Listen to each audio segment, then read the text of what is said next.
In the Wilds of Florida by W.H.G. Kingston. Chapter 1. I had just left school in a very undecided state of mind as to what profession I should select. The honest truth is that I had no great fancy for one more than for another. I should have preferred that of a gentleman at large, with an independent fortune. But it had been so ordained that I should not possess the latter very satisfactory means of subsistence, and it was necessary, if I wished to support myself like a gentleman, that I should choose some calling by which I could at least obtain an income, supposing that I had not the talent to realize a large fortune. My father, Captain Michael Kearney, had a small estate, but it was slightly encumbered, like many another in old Ireland, and he had no intention of beggaring my brother and sister in order to benefit me. In a certain sense, it is true, they were provided for. Ellen had married Captain Patrick Maloney of the Rangers, who had, however, little beyond his pay to live on. My younger brother Barry had entered the Navy, but as he drew £50 a year and occasionally other sums from my father's pocket, it cannot be said that he was off his hands. I also had once thought of becoming a sailor for the sake of visiting foreign lands, but I had allowed the time to pass, and was now considered too old to go to sea. I then took a fancy for the army, but my father declared that he could not afford to purchase a commission for me, and I had no chance of getting one in any other way. I talked of the law, but when I heard of the dry books I should have to study, and the drier parchments over which I should have to pore, I shuddered at the thought, and hastily abandoned the idea.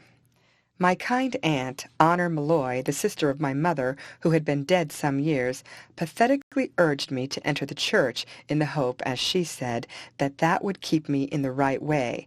But I honestly felt that the church was not my vocation, and that I was much more likely to go the wrong way if I assumed an office for which I was unfit.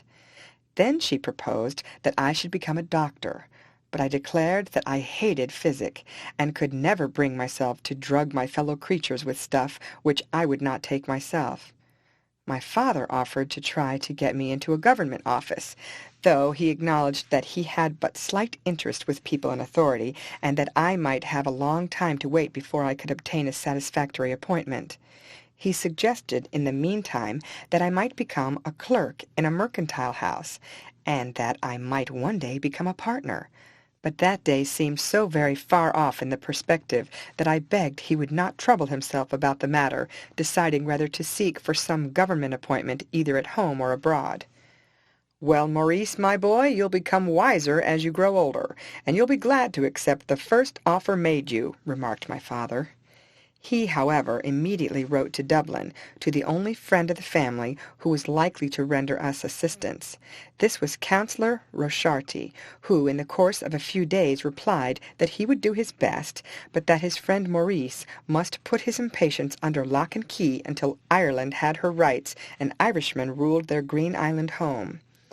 As I confidently hoped that this happy event would soon be an accomplished fact, I was content, but my father was not so well satisfied as I was with the councillor's reply.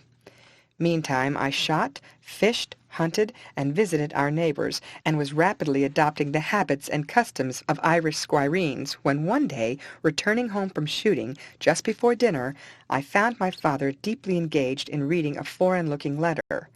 So absorbed was he in its contents that he did not perceive my entrance. Not wishing to disturb him, I retired to get rid of my muddy boots and leggings, and on my return dinner was on the table. During the meal he was unusually silent, not even inquiring what sport I had had. Dinner over, he drew his chair to the fire, and I followed his example. Taking the letter I had before seen out of his pocket, he glanced it over, and then looking up at me, he said, "Maurice, you'll be after wondering about the contents of this epistle. I have been thinking over it before telling you." "I observed that you had received a letter," I answered. "I hope it contains no bad news." "Faith, it is difficult to say whether it's good or bad," he replied.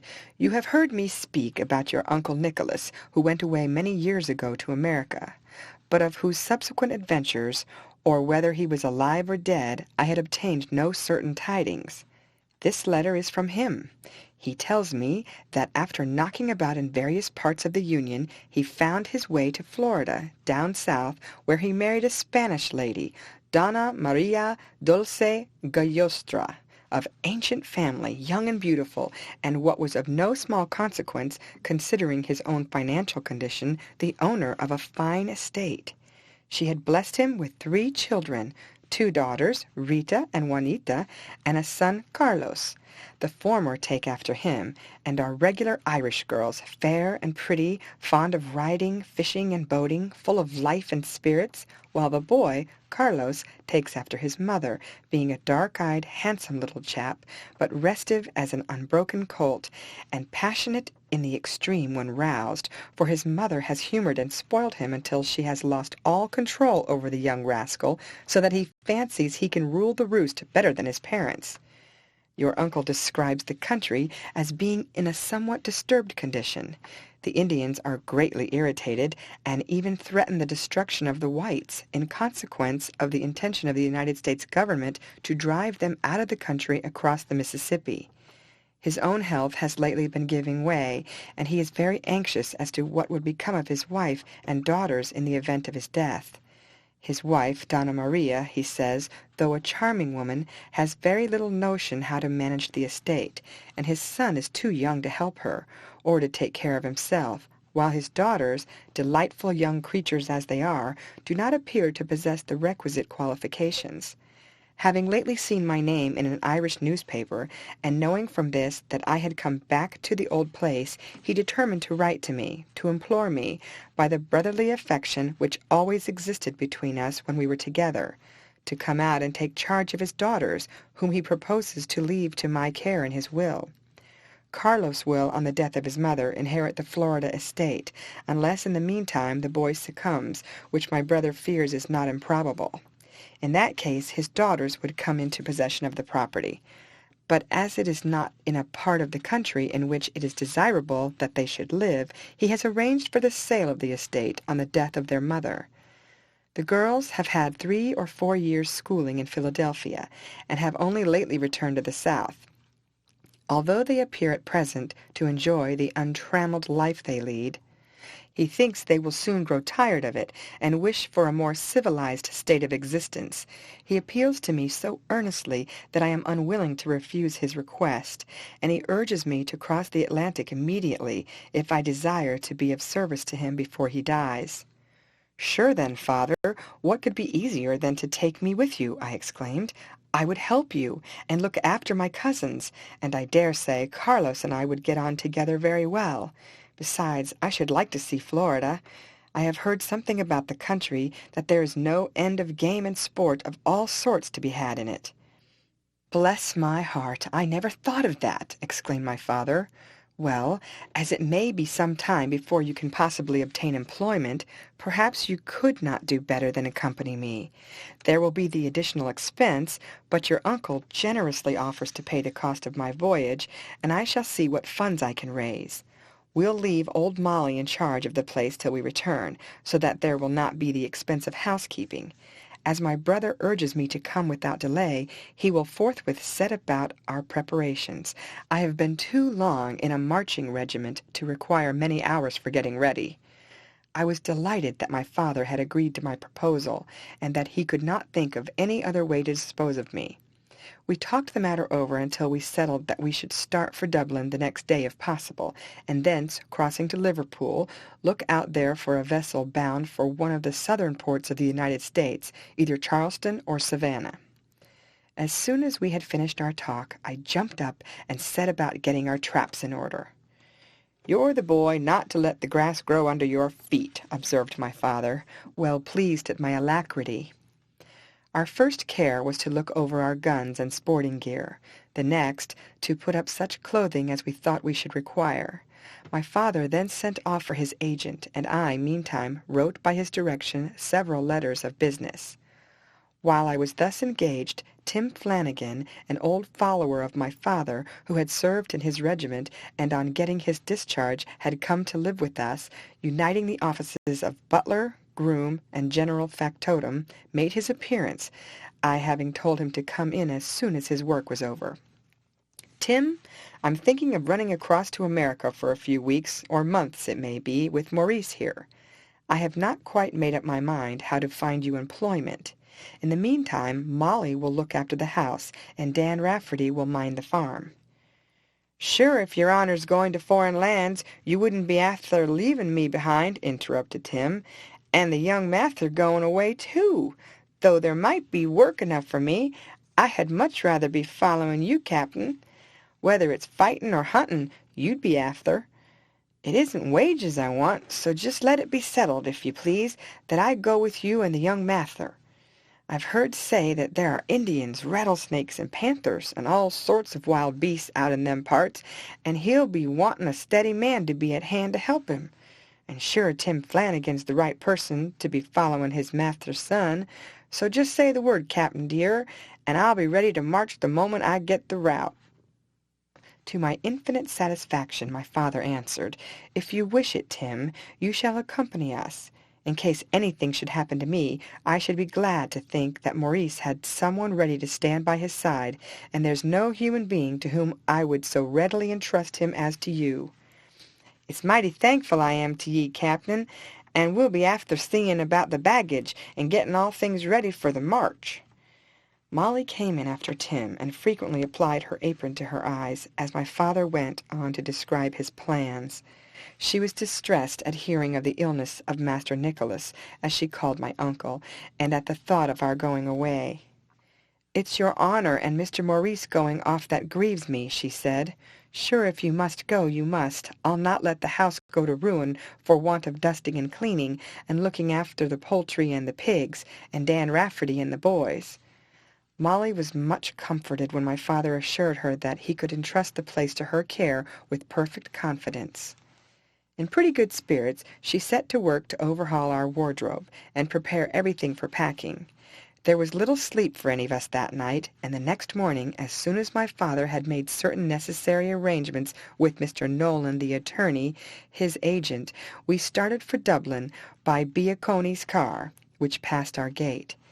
Having settled some money matters, we visited Councillor Rocherty, who with a bland smile assured me that he would not forget my wishes during my absence. We then went on to Belfast, whence we crossed to Liverpool. Here, on our arrival, we immediately called on various shipping agents, and much to our satisfaction found that a vessel which was to sail that evening for Savannah had cabin accommodation for 2 or 3 additional passengers. A few hours after, we found ourselves again afloat on board the good ship Liberty, of 400 tons belonging to Liverpool, gliding down the Mersey with a fair breeze which we hoped would carry us quickly across the Atlantic. My father and Tim, who were old voyagers, lost no time in making themselves at home, the former with the captain mates and cabin passengers, the latter with the seaman and his companions in the steerage. We had an assemblage of various nationalities.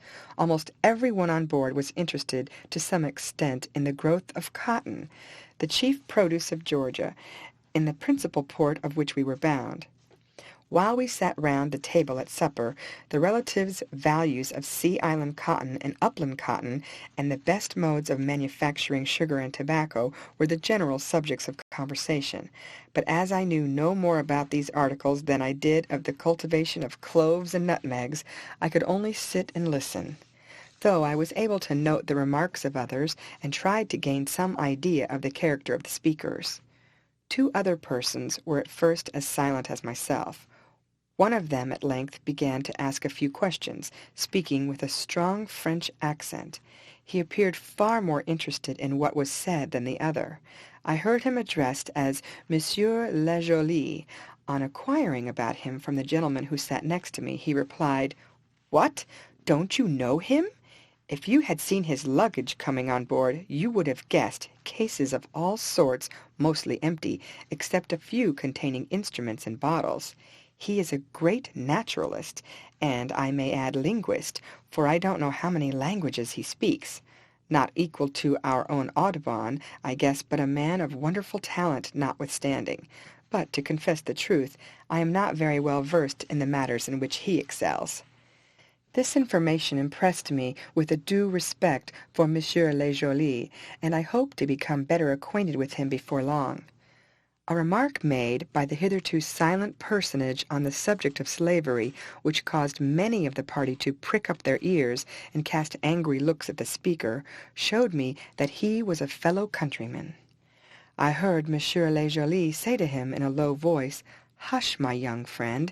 Liberty, equality, and fraternity may be very fine things to talk about in the Old World, for being incompatible with our advanced state of civilization, people can there afford to laugh at such notions.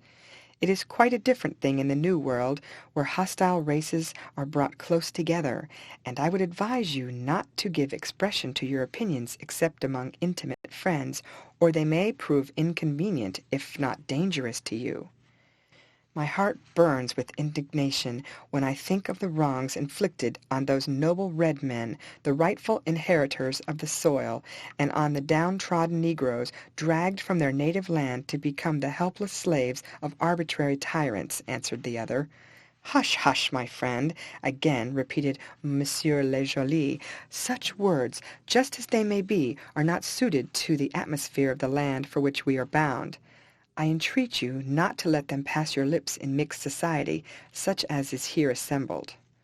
Fortunately, at this moment a warm discussion engaged the attention of most of the persons at table, who failed to hear the remarks made by my countryman, or the friendly advice given him by the naturalist.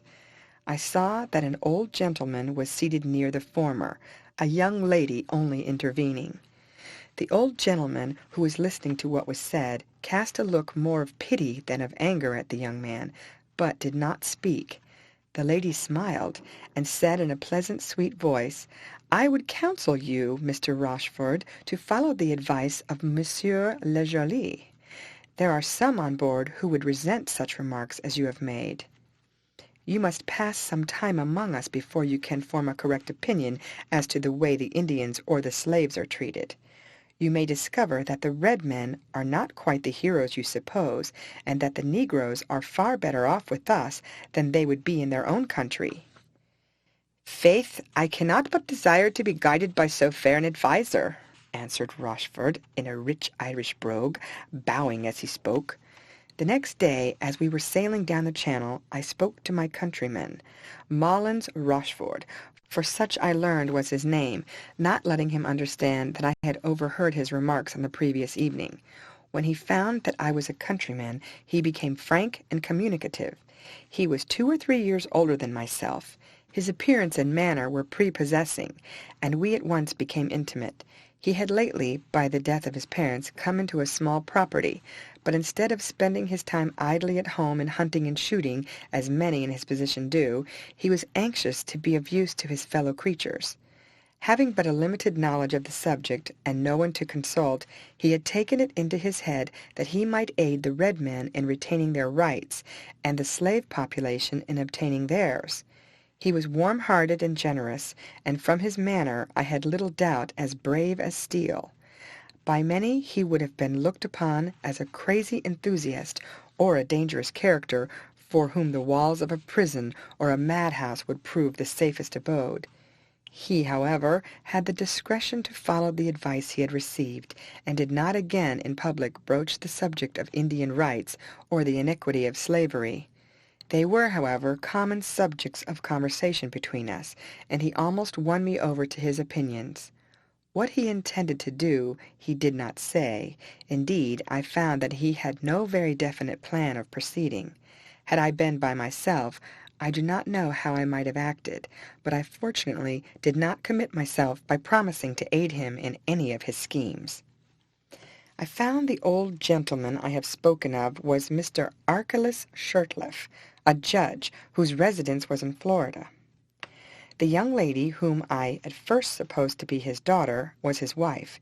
They had but one child, called Paul, a fine little fellow 4 or 5 years old, who happened to be with his black nurse in their cabin when I first saw them, and hence I did not discover my mistake until the next day. The kind old gentleman told my father and myself that he should be very happy to see us at his house, which was not far from that of my Uncle Nicholas, with whom he was well acquainted. My father replied that he would gladly pay him a visit, provided the state of his brother's health and spirits would allow him to do so. "Sorry to hear that our friend Nicholas is ill," said the judge. "As to his spirits, he is over-anxious about the state of the country. He is always apprehending an attack from the red men. It is a mistaken fancy of his. They'll never dare to interfere with the settlers. They know too well the fearful retribution that would overtake them." The worthy judge and his wife, who appeared to have taken a liking for Rochford, had frequent conversations with him, and he told me that they had given him an invitation to their home, which he had gladly accepted. "I hope that we shall meet there," I observed. "At all events, as we shall not be far away from each other, we may have some sport together, and kill no end of crocodiles, bears, deer, and other wild beasts and birds of all sorts." I had expected that in crossing the Atlantic we should have encountered at least a gale or two of wind, and witnessed the sea foaming and roaring and running mountains high. Instead of this, with the exception of a little tossing and pitching for a week or two, we ran along over a smooth ocean, generally with a fair wind and delightful weather. Occasionally, when we were becalmed, the sun shone down on our heads, and sent us in search of every shady spot that could be found. Most of our companions were accustomed to a hotter atmosphere, which they told us we should find when we got on shore, but even they kept out of the rays of the sun as much as possible. When a breeze sprang up, we glided along with studding sails on either side at the rate of some 7 or 8 knots an hour, and the lookout forward shouted, "A sail on the starboard bow!" The captain remarked that, from the way she was standing, she would pass close to us. Most of the passengers on deck hurried across to look at the stranger. Rochford, who was seated on a coil of rope writing in his notebook, continued his occupation without moving. Le Joly, who had just come from the cuddy, sauntered along the deck towards him. "What, my friend, are you inditing sonnets to your lady's eyebrow, or composing your first speech as president of your model republic?" he said in his bantering way. "Whatever I am about, I am not fond of being interrupted," answered Rochford, looking up with a more angry glance than I had yet seen on his countenance. "My dear friend," exclaimed Le Joly, taking his hands out of his pockets and stepping forward, "I am sincerely sorry, and beg your pardon. I thought you would like to see yonder fine ship as she passes us.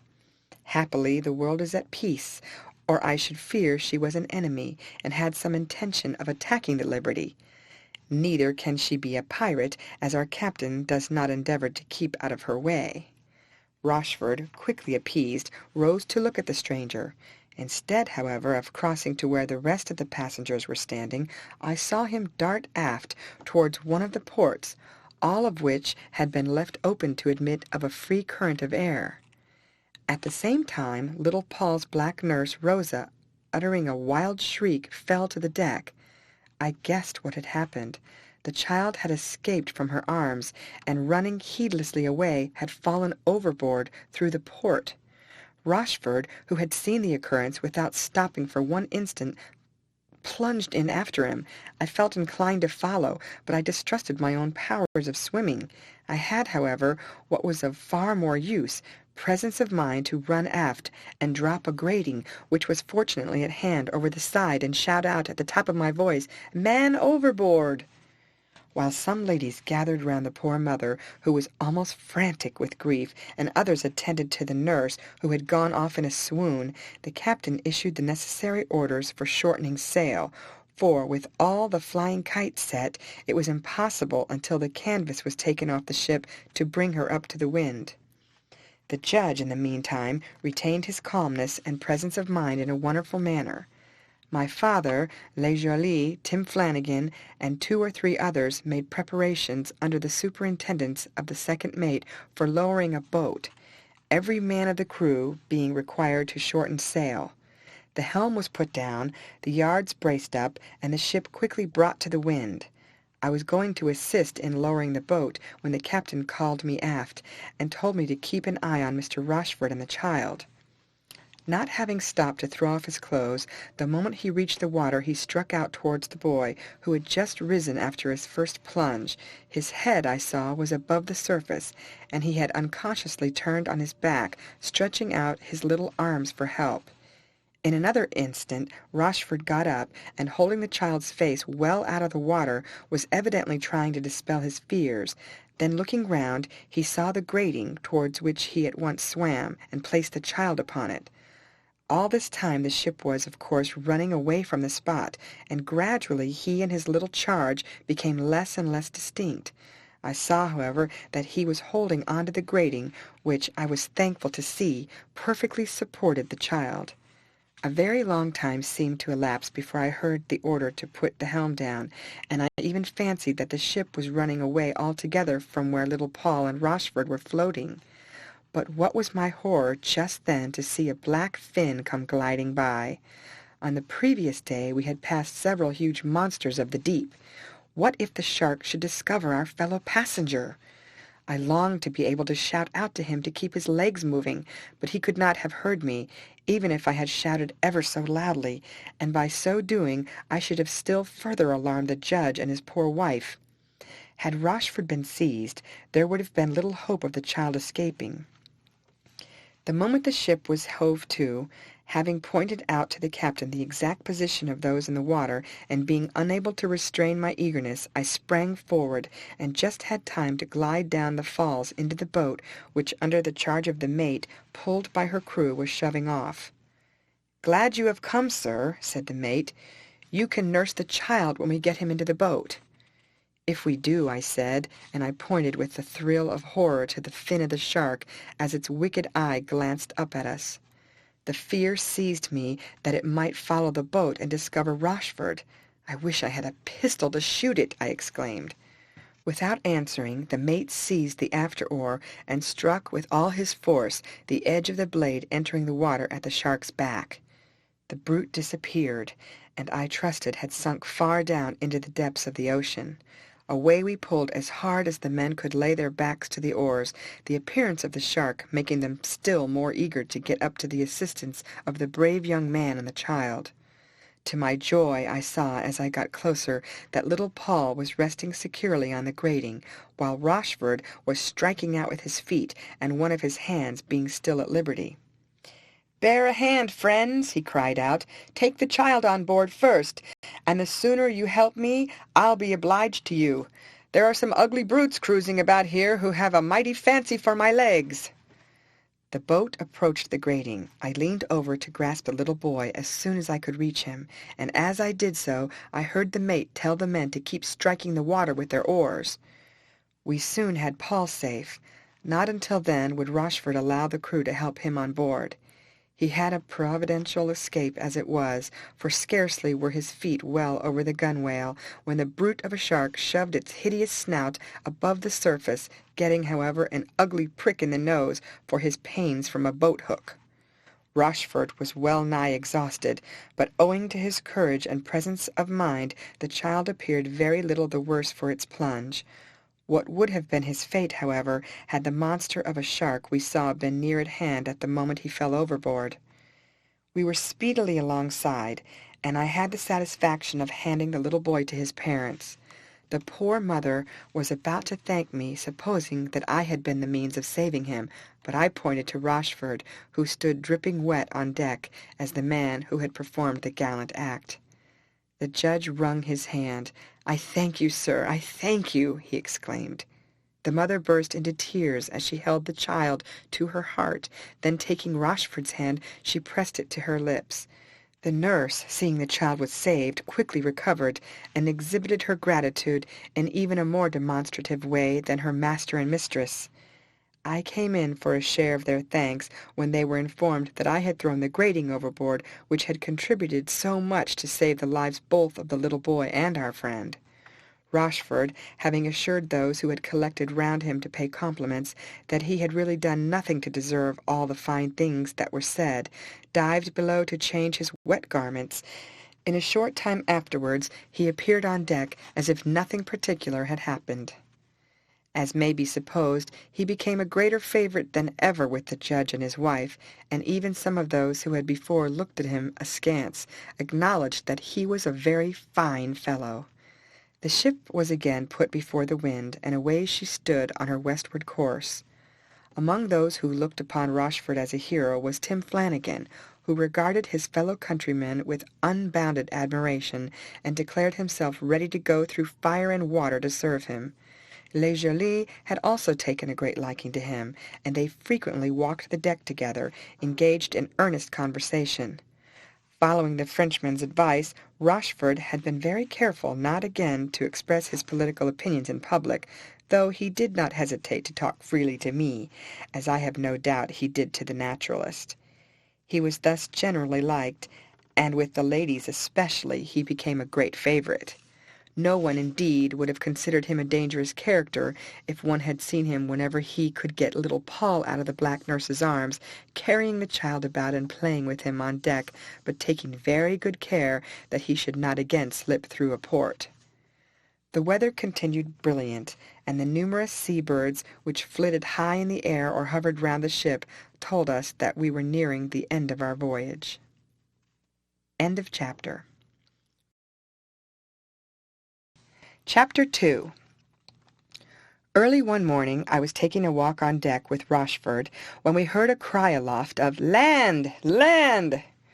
Ere long, then, I shall have an opportunity of commencing the glorious task I have undertaken, murmured my companion. As he did not exactly address me, I made no reply. We immediately went up the fore-rigging, but could only see a long, faint line, distinguished from the ocean and the sky by the difference of tint. It was the coast of Georgia, the eastern portion of which is but slightly elevated above the water, through a hilly region exists in the northern part of the state. It was not till some hours afterwards, when we were approaching the mouth of the river Savannah, that we could see the land clearly from the deck. The passengers, having packed up their personal property in their portmanteaus and carpet-bags, ready for landing, we collected on the poop.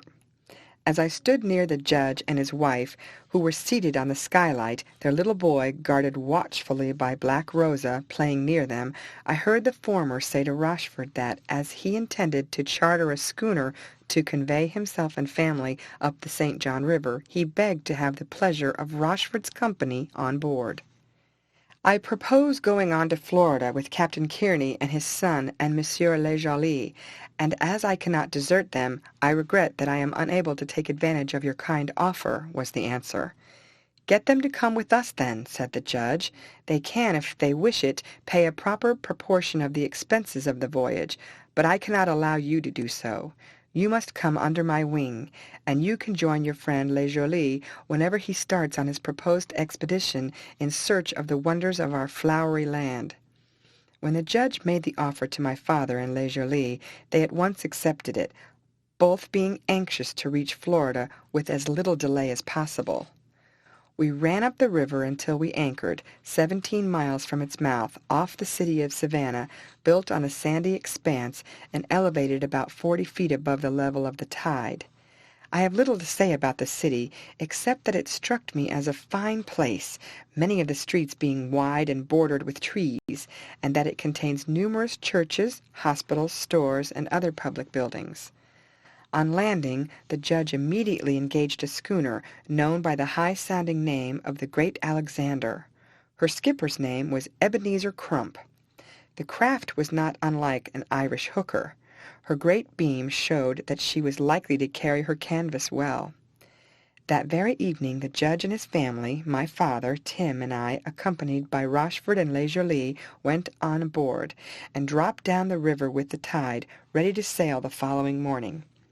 We had plenty to amuse us. Crossing the bar at daybreak with a fair breeze, we ran along outside the line of islands which fringe the coast of Georgia, and which are devoted to the cultivation of sea island cotton. The water teemed with fish, and birds innumerable came flying round us. The most remarkable of the latter were the scissor-bills, with black plumage, which went skimming along the surface, scooping up with their long lower mandible any unwary mollusk or fish of some size which came within their reach, and uttering every instant loud and discordant cries. Leisurely told us that they were of the gull tribe, about 20 inches in length. The peculiarity of their beak consists in the lower mandible being considerably longer than the other into which it shuts. It is of the orange-red at the base, and deepens into black at the tip.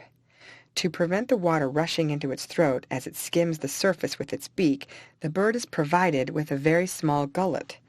When unable to procure food by the method we saw it employing, Leisurely said that it frequents the seashore as the tide is ebbing, where finding mollusca with open valves, it inserts the lower mandible of its beak so as to prevent the shell from shutting, and then dashing it down on a rock, breaks it and devours the inhabitant.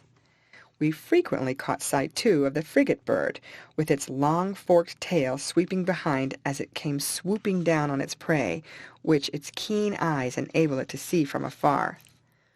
More curious to those who, like myself, have never been in the tropics, were the coveys of flying fish, which rose out of the water and even darted to great distances before their fins became dry and they fell again into their native element. Leisurely told us that there were two species, one much smaller than the other. The larger are somewhat like red gurnards, and are said to prey on their smaller cousins, which are also pursued by bonitos, albacores, and dolphins of various species, as well as by numerous seabirds. Several times we saw a large covey of the smaller kind rise above the surface, followed closely by another of the larger species, when at the same moment a dozen seabirds would descend, and quick as lightning a dolphin would dart by, intent on sharing the prey. Looking down through the clear blue water, we could see the beautiful dorados of pure turquoise hue as they darted here and there, keeping away from the vessel while they gamboled round her. We kept so close inshore that we could sometimes through our glasses distinguish the scissor-bills standing on the beach, and in the distance the buildings attached to the long staple cotton plantations for which the low islands are celebrated. At length we came in sight of a line of sand hills, with palmetto, pine, and live oak growing at their summits, while below was a glittering beach, stretching away to the south, and close in front low banks over which the white-crested breakers dashed with a fury which made us careful not to get amongst them.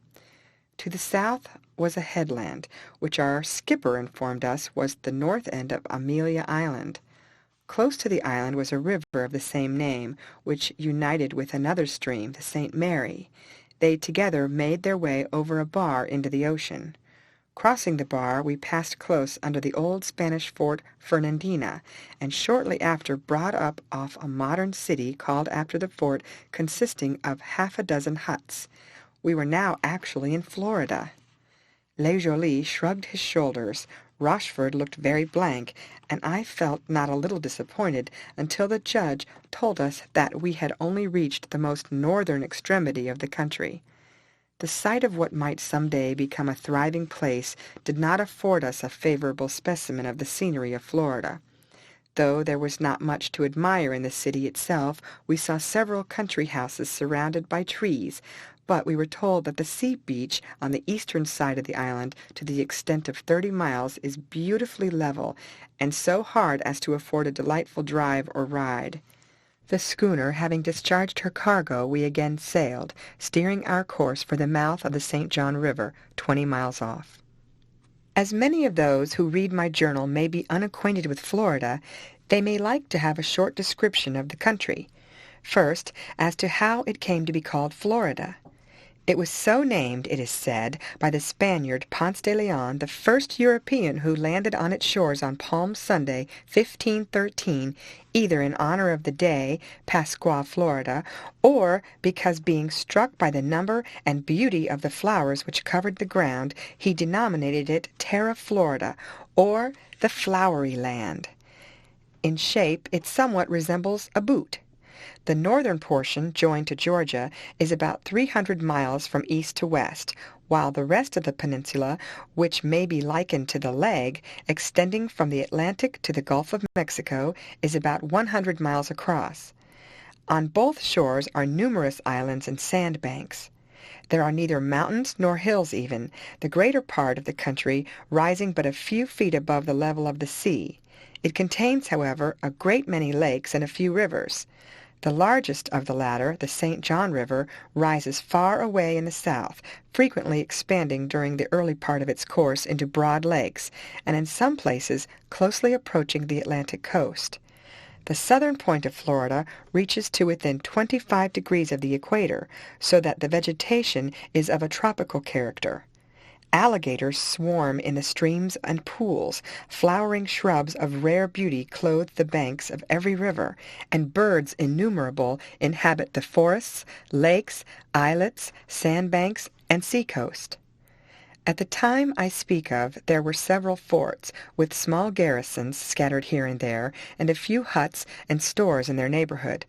But the white settlers generally were located on the Atlantic coast or on the banks of the St. John, while over the rest of the country the Seminoles, a detached tribe of the Creeks who inhabited Georgia, roamed at large. "A short time ago," observed the judge, "the state of Georgia resolved to compel the Cherokees, the most civilized and most powerful of the Indian tribes, to abandon their territories and remove to the western side of the Mississippi. Though they had written laws and an established government, the legislature of Georgia refused to allow them the rights of citizens, and passed a law declaring that no Indian or descendant of an Indian residing within the Creek or Cherokee nations of Indians shall be deemed a competent witness or party to any suit or in any court where a white man is defendant." Notwithstanding this, the Cherokees still determined to remain on the land of their fathers. But when they found that the whole of the white settlers of Georgia were arrayed against them, knowing that ultimately they would be compelled to succumb, they accepted the offers of government and agreed, provided they were allowed time to part with their lands and to remove to the territories allotted to them. The Creeks, then a numerous tribe inhabiting the western portion of Georgia, followed the example of the Cherokees and consented to remove westward, although great opposition was offered by many of the chiefs to this treaty with the white men. The government of the United States, having succeeded with these two tribes, came to the resolution to deal with the Seminoles in the same manner, and had already issued a notice to their chiefs, ordering them to make preparations for migrating westward. Such was the state of the country at the time of which I am speaking. Rochford listened to the account given us by the judge, of which the above is only a brief outline. I observed his eyes flash, and the color mount to his cheeks, but he restrained his feelings sufficiently to keep silence. "I am more determined than ever to visit these ill-treated Indians and endeavor by some means or other to serve them," he said to me afterwards, as we stood together at a distance from the rest of the party. "Let me know when you go," I said, "for I should like to visit the red men in their native wilds, and learn their ways and customs." "I will not fail if I have an opportunity," he answered. As Les Jolis joined us just then, he made no further remark. In about 3 hours we were opposite some sand-hills and a lighthouse which marked the entrance to St. John River. But as a long line of foam-covered breakers was rolling over the bar, our skipper ordered the sheets to be hauled aft, and we stood off, waiting until the tide had risen and we could pass with safety. We had plenty of time to examine the lighthouse, which appeared to be entirely surrounded by the foaming sea. Many a gale it had stood, and being composed of solid masonry, it seemed capable of standing many more. Through our glasses we could distinguish a female form standing on the gallery. We inquired of the skipper who she was. "She is the keeper's wife. They say she's not altogether right in her mind, so he brought her there, that she might be out of harm's way. My idea is she was fond of the bottle, but as she kept on short allowance out there, she is not likely to be the worse for liquor." Poor creature! What a terrible existence for her, to be compelled to live from month to month surrounded by water, without seeing anyone except her husband and his mate, observed the judge's wife. "To my mind, marm, she's better off up there, out of the way of temptation, than she would be if left at home alone hankering after the grog bottle. Maybe by the time she gets ashore she'll be cured, and happier than she was before," observed the skipper. After making several tacks in sight of the lighthouse, we again kept before the wind, and the skipper taking the helm, we dashed on boldly towards the line of foaming breakers. The water bubbled and hissed around us, sometimes leaping up and falling with a splash on our deck. The schooner sailed on, and in a few minutes we were gliding calmly up the St. John River, here a mile broad.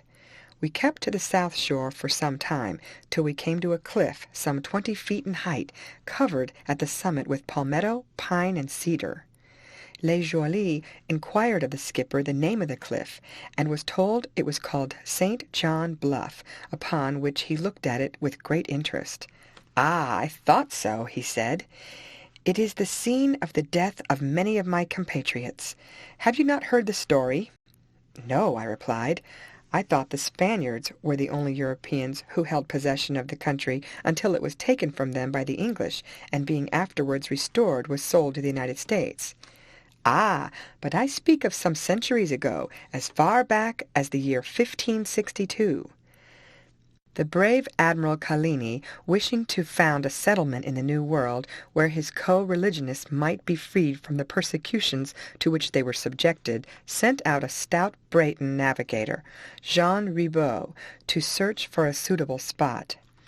Entering the St. John River, he fixed on yonder bluff, and taking possession of it in the name of the King of France, he erected a stone to mark the site, and returned home with a favorable report. In a short time 3 ships were got ready to convey a large party of colonists, under the command of a Huguenot gentleman, René de Laudonnière. On their arrival in the river, the Huguenots built a fort, which they called Fort Caroline, and strengthened it by stockades, behind which they might be able to defend themselves against the Indians, who, ill-treated by the Spaniards, had learned to look upon all white men as their enemies. For many months the colonists were ill supplied with provisions, but hoping to receive them from home, they struggled on, though closely surrounded by hostile natives. At first they endeavored to win over the red men, but pressed by hunger, they made prisoners of some, whom they detained as hostages, threatening them with punishment if food were not brought to the camp. The Indians, resenting this treatment, informed the Spaniards of the state of the French settlement, when Pedro de Menendez, who was engaged in the colonization of the West Indies, landed on the coast some miles south of the river St. John, at the head of a large band of ruffian troops. Guided by a party of the treacherous Indians, he and his band made their way through the forests, and fell suddenly, sword in hand, on the almost defenseless colonists. Not a human being who could be overtaken was allowed to escape. Men, women, and children were ruthlessly slaughtered by Menendez and his savage followers. When the work was done, he set up a stone on which he caused to be engraved, "Not to Frenchmen, but to Lutherans and heretics." Laudonnière, with a small party of followers, had been outside the fort when it was attacked. Getting down to the shore, they made their way on board a ship, one of the small squadron under the command of Jean Ribaut, which had just arrived with new settlers and fresh provisions for the colony. The ship on board which the gallant Breton sailed had not reached the mouth of the river, but encountering a storm, it had been thrown on shore some leagues farther to the south. Menendez, on hearing of this, immediately marched in search of the shipwrecked crew, numbering nearly 100 men. Ribaut, on finding that Fort Caroline had fallen, agreed to surrender under a solemn promise from Menendez that his life and that of his companions would be spared. But no sooner had Ribaut and his party laid down their arms than they were set upon by the Spaniards and slaughtered to a man. When Laudonnière and the surviving colonists returned to France and told their sad tale, most of their countrymen only shrugged their shoulders, declaring that it was a fate Huguenots well merited, and the government declined to take any steps to punish the murderers. The history of the cruel act, however, inspired a Breton gentleman, Dominique du Gourguet, with the desire of avenging the outrage committed on his co-religionists. He soon collected round him a small body of friends animated by his spirit, but as the government would have put a stop to the expedition, they kept it a secret, giving out when they sailed that they were bound for the coast of Africa. Menendez had in the meantime rebuilt Fort Caroline and established a colony on the spot. On the arrival of de Gourguet in Florida, he made friends with some Indians, who, having been cruelly treated by the Spaniards, gladly welcomed him. Guided by his Indian friends, he made his way through the forests and swamps, just as Menendez had done 3 years before. The French, rushing on, surprised the fort and put every Spaniard within it to the sword. This act of retribution accomplished, de Gourgues erected a monument on which he inscribed the words, "Not to Spaniards, but to robbers and murderers." He then set sail for France, where he arrived in safety. Since that day my countrymen have made no attempt to colonize the country, and from the view we have had of it hitherto, I consider they have acted wisely. I thought Monsieur Le Joly's account very interesting, but I have since reflected that although de Gourgues' act of vengeance was sanctioned by the opinions of those days, it was utterly at variance with the spirit which should animate Christians who profess to be guided by the precepts of the gospel. After this, the Spaniards made no attempt to rebuild Fort Caroline, and St. Augustine, which was founded shortly after it some 30 miles farther south on the east coast, may therefore be considered the most ancient city on the American continent. Not a vestige remains of Fort Caroline, which probably, being built of wood, soon fell into decay. We continued our course west up the broad river, which has the appearance of an estuary, the country being flat and wooded on either side, until, rounding a point, we began to steer due south, in the direction whence the river takes its rise, 300 miles or so away. Passing Cowford, near which now stands the very flourishing town of Jacksonville, then not in existence, we continued our course up the stream, here between 2 and 3 miles wide. We could see but little vegetation on the banks, but as we neared the shore we saw that they were covered with forests of pine, live oak, magnolia, and laurel, with occasional cypress swamps in the lower ground. The current was so sluggish that it impeded us very little, and as we made good way, the judge expressed a hope that we should reach his house, Roseville, early the next day. My uncle's estate was only a few miles farther on, and the judge invited us to go on shore at his house, and to proceed there by land. But as my father was anxious to see his brother, he thanked the judge, and got the skipper to undertake to convey us thus far in the schooner, which was afterwards to go on to Blue Spring, the most southern settlement then existing on the river. As night approached, the weather suddenly changed, dark clouds gathering in the sky. The thunder roared, the lightning flashed, and the wind blew with a force which threatened to drive the schooner on the tree-fringed shore. We shortened sail, and endeavored to gain the eastern bank, where we might have anchored in comparative safety. The generally calm surface of the river was broken into foaming seas, which dashed up over us, while the schooner heeled over to the blast. Sometimes I thought that our voyage would end in our being carried to the bottom to become the food of alligators. Before, however, so undesirable a catastrophe happened, our skipper bore up and ran for a creek on the western shore, with the navigation of which he was fortunately acquainted. After tearing along for a few minutes before the wind, we saw by the fast waning light an opening in the trees, towards which we steered, the branches almost catching our rigging. After lowering every stitch of canvas, we ran on a short time longer, and rounding a point, brought up in what had the appearance of a lagoon, under the lee of some tall trees. Darkness suddenly came down upon us, such darkness as I had never before witnessed, making the flashes of lightning, which darted through the air and crackled among the cypress trees, appear still more vivid. The thunder crashed louder than ever. The wind roared and howled through the forest. The judge's wife sat in her cabin, holding her boy in her arms and trying to quiet his alarm, while she herself retained her composure. Black Rosa, however, looked dreadfully frightened, and crouching at the feet of her mistress, hid her eyes whenever a louder crash of thunder was heard. We at length lay down, wrapped in our cloaks, in different parts of the vessel, on the top of the cargo, or wherever we could find room to stretch our legs, leaving the little cabin to the judge and his family. But what with cockroaches crawling over us, and the mosquitoes buzzing round our ears, and running their sharp stings into our flesh, sleep appeared out of the question. However, I at length did close my eyes. When I awoke, I went on deck. The storm had passed away.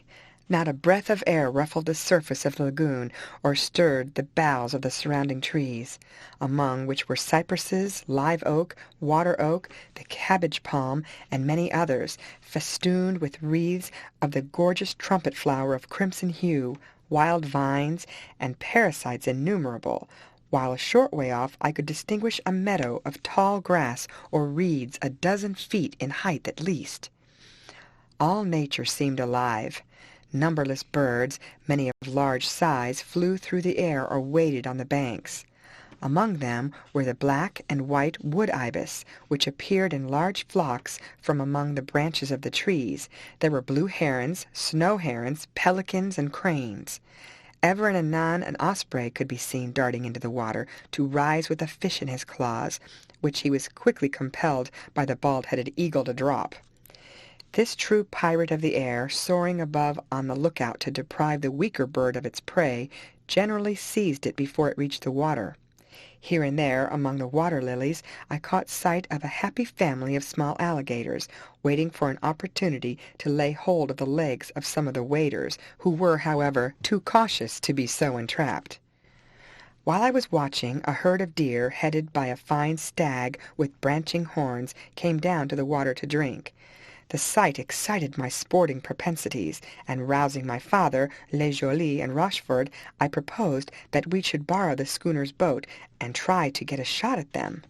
The skipper, who had turned out of his bunk forward, consented to lend it, but advised us to look sharp, as, should a breeze spring up, he would sail immediately. Rochefort, though the best sportsman of the party, as he shortly afterwards proved, declined to come. Tim and I took the oars, while my father and Le Joly held their rifles ready to fire as soon as we got near enough.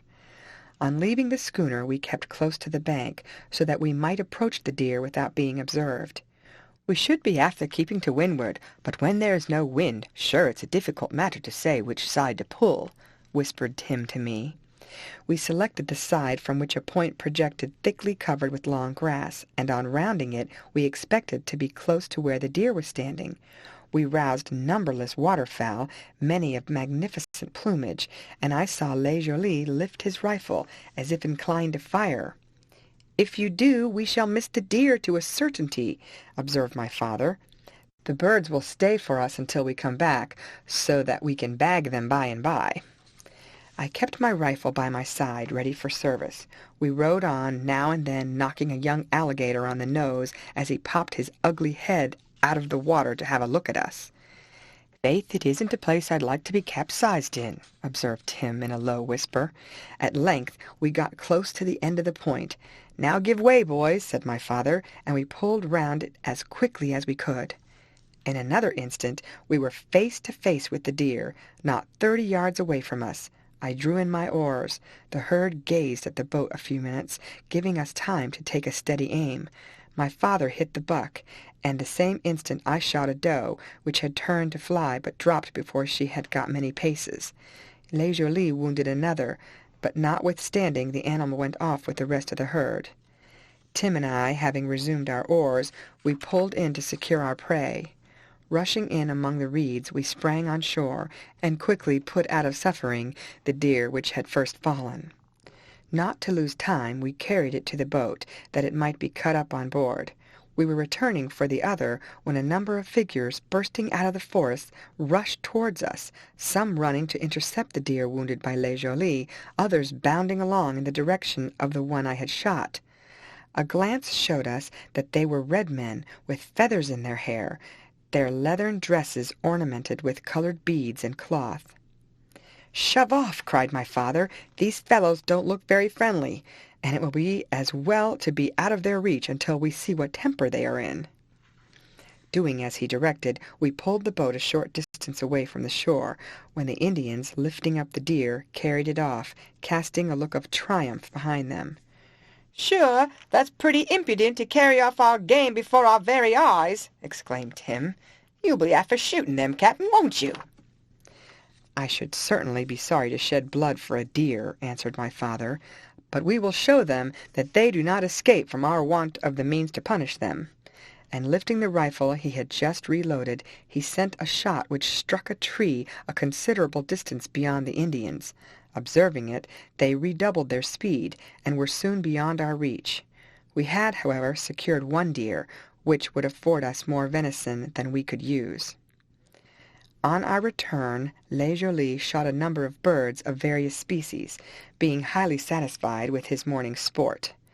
Disregarding the neighborhood of the Indians, he set up the birds on reaching the schooner, and began drawing them as rapidly as he could. The judge seemed greatly surprised at the appearance of the Indians and their behavior. "I thought that they had all beat a retreat from this part of the country," he observed. "It is fortunate that they did not catch you, for they are treacherous fellows, and would probably have taken your scalps as well as your rifles and ammunition, and if they could have got hold of the boat, they would have boarded the great Alexander, and to a certainty put us all to death." Mrs. Shirtliff looked dreadfully frightened, and hugged her boy as the judge spoke. "I cannot believe that the noble Indians would have been guilty of so barbarous an act," exclaimed Rochford. "They probably considered the deer their own, and that they were justified in carrying it off." "Wait, my dear sir, till you have seen more of these red-skinned gentlemen before you pronounce an opinion," said the judge, and Rochford was silent. We lost no time in cutting up the deer, and had some of the venison steaks for breakfast. Soon after, a light breeze enabled us to get clear of the creek, and once more to continue our course up the main stream. The judge talked a good deal about the Indians. "The redskins require to be kept in order," he remarked. "They will not, however, dare to face white men who show a bold front, as our settlers are sure to do if attacked." I did not forget the judge's remarks. Before long we were to have fearful proof of the mistaken character of his views. It was some time past noon when we came in sight of several huts or shanties scattered along the shore, with a store or two, a chapel of unpretending architecture, and a few other public buildings, which the judge pointed out as the commencement of a city.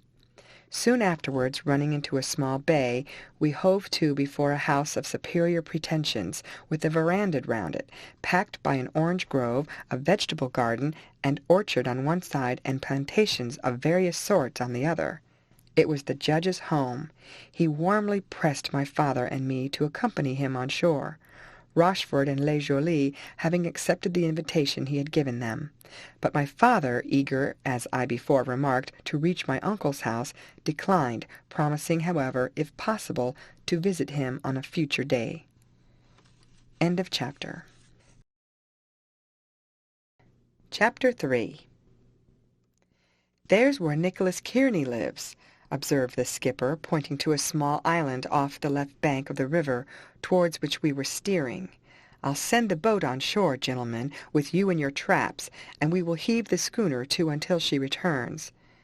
As we shall be up to the spot in a short time, the sooner you are ready the better." I looked eagerly ahead, but at first could distinguish only a wood of cabbage palms and pines towering above the shrubbery of magnolias and laurels. As we got nearer, I caught sight of the roof of a house on the inner side of the island. We had enough to do, however, in getting our traps into the boat, which was hauled up alongside. The schooner was hove to, and two blacks stepping in to pull, we wished the skipper farewell and shoved off. "I trust you may find your brother better than you expect, Captain," he said as he waved his hand. We had some little distance to go, as we had to row to the western or inner side of the island, where the captain told us we should find the only landing place.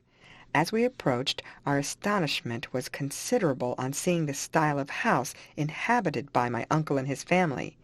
It was a building of considerable pretensions, erected on piles close to the edge of the water, above which it rose with a somewhat sombre and gloomy aspect. Not a window could be seen on the lower story, and the only entrance, which had the appearance of a gateway with a portcullis, looked towards the mainland, to which access was obtained by a drawbridge, lowered and raised by two heavy chains. A broad veranda ran round the building above the ground floor, on which the windows, unusually narrow, opened. From the part of the veranda above the entrance of the gate projected the muzzles of 2 ship's guns, commanding the approach to the house on the opposite side. The windows of the upper story were exceedingly small, and seemed intended to serve as loopholes for musketry, as well as to afford light to the rooms. The building was entirely surrounded by a strong palisade of stout timber, and besides this, there was, along the edge of the water, an outer line of defense of the same character, pierced here and there with loopholes.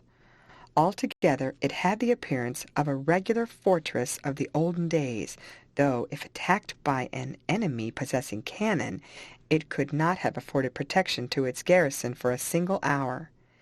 But it was well calculated to resist an attack from Indians, even if armed with musketry.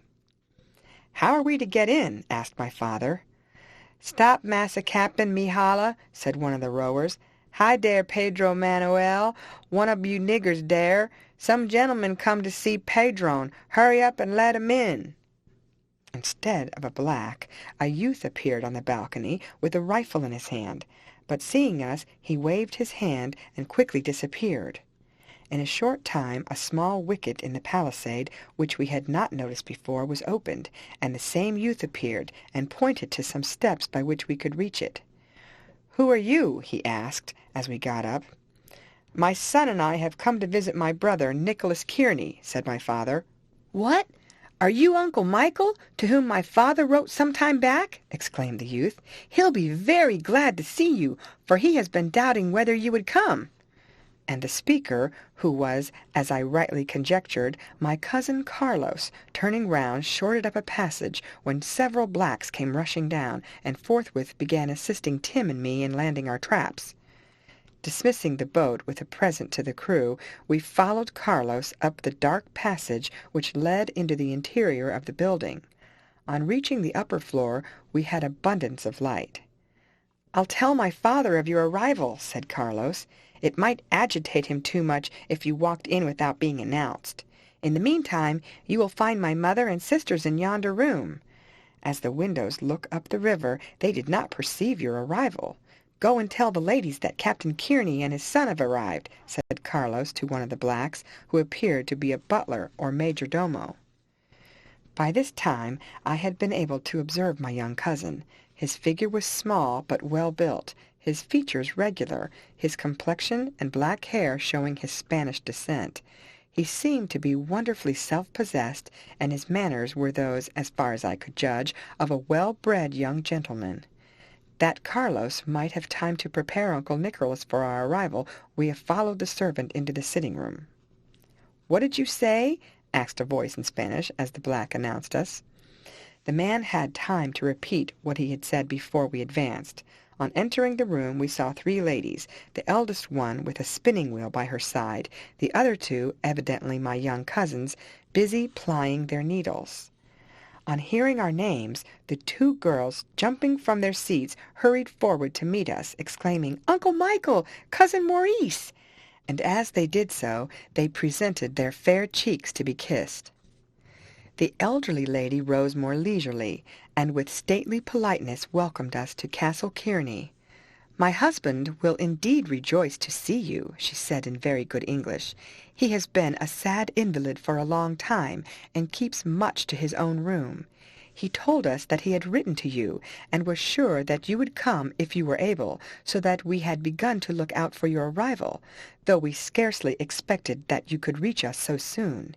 He is full of anxiety about the present and future of the country, which, owing to the warlike character of the natives, he considers to be in a more alarming condition than most settlers will allow. Hence the fortified state of our dwelling-house, with which you must have been struck as you approached." My father replied that he considered his brother had shown wisdom in protecting his family against any attack which might be made on the house by the Indians. He then explained how we had been fortunate in finding a vessel sailing for Savannah, and had come on without a moment's delay. My cousins and I were soon engaged in a lively conversation, they rapidly asking questions which I had to answer. On hearing that Judge Shirtleff and his wife and little boy had returned, they both declared that they must, as soon as possible, go and pay a visit to the lady, who was a great friend of theirs, though Juanita said that she could not admire her taste in marrying the old judge. "But then she has such a charming little boy. He is a great pet of ours," exclaimed Rita. When I told her how nearly he had been lost, and how Rochford had leaped overboard to save him, she exclaimed, "Oh, I should so like to see your friend. He must be a fine fellow." "What if he were a little humpbacked man with one eye?" I observed, laughing. "Still, the gallantry he displayed would be the same, and probably he would have run still greater risk of being drowned. However, as he is staying with the judge, you will be able to form an opinion about him if you go over to see your friends." The conversation was here interrupted by the entrance of Carlos to summon us to his father's room. My uncle, who had been risen from a network hammock in which he had been reclining, stretched out both his hands, and grasping those of my father, exclaimed as he looked him in the face, "I knew, Michael, that we loved each other as boys, and that age would not diminish your affection more than it has mine. Your coming proves that I was right, and I thank you. I thank you." As he spoke, he threw his arms round his brother's neck and burst into tears. My father then introduced me to my uncle, who gave me an affectionate reception. In a short time Carlos returned, and invited me to come with him, which I gladly did, that I might leave the two brothers to themselves. "Would you like to inspect our castle and see my guns and dogs and fishing tackle? Or do you wish to go back to the girls, to whom you appear to have had plenty to say just now when I interrupted you?" He spoke in a somewhat sarcastic tone, which I did not altogether like. "I shall be happy to return to the young ladies if you think they wish it," I answered. "Oh, of course, they cannot fail to be delighted with a young gentleman who can give them all the news of the old country," he answered, leading the way back to the drawing-room. "Here, girls, Cousin Maurice puts himself at your disposal. Talk away as long as you like, and when you have done with him, send for me. I, in the meantime, have matters of importance to attend to." Having made this remark, he hurried out of the room with an air which made me much inclined to laugh. My fair cousins, however, did not appear to notice the style of his exit, and talked on as before, asking all sorts of questions, and answering those I put to them. My aunt spoke little, indeed. I was struck with her reserved manner and melancholy expression of countenance. After a time Carlos returned. "Well, are you now inclined to take a stroll round our castle and grounds?" he said. "With much pleasure," I replied. "We'll go too," exclaimed the young ladies together, and each putting on a large straw hat which lay near them, they accompanied us. Carlos led the way with the air of a person who considers himself master of the house. He first showed me the various rooms, which opened into a broad passage, and then going into the veranda, he pointed out how completely it commanded the approaches to the house on every side. "You see these two guns, and you observe that we can wheel them round to any point which may be attacked. Not that I, for my part, believe the redskins will ever venture to come near us." The house I saw was built on a point, so that except on one side it was surrounded by water. The upper floor to which he conducted us contained several rooms. The roof, however, was low, the windows narrow, and so placed that musketry could be fired from them in all directions, or missiles could also be showered down on the heads of any assailants who might reach the gallery below. The rooms were furnished in a way suitable to the climate, and wore an air of neatness and comfort. Two of them, I guessed from their appearance, belonged to my fair cousins, while another, the walls of which were ornamented with guns and pistols, swords, bows, and other Indian weapons, Carlos told me was his. At the back of the house were outbuildings and huts, in which the blacks on the property lived, and the whole of the rest of the island was occupied by an orange grove and garden, in which grew a great variety of vegetables. "Now you must come down and see the lower regions of our castle," said Carlos, descending the steps. The ground floor had but a few strongly barred windows opening on the water, which we had not observed on approaching, and a single door into the back of the house. There was a kitchen of large size on one side, and on the other the rooms of the domestics. "We are not without our dungeon," said Carlos, striking his hand against a strongly barred door. "A captive would find it a difficult task to get out of this, and it has safely held more than one in its time." "As soon as Maurice is satisfied with a sight of this gloomy place, I hope that he will come and see the garden," exclaimed Rita. I, of course, said yes. Two fine dogs, whose kennels were near the entrance, came up, wagging their tails and rubbing their noses against my legs as if to know me again. A short distance to the right were some open sheds serving as stables, in which were several stout horses, generally called mustangs in that part of the world. The girls said that they and their brother frequently rode out on horseback, but that of late they were not allowed to go far from home. Passing the huts of the slaves, which for economy of space were huddled close to the stables, we entered the orange grove. It was the first I had been in. In all directions ran small aqueducts formed of bamboo, so that the ground might be easily irrigated. The water, my cousins told me, was let on every evening, and while we were there we saw it trickling along the miniature canals, and almost instantly the flowers gave forth the most delicious perfume. "That's what the Spaniards call returning thanks," observed Juanita. "It is a pretty idea, is it not?" Carlos, fancying that I took more pleasure in the society of his sisters, left us, and I had a pleasant stroll round the whole island with my cousins. They showed me that the wild trees I had seen coming up the river were left there merely as a protection to the garden, and I saw that the stockades which surrounded the island were so placed as to prevent any person's landing, and might serve also as an outer fortification to the castle. When we returned to the house, we found supper prepared, and my uncle, accompanied by my father, entered the room. "Why, papa, you are already better for Uncle Michael's coming," said Rita, giving him a kiss. "I feel so," answered Uncle Nicholas. "I hope before long to be myself again, and be able to show him and Maurice some of the wonders of the country." The young ladies, mentioning the arrival of the judge, begged permission to ride over the next morning to pay their friend, his wife, and little Paul a visit. "You need have no fear of Indians," observed Carlos, "for it is said that the few families which occasionally visited this neighborhood have moved away west, having probably made up their minds to accept the offers of the government and vacate the country." When I mentioned our encounter with the Indians in the lagoon, he replied that they were probably a party of hunters, who considered that they had a better right to the deer than we had, and that, notwithstanding the apprehensions of the old judge, they would not likely have molested us, besides which, as the place was a long way off, we should certainly not meet with them on our contemplated excursion. Though my uncle at first offered some objections to the proposal, he ultimately gave his daughters permission to make the excursion. Tim came into my room before he went to bed, and expressed himself as highly satisfied with his quarters. "Sure, it's a fine place, Mr. Maurice, a regular castle. The drawbridge is raised and the portcullis closed, so that a thieving redskin would find it a hard matter to make his way in.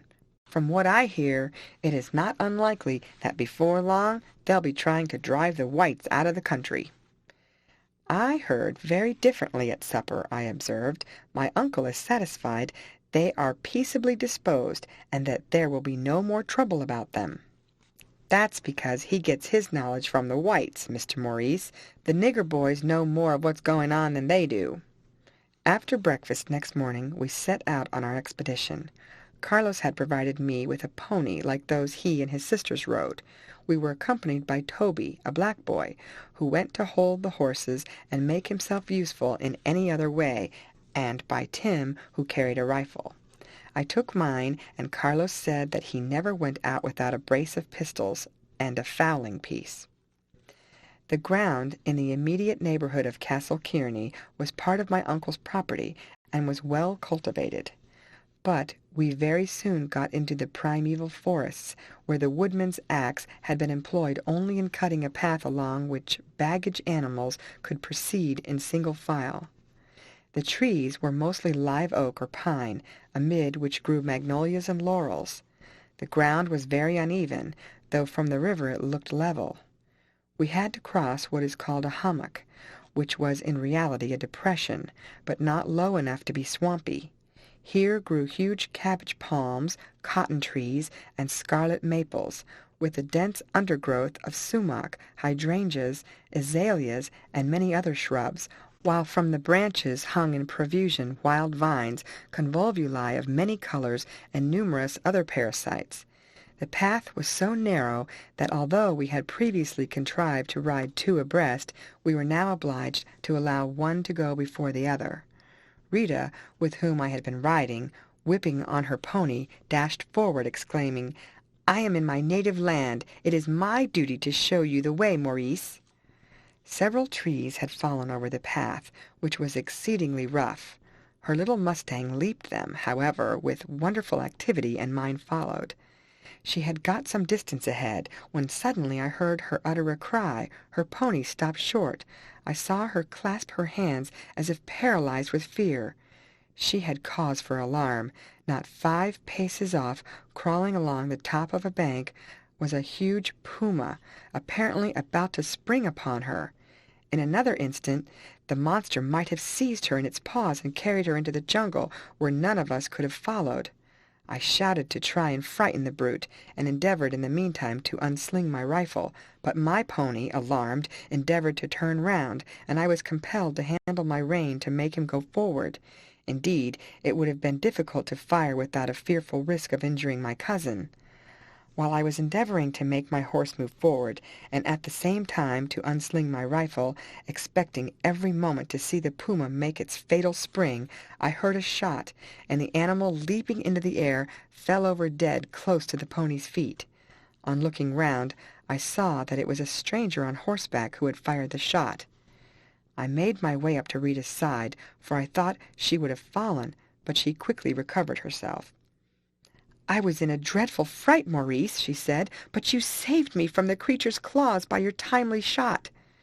"No, it was that person out there," I said, pointing to the stranger, who now, leaping over the fallen trunks, joined us close to where the puma lay.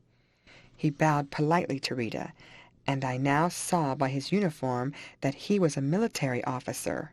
Of course I thanked him, as did my cousin. On the rest of the party coming up, they joined us in expressing our gratitude. He laughed as he answered, "I should have been glad to have killed the beast at all events, so pray don't thank me. Let me ask where you are going. I don't think it prudent for ladies to be riding through the country without a large escort." On hearing that we were going to the judge's, he advised us to hasten on, saying that he was going in the same direction, and would be happy to accompany us. He introduced himself as Captain Norton, and told us that he had received information that a band of Indians was in the neighborhood, and that he was about to collect a party of volunteers to defend the settlement should they exhibit any hostile intentions. Hearing this, I proposed to Carlos to return, but he was of opinion that as we had already performed 3/4 of the distance, we should proceed to the settlement, observing that there were plenty of people to defend Castle Kearney, that a sharp lookout was always kept there, and that it was very improbable that the Indians, even if they were intent on mischief, would venture to attack it. Captain Norton agreed with Carlos, and as Rita had now recovered from her fright, we continued our course as before. Getting clear of the hummock, we were now in more open ground. In a short time a hut came in sight, then another and another, and we found that we were in the suburbs of Roseville.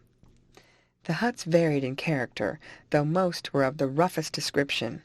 Some were built of logs placed horizontally one upon another, others were frame erections covered with boards. Very few were of a more substantial character. At last, several edifices of superior architectural pretensions, having 2 stories and broad verandas on all the sides, and surrounded by gardens and orchards, came into view. Captain Norton parted from us at the outskirts of the settlement, saying that he should have to call officially on the judge, and hoped to hear that Miss Kearney had not suffered any ill effects from the alarm she had experienced. "You need be under no apprehensions on that score, Captain," said Rita, laughing. "I am quite myself again, though none the less grateful to you for having saved me from the claws of that hideous creature." The judge was pacing up and down the broad veranda surrounding his house, while little Paul, with a hobby horse between his legs, was trotting about, watching over by Black Rosa. The judge waved his hand while he shouted indoors to his wife, "Marian, Marian, here come our friends from Castle Kearney." Then taking hold of Master Paul's hand, he ordered Rosa to call the boys to look after the horses. Mrs. Shirtliff quickly made her appearance, and she and her husband greeted the young ladies as they ran up the steps and gave Carlos and me a cordial welcome. When the judge heard of Rita's narrow escape, he exclaimed, "We must have a broad road cut through that hummock. It will not be safe to traverse until that's done. We are all deeply indebted to Captain Norton for his timely shot, and I shall be happy to make his acquaintance if he comes here." We inquired for Rochefort and Les Jolis. They went away at daybreak into the forest, the one bent on slaughtering game, the other on collecting objects of natural history. A clever fellow is that Frenchman, and I have begged him to remain here as long as he can find subjects for scientific research, he answered. When we told him the object of Captain Norton's visit to Roseville, he laughed and replied, "I don't believe the Indians will venture near the place. They know too well the effect of our fellows' rifles. Since I came home, I find that a treaty has been entered into with them. The meeting took place at Payne's Landing, on the Ocklawaha River, and they have agreed in the course of a few months to move westward across the Mississippi, where the Creeks and Cherokees are also about to migrate, so that we shall in a short time, I hope, see the end of all these Indian troubles." We found that the judge had business to attend to, and Carlos suggested that we should take a stroll through the settlement. We had got some little distance when my companion pointed out with a laugh the chief inn of the place, in front of which, nailed to a tree, hung the sign of the General Washington. It was a weather-boarded shanty, fixed up in an open space between several trees, which the builder had not thought it worth while to cut down. From the boughs hung several cages full of birds, while a number of hideous little mongrel dogs ran about, attended by a black boy, who sat on the steps, apparently having nothing else to do than to scratch his woolly pate. As we approached, Captain Norton rode up, and calling to the boy, directed him to summon his master. "What you want him for, Massa Cap'n?" asked the black. "I tell you to call him," answered the captain. "Him fast sleep in him hammock now, no want to be 'sturbed." "Go and call him, whether he is asleep or awake," said the captain, getting angry. Just then a person, who I had no doubt was mine host, appeared at the door, though as unlike my notion of what a landlord should be as possible. "Well, Cap'n, what do you want?" he asked. "I am sent to require you and all able-bodied men to turn out armed for the defense of the country, and of this settlement in particular, against the redskins, who, we have information, are approaching the place with the intention of attacking it." "I guess, though, we'll soon put them to the right about," answered mine host. "Won't you step in and liquor?" The officer excused himself, and having mentioned the spot where the volunteers were to rendezvous, he turned his horse and rode towards us. We asked him what success he had had in obtaining recruits. "Those living on the outskirts are willing enough," he said, "but some of those whose houses are near the river, and who believe that the Indians will not molest them, are less inclined to turn out." As our new friend had to hurry on, we parted with him, but he promised to call at the judge's in the evening. Wherever we went, we found people talking about the supposed approach of the Indians, though no one seemed to think there was much chance of their attacking the settlement. We hoped on getting back to find Rochefort and Les Jolis, but they had not returned. Soon afterwards, Captain Norton came in, and the judge and Mrs. Shirtliff, by their kind reception, at once made him feel at home. He appeared to be much struck with my cousins, and I heard him observe to the judge's wife that he was not aware such charming young ladies were to be found in that part of the country. Rita was, at all events, well pleased to listen to his conversation, which was lively and sensible. Late in the evening Les Jolis arrived, guided by a black whom he had engaged for the purpose. He had lost sight, he said, of Rochefort, and though he had hunted about in every direction, he could not rejoin him. He hoped, however, that he would before long find his way home. Latterly we became somewhat uneasy at the non-appearance of our countrymen. Could he possibly have fallen into the hands of Indians? If so, anxious as he was to serve them, they, ignorant of this, would kill and scalp him as certainly as they would any other white man. The night passed on. The judge sent us to our sleeping rooms, saying that he would have a watch kept to let our friend in should he appear. The captain had, I found, also sent out scouts to prevent the risk of the settlement being surprised, and before he turned in he rode round to ascertain that they were on the alert. End of chapter. Chapter 4. When I awoke in the morning, I sincerely hoped to find that Rochford had returned, but on inquiry I was told that he had not made his appearance, nor had any news been received of him. Le Joly, who had taken a great liking to him, became more and more anxious, especially when he heard that Indians were in the neighborhood.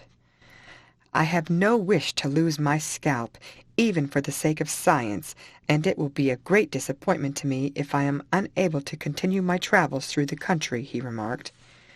You need not be anxious, said the judge. These Indian troubles will soon be put a stop to. If Rochford doesn't return during the morning, we must organize an expedition to search for him. I fear that I cannot undergo the fatigue myself, but I will use my influence with others, and with the assistance of Captain Norton we may send out a strong body who will defy the redskins, should any be met with. In my opinion, however, the appearance of a few hunters, or a single family or so, probably gave rise to the report. The judge's idea was entertained by the greater part of the inhabitants, and I suspect contributed not a little to the readiness with which they volunteered to form a party to go in search of our missing friend.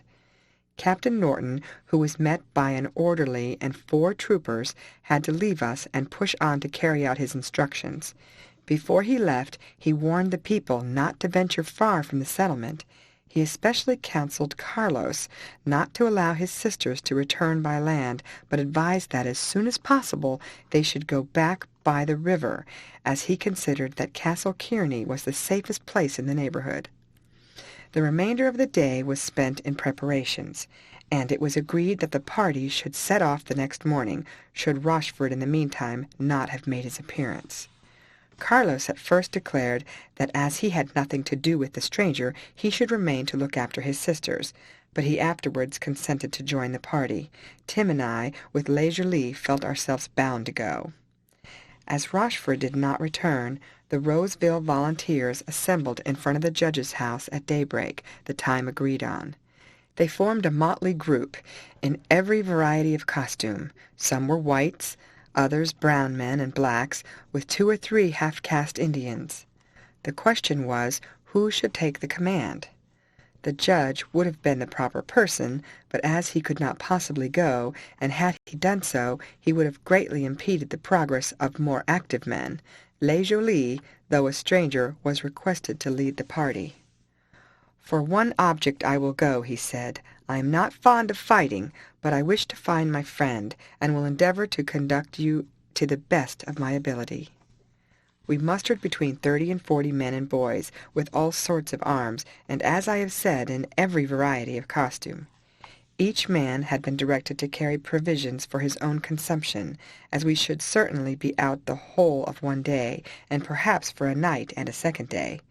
I don't know what Captain Norton would have said had he seen us as we marched along in a straggling fashion, many of the men with pipes in their mouths, and all either talking or laughing loudly.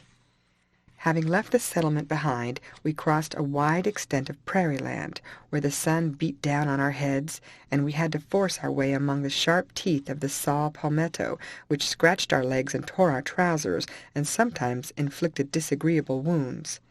Then we came to what is called a pine barren, the ground being flat and the soil of a sandy nature, out of which rose enormous tall pines, having beneath them a growth of rank grass, and here and there clumps of low bushes, well calculated to conceal an enemy, while our course was often impeded by fallen trunks and half-burned stumps.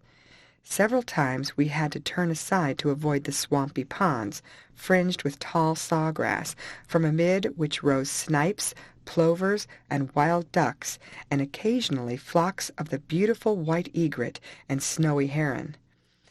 The water was brackish and covered with lilies of varied colors, from amid which every now and then alligators popped out their heads to look at us.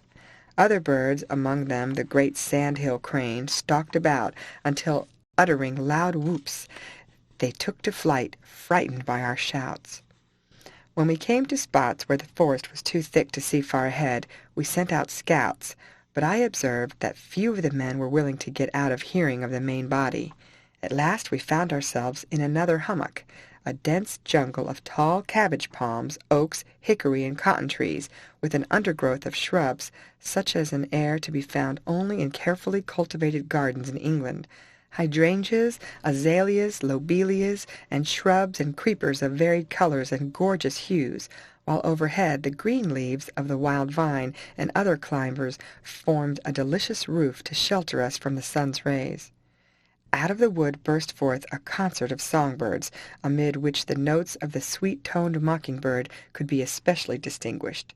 To Carlos it was no novelty, nor was it to most of our companions, but Le Jolie and I were delighted. We had as yet discovered no trace of our friend.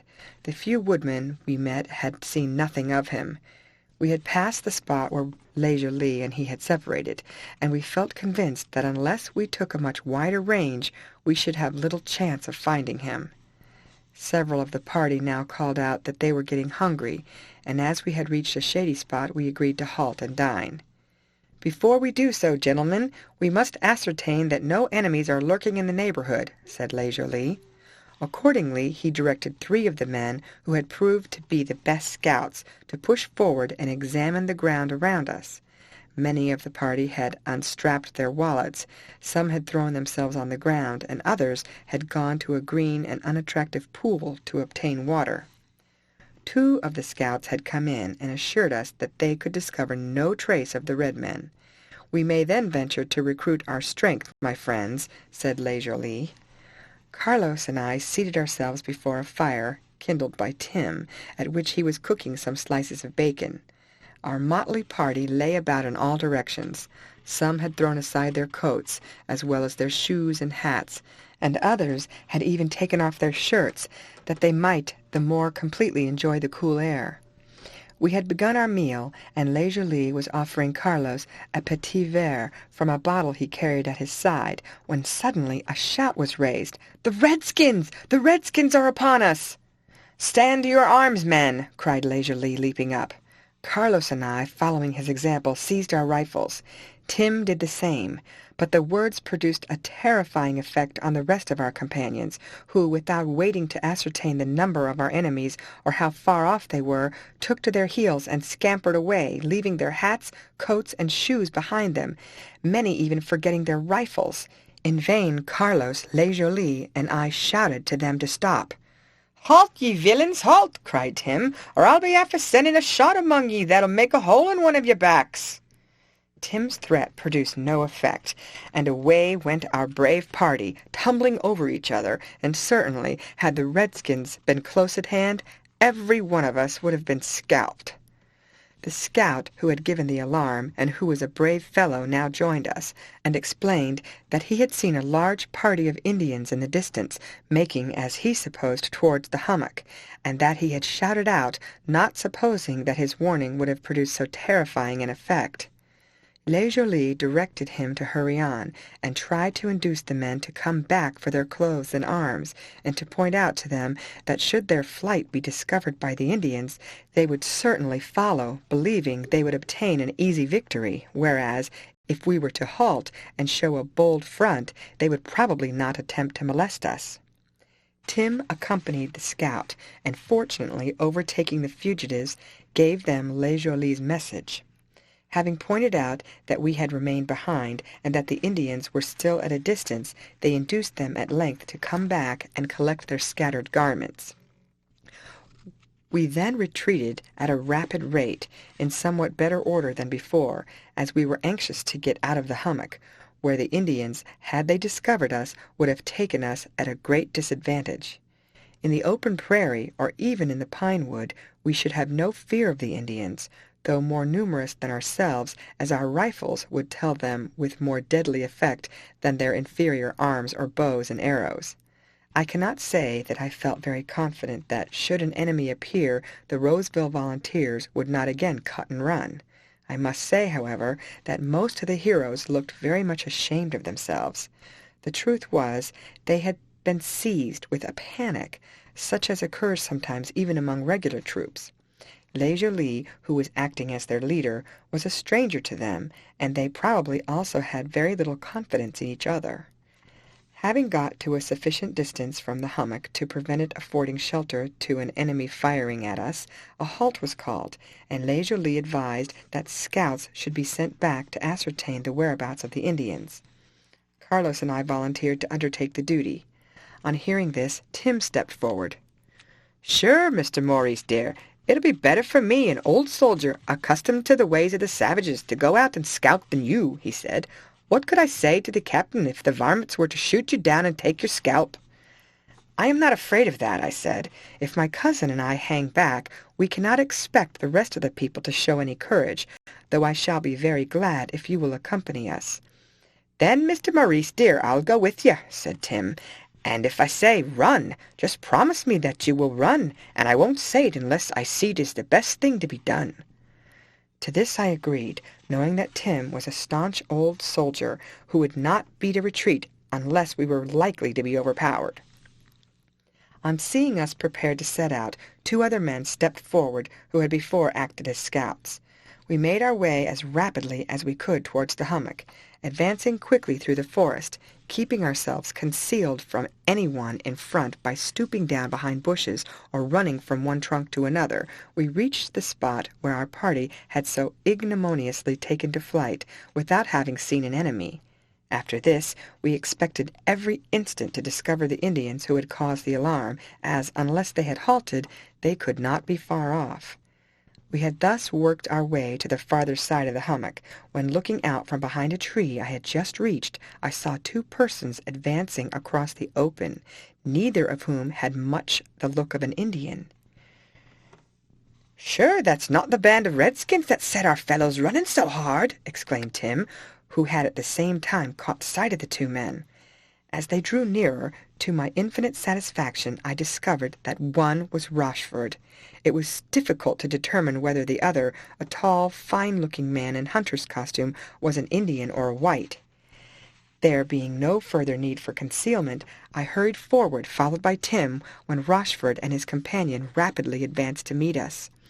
"Where have you been?" I exclaimed. "We feared that you had met with some accident, and we have been hunting for you all morning."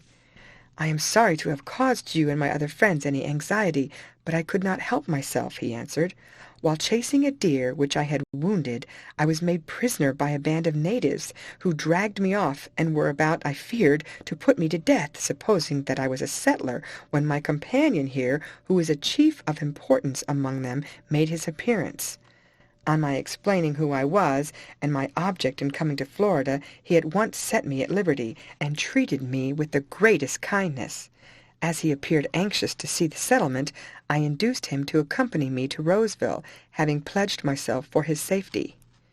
"No one would wish to interfere with him," I observed. "I feel very sure he will meet with a friendly reception." To my surprise, the Indian chief, turning to me, said, in perfectly good English, "I know that I can rely on the honor of an Irishman. My sole object in entering the settlement is to assure the white inhabitants that my countrymen desire peace, and that they need be under no apprehension of an attack from us. All we wish is to retain our hunting grounds, and to cultivate our lands unmolested."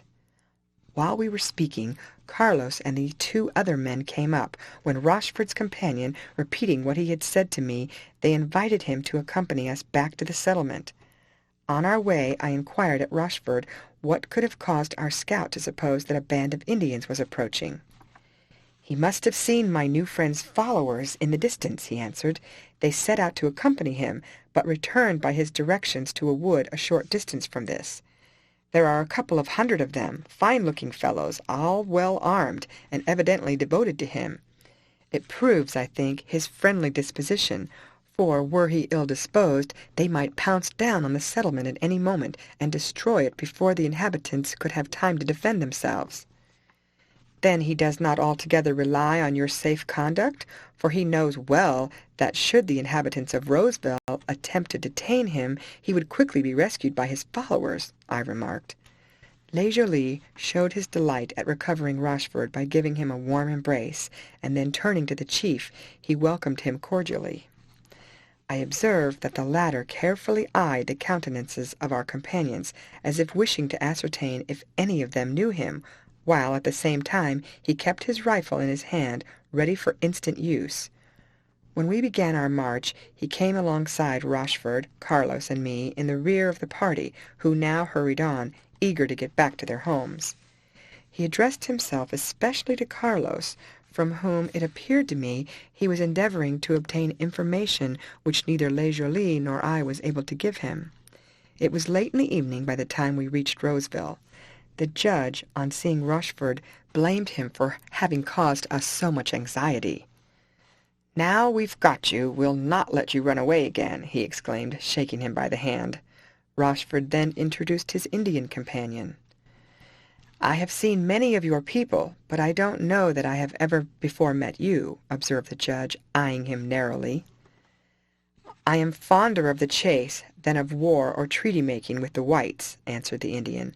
"I have visited you now for the sake of assuring you of the friendly feelings of my people, so that you may rest in quiet without any apprehensions of an attack from us."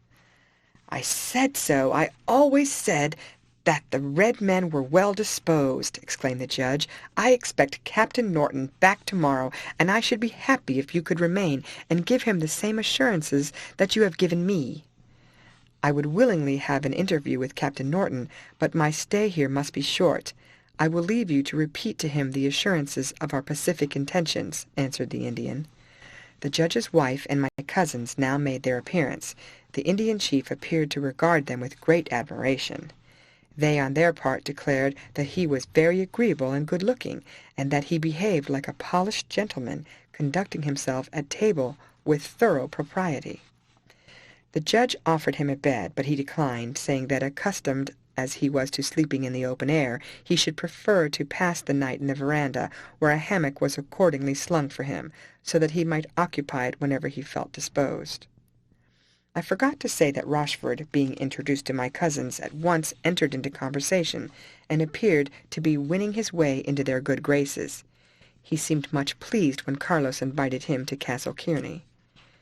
After the ladies had retired, the gentlemen sat up sometimes smoking their Havanas, the Indian taking part in the conversation. At last we all turned in to our respective quarters, the judge having some time before set us the example.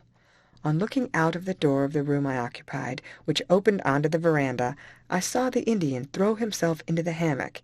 In another minute he was apparently fast asleep. On awakening early the next morning, the first sound I heard was the voice of Black Rose, little Paul's nurse, uttering exclamations of surprise. Presently I heard the judge's voice, and on looking out I saw them examining with puzzled looks the hammock in which the Indian guest had slept. One of the ropes had apparently been cut, and the hammock had come to the ground. "Can anything have happened to him? Where can he have gone to?" exclaimed our host. "Hunt about, Rose, and see if you can find him anywhere." "Me ask Toby," said Rose. "He up early. Perhaps he see him." Toby was the black boy of the establishment, and was a great admirer of Rose. I heard the judge walking about the veranda. I dressed as rapidly as I could, and went out to meet him.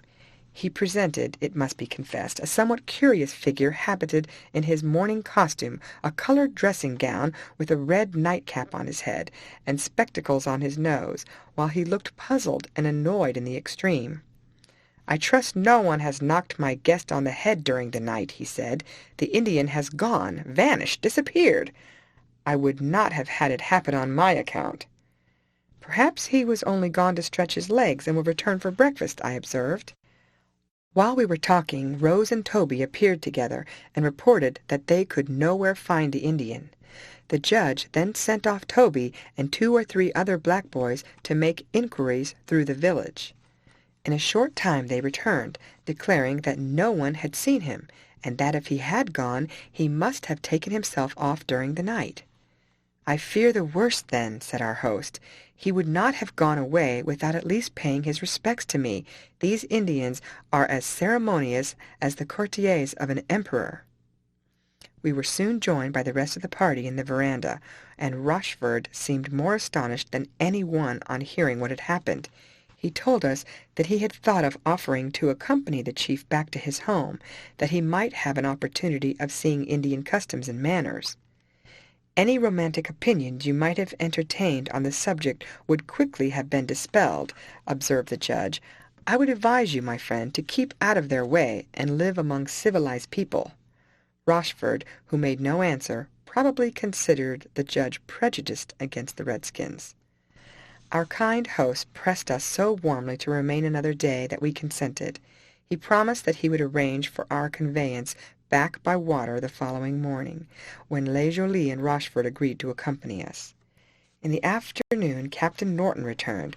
On hearing of the visit of the chief, whose appearance was described to him, he exclaimed, "Why, he is no other than Powell, or Osceola, as the Indians call him, their great leader, and the most dangerous person in the country. I believe that no Indian bears a more deadly hatred to the pale-faces, as he calls us, than does that man. Notwithstanding all his promises, I would not trust him. So violent was his behavior while the other chiefs were making the treaty at Payne's Landing that General Thompson caused him to be seized and carried off in irons, though he managed to slip out of them and to make his escape. He had since sent word that he would agree to the treaty, but those who know him best mistrust him most. What could have induced him to run the risk of coming to this settlement, I cannot say. Probably he supposed no one here was acquainted with him, and evidently had some object in view." "At all events, he saved my life when his countrymen were threatening to take it," observed Rochford, stepping forward, "and I am deeply indebted to him." "My dear sir, he may have had an object in saving your life, and knowing you were a British subject, he would not hate you as he does Americans.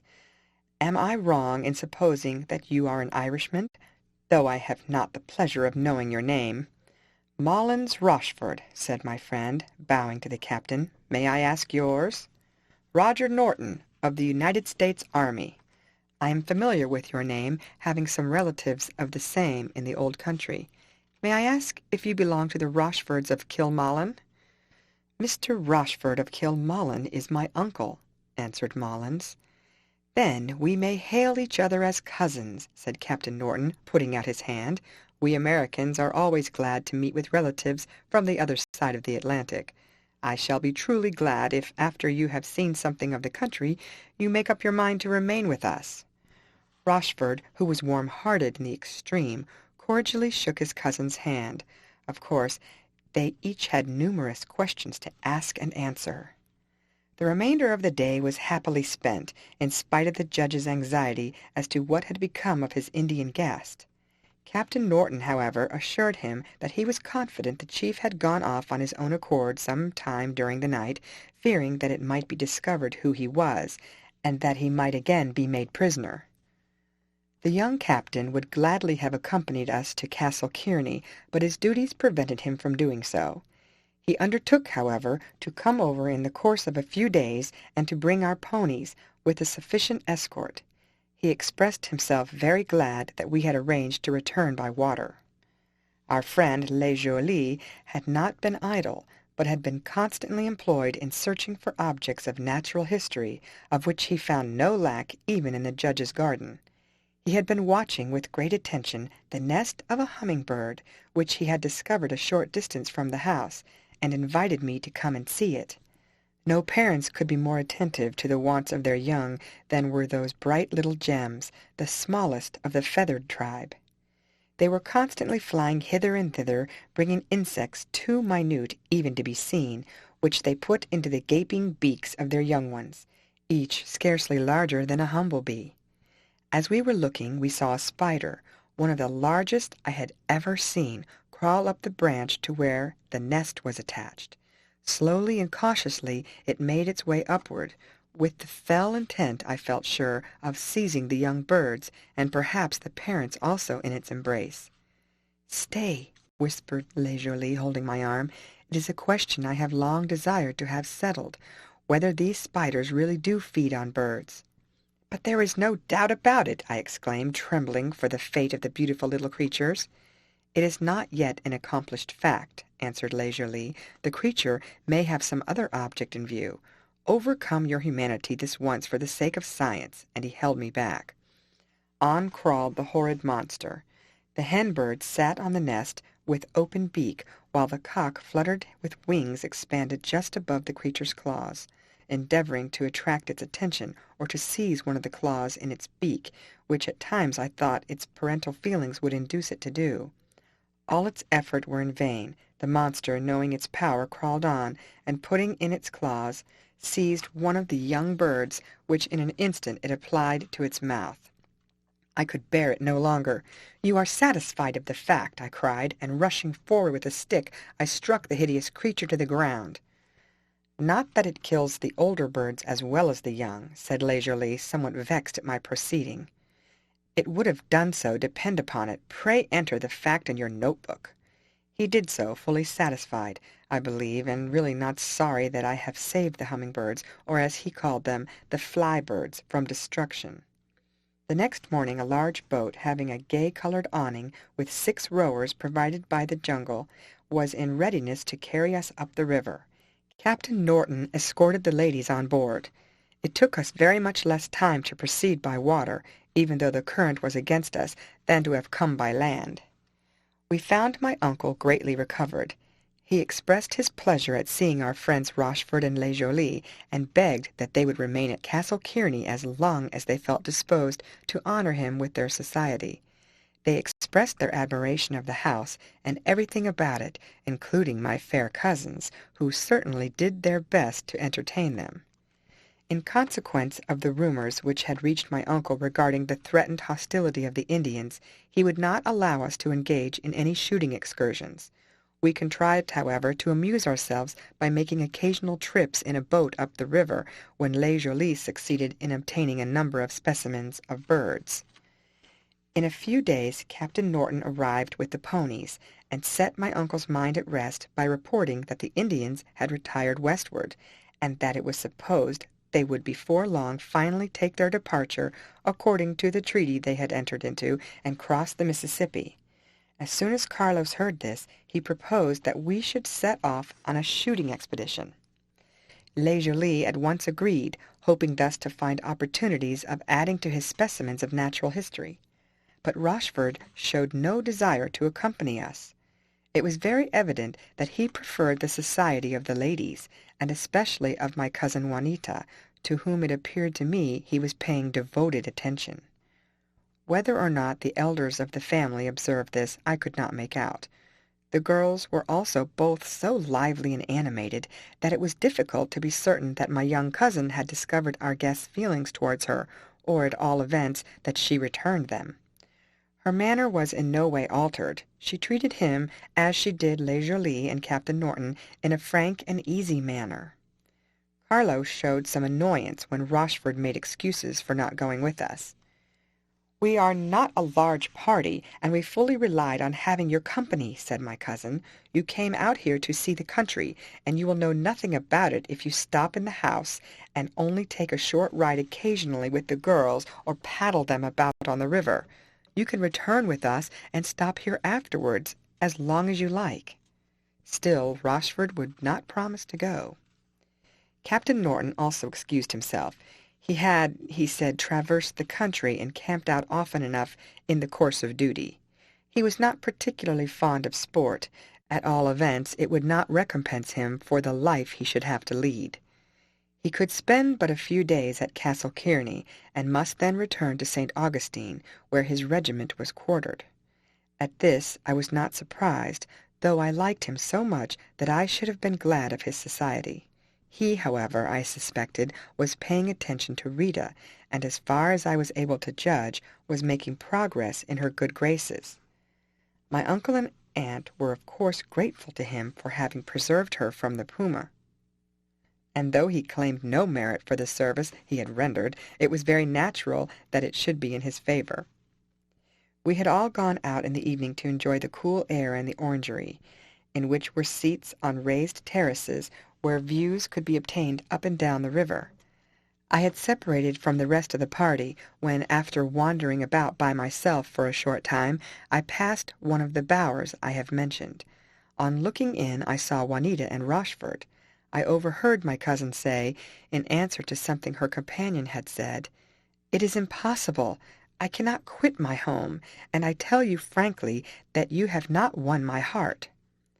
As my cousin did not call, though I was sure she must have seen me, I felt that it would not be right to interfere, and therefore hurried on until I was out of sight. Some time afterwards, when the ladies had returned to the house, Rochford came up to me. "Maurice, I have made up my mind to accompany you on your expedition," he said. "I shall be obliged if you will let Carlos know. I see that I cannot with propriety stay here any longer." He did not tell me, but of course I guessed, the cause of his sudden change of plan. I could not help thinking Juanita had done right, for he was in reality a comparative stranger, and except that he was a warm-hearted, impulsive young man, we knew little of his principles or character. Carlos, on hearing of his intention to go with us, exclaimed, "I am very glad of it. He'll make a capital companion. He sings a good song, and I dare say will prove a good shot." At daybreak on the following morning we started, our party consisting of Les Jolies, Rochford, Carlos, Tim, and myself, with 2 ponies for carrying game, and 4 blacks to beat the bushes and make themselves generally useful. We had 6 dogs, well-trained animals, 2 being retrievers, the others powerful brutes, taught to rush into thickets and turn out the game, or to pull down the larger animals. The blacks carried guns, axes, and machetes, while we had our rifles, a brace of pistols, and a long knife apiece. We at once struck away to the southwest, in the direction in which Carlos considered we were most likely to find sport. Rochford was unusually silent. A change had evidently come over him, and he seemed almost morose and sullen. When Carlos bantered him with not being as merry as usual, he turned away, and soon afterwards dropped behind the rest of the party. Les Jolies was too much occupied in observing the various birds and animals to remark our friend's behavior. I should have said that one of the dogs was a large, handsome spaniel, Caesar, of which my uncle had kindly made me a present some days before. The animal seemed to understand the change of masters, and having taken a great fancy to me, obeyed my orders as readily as if I had trained him from his puppyhood.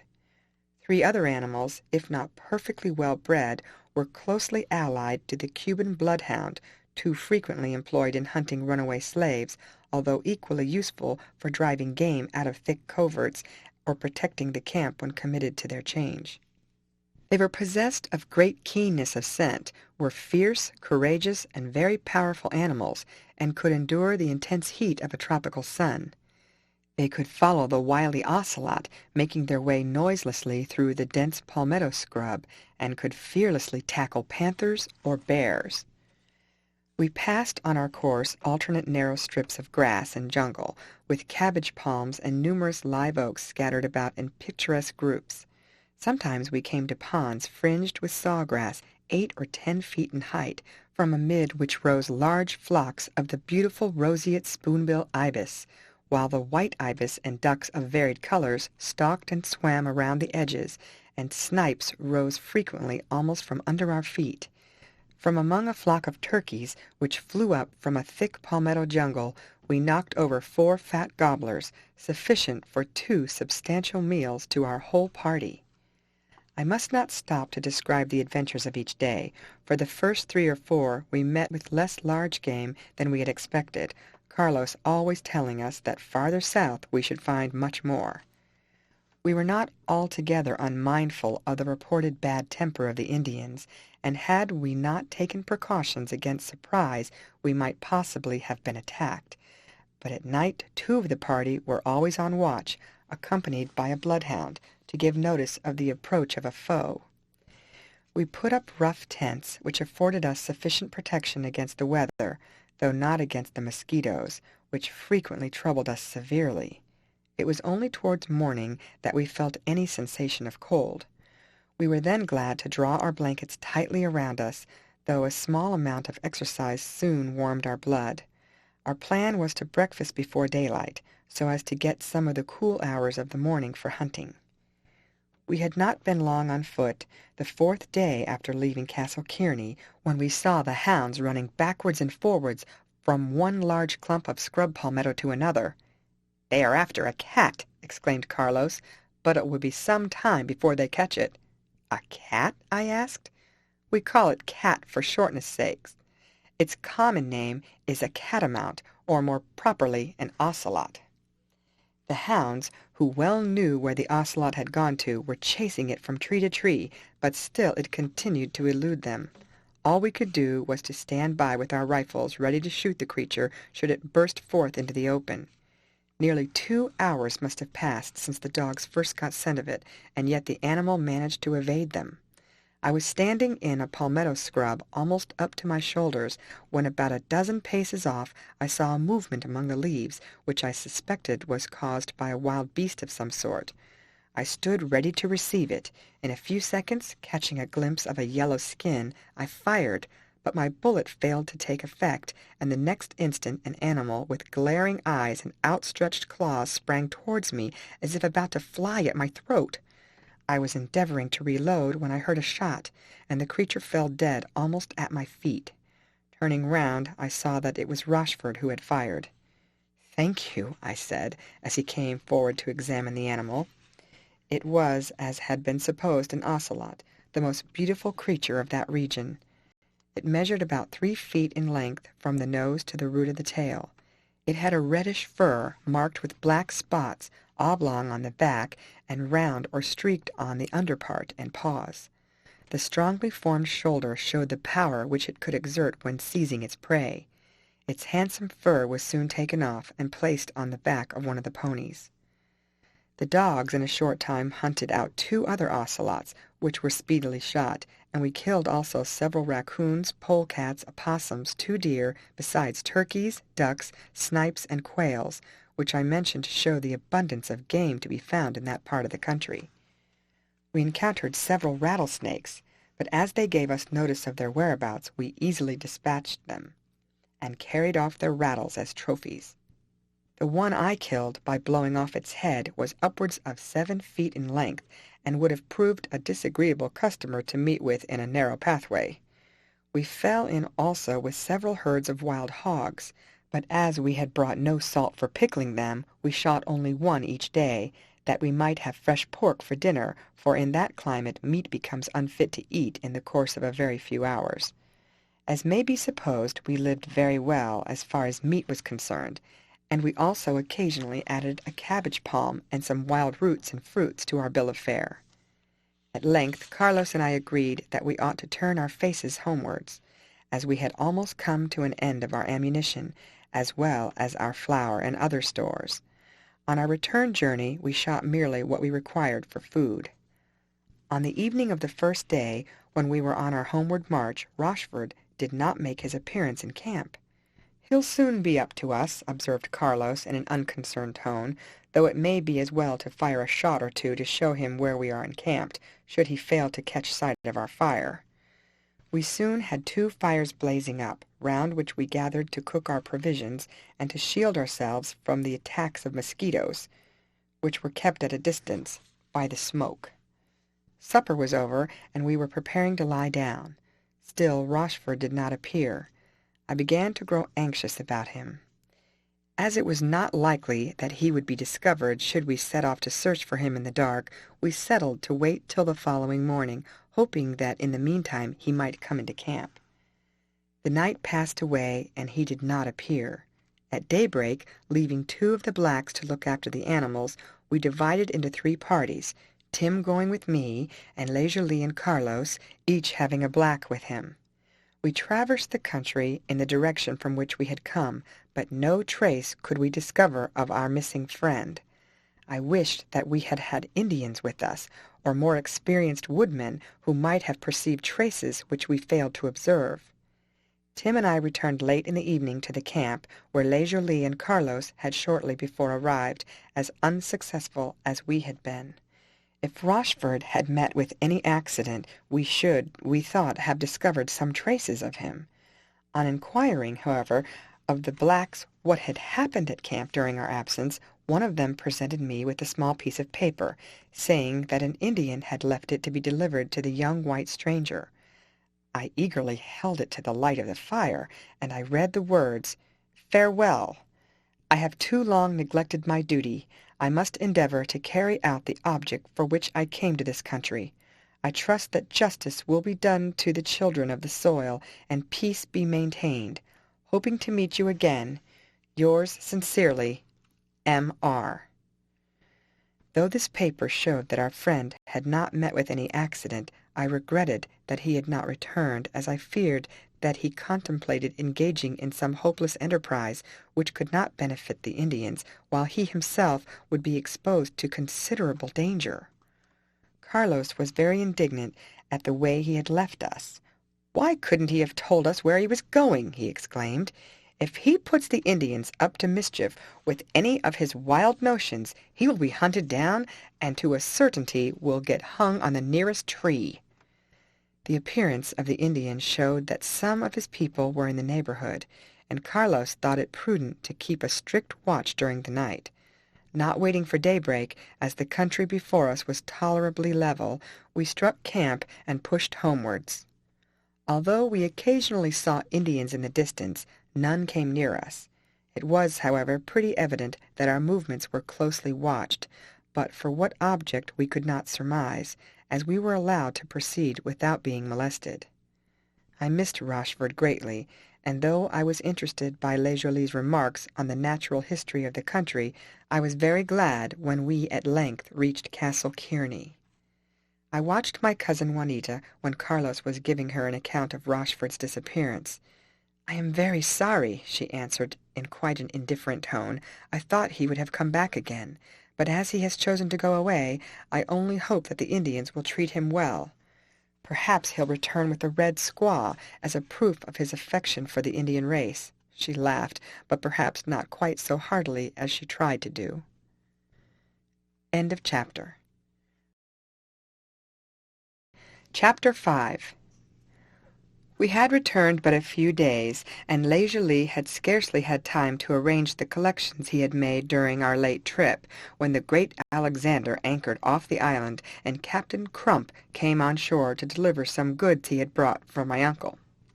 He was going afterwards down the east coast to the Florida Keys, as those coral reefs and islands which fringe the southern end of the peninsula are called. He intended to touch at several places on his way, and perhaps afterwards run up the west coast as far as Cedar Keys. Leisure Lee at once inquired whether he would convey passengers, and on receiving a reply in the affirmative, he invited Carlos and me to accompany him, and Tim if he wished to go. My father and uncle willingly gave us leave, and we lost no time in making preparations for the voyage. This was soon done, and that very evening we went on board. Captain Crump had brought a fresh supply of ammunition, and as we had plenty of provisions, we were in want of nothing. I took Caesar, and Carlos had 2 other dogs. I have already described the schooner, as well as that portion of the St. John River which we now sailed over. Rounding the Hazard Lighthouse, we steered for St. Augustine, not only the oldest city in Florida, but the most ancient built by Europeans in the whole continent of North America. It stands on a narrow peninsula formed by the Sebastian and Matanzas rivers. Carlos had often been there before, as it is only a few miles across from the St. John River, and he had friends and relatives of his mother residing there. It still contains many old Spanish buildings, which give it a very picturesque appearance. The streets are, however, somewhat narrow and paved with stone, or rather with a conglomerate of shells. As we remained there but a few hours, I can say little more about it. From St. Augustine for 300 miles southward there extends a succession of long, narrow banks which form the outside of a series of lagoons so shallow that only vessels drawing a very few feet of water can navigate them. We kept out to sea for about 100 miles when, passing through the Mosquito Inlet, we entered the Mosquito Lagoon. Outside, we had been tumbling about in the rolling Atlantic. We were now in perfectly smooth water, but our skipper and his mate had to keep a sharp lookout to avoid running on the numerous shoals which lay in our course. The narrow strip of land outside was only a few feet in height, covered with pines, oaks, and palmettos. As it was impossible to navigate the lagoon at night, we came to anchor. The next morning we continued our voyage. Looking over the side, we could see the fish swimming about in vast numbers. Frequently we found ourselves scraping along over oyster beds, which in some places rose to within a couple of feet of the surface. As we got farther to the south, the banks were fringed with mangroves, and the cabbage palm and palmetto made their appearance. On some of these oyster reefs the mangrove trees had struck root, thus forming islands, which are constantly increasing and still further narrowing the channel. Leaving the Mosquito Inlet, we entered another lagoon known as Indian River, upwards of 100 miles in length, and in some places only 60 or 70 yards across, though in others 3 miles in width. The most interesting objects on shore were the orange groves, for which the banks of the Indian River are celebrated. Some of the plantations are of large size, and our skipper told us that one we were then passing produced in good years a crop of more than 250,000 of oranges. One afternoon, the wind having dropped completely, we came to anchor off a sandy point which afforded an easy landing place. Our skipper, having lent us his boat, advised us to go on shore and to make our way towards the south, when, as he said, we should see what we should see, adding, "Don't let your dogs get ahead of you, friends, or they will spoil your sport." Making our way in the direction pointed out, we saw before us a creek falling into the lagoon. Extending some distance from it was a forest of dead trees, the stems and branches bare and gaunt, crusted with white, and supporting on their highest branches the roughly constructed nests of a vast colony of pelicans, the most curious-looking birds of the feathered tribe. As we approached the spot, our ears were assailed by a chorus of discordant sounds, proceeding not only from pelicans, but from numerous other aquatic birds collected on the shores of the creek. Holding back our dogs, we made our way through a tangled wood, concealing ourselves as much as possible, until we got within a short distance of the creek, where we lay hid behind some bushes, whence, on looking through the branches, we were rewarded with a most curious sight. An army of white pelicans was drawn up in a row across the middle of the creek, the water reaching halfway up their bodies, while they stood upright with their necks raised in the air, evidently engaged in some important occupation in which they were so absorbed that they did not observe our approach. They were apparently waiting in the attitude of attention for a signal from a large, grave-looking old pelican, the chief of their band, who stood on the shore ready to issue his orders. Presently we heard him utter 2 loud cries in a hollow tone, which sounded like, "Hooker! Hooker!"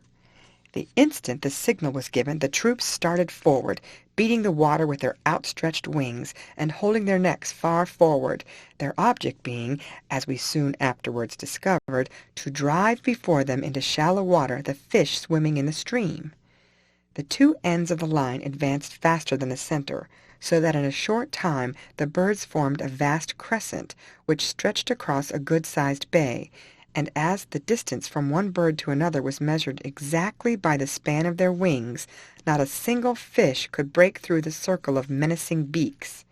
Indeed, the pelicans enclosed the fish with their united wings in a regular line as close and compact as a trawl or drag-net.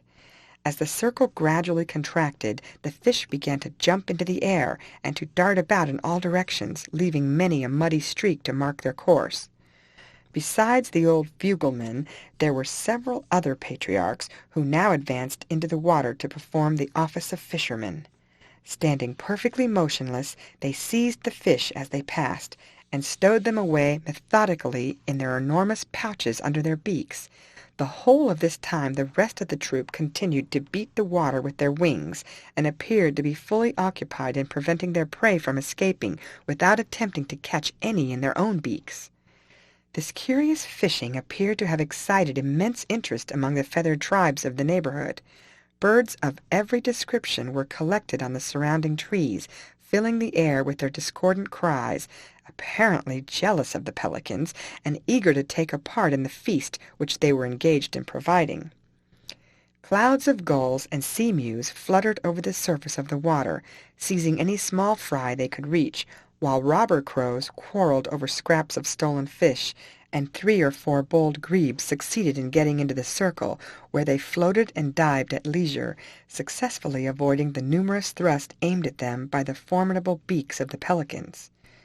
Several cormorants perched on the trunks of submerged trees, now and then darted down like arrows on some big fish which their keen eyes had espied, and as they rose, tossing them up in the air with their tails, they never failed to catch them again by the head and swallow them at a mouthful.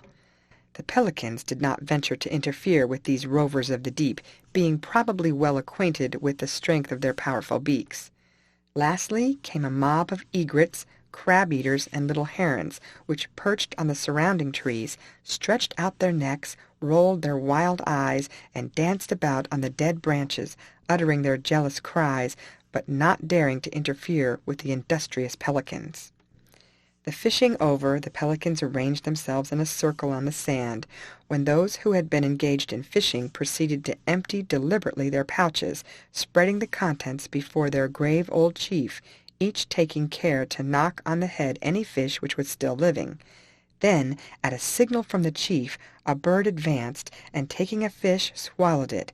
Then came another croak, and another pelican walked forward and took his share, and so on until every bird had been fed.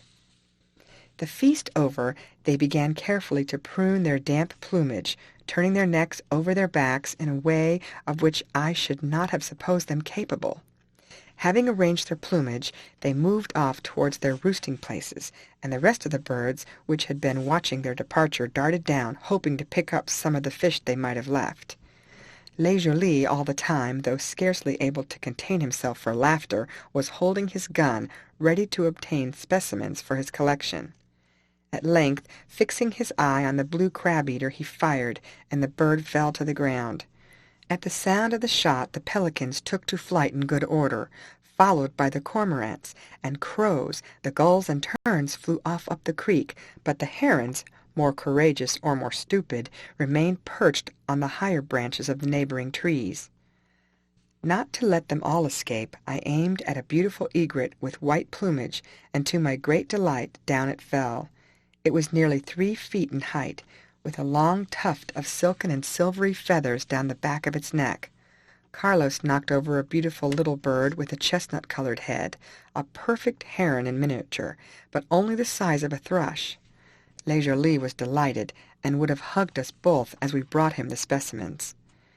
As there was no chance of a breeze, we agreed to spend the night on shore, where we could stretch our legs and enjoy a cooler air than we could find in our close little cabin.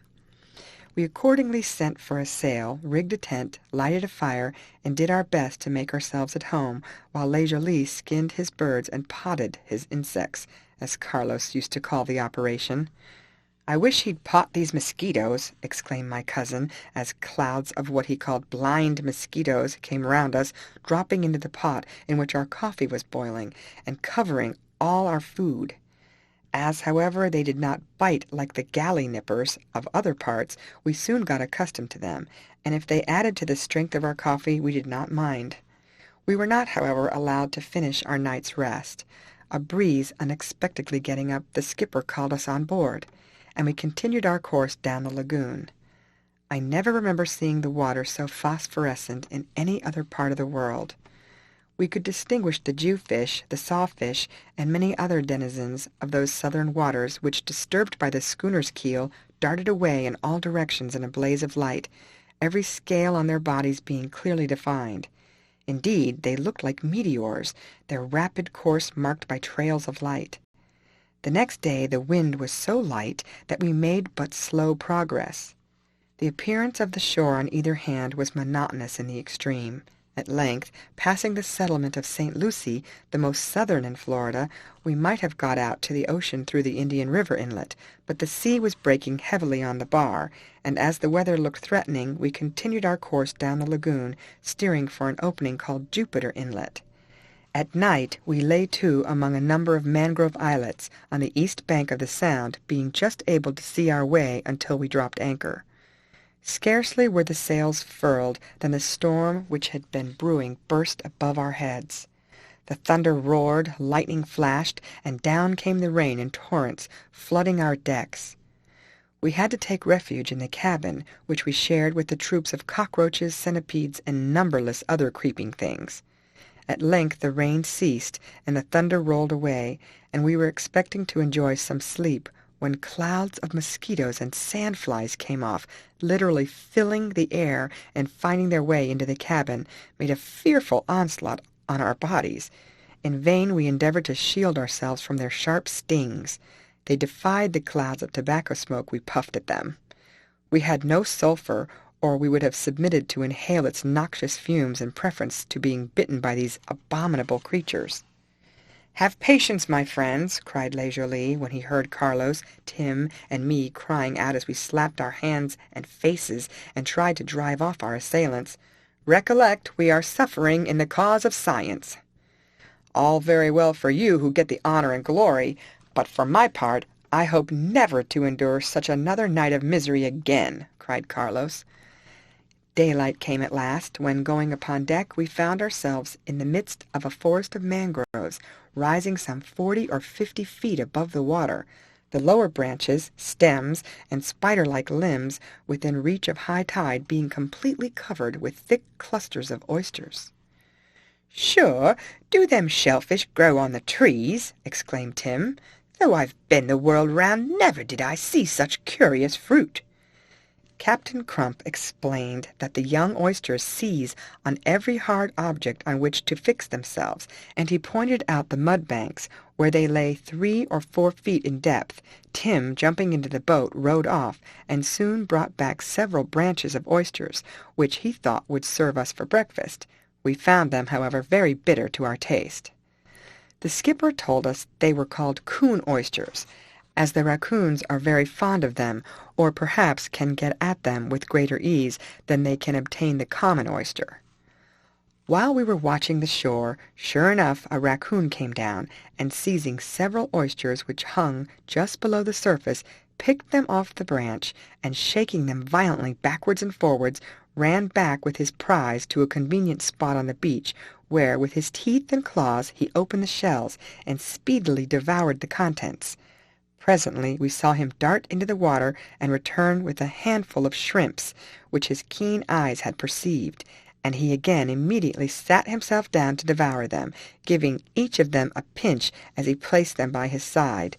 He appeared perfectly fearless of the neighborhood of the vessel, though no doubt, had we been on shore with our dogs and guns, he would quickly have concealed himself. Le Joly remained in the bows of the vessel, watching its movement with his gun ready. As soon as the poor coon had finished its meal, destined to be its last, he fired, and over it fell, though still struggling violently. Tim and another man immediately jumped into the boat, and pulling to the shore, quickly put it out of pain, and brought it on board. It was about the size of a fox, being somewhat larger than a common raccoon. Le Joly called it the aguara, and our skipper said it was the crab-eater. The fur was of a blackish gray, with a tinge of yellow. The tail was somewhat short and marked, with 6 black rings on a grayish ground. As there was but little chance of our making progress for some hours to come, after breakfast we pulled off in the boat to secure some fish for dinner. Our skipper possessed a species of harpoon called grains, which consists of a 2-pronged iron-headed barb about 10 inches in length. The head is loosely slipped into a socket at the end of a staff about 12 feet long, and the two are connected by a rope. A double prong is used for catching fish, but for killing turtle a single-pronged barb head is employed, as it pierces the shell more easily. We had not gone far when Captain Crump, standing up in the bows like an old Triton, lowered his weapon close to the water. It flew from his hand, and immediately afterwards he drew up a redfish of about 12 pounds weight, and threw it into the bottom of the boat. He then stood ready for another stroke. Again he darted down the deadly weapon. The head, which had a long line attached to it, by slipping off at once from the staff, remained sticking in the fish, which, after being allowed to struggle so as to exhaust its strength, was hauled on board. 3 or 4 other fish having been caught in the same way, we had an ample supply for ourselves and dogs. We pulled back to the schooner, on our way collecting off a bank a number of fine oysters, very superior to those which the coons are addicted to eating. At length a light breeze sprang up, sufficient to carry us at a slow rate down the Sound. We passed vast numbers of the Florida cormorants, a small species which breeds in the mangrove islets. They were feeding on shoals of mullet, which rushed along the surface of the water, endeavoring to escape the attacks of sharks, porpoises, and other cruel foes beneath the surface. The cormorants, however, did not have it all their own way, for watching their opportunity, numbers of ospreys and pelicans incessantly splashed down among them to rob them of their prey. Whenever we brought up, we pulled off in the boat to supply ourselves with fish, which we seldom failed to take with hook and line, even when the skipper was unsuccessful with his grains. We baited with land crabs, which abound in the mangrove swamps. Frequently, within a quarter of an hour, we caught redfish, dark-fleshed jack, and black and white banded sheep's heads, in numbers sufficient to feed all on board. Indeed, we agreed that no one need starve in Florida, if only provided with guns and ammunition, hooks, lines, and harpoons. At length Jupiter Inlet was reached. It is narrow and very shallow, and is occasionally closed by a strong easterly gale.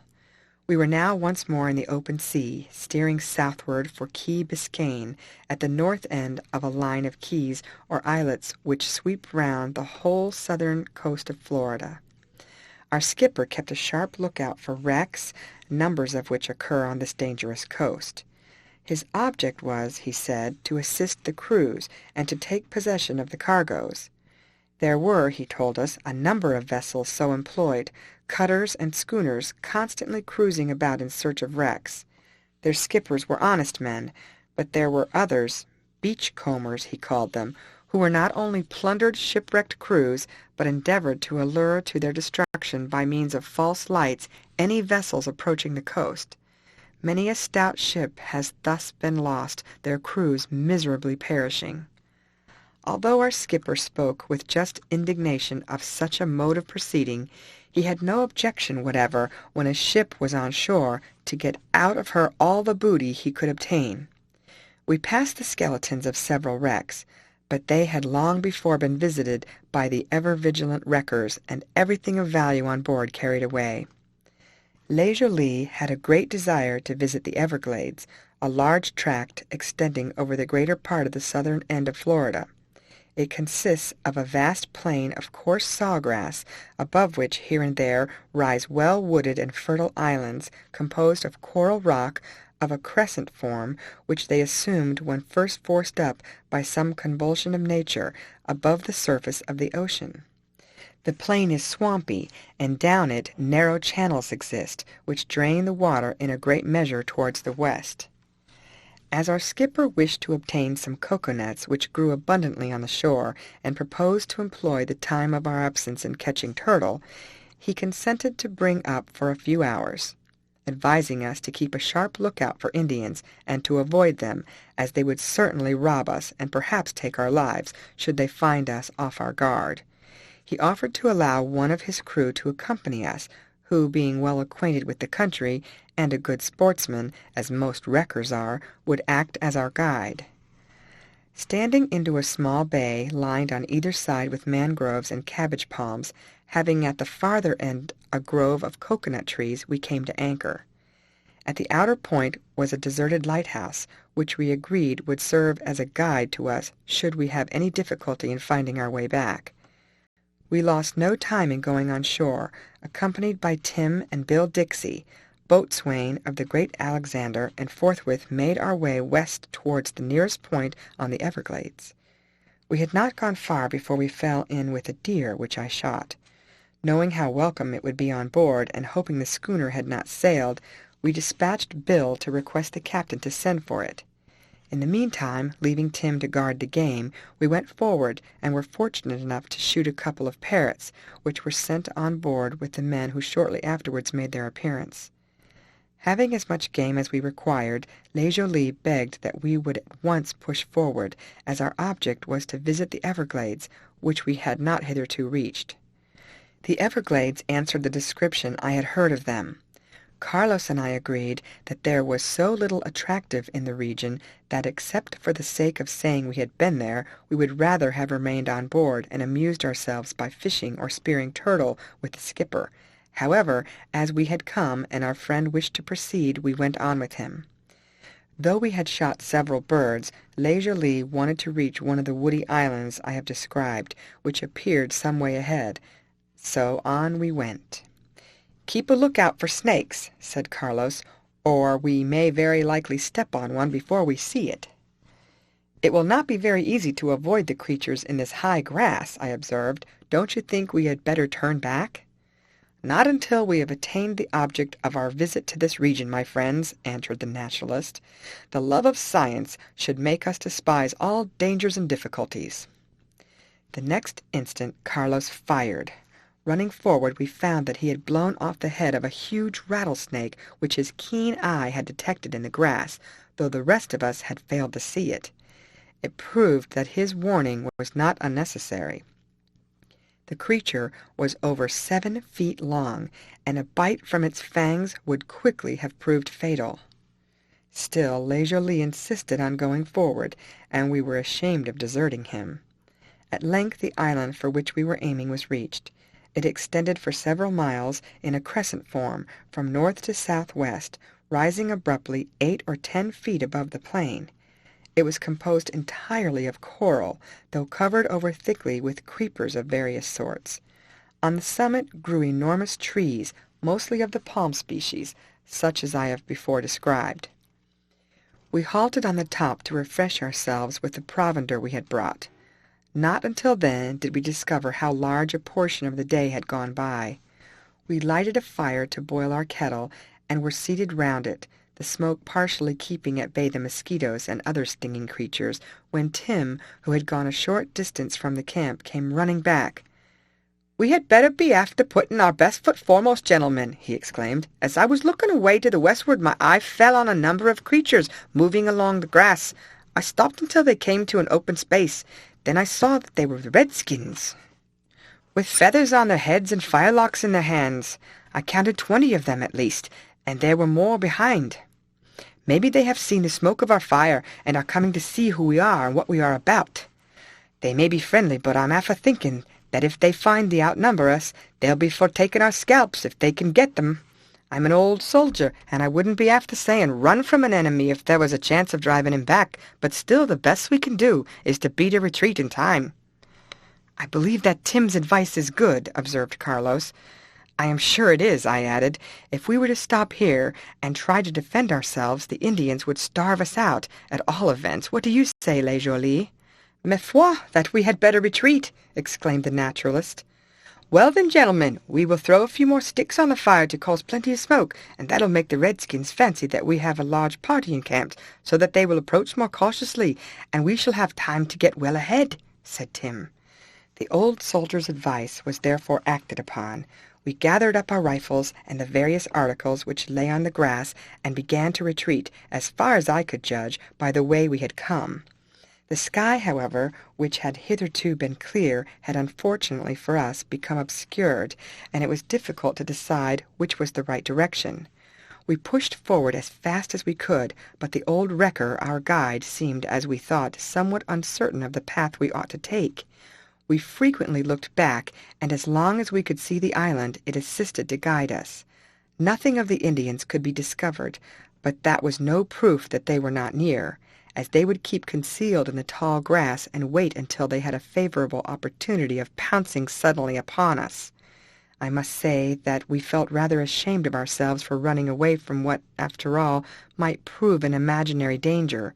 Still, it was better to run than to be overpowered and scalped, our probable fate should the Indians prove to be hostile, and from Tim's account they were certainly on the warpath. The sun had sunk beyond the vast plain of grass stretched out behind us, when we emerged from the Everglades and found ourselves in the forest belt which separates that region from the sea. We now called a halt to consider what course to pursue. It was evident that we have not returned by the same way we had come, for we could discover no signs of having been on the spot before. "We cannot be more than a couple of miles from the shore, and when we reach it we shall know what direction to take," said our guide. "We may still, if we push on, keep ahead of the redskins." Though tired and hungry, we agreed that it would be more prudent to push on than to halt longer. Scarcely, however, had we got among the palmetto scrub than, looking back to ascertain if we were followed, I caught sight, amid the thickening gloom, of a number of dark figures following up our trail. I pointed them out to Tim. "Do you advise that we should halt and face them, or continue our course?" I asked. "No use halting unless we are prepared to fight it out to the last," he answered. "Better to keep moving on while we can see our way, and maybe they don't intend to attack us at all until we have encamped, in the hope to find most of us asleep." Leisurely and Carlos agreed with Tim. We spoke in undertones so that our voices might not reach our pursuers. They probably were well aware that there were only 5 of us, but they knew that 5 rifles might bring down as many of their number before they had killed us, and this made them afraid of approaching too near until they could find us, as they hoped, off our guard. It was not a pleasant feeling to know that a party of savages was close upon our heels, and yet not to be able even to get a sight of them, for after the momentary glance Tim and I had obtained of our pursuers, they did not again show themselves, though we felt sure that they were skulking along under cover of the trees and bushes. The old wrecker kept us at a good pace, scrambling and leaping over fallen trunks until we saw the top of the old lighthouse, for which we had been looking, rising above the palmetto scrub. The dense foliage had hitherto concealed it, though it was not more than 100 yards off. We hurried on. Its massive walls would, at all events, afford us a place of safety until daylight. At that instant our ears were assailed by a fearful war-whoop, and a shower of bullets and arrows whistled about our heads, but happily not one of us was hit. "Keep together, gentlemen," cried Tim, "and don't fire until we can see our enemies. If we do, they'll take the opportunity of springing upon us before we have time to reload, and we shall be done for." Happily, the ground between us and the lighthouse was pretty open. As we made our way over it, lighted by the moon, which had just risen, I could see our schooner in the distance, standing in for the bay, and another vessel farther off. We dashed across the open as fast as our legs could carry us, expecting every moment to have another shower of missiles sent rattling after us, but the Indians were either stopping to reload, or were so much astonished at seeing us unhurt that they thought it useless to fire again. At all events, we gained the lighthouse in safety. There was a strong door at the base, which happily had been left unbarred. We dashed in and secured it, while we made our way up the winding steps to the first landing place, whence 2 narrow windows commanded the ground below on either side. Scarcely had we reached it than we saw the Indians bursting out from among the trees, not aware, apparently, that we had already gained a place of safety.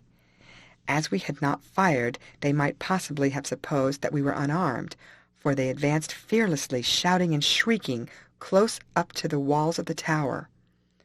"Let them shout on," said Leisurely. "Their shrieks cannot hurt us, and unless they attempt to break in, it would be useless to shoot the poor wretches." The enraged cries of the Indians increased when they found that the door was closed. They attacked it with their tomahawks, but their weapons were blunted against the hard oak, clamped with iron as it was. By Tim's advice, we still reserved our fire, as our stock of ammunition was small, and we might require it for an emergency. The closed door must have showed the Indians that we were within, though, as we took care to conceal ourselves, they might not otherwise have known it. The door was fortunately fitted into the wall of the building, and was so strongly and tightly closed as to prevent the entrance of water, which we saw, from the marks on the walls, must occasionally rise some feet in depth round it. As we did not venture to look out of the window, we could only judge by the sounds which reached us what the Indians were about. There was not much to fear from the blows of their tomahawks, though in time they might have contrived to cut a small hole through the door. We could, however, hear the sound of chopping again and again repeated, while the shouts and shrieks of the savages, as they ran round the building looking out for an opening, became more and more vehement. At last they were silent. Wishing to ascertain what they were about, I crept up to the window and put out my head far enough to take a glance round one side of the tower and over the ground below me for some distance. I saw that a party of Indians were engaged in bringing up a long log of wood, which they evidently intended to use as a battering ram. I must have been seen, for although I withdrew my head as rapidly as I could, the next instant a couple of arrows entered the window, and several others struck the wall outside. Had I remained a moment longer, I should probably have been killed or wounded. "We must prevent them battering in the door," I exclaimed, after telling my companions what I had seen. "We must show the fellows that we have got firearms, and know how to use them." The difficulty, however, was to reach our assailants without exposing ourselves. One window only commanded the approach to the door. Here Tim offered to station himself, and begged us to hand the rifles up to him as fast as we could load them. "I'll teach the spalpeens a lesson they'll not forget," he said, as he took aim with his rifle. He fired, but with what result we could not tell. "Hand up another!" he cried. "Quick, quick!" Again he fired, while I loaded the first. In this way one after the other was discharged and reloaded, so that Tim was able to fire with a rapidity which must have astonished the Indians, who had not, apparently, until then discovered the existence of the window, as he fired 8 or 10 times before any arrows were shot in return. Still the savages, with their unusual perseverance, rushed forward, carrying the log in their arms, and drove it against the door, which creaked and groaned under their repeated blows. From the sounds which reached us, it appeared too probable that they would succeed in breaking it in, but even should they do so, we might still defend ourselves on the staircase, for, as it would allow only one person to ascend at a time, we should be able to keep the whole horde at bay. How many Indians had fallen from Tim's fire we could not ascertain, on account of the uncertain light and the rapid way they were moving about. He had probably oftener missed than struck an enemy. It was evident, however, that his fire had at length become too hot for them, as the blows on the door ceased, and he told us that they had thrown down the log and were retreating. "Hand me up another rifle," he cried. "I'll give them a few parting shots." "Oh, let them escape without further punishment, my friend," said Le Joly. "We should not wish to take their lives. They only acted according to their instincts, and considered that we were trespassing on their property." Tim did not seem to understand this idea, nor did Carlos, who, having his musket ready, sprang to the window and fired. The act nearly cost him his life, for at that moment an arrow flew in, and grazing his head, struck the wall behind him. This showed us that the Indians were on the watch, and that we must be careful how we exposed ourselves. In the meantime, Dixie, our guide, had gone down to examine the door, and came back to report that it still stood firm, although the Indians' weapons had made some impression on it. Having formed a slit in the upper part, 2 or 3 splinters being actually driven in, it was thus evident that had they persevered they might in time have cut through the door, though the aperture would have enabled us to fire at them, and would probably have given us an advantage which they little expected. As it would have been difficult to stop up the hole, we allowed it to remain. Doubting, however, that the Indians had gone off altogether, we kept a vigilant watch for their return. We soon found, indeed, that they were not so easily defeated as we had hoped. Again, looking out of the window, I saw them coming back, each man loaded with a mass of brushwood. Their object was evidently to kindle a fire round the door, and having burned it down, to rush in and capture us while we were smothered with smoke. It was of the greatest importance to prevent them from placing the faggots as they intended, and Tim once more resumed his post at the window to fire at them as they approached. The wood they carried served as shields, which they held over their heads, and trusting to this protection they rushed forward, each man throwing down his load as he got near the door, but the bullets from Tim's rifle struck several of them before they got as close as they intended. Notwithstanding this, however, a heap of firewood was piled up in a short time close to one side of the building. The Indians must, however, have known that the moment the flames burst forth they would be brought into sight, and be more exposed than heretofore to our shots, and they therefore seemed very unwilling to set fire to it. At length the last faggot was thrown down, and Tim told us that he saw an Indian approaching with a flaming torch, which he had kindled at a distance. "The fellows keep leaping about like a regular jack-o'-lantern, but I'll soon put a stop to his dancing," he added. The Indians, however, must have foreseen that the torch-bearer would be specially exposed, and to cover his advance they began shooting their arrows with a rapidity which compelled Tim to keep under shelter. Several came through the window, while others struck the stones on either side. Still undaunted, Tim stood ready to fire.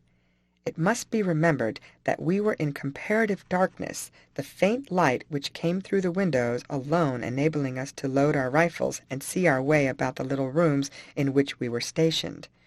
Again Tim stepped forward. The crack of his rifle was heard. "I'm mightily afraid that I missed him," he cried as he sprang back under shelter. "Hand me up another rifle." Once more he fired. "I've hit him this time," he cried out, "but sure the fellow has thrown his torch among the faggots." The thick smoke, which in another minute came curling up around us, proved too truly that the Indian had effected his purpose. While the arrows which flew in at the window prevented us from firing, we could hear their shrieks and cries of triumph as they believed that in a short time we should become their victims. None of us, however, thought of yielding. To avoid the smoke, we went down to the lower story. Although a small quantity made its way through the crack, we could breathe freely, and we calculated that it would take some time before the outer door was burned through. We held a consultation as to how we should act when that should happen. Carlos was for rushing out, firing a volley at our assailants, and endeavoring to drive them back with our hunting knives. Tim advised that we should hold the fort to the last. "Sure, a little smoke won't do us any harm," he exclaimed. "The redskins will have to clear away the ashes before they can get in, and we shall then have an opportunity of shooting down not a few of them when they do that." Leisurely proposed that we should retire to the upper story, to which the Indians would not probably venture to ascend, as it could only be reached by a trap door. I, however, pointed out that they might fill the interior of the building with faggots, and setting them on fire literally roast us. I therefore thought our safest plan would be to remain on the ground floor, as Tim had proposed. Our guide also thought Tim was right, and we soon won Carlos and Leisurely over to our opinion. We spent, as may be supposed, a very anxious time.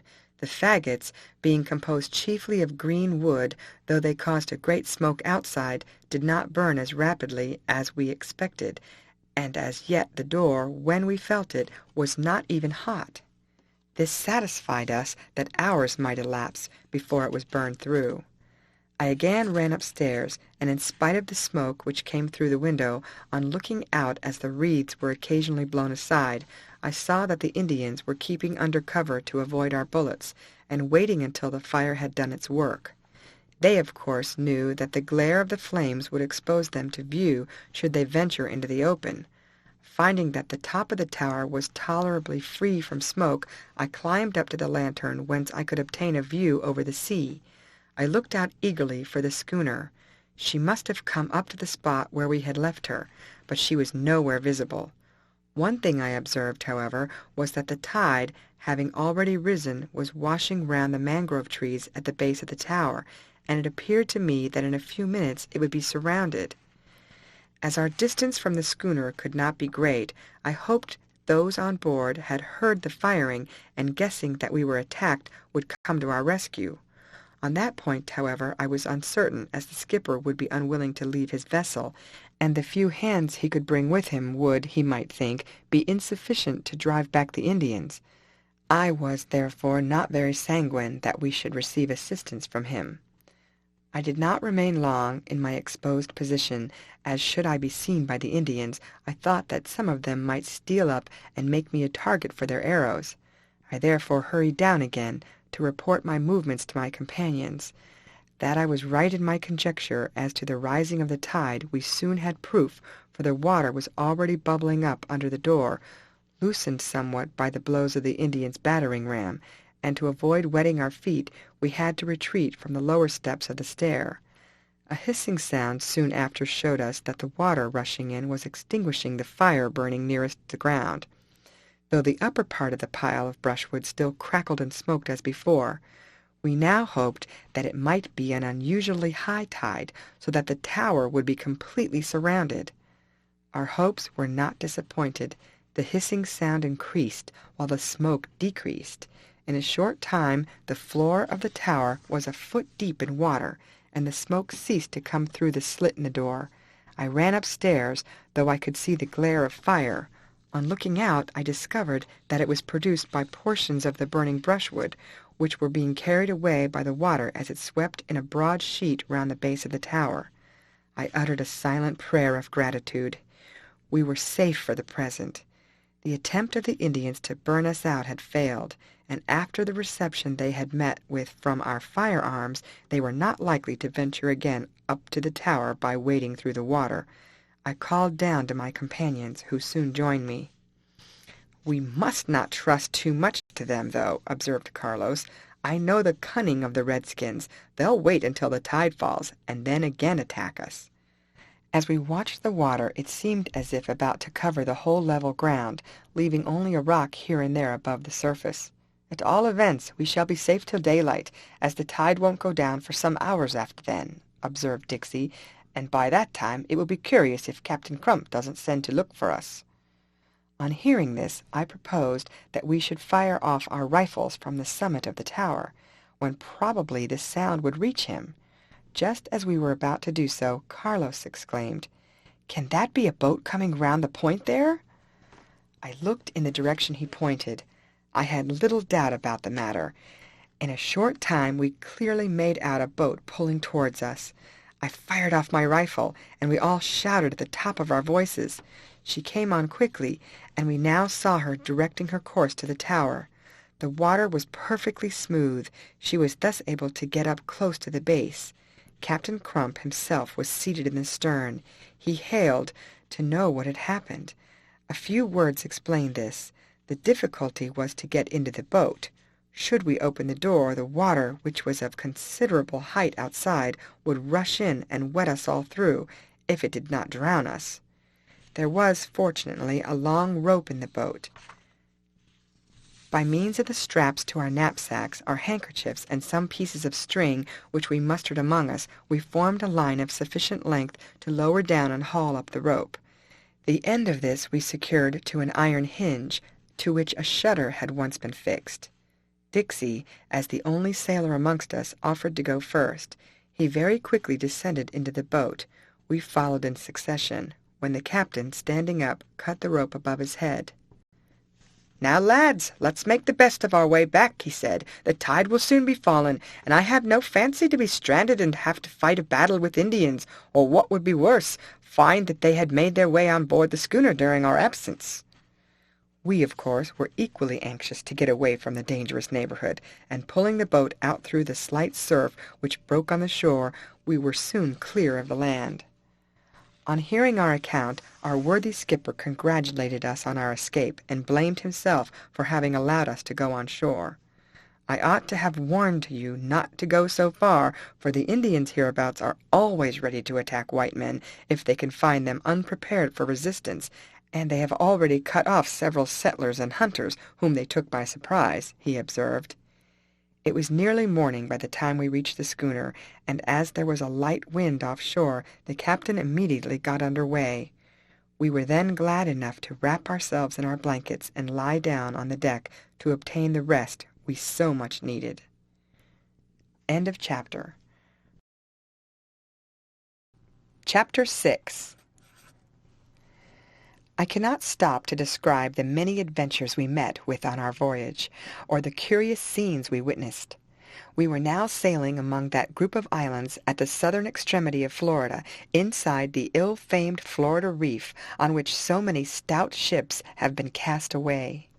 The inhabitants were mostly ruffianly characters, who lived by the plunder they obtained from the vessels wrecked on their shores. We put into a small bay in one of the largest of these islands, called Cayo Largo. Though it is composed of coral rock, there are numerous spaces covered with dark red soil, from which the inhabitants raise pineapples in vast numbers, as well as lemons, oranges, limes, bananas, mangoes, guavas, tomatoes, alligator pears, peppers, and even sugar canes. But as there was no near market for their produce, they depended more on the booty obtained from wrecks than on the produce of the soil. As, however, they were all well known to our skipper, who had constant dealings with them, they received us in a friendly way. We afterwards passed numerous inhabited keys, among which was a group called by the Spaniards Los Martires, or the Martyrs, from the number of seamen wrecked on them who have lost their lives. In the shallow water among the keys we fell in with several boats manned by whites and negroes engaged in fishing for sponges. Some waded out from the rocks, having a long pole with a scythe-like knife at the end of it, with which the sponges were cut off from the rocks. Others sat in the boats, using a bucket with a glass bottom, which being sunk a few inches below the surface enabled them to peer down into the water to a depth of nearly 3 fathoms. The sponges were then cut off with the knife I have just described. In deep water divers were employed, but of course the risk was great, as they were liable to attacks from sharks and other monsters of the deep. We fell in with a countless variety of animal life in enormous quantities as we sailed along within the reef. The most curious were the beautiful paper nautili, which swim with their long arms extended in a straight line, their bodies contrasting with their fragile shells, being remarkably ugly and appearing as if scarcely connected with them. Porpoises rolled along in large shoals. Numerous sharks showed their dark triangular fins above the water, and turtles of several species floated on the surface, while ospreys and other sea-birds flew above our heads, darting down ever and anon to pick up a luckless fish which came within their ken. As the breeze fell light, our skipper determined to obtain a supply of turtle to feed us and his crew, and to dispose of at the first port we might touch at. He had been a turtle hunter from his youth, and knew their ways, he told us, as well as any man. There are 4 different species, namely the green turtle, the hawksbill turtle, the loggerhead turtle, and the trunk turtle. The first is that which makes its appearance at aldermanic feasts. It deposits its eggs twice a year, in May and June. Its first deposit, in which it lays about 240 eggs, is the largest. The flesh of the hawksbill turtle is not considered equal to that of the green turtle, but its shell is of great value as an article of commerce. It also lays eggs twice a year, in July and August, generally 300 at a time. The loggerhead lays 3 sets of eggs, each averaging 170. The trunk turtle is frequently of enormous size, with a pouch like a pelican's. The shell is soft, and the flesh is almost of the consistency of butter. It is the least valuable, having no shell, and the flesh being seldom eaten. They all lay their eggs much in the same way. On nearing the shore on a moonlit night, the turtle raises her head above the water to ascertain that no enemy is near, and if she thinks all safe, she emits a loud hissing sound to drive away any which may be concealed from her sight.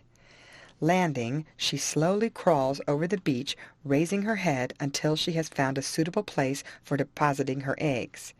She then at once forms a hollow in the sand by shoveling it out from beneath her, first by her hind flippers, then with her fore ones, until a hollow has been dug nearly 2 feet in length. This operation she performs in about 9 minutes. Having deposited her eggs in regular layers, which occupies about 20 minutes, she scrapes the sand over them and then smooths the surface so that anyone passing would not discover that any creature had been there. This task accomplished, she rapidly retreats to the water, leaving the eggs to be hatched by the heat of the sun. On some parts of the shore, within the space of a mile, hundreds of turtles deposit their eggs. Each time they form a new hole, generally near the first. The young, when hatched, are scarcely larger than $1. Having scratched their way through the sand, they at once run towards the water, though a large number are picked up on their passage by birds and the numerous other enemies of their race. All turtles have beaks, but the loggerhead has the most powerful set of jaws, which enables it to crush the shells of mollusca of large size with as much ease as a man can crack a nut. Turtles swim through the water, in spite of their shape, at great speed, with the same ease apparently as a bird flies through the air, and we saw numbers of them as we stood on the deck of the schooner, darting about in search of their prey. "How will you ever get hold of these fellows?" asked Carlos, as the skipper was preparing to shove off in the boat, armed with his harpoon. "You shall see," he answered. Tim and I took the oars. Carlos steered, and Le Joli, notebook in hand, was ready to jot down his remarks. Scarcely a minute had elapsed after leaving the side of the vessel when the skipper told us to pull in the direction he pointed, while he stood in the bows of the boat, holding a single-pronged harpoon in his hand. He had seen a turtle floating just below the surface. Almost the next instant the weapon darted with tremendous force from his hand. To the harpoon a line had been attached, which had been carefully coiled away in the bows. This quickly ran out until the huge loggerhead turtle which had been struck reached the bottom, when we hauled taut the line and belayed it. We now sat quietly waiting until the turtle should be compelled to rise to the surface to breathe. About 20 minutes passed, when, as it came up, the skipper hurled another weapon into its body. Now began the tug-of-war. The turtle went rushing backwards and forwards, sometimes sinking, sometimes rising, the skipper taking care to keep the line over the bows, for had it slipped to the side, we should have been capsized in a moment, so tremendous were the jerks the creature gave. For nearly an hour the struggle continued, until the turtle gave in, when, passing a rope round one of its flippers to prevent its sinking, we towed it alongside the schooner. The turtle, however, was not dead. As we hoisted it on board, by means of the windlass and a couple of tackles fastened to a rope secured round its flippers, its huge jaws, large enough to bite a man in two, opened and shut, biting furiously at everything near it. We calculated that the monster weighed fully 600 pounds. We afterwards killed a hawksbill turtle and 2 small green turtles, the flesh of which was kept for the cabin table. The meat was preserved by being cut up into slices and hung in the rigging to dry in the sun. After this we had turtle soup and turtle steaks and turtle hash, until we agreed that we should infinitely prefer some slices of mutton. It was extraordinary to observe what tenacity of life was exhibited by the turtles. For some time after the head was cut off, it would snap at everything near it. Even the tail wriggled about after it was severed from the body. Captain Crump gravely asserted that, cut up a turtle as we might, it would not die until the moon rose. No doubt the heads still retained their muscular power until nightfall. While in search of turtle, we pulled over a coral reef, where the water was so clear that we could see to the very bottom, and beautiful indeed was the spectacle we beheld. From the rocks grew seaweeds of the most brilliant colors, the peacock's tail, sea fan, and other lovely forms hanging in wreaths round the holes, while shells of every variety covered the surface of the rocks, amid which appeared sponges, sea eggs with long spines, and sea anemones. Hither and thither darted fish of every size and hue, from huge sharks to green, red, and goldfish of the size of minnows. On the shore of an island where we landed we found an enormous number of shells of the most brilliant colors and graceful shapes, from which Le Joli selected so many that we could scarcely carry them back to the boat. After touching at Key West, where the United States government has a naval station, and in the neighborhood of which a town of some size has sprung up, we steered due north, intending to proceed to Cedar Keys, where the great Alexander was to finish her voyage. The first place at which we were to touch was called Punta Rasa, at the mouth of the river Caloosahatchee. High up the river was Fort Myers, the most westerly of the line of forts extending across the country to keep in check the Everglade Indians. Le proposed that we should try to make our way by these forts to the headwaters of the St. John River, by descending which we might return to Castle Kearney. Our skipper advised us, however, not to make the attempt. He warned us that the difficulties in the way, cedar swamps, rivers, lakes, marshes, wild beasts, and savage Indians would prove insuperable, and that we should probably never again be heard of. "Consider, my friends, how much we should add to our stock of scientific knowledge," said Le Joly, who was not to be turned from his object. Carlos and I were ready to accompany him, but Tim, who had listened attentively, took an opportunity of speaking to me on the subject, saying, "It's all very fine, Mr. Maurice, for Mr. Jolly to wish to know about the birds and beasts of the country, but what would be the good to him, or anyone else, if he got knocked on the head and scalped? And from the captain's account, that seems to me mighty likely to happen. I'd stick to the great Alexander and return home in her. The longest way round may prove the shortest way back. Or I'd wait at Cedar Keys until we could find a party of soldiers crossing the country to St. John River, for depend on it the Indians are in a bad temper, and it wouldn't be safe to cross the country with the small party." I was much inclined to agree with Tim, and told him I would have a talk with my cousin about the matter. The river with the long name is the southernmost of 3 streams, which fall into a deep bay full of islets, called Charlotte Harbor. We had nearly reached a mangrove island called Sanibel, when a squall from the eastward struck the schooner and almost laid her over on her beam ends. The aftersails were quickly lowered, and as she righted away she flew before the gale, leaving the port for which we were bound far astern. The farther we got from the land, the heavier the sea became. At length the tossing and tumbling to which the old schooner was exposed began to tell on her hull, the seams opening and letting in the water at an unpleasant rate. The pumps and buckets were therefore set a-going, and we all turned to, laboring at one or the other, but in spite of all our efforts, there appeared a great probability that the great Alexander would go to the bottom. Happily, however, the gale abated in time to prevent the catastrophe. Once more we hauled our wind and stood back, steering, however, for the northern entrance to the harbor, as our skipper intended to touch at Hickory Bluff, near the mouth of Peace Creek, instead of Punta Rasa, as he at first proposed doing. On standing in, however, we ran on one of the many oyster banks which exist between the islands. As the tide was falling, we in vain endeavored to haul off the schooner, which bumped pretty severely for some time, an operation not likely to improve her seaworthy qualities. At last we were left almost high and dry, the only advantage we gained from this being the power of collecting an ample supply of very fine oysters. "Ah!" exclaimed Le Joly, as he popped one after another down his throat, "this is indeed a fine country, and might maintain a population as dense as that of China, with the abundance of food its shores and surrounding seas afford."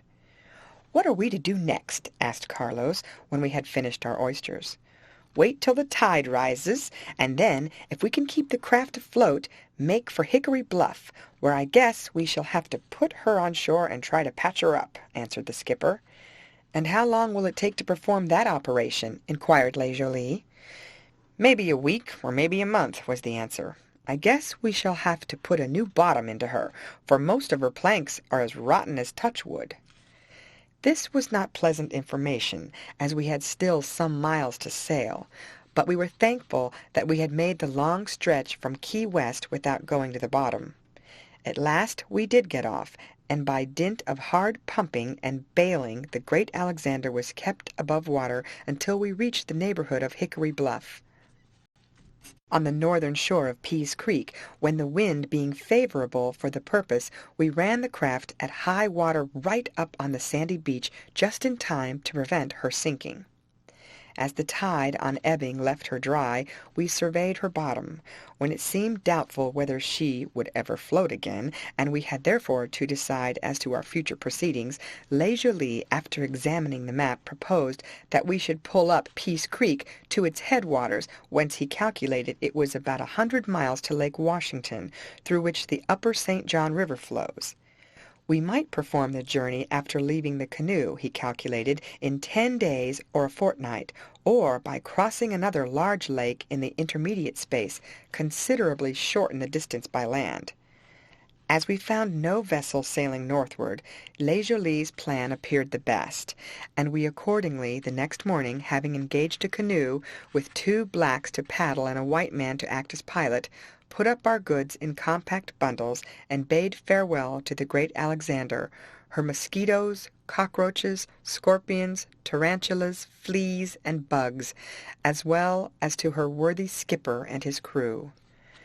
When we embarked on our adventurous voyage, besides our crew, the canoe held leisurely Carlos, Tim, and me, our stores, including powder and shot, and my faithful dog Caesar, who at once took up his position in the bows, where he sat, as if on the lookout to warn us of danger ahead. There were 2 spare paddles, of which Tim and I made use, as we were ashamed of sitting idle, and we found that we could greatly add to the speed of the canoe. Several times I felt something bump against the bottom of our craft, and on asking our pilot what it was, he replied, "Only maybe a shark or a devilfish. They are pretty plentiful hereabout." Upon looking over the side, indeed, so clear was the water that we could see vast numbers of monster fish, not only sharks and devilfish, but sawfish, jewfish, stingrays, whiprays, and other specimens of the finny tribe, of great size, swimming below and around us in such numbers that they threatened to upset the canoe, and we actually struck them over and over again with our paddles.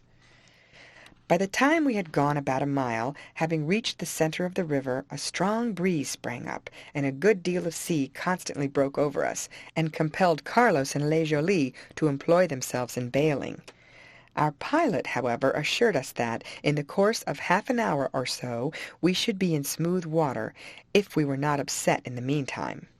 It made us shudder at what would be our fate should such an event occur. However, we were in for it, and determined to keep our course up the river. Our canoe, I should have said, was a dugout made from a cypress trunk, about 40 feet in length and 3 feet in breadth, and sharp at both ends. She had 8 thwarts on which the paddlers sat, and a seat aft for the helmsman, who also used a paddle for steering. For several miles mangrove trees bordered the river on either side, without a single spot, so far as we could see, where we could land should it become necessary.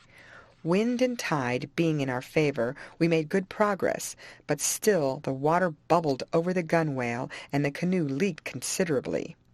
Our guide assured us that this was nothing, and that he would soon stop the leaks when we got on shore. "If we don't go down in the meantime, my friend," said Le, "I rather think that in leaving the great Alexander we only tumbled out of the frying-pan into the fire." "Don't trouble your head about that," observed our guide, Silas Munch, whom, by the by, I ought before to have introduced. Born in the Bahamas, of British parents, he had come over to the States, and had become a naturalized citizen, such characters being known in that region as conches.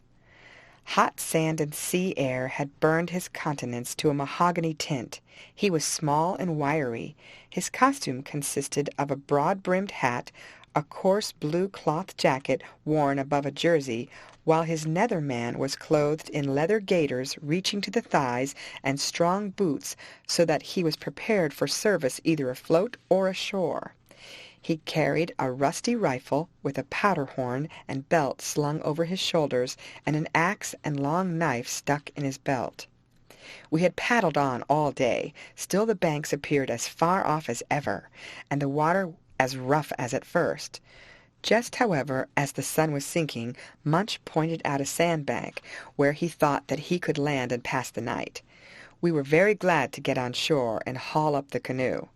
While some of the party collected wood for a fire and made other preparations for camping, Munch, taking his gun and a small iron pot, asked me if I would accompany him into the forest. In a short time we reached a group of pitch pines, one of which he tapped and collected the juice in the pot. Not far off also were some gum trees, from which we gathered a handful or two of gum.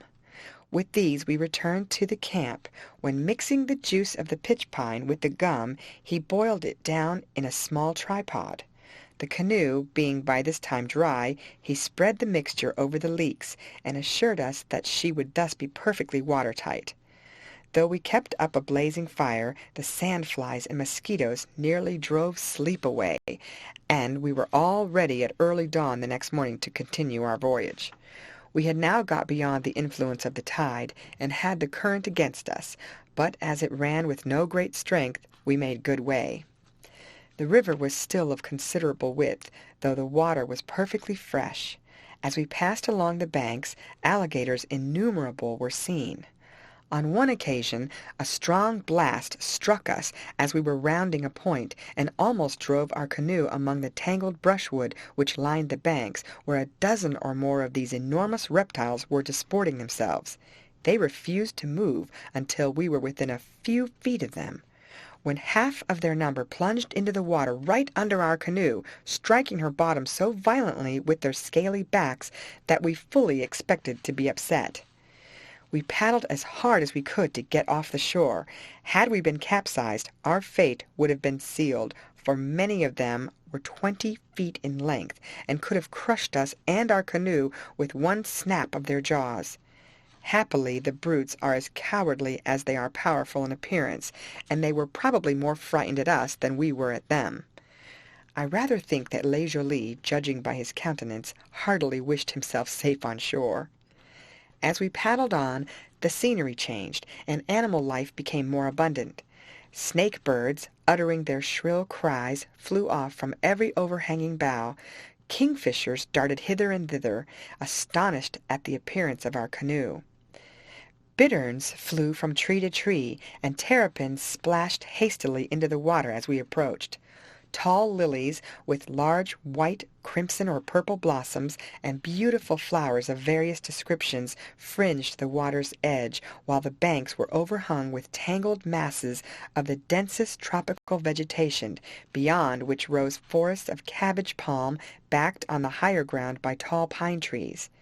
The alligators continued as plentiful as ever. Numbers of them lay on the banks, watching us with savage eyes. W.H.G shot one of the fellows, who refused to get out of our way. Indeed, had we not been unwilling to expend our ammunition, we might have killed scores of the monsters. We passed one huge fellow swimming slowly down the stream, with a number of birds on his back, to which also was attached a whole forest of boughs, reeds, and water plants, so that he had the appearance of a floating island. W.H.G was of opinion that he had been wallowing in the mud, as his back was thickly covered with slime, to which the water plants and boughs had become attached so firmly that he was unable to shake them off. It was curious to see several birds flying about him, or settled on his back, exhibiting the most perfect fearlessness. We encamped on a spot of much the same character as we had chosen on the previous night. A short distance behind rose a rich hummock, where live oak, mahogany, mulberry, gum, cabbage palm, and other valuable trees and shrubs grew together in the greatest luxuriance. Beyond it stretched a savanna, where our pilot told us we should find abundance of small birds. At daylight we took our guns and went in search of them. We saw plenty of quails, gorgeously colored redbirds and bluebirds, and mockingbirds of sweet tone, but no animals of any size, though we came across not a few black snakes and rattlesnakes. The former, being harmless, were allowed to live, but we never failed to shoot off the heads of the latter. We returned with a good bag of quails, which afforded us a luxurious supper. As game would not keep many hours, we had to eat it at once or throw it away. We formed our camp with more care than usual, as our guide suggested that there might be Indians in the neighborhood, or that a panther or a bear might pay us a visit, while it was not impossible that an alligator might come foraging into our camp. We kept up a large fire, therefore, and one of the party remained on watch, each man taking a turn of a couple of hours. About midnight we were aroused by a most fearful bellowing. We started to our feet, and supposing that some unknown monsters were approaching, seized our rifles and pistols, ready to defend ourselves. On looking about, however, we could see nothing. Our pilot's laugh reassured us. "Those are only 'gators," he said. "It's the sort of music they're fond of, and it's no use trying to stop them. They'll not come on shore while the fire burns brightly. As long as they keep in the water, they're welcome to make all the noise they like." Never having heard the sound of the alligator's voice before, I had no idea that it could give forth such fearful roars. As our guide had observed, there was no use in attempting to stop them, so they continued their horrible concert, preventing us taking a wink of sleep until morning dawned, when we turned out and gathered round our fire to enjoy our breakfast, for which our wakeful night had given us an appetite. As soon as our meal was over we started, but we met with no particular adventure. It was time again to land for dinner, or rather forage for our dinner, for we had no meat on board fit to eat. Carlos and I accompanied Le Jolie, while the rest of our party remained to catch fish and make up the fire for cooking them. We had shot several snipe and a fat turkey when, as we were clambering up the bank, being somewhat before my companions, I was not a little surprised to see, within 4 paces of me, the huge head of a black bear peering over the tops of the palmetto to ascertain what was approaching. I mechanically raised my rifle to fire, calling at the same time to Le Jolie and Carlos to come to my assistance should I miss. I never felt more nervous in my life, for although I believed that I should wound the bear, yet I might the next moment find myself in his embrace, with his jaws applied to my neck. Aiming at his chest, I pulled the trigger, and then leaped back to avoid him should he spring on me. He, however, had been more frightened than I was. When my shot entered his body, he must have been on the point of turning to fly, but the bullet had taken deadly effect, and he had not gone 10 paces when over he rolled and lay struggling on the ground. Le Jolie and Carlos, coming up, fired into his head and killed him. We at once set to work to cut him up, and procured an ample supply of steaks for all our party. Paddling on again as usual, we continued our journey until a favorable camping place presented itself. During the night, while I was on watch, I heard a singular cry, ceaselessly repeated, which resembled the words, "Down, Cadieux, down, Cadieux," accented in a guttural tone. I waited until I was relieved by Carlos, then instead of lying down, rifle in hand, I crept towards the point whence the sound proceeded, when I saw a tall bird standing in the water, every now and then darting forward, poking his long bill amid the reeds which grew around. I should at once have shot it, but I knew that, if I did so, I should be unable to pick it up without the risk of being caught by an alligator. Thinking that probably the bird would remain until the morning, I returned to camp. As soon as Le Jolie awoke, I told him what I had seen. He and I at once set out with Caesar in search of it. We had not gone far when, on dashing forward, a large bird rose and was flying over our heads. Le Jolie fired and brought it down.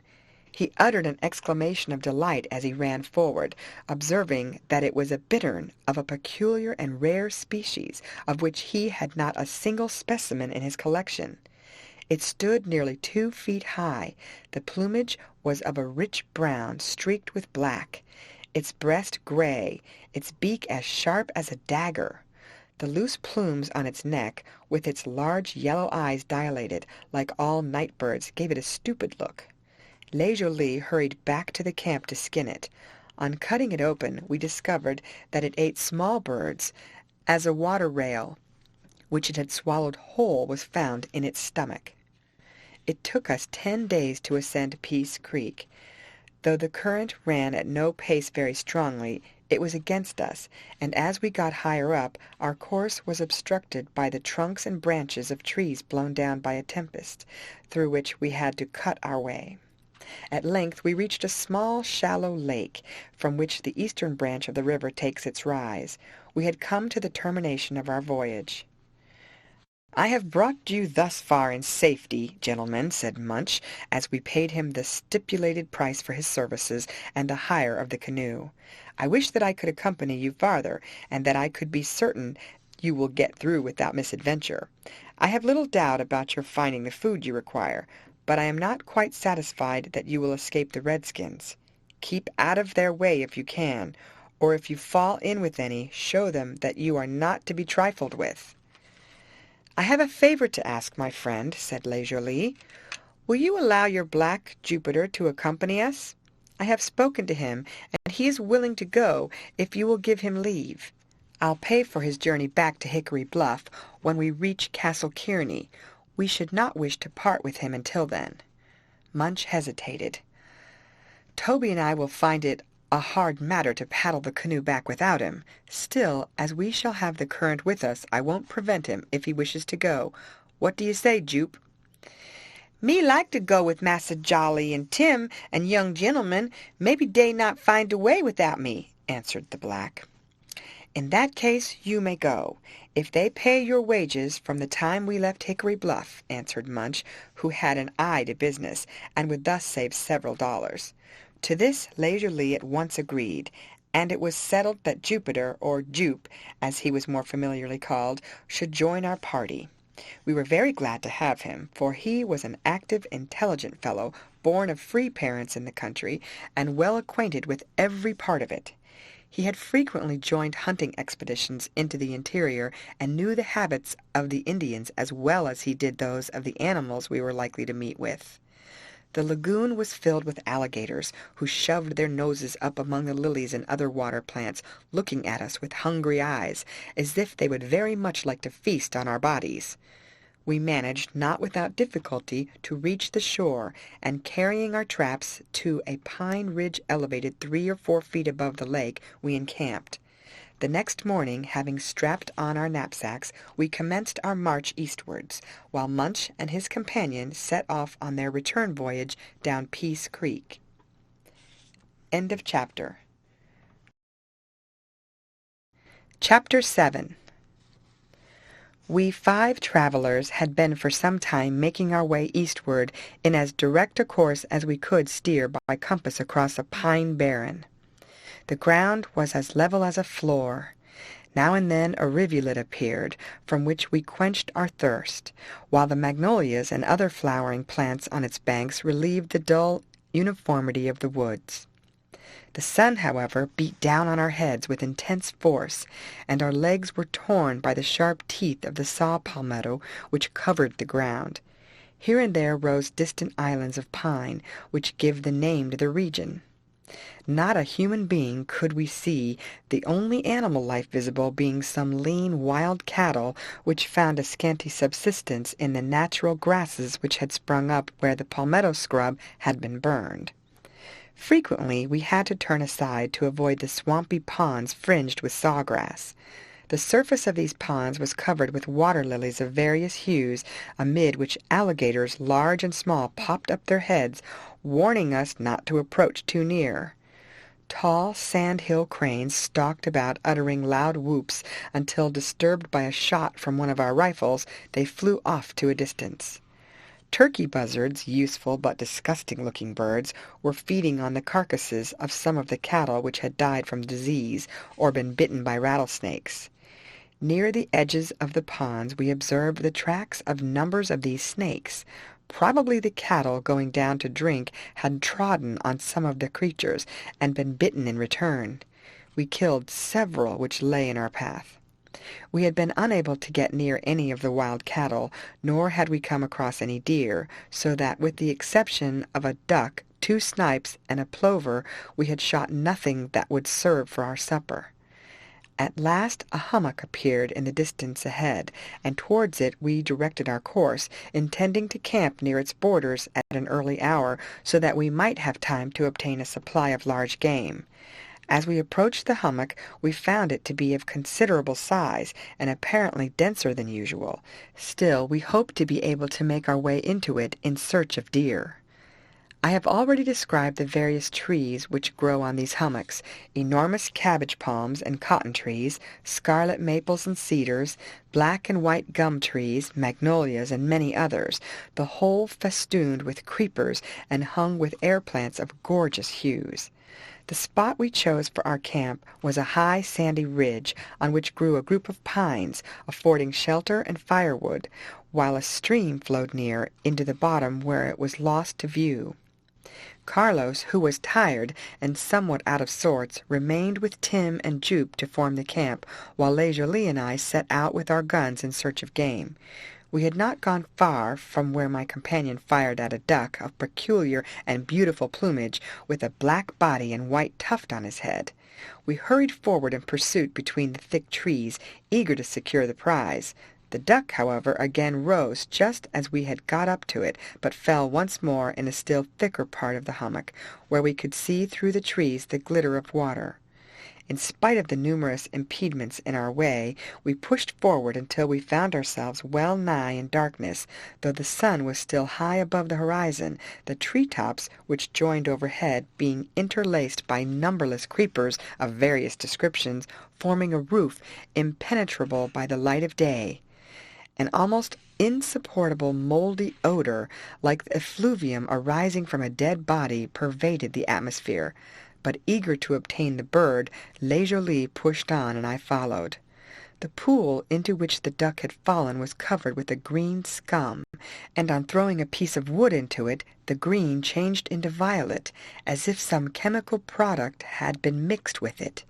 The ground itself was covered with a white efflorescence, which stuck to our feet and made us slip at every step. As our eyes became accustomed to the light, we discovered that we were in the midst of fungi or mushrooms of every shape and color. Some were almost microscopic, collected on the bark of the decaying wood; others were of gigantic proportions, equal in circumference to the trunks of the enormous trees amid which they grew. No vegetables except moss and toadstool-like productions could exist in that airless and pestiferous region. In every direction lay the trunks of enormous trees blown down by some hurricane, so completely rotted by damp that a stick run into them went right through. They lay like vast skeletons, serving to nourish the mushrooms which grew vigorously in the rank vegetation. Here also were vast gelatinous and transparent masses, from which oozed out a yellow-tinted liquid of so venomous a character that a drop falling on the skin raised a blister. Other fungi were of dazzling whiteness, which Leisurely likened to a casket of pearls, supported by an azure stalk. Many were in the shape of a Chinese hat, and of an orange-red color, striped with silver bands. Indeed, the whole tribe of fungi appeared here to have their representatives. Many were as tall as children, with heads upwards of 2 yards in diameter. Some were of rose color and resembled vast umbrellas. Still more numerous were those of a cup shape and of a bluish tint, the interior resembling a huge pot. We advanced in single file amidst the rows of giant mushrooms, not without considerable fear that in this gloomy valley some strange monster would suddenly appear before us to resent our intrusion into his domains. Suddenly Leisurely, who was a short distance in front, slipped on the slimy ground over which we were walking as if on ice, and in falling struck one of the largest mushrooms, which, to my astonishment and dismay, immediately exploded with a report like that of a piece of artillery, throwing into the air a vast cloud of dust. Losing my balance almost immediately afterwards, I followed his example, when directly the whole valley resounded with reports, the mushrooms bursting on every side, as if defending their colony against the visit of strangers. Confused by the sound and blinded by the red dust which, filling our ears and irritating our eyes, made us sneeze and cough continuously, we beat a hasty retreat, entirely forgetting the duck we had come to seek. Not until we had got clear of the fusillade directed against us by the fungi did we stop in our flight, when, clearing the dust from our eyes and shaking it off from our heads and clothes, leisurely burst into a fit of laughter. "You will like to understand how this happened, my young friend," he observed. "Possibly others will be incredulous when they hear of our adventure. These mushrooms, like other vegetables, have the power of suddenly bursting without being touched, nature having provided them with this means of spreading their seed over a wide extent of ground. The red dust, which so disagreeably filled our eyes, is composed of imperceptible spores, each atom containing a germ. The shock produced when we fell caused the explosion of some of the largest of these, and they set all the others a-going, though who would have believed that two brave hunters could be put to flight by mushrooms?" Comical as was the adventure, the result to us was far from pleasant, for we both had our faces and hands covered with pimples, while it was some time before we ceased coughing and spluttering from the quantity which had got down our throats. Indeed, the mushroom germs had completely poisoned us. We were still more vexed at the thought of losing the bird after encountering so much annoyance, when Caesar, who had followed us, appeared, bringing it in his mouth. Although we did not venture back again into the bottom of the hummock, we succeeded in killing a couple of fat gobblers, which amply supplied us with supper and breakfast the next morning. Just outside the hummock was a cabbage palm, which, as I have said, abounds in Florida. It rose in straight and graceful grandeur to the height of 100 feet without a branch, then burst into a mass of dark green, fan-shaped leaves. In the center of this mass grows the far-famed cabbage, which is a tender white shoot protected by numerous fibrous folds. We were wishing for some vegetable when Jup undertook to obtain a cabbage. Fastening a belt round his waist and the trunk of the tree, he worked himself up to the summit, when, drawing his knife from his belt, he cut out the vegetable. He then chopped off a number of the large leaves from the summit for the purpose of forming a palmetto hut, which might afford us shelter. We cooked the cabbage, though it is often eaten raw, and agreed that it resembled a Spanish chestnut in taste. Carlos told us that the tree would die in consequence of having the cabbage cut out, and Jup confirmed the statement. Our huts were of the very simplest description. Fixing in 2 uprights, we secured a horizontal pole between them at their tops, and from this pole we suspended the enormous cabbage palm leaves, stretching them out at the bottom, thus forming a thatched roof impervious to rain or sun. Where cabbage palms grow, the hunter, as I have shown, can in a few minutes form a very efficient hut, capable of holding 2 or 3 people. Numerous birds, inhabitants of the trees near our camp, amused us during the evening by their varied notes. One which we watched was of a graceful form, with a long, fine beak, its plumage being gray-brown above and white beneath. Though larger than the nightingale, to which it has often been compared, it has a superior and more varied voice, but lacks that sweetness of expression and melancholy charm which have made the reputation of the plaintive Philomel. It has, however, a song of its own, composed of 12 syllables, clear, sonorous, and harmonious, which runs over an extensive scale. At first it entertained us with its own song, but in a short time began imitating those of other birds, which it did to perfection.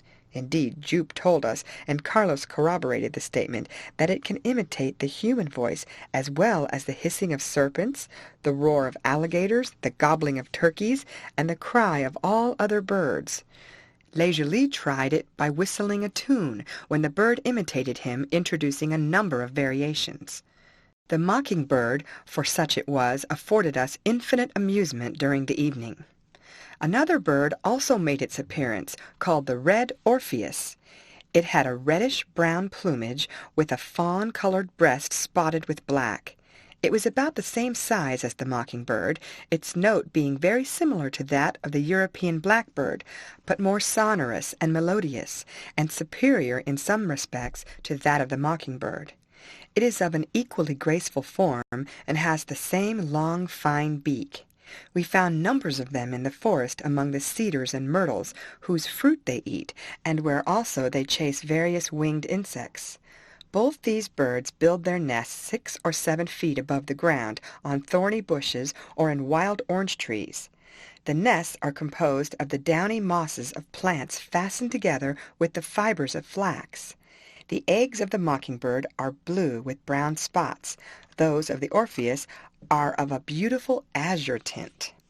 Scarcely had we turned into our leaf-covered huts when I felt some creatures crawling over me. I jumped up, and running to the fire, shook off 2 or 3 horrid-looking spiders. My exclamations aroused my companions, and they likewise found several of the same spiders crawling over them. Tim cried out that he had been bitten, and that he felt an extraordinary numbness in the limb. Leisurely said immediately afterwards that he also had suffered, and Jupe, on seeing the creatures, declared that they were the most venomous of spiders, and warned us that if we went to sleep they might actually bite us to death. Leisurely recollected having heard of the species, which is called the sleeping spider. We accordingly, making up our fire, gathered closely round it, hoping that the creatures would not approach its flames. On examining the ground in the neighborhood, we found a number of small holes, out of which the spiders were creeping in search of prey, but as we had hoped, they did not venture close enough to the fire to reach us. We spent an uncomfortable night, and I was glad when it came to my turn to walk sentry. As I moved about, I kept a watch on my feet, lest any of the venomous insects should climb up my legs. The ground appeared literally swarming with them. In the morning, when we came to examine it, we found that the whole bank was mined below with the galleries of thousands of these sleeping spiders. So poisonous is their bite that it sometimes causes a lethargy, during which the person bitten passes from sleep to death. During the day, these insects stop up their holes with sand, and only come out in the night. A dark red line runs down their back, and they have flat heads. To struggle against these venomous creatures was impossible. It would have been more easy to contend with a pack of wolves or any other wild beasts. The instinct of my dog induced him to crawl close up to the fire, where he remained all night, so near to it that he nearly burned off his coat. At daybreak I proposed to start off, to be at once free from the dangers of the neighborhood. But Jupe observed, "No fear now, massa, the spiders all gone to bed."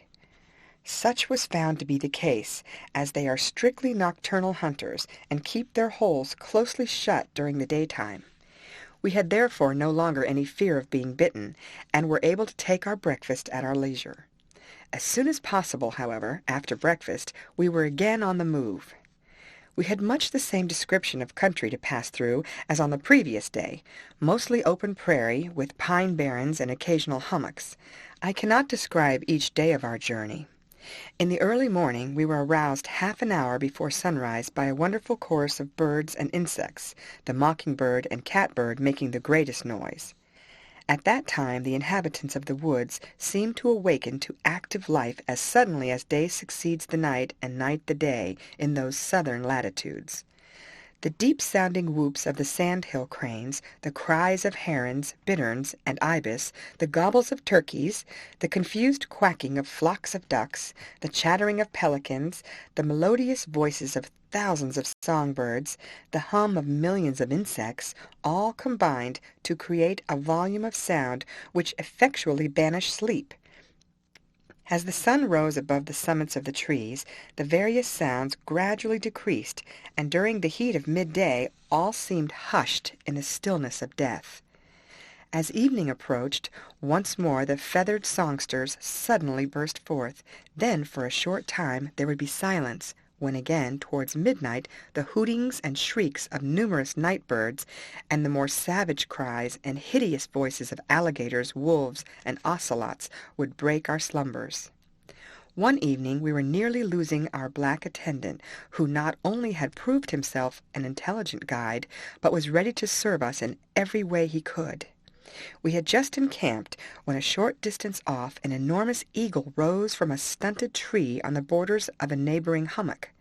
Leisure was anxious to obtain its eggs, or one of the young birds should they be hatched, and Jupe immediately volunteered to climb up and procure one or the other. Supposing that the eagle had flown to a distance, Jupe advanced to the tree, leaving his axe and knife, which he had been using, behind him on the ground. Some thick bark and a few branches and twigs projecting from the trunk enabled him to make his way up the tree in a manner none of us could imitate. Leisure was engaged at the time in skinning a bird he had just before shot, and we were all busy in preparing the camp, when we heard Jupe shriek out. He had ample reason for doing so. He had gained the branch of the tree on a level with the nest, filled with skeletons and bones of other birds and animals which the eagle had brought to feed its young. The parent bird, with its sharp eyes, though far beyond our sight, must have observed the intruder approaching its home. In an instant down it swooped with discordant shrieks, and Jupe with great difficulty managed to spring behind a branch to avoid its onslaught. Every instant it threatened to drive its sharp claws into his woolly head or to peck out his eyes. I was the first to see his danger, and rushing forward with my rifle, attempted to obtain a shot. I was afraid, however, that while trying to shoot the bird I might wound the black. Jupe shouted at the top of his voice, hoping to keep the eagle at bay. "Come down, Jupe, come down," I cried. "Very well to say dat, massa, but not so easy to do dat," answered Jupe, who preserved his presence of mind. I united my voice to his, and we were soon joined by Tim, who shouted as lustily as the black.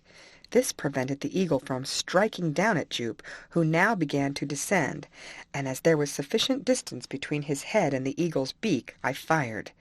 At the same moment I heard a crash, and thought the eagle had fallen, but when the smoke cleared away, what was my horror to discover Jupe lying on the ground, while the eagle was clinging on to a branch just above its nest.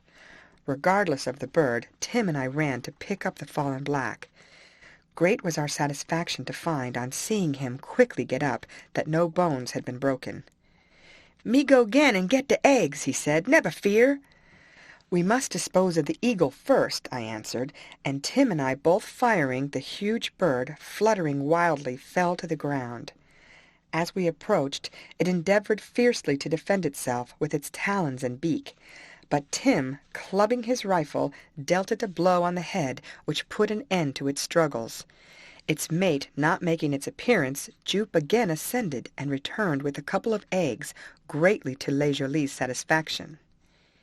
Eager as we were to get on, we had to lie by during the heat of the day, selecting the thickest shade we could find. After the sun had begun to sink in the west, we marched forward until nearly dark. We found it, however, generally necessary to allow ourselves time for an hour's hunting, to secure a sufficient amount of game for our support. We had, as may be supposed, kept a sharp lookout for Indians, but we had seen none, nor had we discovered any recent trails, though we occasionally came upon their abandoned camps, as well as the paths they had formed through the forest or across the prairie. We were somewhat surprised at this, but Carlos said he suspected that those who had inhabited that part of the country had moved northward, or had retreated to the Everglades in the south, where the pale-faces could not follow them. Circumstances afterwards occurred to show that he was right in both surmises, that the old men, women, and children had been sent into the impenetrable fastnesses in the south, while the warriors had gone north to join the forces at that time assembled under Powell, or Osceola, as the Indians called him. We were now approaching Lake Kissimmee, which we intended crossing on our way to the St. John. Reaching a pine island, as those sandy elevations are called, rising out of the plain where we intended to camp, we saw the lake before us.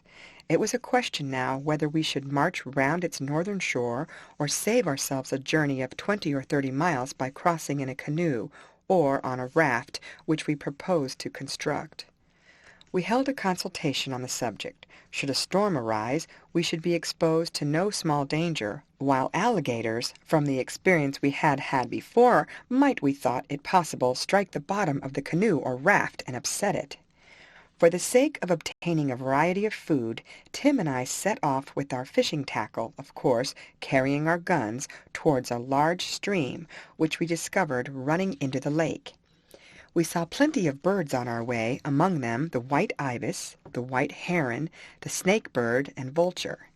We found a bluff with deep water below it, into which we had scarcely thrown our lines when we each hooked a large black bass, after which we caught several bream, catfish, and perch, until we had as much as we could carry. I had gone down to the water to clean our fish, and I was so employed when, stooping down, I saw the snout of an alligator raised above the surface.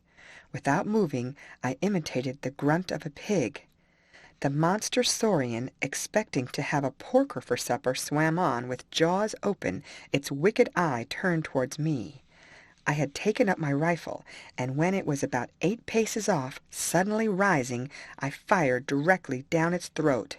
What was my horror to see it rushing forward at an accelerated speed! As may be supposed, I sprang up the bluff, not stopping to collect my fish, when the monster ran its nose right against the bank, and in a vain attempt to land, rolled back again, fiercely lashing the water with its tail.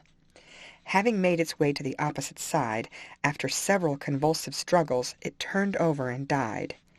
Had my foot slipped on the grassy bank, my adventures would probably have been ended. I was quickly joined by Tim, and while finishing the cleaning of our fish, we kept a sharp lookout. Near the spot where we were encamped was a hummock, on which grew mulberry trees, boxwood, and gigantic cypresses, 6 feet in diameter, their trunks and branches being completely enclosed in the India rubber vine, which in this part of the country grows in great profusion. On our return to camp, Tim and I were passing near a thicket when we were saluted with strange cries, resembling the mewings of a number of deserted kittens. As we approached to ascertain what creatures were uttering these strange sounds, they grew louder and louder. We caught sight, however, only of several birds, about the size of a thrush, flitting in and out among the branches, and stopping every now and then to look at us. As we passed on, they followed, until we got close to the camp. We then called leisurely to come and see them. He at once pronounced them to be catbirds. Their plumage was brown, with black caps on their head, their rumps being of a red-orange tint. They seemed to have no fear of us, for gathering on the boughs of the trees near the camp, evidently seeking our society, they began a most extraordinary concert, if such it could be called, for certainly it was not singing. Sometimes one of them would speak in a hollow voice, then another would bark, imitating Caesar. Now one fellow would yelp like a fox, and make a rattling sound like that of a rattlesnake. Others croaked like frogs, and imitated the sneeze of a human being. Had we heard them without seeing the birds, we should have thought some strange creatures inhabited the wood. But, in reality, the birds were only trying, by producing sounds familiar to our ears, to tell us that we were welcome to their native forest. It is very difficult to keep a catbird in captivity, as it soon pines and dies, or it would certainly be preferred to a parrot on account of its far superior talent of imitation. Leisurely refrained from killing any of our amusing friends, who remained watching us all the time we were in camp. We required a day's rest before proceeding farther on our journey, for we could not tell what difficulties we might have to encounter, and it would be necessary to be in full strength to overcome them. Having examined the ground thoroughly to ascertain that it was not inhabited by spiders like our last camping-place, we built 3 cabbage palm huts and collected fuel sufficient to keep up the fire during the night. Before turning in, we had another talk about our future proceedings. I undertook the first thing in the morning to climb to the top of the highest tree from which I could get a lookout over the country to the eastward and northeast round the northern end of the lake. Should it appear practicable, we resolved to proceed by land, but if not, we determined to spend the next day in building a raft to cross the lake. We expected to find it sufficiently shallow to enable us to pole most of the way over. We agreed to make some paddles, and in case the wind should be favorable, to use our blankets as sails. Jupe was the most experienced sailor among us, though we all knew enough about boating to undertake such a voyage without fear. We kept a watch during the night, so that should any hostile Indians approach, we might fight for our lives, and not be murdered in our sleep, as might be the case should we be caught napping. For the sake of health and to avoid mosquitoes, it was always necessary to camp on the highest ground we could find. We were more exposed to view from a distance than we should have been had we been able to light our fires in the hollows where during the night we should have had the advantage of concealment. At the same time, from the high ground we could the better see an enemy approaching. Still, we had gone thus far and had not met any Indians, so that we might hope to perform the rest of the journey without encountering them. The night passed away without our being disturbed. Occasionally a few creatures would pass by, their shadowy forms scarcely distinguishable through the gloom. We knew that they were either deer or wild cattle. Now and then a wolf would approach, or a puma or ocelot, but a shout would send them to the right about. As soon as daylight appeared, with the aid of Jupe, who accompanied me, I succeeded in getting to the top of a tall pine. On looking out I was convinced, from the clear green to north of the lake, and from its flat appearance, that it was swampy. As far as I could judge, the swamps extended to the shore of another small lake still farther to the north. Jupe agreed with me that it would save a troublesome journey through marshes if we were to cross the lake, as we had at first been proposed. Directly breakfast was over, therefore we set off for the shore of the lake, where we were fortunate in finding a hard piece of ground by the side of a stream which ran into it, a point extending out into the water, and we could only hope that we should find a similar landing place on the opposite side.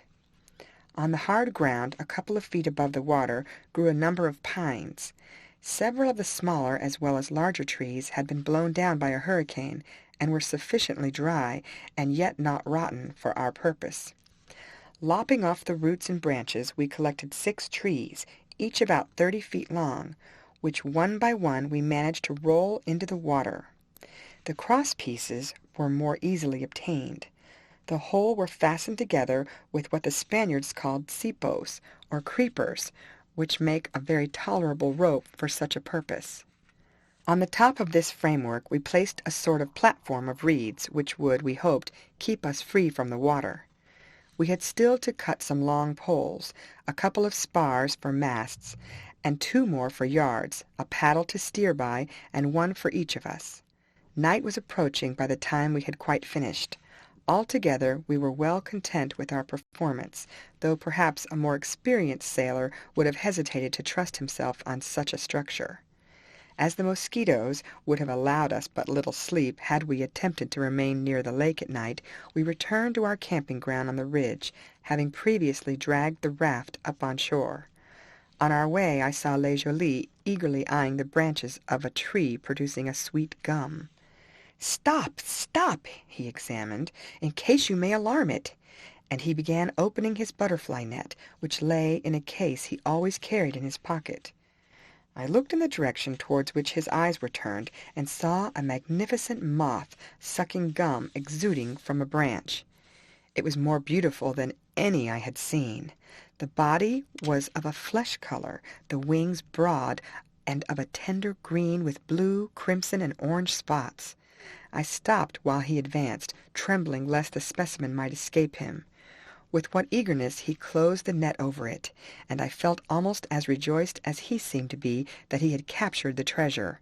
He told us that it was called the Attacus luna, and that it was the most beautiful moth in Florida. The caterpillar produces silk, though it is not equal to that of the better-known silkworm.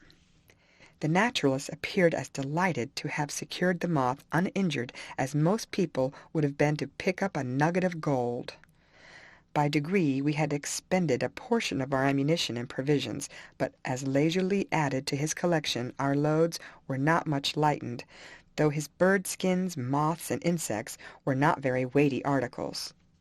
Tim, who had the morning watch, averred that he had seen a human being approach the camp, and apparently, having examined it, steal off again. He had advanced and challenged, but no reply was made. His first impulse, he acknowledged, had been to fire, but he recollected in time that the intruder might have had no hostile intentions, and at all events, as we were not in an enemy's country, he had no business to shoot the man, whoever he was. Tim was so positive on the subject that we could not doubt him. We breakfasted at daybreak, and strapping on our packs, marched down to the lake, prepared to commence our voyage. Before starting, Jupe and I again ascended a tree overlooking the lake, that I might ascertain whether there were any islands in our course, or whether, as is often the case, the surface was covered with water plants, which might impede our progress. All appeared clear, however, as far as my eye could reach. I was about to descend, when, looking to the southwest, I caught sight of a number of objects moving across the prairie. I pointed them out to Jupe. "Injuns!" he exclaimed. "Dey comin' dis way. Better get off, or maybe dey take our scalps." As I agreed with him, we hurriedly descended, and rejoined our companions, who were already beginning to launch the raft. It was no easy matter to do so, and we had to cut some stout sticks for handspikes before we could manage to get it into the water. While thus engaged, several alligators poked their noses above the surface to look at us, but the shouts we raised quickly made them disappear. Scarcely was the raft in the water, when, happening to look round, I caught sight of 30 or 40 Indians, bedecked in war paint and feathers, fully armed, emerging from the brushwood, and not 100 yards away. "Shove off! Shove off!" I cried. "Their bows carry far, and we must put a wide distance between them and us." Springing on board, we each seized a pole and began impelling the raft from the shore. The Indians, seeing that we were about to escape, ran forward, uttering loud shouts, and calling on us to come back. "Very likely we be after doing that," observed Tim. No one else spoke. We were laboring for our lives, for it was evident from the savage shrieks of the Indians that they intended mischief. "Let us fire and bring down some of those fellows," cried Carlos. "Very little satisfaction in doing that," observed Leisurely. "Shove away, my friends, shove away. The farther we can get from them the better, for packed together as we are, they may shoot us down at once. Shove away, I say." We followed Leisurely's advice. We had got to a considerable distance from the bank before the Indians reached it. The moment they did so, they drew their bows and let fly a flight of arrows, which plunged into the water close behind our raft, but happily we were just beyond their range, or not one of us would have escaped.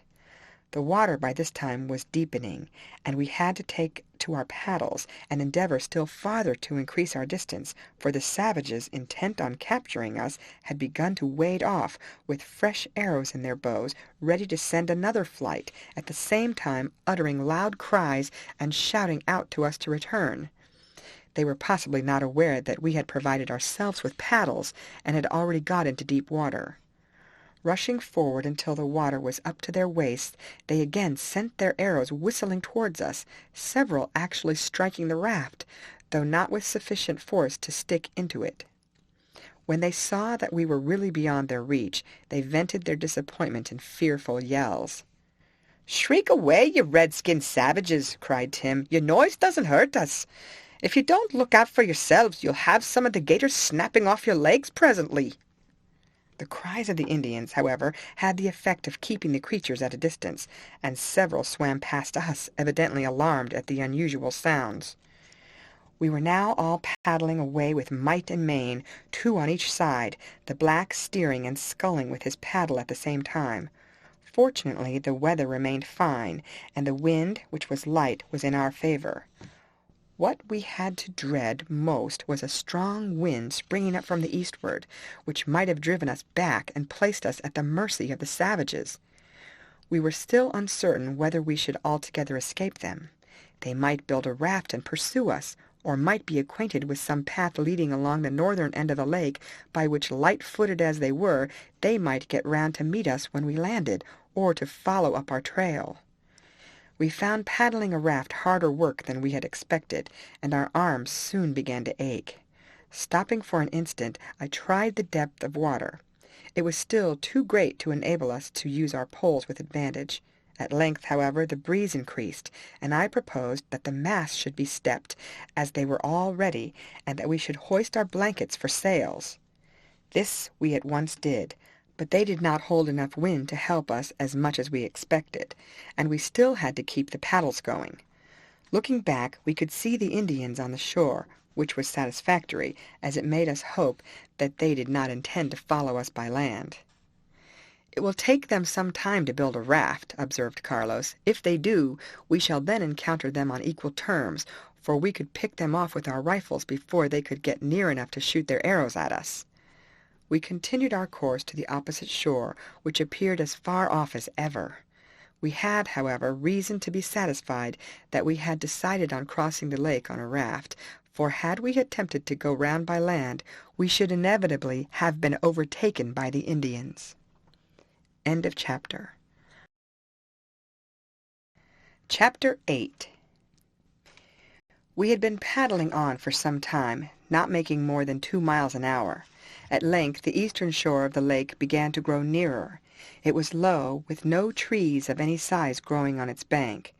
We feared that on landing we should have to wade through a swamp infested by snakes and probably by alligators before we could reach dry ground. We could see the northern shore, which appeared to be of the same character, and this made us hope that the Indians would not have attempted to go round and intercept us. The western shore was still discernible, but too far off to enable us to see whether the Indians were still there. "I wonder where those fellows were going," observed Carlos. "They evidently did not belong to this part of the country, or they would have found us out before." "Me tink dey go north on war trail to join de great chief Osceola," observed Jupe. "Dey say for long de red men kill all de palefaces in de country, and again have it for demselves." "Not very likely they will make such a mad attempt," observed Carlos with a laugh. "The pale-faces would clear them off the face of the earth were they to play a trick of that sort." Jupe shrugged his shoulders. "Me only tell massa what others say," he answered. At last, beginning to grow hungry, we agreed to stop paddling and take some food while Jupe steered. The meat we had cooked was already rather high. We had only some small flour cakes and some baked roots to eat with it. Hunger, however, prevented us from being fastidious, and we had plenty of water alongside to wash it down. As I was dipping my tin mug into the lake, a huge snout suddenly rose and very nearly caught my hand as well as the mug. Tim gave the monster a whack with his paddle, which made it quickly sink again. It was a lesson to us to be careful how we put our hands into the water. The wind now dropped, and the sun beat down with intense force on our heads, but we had to endure it and paddle on, for it was important to get on dry ground before darkness should overtake us. "Hurrah!" I exclaimed as I put my pole into the water. "I can touch the bottom. We shall soon be making progress than hitherto." I was right. The water shoaled rapidly. By shoving along with our poles, we made the raft move twice as fast as before. At length a line of tall reeds rose before us. The sight was not encouraging, for we could neither force the raft onwards nor make our own way through them on foot. We therefore turned southward, hoping to find some dry ground at no great distance from the water. On and on we went, but still we could see only reeds and swamp. At last we caught sight of some pines. Most welcome they were, as they betokened a dry and sandy soil. We now came to a bay. Although lined with a narrow belt of reeds, we hoped to force our way through them. We accordingly ran our raft onwards as far as it would move, then wishing it farewell, with many thanks for the service it had rendered us, we plunged into the reeds, Tim, as the strongest of the party, leading the way, and holding his gun over his head in case he should unexpectedly fall into an unseen hole. Sometimes we were up to our waists in water. Still we worked our way forward. At last Tim gave a shout of satisfaction as he landed on dry ground. We all quickly followed, poor Caesar panting and blowing with his exertions as he made his way after us. Clouds of mosquitoes and other stinging insects had been attacking us in our progress, but we were by this time too well injured to them to think much about the matter. We agreed at all hazards to push on to the pine ridge which we saw before us, that we might encamp there for the night. As soon as we gained a spot of sufficient height to overlook the lake, we turned anxiously round to ascertain whether the Indians were following us, but we could see them nowhere on the water. We were still, however, uncertain whether or not they would pursue us by land, and Jupe and I again climbed to the top of a high tree to try and obtain a lookout over the country to the northward. To our relief, nothing moving was seen, so descending, we made our way with our companions to the ridge. It was hopeless to seek for any place of concealment in the hollows. Besides the dangers from animals, we were certain to be attacked by innumerable stinging insects, and to run the risk of being bitten by poisonous snakes. We therefore lighted our fire on the top of the ridge. Leisurely, Carlos and I went off with our guns in search of game, as we had exhausted our stock of provisions. We had gone on farther than we intended, when on looking round we could nowhere see the smoke of our fire, while a bank of clouds which had risen in the west and gradually spread over the sky prevented us, as we had expected to be able to do, from making the sun our guide. Leisurely had shot a turkey, but as this was insufficient for our party, we were anxious to kill some larger game. We were still pursuing our search, and not far apart, when Carlos examined, "See here, I have found a creature which will show us our way. Come here quickly and try it." We hastened to the spot, where we saw, seated on a large leaf, a creature with a thin body like a walking stick, with long legs and antennae stretched out. "It is a yellow and black spectre," said Leisurely, drawing one of his cases from his pocket. "A magnificent specimen. I must secure it ere it escapes." "Oh, don't do that!" cried Carlos. "I have heard it said that if we ask it the way, it will stretch out one of its arms in the right direction, and we shall have no difficulty in making our way back to camp." Leisurely laughed. "From whom did you hear that?" he asked. "The Indians believe that it has that power, and of course, as they are better acquainted with the creatures of this country than anyone else, they must know." "Bah!" exclaimed Leisurely. "I thought, Carlos, you had too much good sense to be influenced by so foolish a superstition." "Look at it!" cried Carlos. "It is lifting up its paws and praying. What else can it be doing?" Leisurely afterwards explained that it belonged to the mantis family, that instead of being a preying insect, it is one of the most combative and savage in existence. "It lives upon beetles and flies of every description," he added. "When two of the creatures of the same species meet together, they engage in a fierce combat, cutting at each other with their forelegs with such force as sometimes to sever the body of an antagonist with a single blow, when the victor generally eats up its opponent. There are many others of the same family, some resembling leaves. The Chinese in the southern part of their country keep these creatures in cages and make them fight with each other." While the naturalist was giving us this lecture, he was suffocating the spectre and pinning it down in his case. We soon after this separated for the purpose of creeping up towards a herd of deer of which we had caught sight.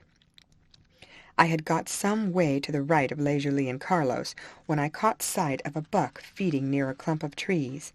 I was afraid of calling to my friends, lest the animal might hear my voice. Stooping down, I crept on, concealed by some tall grass, till I got within 30 yards of the deer, when I fired. From its movements I knew that I had hit it, and expected to see it fall immediately. Instead of doing so, off it ran, leaving a trail of blood behind it. I felt assured from this that it would soon drop, and I pursued as fast as my legs could carry me, reloading as I ran. It had, however, got out of shot. Still I followed, certain that it would slacken its speed, and that I should again get it within range of my rifle.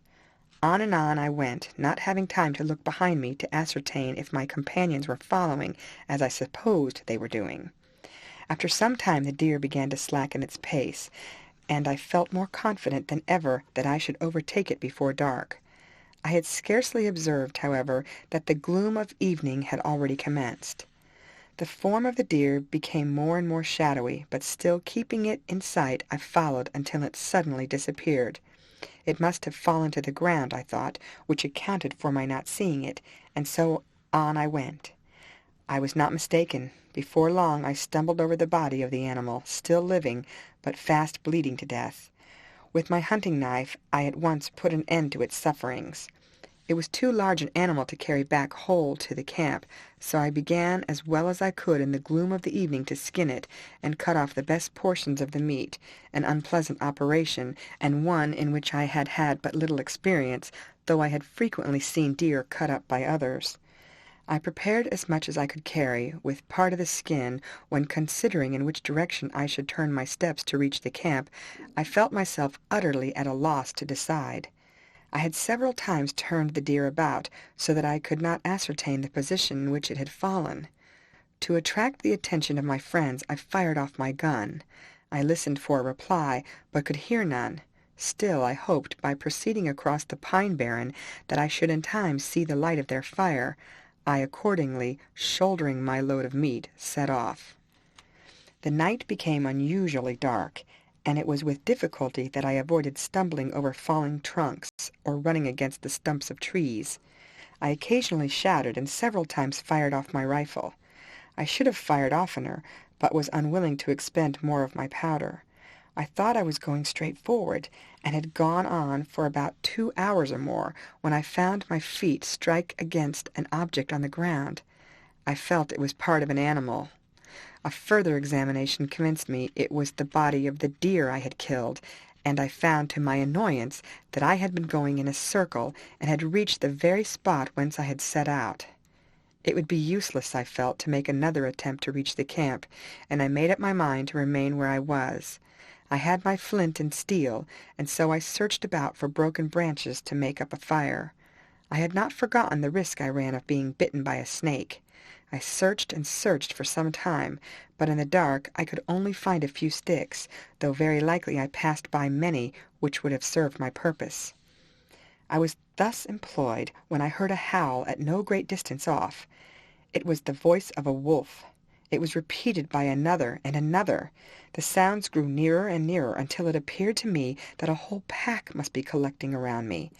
Had I been able to make up a large fire, I should have had no fear of the savage creatures. I threw down my sticks with a handful of leaves which I had picked up, and endeavored to strike a light, but the leaves were damp, and would not catch the sparks I sent among them. All this time the howling increased.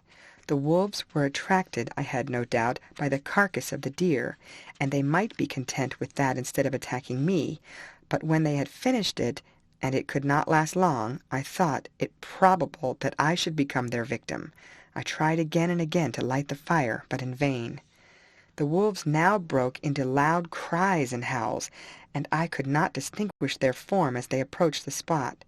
I shouted at the top of my voice, hoping to drive them off. They halted, apparently, but the moment I was silent they again advanced. I might have shot 2 or 3 of them, but should have expended my ammunition before I could kill the whole pack. I remembered that near at hand was a tree, with branches at a height from the ground to which I could reach. I searched about for it, and found it was close at hand. Slinging my rifle over my shoulder, for I felt the importance of not abandoning it, I caught hold of the lowest branch, and hauling myself up, got my feet upon it. I was thus able to climb up to another, out of the reach of the wolves, which could, I knew, leap up to a considerable height, and might have attacked my feet had I remained on the lower branch. Unless the brutes should go off in search of other prey when they had finished the deer, I should have to remain in the tree all night. It was a far from comfortable position, still it was better than being torn to pieces by the brutes. I was afraid of moving about when once I had fixed myself on the branch, lest I should fall, as my rifle and load of venison greatly impeded my movements. I managed, however, to unsling my rifle, and seat myself in a position whence I might fire at the wolves. Scarcely was I secure in the tree, than on they came, rushing at the deer, which must quickly have been torn to pieces. I could see only their backs and tails in a thick mass surging about in the gloom. I fired and killed one, which its companions quickly devoured. I was about to fire again, when I reflected that, by so doing, I should only detain the horrid brutes close to me, and that they were much more likely to take their departure should they find nothing on which to feast. They must, however, have scented the venison I had, for they came round the tree, howling and snapping and snarling, trying to get at me. It was like a hideous dream. I shouted again and again in the hope of driving them away, but they seemed resolved on my destruction. I may say that I never passed a more unpleasant night in my life. The only hope I had was that my friends would come to search for me in the morning, and that they might be attracted to the spot by the howling of the animals. I had no fear of going to sleep while the wolves kept up their hideous chorus. Towards morning a drowsiness crept over me, and I had the greatest difficulty in maintaining my perilous position. I kept myself awake, however, by uttering every now and then a loud shout. At last I became conscious that the light was increasing, although I could nowhere see the bright streaks which usually usher in the dawn. Looking up, I saw that the sky was overcast, as on the previous evening, and I feared that I might still find it a very difficult matter to make my way, even should the wolves go off and allow me to descend the tree. I was getting very hungry, and as I had left my pack at the camp, I had only the raw venison to eat. As the light increased, I broke off some rotten branches, with which I pelted the wolves, uttering at the same time loud cries, but they only snapped at the pieces of wood, proving how they would have treated me had I fallen among them. I was greatly tempted to kill some more of them, but remembering how they had devoured the one I had before shot, I refrained. Though almost overpowered with the desire to sleep, the dread of falling into their midst kept me awake. Hour after hour passed by. In vain I looked out for my companions. No signs of them could I discover, though I climbed to the highest part of the tree, nor could I anywhere see the smoke of their fire. It was already past noon, when I caught sight of a solitary deer making its way across the open pine barren. One of the wolves must have seen it too, for the brute, giving a peculiar cry, set off, followed by the whole pack. The deer saw them coming, and endeavored to increase its speed, but it was, I suspect, wounded, perhaps by one of my friends, thus giving me hopes that I might before long fall in with them. As soon as the wolves disappeared, I descended the tree, and feeling desperately hungry, I lost no time in collecting sticks, which I could now easily do, and lighting a fire, aided by some rotten wood, which I found in a hollow trunk near at hand. My venison was but very partially cooked when, unable to restrain my appetite, I began to eat it. After a few mouthfuls, however, the thirst which came on made me look about in search of water, but I could find none near at hand. The meat was in the meantime cooking. I ate enough to satisfy my hunger, and would have given much for a drop of pure water. Without it, I felt that I should not have strength sufficient to resume the search for my companions. I should have left the greater part of the venison behind me, as I knew that it would not keep long, but that I hoped to fall in with them before long, and guessed, in case Les Jolis and Carlos had failed to kill a deer, they would be very glad of it. My difficulty was now how to direct my course. I looked round in every direction. The country wore so uniform an appearance that I could not determine from what point I had come.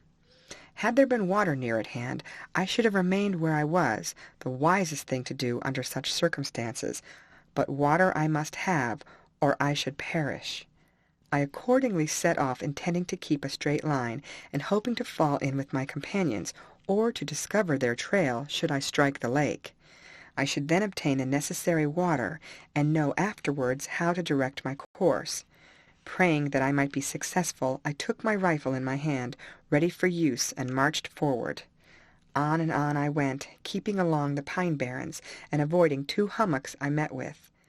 I had no longer any desire to eat, though I felt fearfully faint from thirst, but unfortunately I could discover no fruits with which to assuage it. Once more evening was approaching. I scarcely expected to get through another night without water. I was almost dropping with fatigue, when I caught sight between the trees of what looked like a pool in a hollow. I hurried forward as fast as my strength would allow me, and discovered that it was the bed of a river. Though a large portion was dry, there were here and there pools along its course. I did not stop to ascertain whether the water was pure or foul, or whether the pool was full of alligators, but stooping down, I eagerly dipped in my hand, and conveyed the precious liquid to my mouth. The clouds had cleared away from the horizon, and I was thus able to ascertain the whereabouts of the west by seeing the sun setting with a fiery aspect in its full circular form. By this I knew full well that a sultry day would follow. Multitudes of insects now filled the air, buzzing round my head. Hundreds of piping frogs rose from the pool at which I had drunk. The birds flew to their roosts, the squirrels ran to their nests, and I could hear the voices of several herons as they wended their way to the distant swamps. Now the night birds broke forth with their shrill cries, but overpowering sleep oppressed me. Even the roar of an alligator or the cry of a puma could not have kept me awake. Darkness rapidly came on, and there was no moon to light me on my path. Making my way to the nearest tree, whose spreading branches afforded some shelter from the night dews, I knelt down and prayed for that protection which I felt I so greatly needed. Then I stretched myself on the ground, and almost in an instant was asleep. I awoke, conscious that some animal was near me. I felt its breath on my face, and it had taken my hand in its mouth. I expected the next morning to have its fangs fixed in my flesh, but still I could not move. Then I heard a low whimper, followed by a bark. I started up, and opening my eyes, discovered my faithful dog Caesar, who was endeavoring to arouse me to consciousness. I returned his caresses as he fawned on me, finding me not dead as he supposed. It was still dark, but I no longer dreaded having to wander about by myself. He would prove my guide and protector. He seemed by his actions to indicate that he wanted me to get up and follow him. I at once came to the conclusion that my friends were encamped not far off, and that he would lead me to them. I was about to strap on the remainder of the venison, when the horrible smell which proceeded from it showed that it was no longer fit for human food, though Caesar, who appeared to be very hungry, willingly made a substantial meal off it, when I gave him leave to take what he wanted. As I looked round, great was my satisfaction to see, by the warm tints in the sky, that day was already breaking. Caesar, having finished his meal, once more bounded on, and then came back to ascertain that I was doing as he wished. I followed him, eagerly running forward. He kept along the bank of the stream, which apparently in the wet season spread out over the rocky bottom, now perfectly dry. On either side grew oleander, acacia, laurel, pawpaw, and many flowering shrubs, while in the distance, against the sky, I could see a tall tree scathed by lightning and leafless. In vain I looked out for a fire to indicate the camp of my companions, when suddenly Caesar, starting forward, gave a loud bark. Hurrying on after him, I caught sight of a man stretched on the ground, with his rifle by his side, and to my great joy I recognized Tim Flanagan. On hearing the dog bark, he started up and rushed towards me with outstretched arms. "Is it you, Mr. Maurice, yourself?" he exclaimed, as he eagerly took my hand. "I thought you had been lost entirely, and all yesterday and all this night, and the best part of last night, too. I've been hunting for ye until my legs would carry me no longer, and I sank down on the ground thinking, if I didn't find you, I'd never show my face at Castle Kearney again. If it hadn't been for Caesar, I never should have found you, for not a foot farther could I have stirred without some food, and sure that's what I've not had since yesterday morning." My first inquiry was as to where our friends were encamped. "Faith, Mr. Maurice, that's just what I cannot tell," he answered. "I set off to try and find ye as soon as Monsieur Jolly and Mr. Carlos came back, and next morning, when I returned, not a sign of them could I see at the camp. Why they moved on is more than I can say, except that they thought we should follow in their trail. Maybe they imagined the Indians were coming after them, or perhaps they wanted water, and went to look for it." I, of course, could not conjecture what could have induced Leisurely and Carlos to proceed on their journey without waiting for Tim and me. "But how came you not to shoot some game?" I inquired. "Faith, Mr. Maurice, I had an accident and lost all my powder, and it's a mercy I didn't lose my life, too. I was trying to light a fire, which wouldn't blaze up, seeing the sticks were green, when what should I do but take my powder flask and begin to shake a few grains on it. On a sudden, away went the flask out of my hand with a loud bang, getting shivered to pieces and knocking me over. I picked myself up, thinking I was killed entirely, but I wasn't the worse for it. Bearing the loss of the powder and the duck which I had put ready to roast, and Caesar had a little of his coat singed. The worst of the business was that I could no longer hope to shoot any game. Fortunately, I can spare you a few charges, and we must make our stock last as long as possible, I said. The first thing we have to do is to shoot something for breakfast, and to look out on our way for any fruit which may help us to enjoy it. While wandering alone, I had often been almost in despair of ever finding my way. With Tim as my companion, my spirits rose, and I felt perfectly happy when shortly afterwards I brought down a fat gobbler, which Caesar rooted out of a bush close to us, while Tim the next instant killed a duck. We lost no time in making up a fire to cook our game, and we enjoyed a hearty meal, while a neighboring pool afforded us water to quench our thirst. Greatly revived, we prepared to set off eastward, fully expecting that before nightfall we should be with our friends. Tim said he was certain they were to the right of us. We had, however, gone on but a short distance when a thick mist came sweeping along from the eastward, completely shrouding the whole country as well as the sun above our heads, so that we had no object by which to direct our course.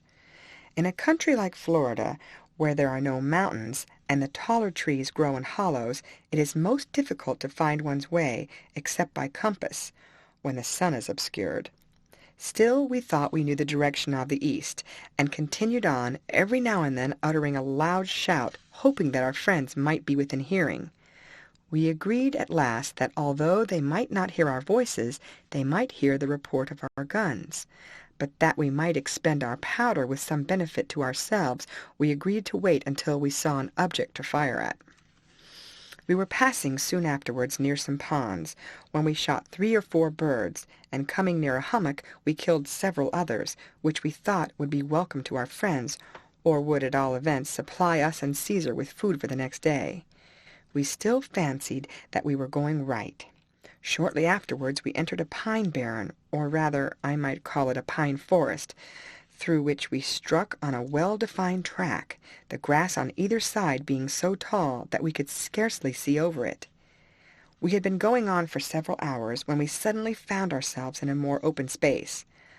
On one side was a deserted hut near a pool of fresh water, while a number of tall trees, which had been cut down by the woodmen's axes, lay prostrate on the ground.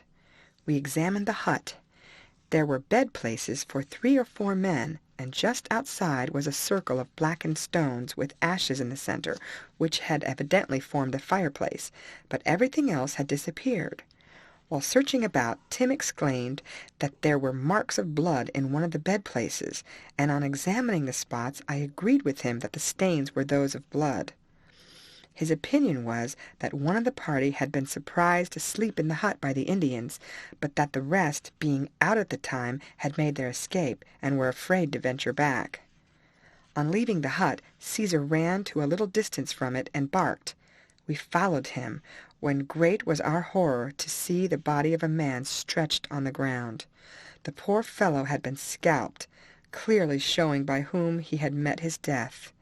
His jacket had been carried off, his shirt was torn, as if the savages had been about to take it off him when they were interrupted.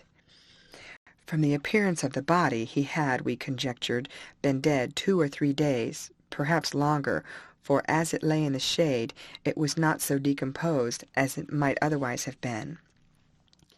"I'm for thinking the sooner we get away from this place the better," said Tim, as, having hurried from the spot, we stood near the pool I have described, from which Caesar was lapping the water. "I don't see that we run much risk while we remain here, as the Indians are not likely to come back again," I answered. "At the same time, I more than ever regret having parted from our companions, and I shall be thankful when we find them again." The result of our consultation was that we agreed to push forward as long as daylight lasted, and should we not find our friends in the meantime, to camp at nightfall. Had we been amply supplied with powder, I should have been less anxious about our possible fate. The Indians who had murdered the poor woodcutter had, I trusted, passed by, and we earnestly hoped that we might not fall in with any other bands on their way to the north. We thought it possible that we might come upon the settlement to which the woodmen belonged, but we had as yet fallen on no trail which might lead to it, and as the mist still hung over the face of nature, we had nothing to guide us. Still we went on, both of us believing that our faces were directed eastward. End of chapter. Chapter 9. Again Tim and I camped without having fallen in with Leisurely and Carlos. Although we were anxious about ourselves, we had also reason to fear that they might meet with some disaster. They had, however, plenty of powder and shot. They had also a compass to guide them, so that notwithstanding the foggy state of the atmosphere, they might be able to keep a direct course towards the St. John.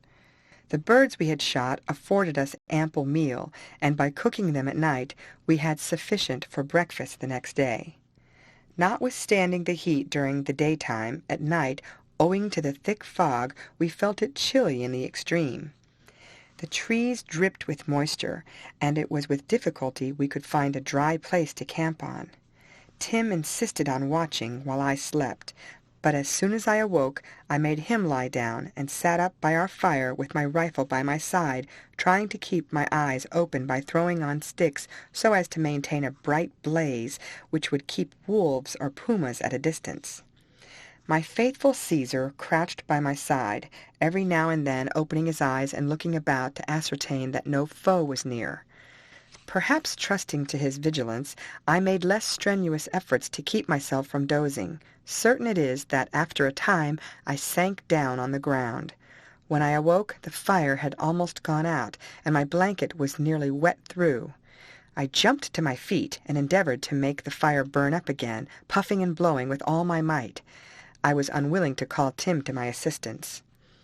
While I was thus employed, day dawned. Though the light increased, the same heavy fog hung over the face of nature, and it was impossible to ascertain in what direction the sun was rising.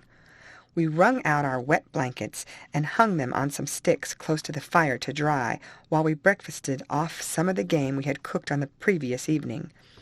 But it was already high, and we knew that it would be useless to carry the remainder with us, except for the sake of Caesar, who would not object to it on that account. "It won't do to stay here doing nothing," I observed. "We must look out for water, and try to kill some more game for our next meal." "Faith, you're right, Mr. Maurice," said Tim. "I'm mighty thirsty as it is, and though there's no sun, we shall find it hot enough when we begin to trudge on." We accordingly rolled up our blankets, strapped on our packs, and commenced our march for the day. Our footsteps showed us the direction whence we had come, and we hoped that we had been directing our course eastward. As we marched on through the midst of a wide-extending pine barren, eagerly looking out for water, we allayed our burning thirst by sucking some leaves which still retained the moisture precipitated on them during the night. Though the fog continued, the precious drops soon dried up, and our thirst became almost intolerable. Poor Caesar followed with his tongue out, showing that he was suffering as well as we were. No deer or other wild animals crossed our path. The fog prevented us from seeing more than a few yards off, so that it was possible we might pass close to water without discovering it. Had either of us been alone, we should most likely have sunk down in despair, but as it was, we encouraged each other, though we did not talk much, for our tongues were too dry to speak. We were almost in despair of finding water, when Tim stopped and whispered, "See there," pointing on one side, where I could just make out dimly through the fog the form of a deer crossing the grass. In another instant it might disappear. We raised our rifles at the same moment and fired. As the smoke cleared away, we expected to see the animal struggling on the ground, but it had vanished. We dashed forward, in vain looking out for it. When we reached the spot where we believed that it had been standing, we could discover no traces of blood to show that it had been wounded. We must have been deceived by the fog, for we could not suppose that we should otherwise both have missed. Caesar rushed on, and we followed, hoping that he had got upon the trail of the deer. "There it is! There it is!" cried Tim, after we had gone a considerable distance, and either the same deer or another rose before us, as indistinctly seen as the first. We stopped to reload our rifles, then cautiously crept forward. But the animal must have discovered us, for scarcely had we raised our rifles to our shoulders and pulled the triggers than it vanished. "I hit it, Tim, I'm sure I did," I exclaimed. But we were again doomed to disappointment. Not a trace of the deer could we perceive. I cannot describe our sensations. It made us feel as if some phantom were mocking us. But it was by the fog alone we had been deceived, and we had both probably fired too high. We resolved that, should we see another deer, only one should fire at a time, and it was agreed that I should fire first, and should I miss, Tim should dash forward and try and get another shot before the animal had disappeared. In our eagerness to get up to the deer, we had not sufficiently marked the direction we had come, and we had to stop and consider how we should direct our course. We both thought that we were right, and once more we went on. We were now feeling hungry as well as thirsty, and I was very faint. Still, knowing that it would not do to give in, I struggled on as well as I could. Had the fog cleared away and enabled us to see the sun, although the heat would have been increased, we should have been in better spirits, for we should have known whether or not we were in the right direction. Now all was uncertain. We were uncertain but that we might be retracing our steps towards the lake, going west instead of east, as we wished to do. My watch told me that the day was advancing. Should we not obtain food and water before the morning, I felt I could scarcely hold out until then. "It will be a pity," I heard Tim muttering, "but it must be done, sooner than let the young master die." "What's that you say?" I asked. "I'm just thinking that we must kill Caesar and eat him. If we die, he'll die, for the wolves and painters, or maybe the rattlesnakes, will be putting an end to his life, so that it'll be no cruelty to kill him and save ourselves." "I should not have the heart to do that," I said. As my hunger increased, however, I began to think it would be better to eat poor Caesar than to die of starvation. Still, watching the faithful animal as he trotted on beside me, unconscious of the subject of our conversation, I resolved that it should only be done when we were reduced to the direst extremity. "We must wait until nightfall, Tim. I think I can hold out another day. I'll try my best at all events," I said. We walked on some way further, scarcely exchanging a word, when I saw a creature moving in the grass before me. I thought it was a snake, and was about to lift my gun to blow off its head, knowing that it would serve us for food, when I perceived that it was a tortoise. "Hurrah!" cried Tim. "There's something that will keep us and Caesar alive for a day at least." And he rushed forward with his axe uplifted, intending to kill the animal. "Stay!" I exclaimed. "See, it is evidently going steadily forward, as if making its way to water. It will lead us to it if we follow it, and when it has performed that service, we may kill it if necessary." I had to hold back Caesar, who would have attacked the tortoise, which went steadily on as I expected. Afraid of getting too close, lest we might alarm it and make it conceal itself, we kept at some distance. Our impatience, however, made us wish that it would move faster than it was doing. It went on in a straight line, apparently not discovering us, as we followed behind. How we longed that it would break into a run! I remembered the fable, however, of the hare and the tortoise. Sure and steady wins the race. Parched with thirst as we were, it was a hard matter for us to restrain our eagerness. On went the tortoise, turning neither to the right nor to the left. It seemed to us that the ground was sloping, and that we were on the edge of a pine barren. Perhaps it was making its way to some bottom or hummock, where we should find not only water but game. Tim and Caesar, however, became very impatient at the tortoise, which crawled on, taking no pains to hurry itself. I confess I myself had the greatest difficulty in not running on and giving it a shove with the muzzle of my rifle. At length some palmetto scrub appeared, and palmetto palms, and other trees which cannot exist without moisture. How thankful we felt when, just before the gloom of evening came on, a pool appeared before us. We forgot the tortoise, and dashed forward, eager to quench our thirst. While we were stooping down to do so, and Caesar was busy lapping the refreshing liquid, our slow-moving guide reached the water. I thought that it would put in its head and drink as we were doing, instead of which, before we could catch it, the creature plunged into the pool and disappeared. However, I scarcely regretted this, as by destroying it we should have ill requited the valuable service it had performed to us. The water greatly revived us, and we felt we could endure hunger for some hours longer, should no animal come in our way. As there would, however, still be some few minutes of daylight, we might be able to kill a bird or two for supper. Rising to our feet, we lost no time in looking out for game. We saw several birds, green parakeets, woodpeckers, bluebirds, and redbirds, but we had frightened them from the spot where we had at first appeared. We accordingly made our way along the pool, Tim going in one direction, I in the other. I was very unwilling to throw away ammunition on small birds, but we had agreed to kill no more than we wanted. I soon shot a couple and heard Tim fire twice. Just as I was reloading, I saw, through the thickening gloom, a huge brown bear descending a cabbage palm, up which it had climbed to obtain the bunches of ripe fruit growing on the boughs. Though alone, I determined to attack it, so I dropped in a ball instead of a small shot, as I was about to do. Creeping closer, I took, as I thought, a steady aim and fired. Unfortunately, however, the bear was only wounded, and dropping to the ground faster than it had intended, it came towards me, growling furiously. I retreated slowly, reloading, and shouting to Tim to come to my assistance. The bear, however, advanced more speedily than was at all pleasant. Seeing a tree close to me, I stepped behind it and again fired. The ball struck the bear, but the animal did not fall. It stopped, however, for a moment, and bit and scratched at its wound, giving me time to run behind another tree and again load. Tim now came running up. The bear was thus exposed to a crossfire.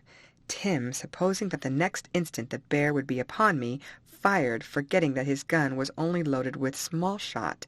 He hit the animal, but in a way which only made it more furious. On it came, gnashing its teeth, resolved apparently to have its revenge on me. Knowing that my life depended upon the result, I took a steady aim at its chest. I fired, and over it rolled. As the bear was making desperate efforts to rise, Tim, going up to it, presented his rifle close to its head and shot it dead. "Hurrah!" he shouted. "We've got meat enough now to put strength into us for a good day's march." We lost no time in cutting off as much of the bear's flesh as we required for ourselves and Caesar. We then collected a quantity of firewood, keeping a lookout for snakes as we did so, and carried it up to a dry spot away from the pool.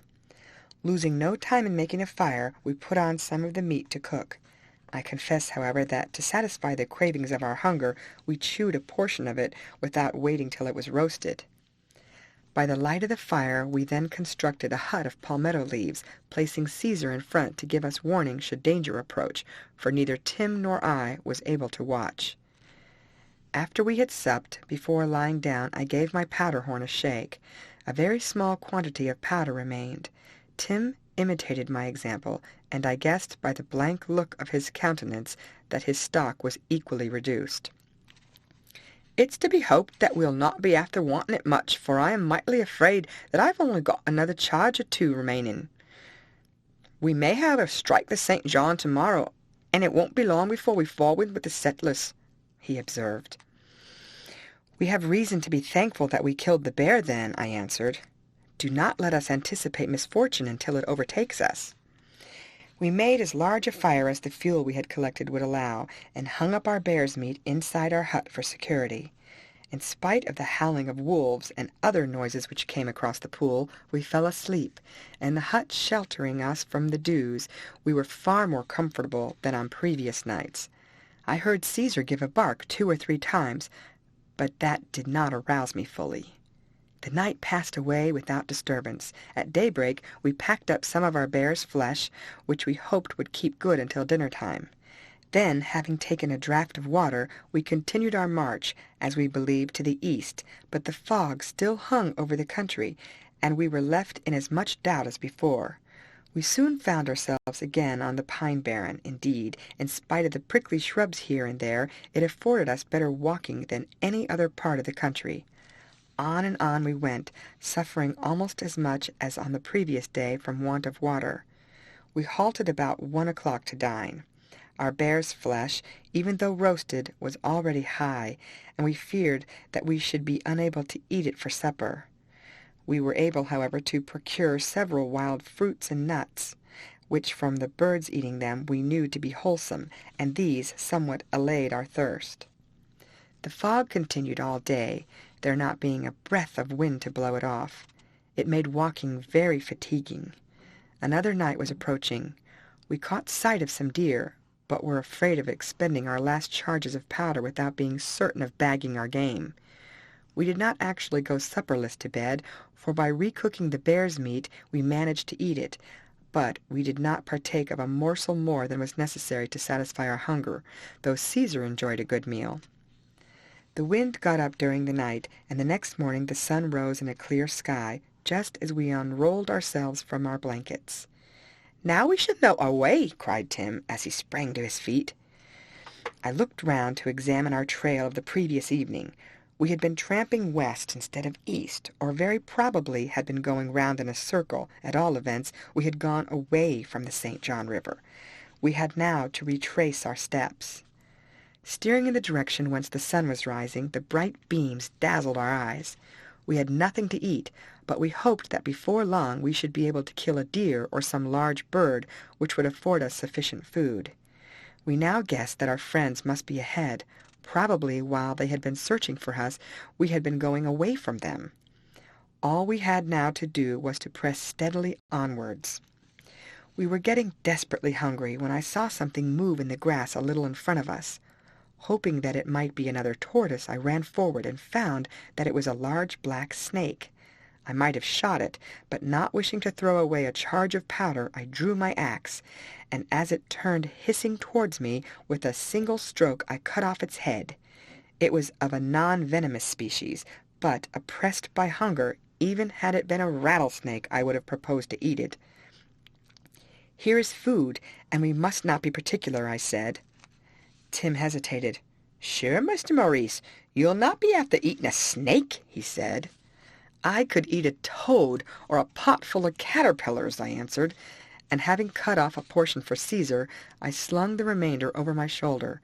We hastened on until we came to some brushwood, where we could collect sufficient fuel to make a fire. The Indians, I knew, eat snakes of all descriptions. We soon had it skinned and roasted, and Tim was surprised to find it far more palatable than he had expected. "We shall not starve if we keep our wits awake," I said, "but we must not be over-particular as to what we eat." Again we pushed on. I remembered the cabbage palm, and determined to climb the first tree of the kind we met with to obtain a cabbage. It would be a change of diet, at all events. I must pass over many of the incidents of our dreary march. One day a gobbler got up, at which Tim too eagerly fired and missed. His last charge was thus expended. I had still one left. We saw several deer, but even the nearest was so far off that I dared not fire. Though we were never actually without food for more than a day, the hard life we were leading was beginning to tell on both of us. Our shoes were almost worn out, our clothes torn to shreds by the prickly shrubs, and when I looked at Tim and observed how thin and careworn he was, I supposed that I was much in the same state. At last we saw the sheen of water in the distance. The sight raised our spirits. We made towards it, though it was somewhat out of our way. It might be the St. John, or one of its affluents, or perhaps a long lake. We had had no food all day. We should be certain to find wild fowl on its banks, whether it was a lake or a stream. On reaching it, we were still uncertain what it was. Trees and shrubs grew thickly on the bank, beyond which were reeds, and on its surface floated water-lilies and other aquatic plants. I had my gun in my hand, when a large bird of beautiful plumage rose directly before me. I could not resist the temptation to fire. The bird did not drop immediately, though I saw that it was badly wounded. After fluttering, however, for a short time, it fell into the water. My faithful Caesar immediately plunged in and swam towards it. Forgetting for a moment the savage monsters which inhabited the streams and lakes of Florida, and eager to obtain the bird, I did not call him back. On he swam, and was just about to seize the duck, when he gave a loud cry resembling a shriek rather than a bark, While he struggled desperately to return, the next instant, to my horror, my faithful animal disappeared beneath the surface. As he sank, I caught sight through the water of a monstrous alligator which was dragging him down. Had I possessed another charge of powder, I might have rescued him, or at all events have avenged his death, but my flask was empty. I stood in vain, expecting to see him reappear, but the monster had got him firmly in his grip.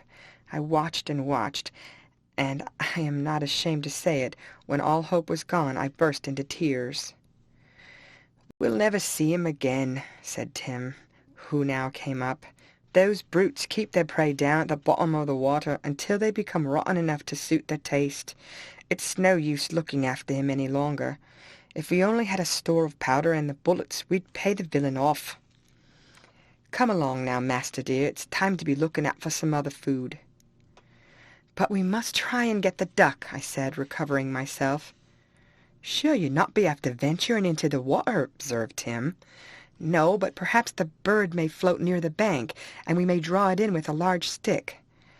It appeared to me that the duck was already floating in towards the shore, when a black snout was seen above the surface, and the next instant the bird was snapped up and carried off by another alligator.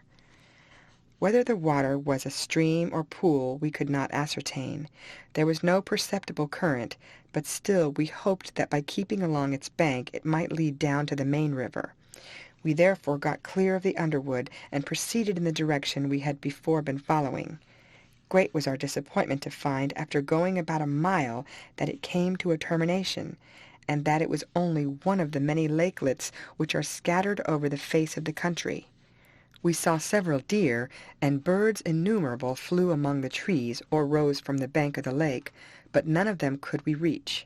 We gazed at them with longing eyes. "Maybe the river is not far off, and it will be best to push on for it," observed Tim, "and when we get there we shall fall in with settlers, or at all events be able to make our way either by land or in a canoe till we can borrow a fresh supply of powder and shot."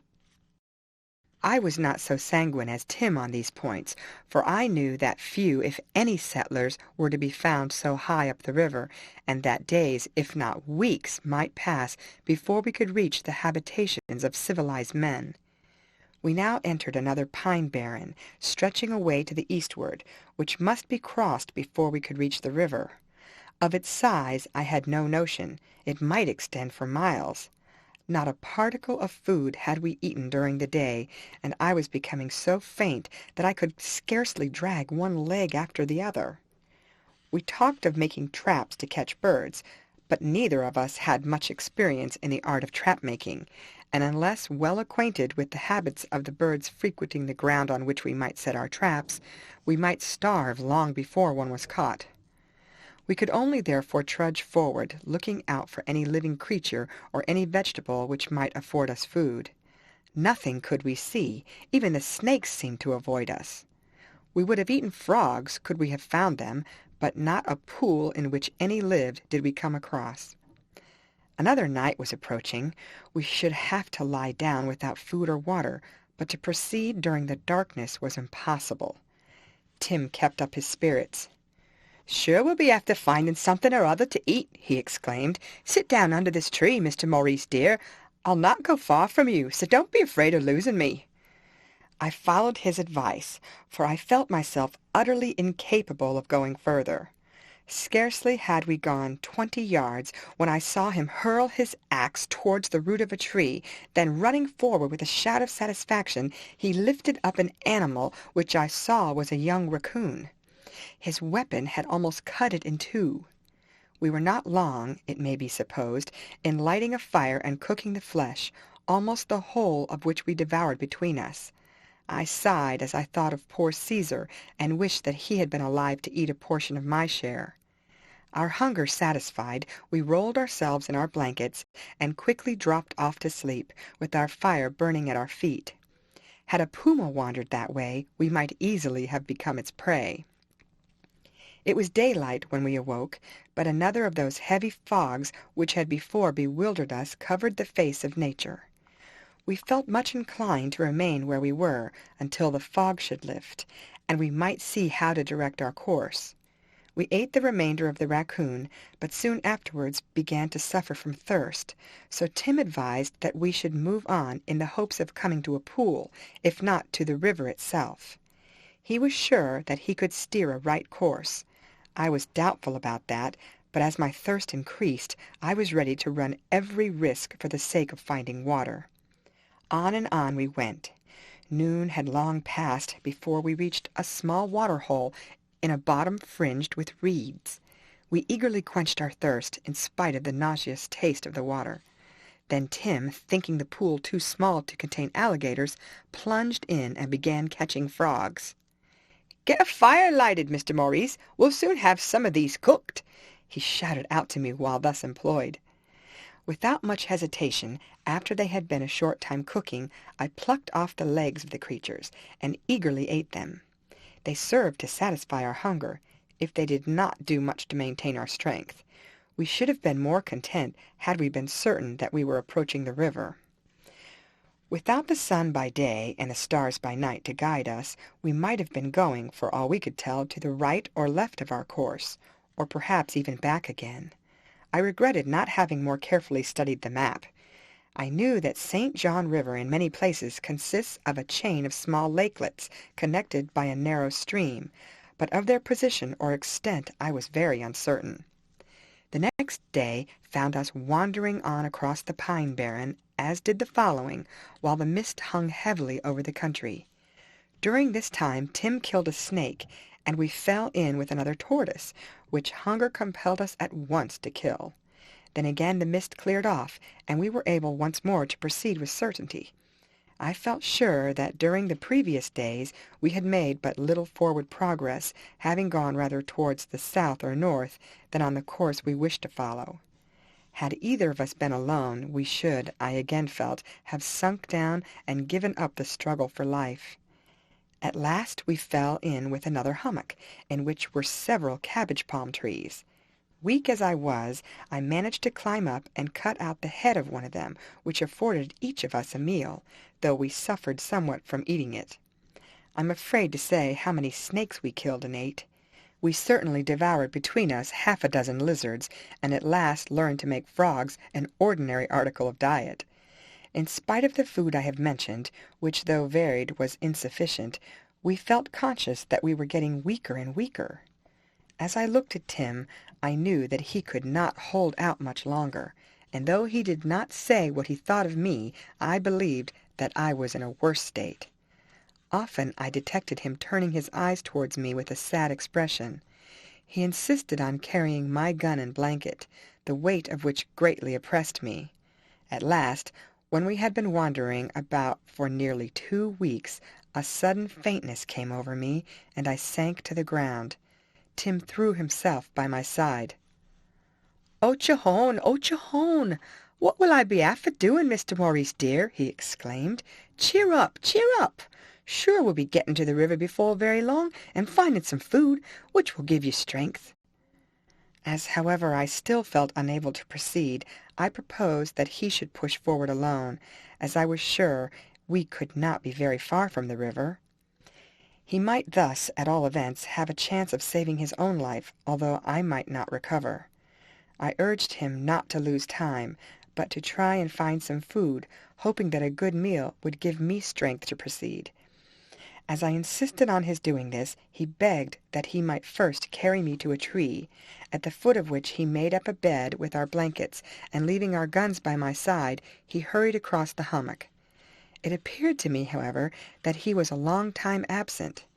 I began to be afraid that some accident had happened to him, when I saw him coming back, holding up a big raccoon. This, though I could eat but little of it, enabled me once more to proceed. Another evening was approaching, and as yet no signs of the river appeared. The country, however, improved in appearance. We were now making our way through a fertile tract of open savanna, here and there covered with fresh green grass, and bordered by small hummocks full of trees, brilliant with orchids and other flowers. There were birds of sweet song and beautiful plumage, ivory bills, red birds and mockingbirds, green parakeets, and many others of the woodpecker tribe, filling the forest with their various notes.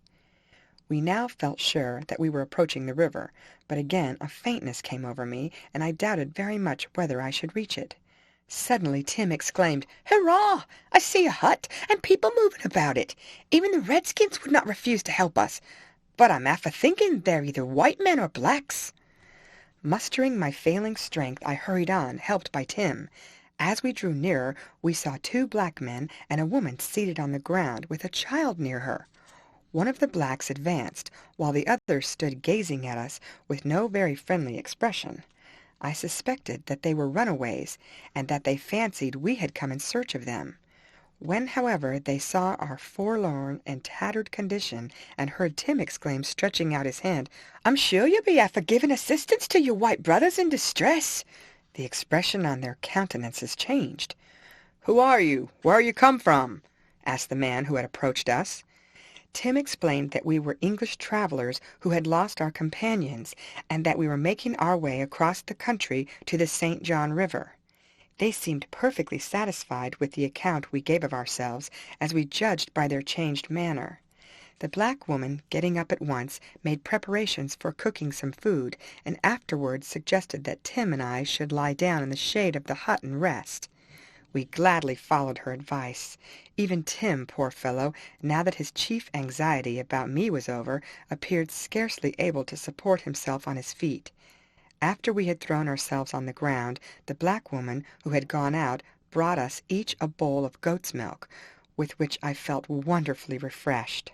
Almost directly afterwards we fell asleep.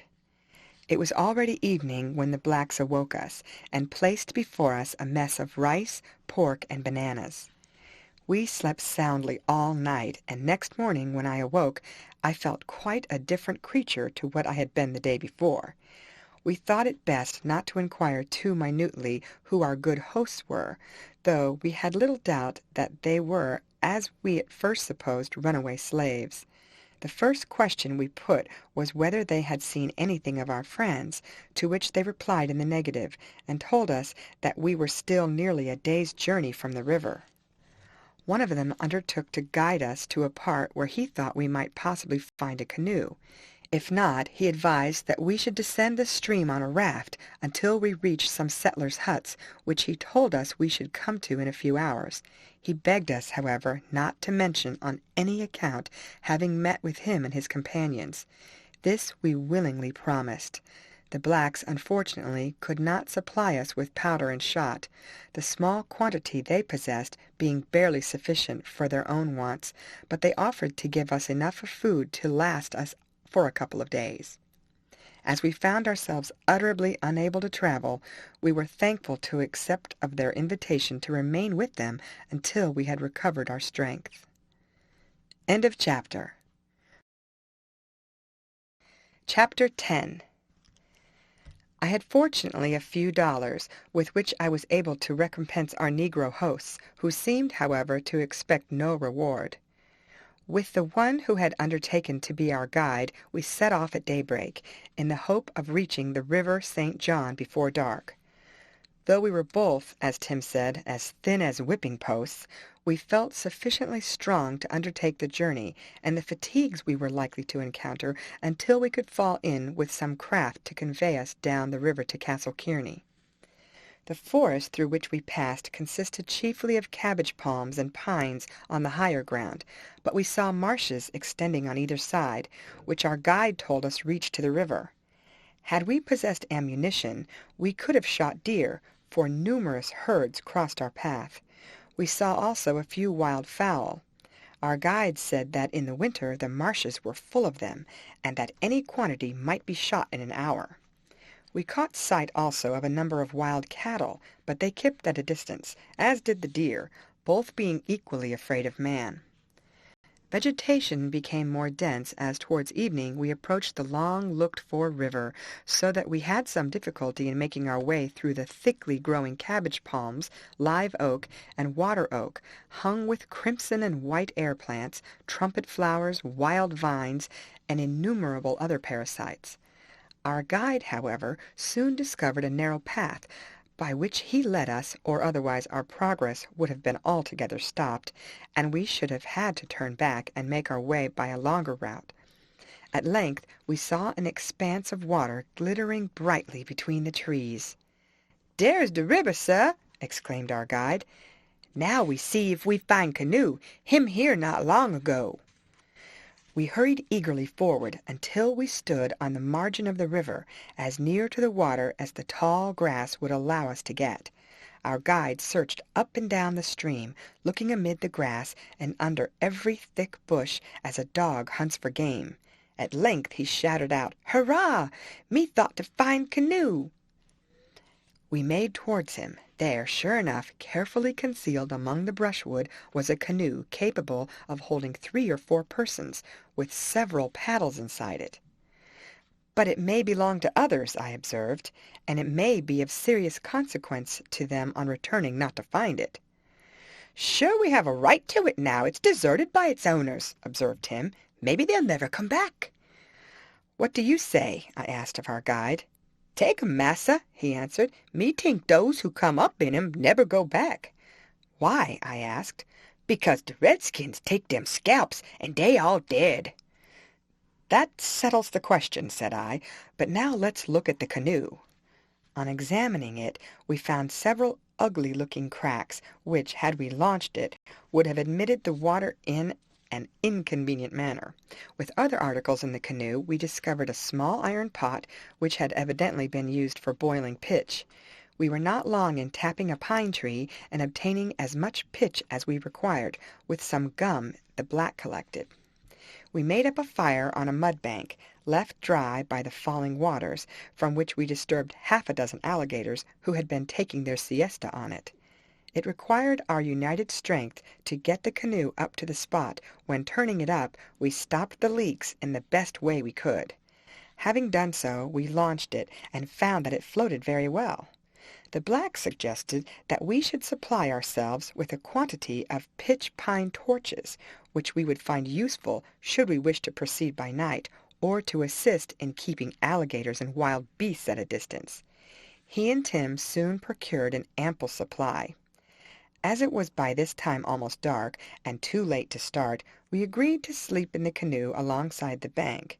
We proposed to have a fire burning all night, to keep the alligators at bay.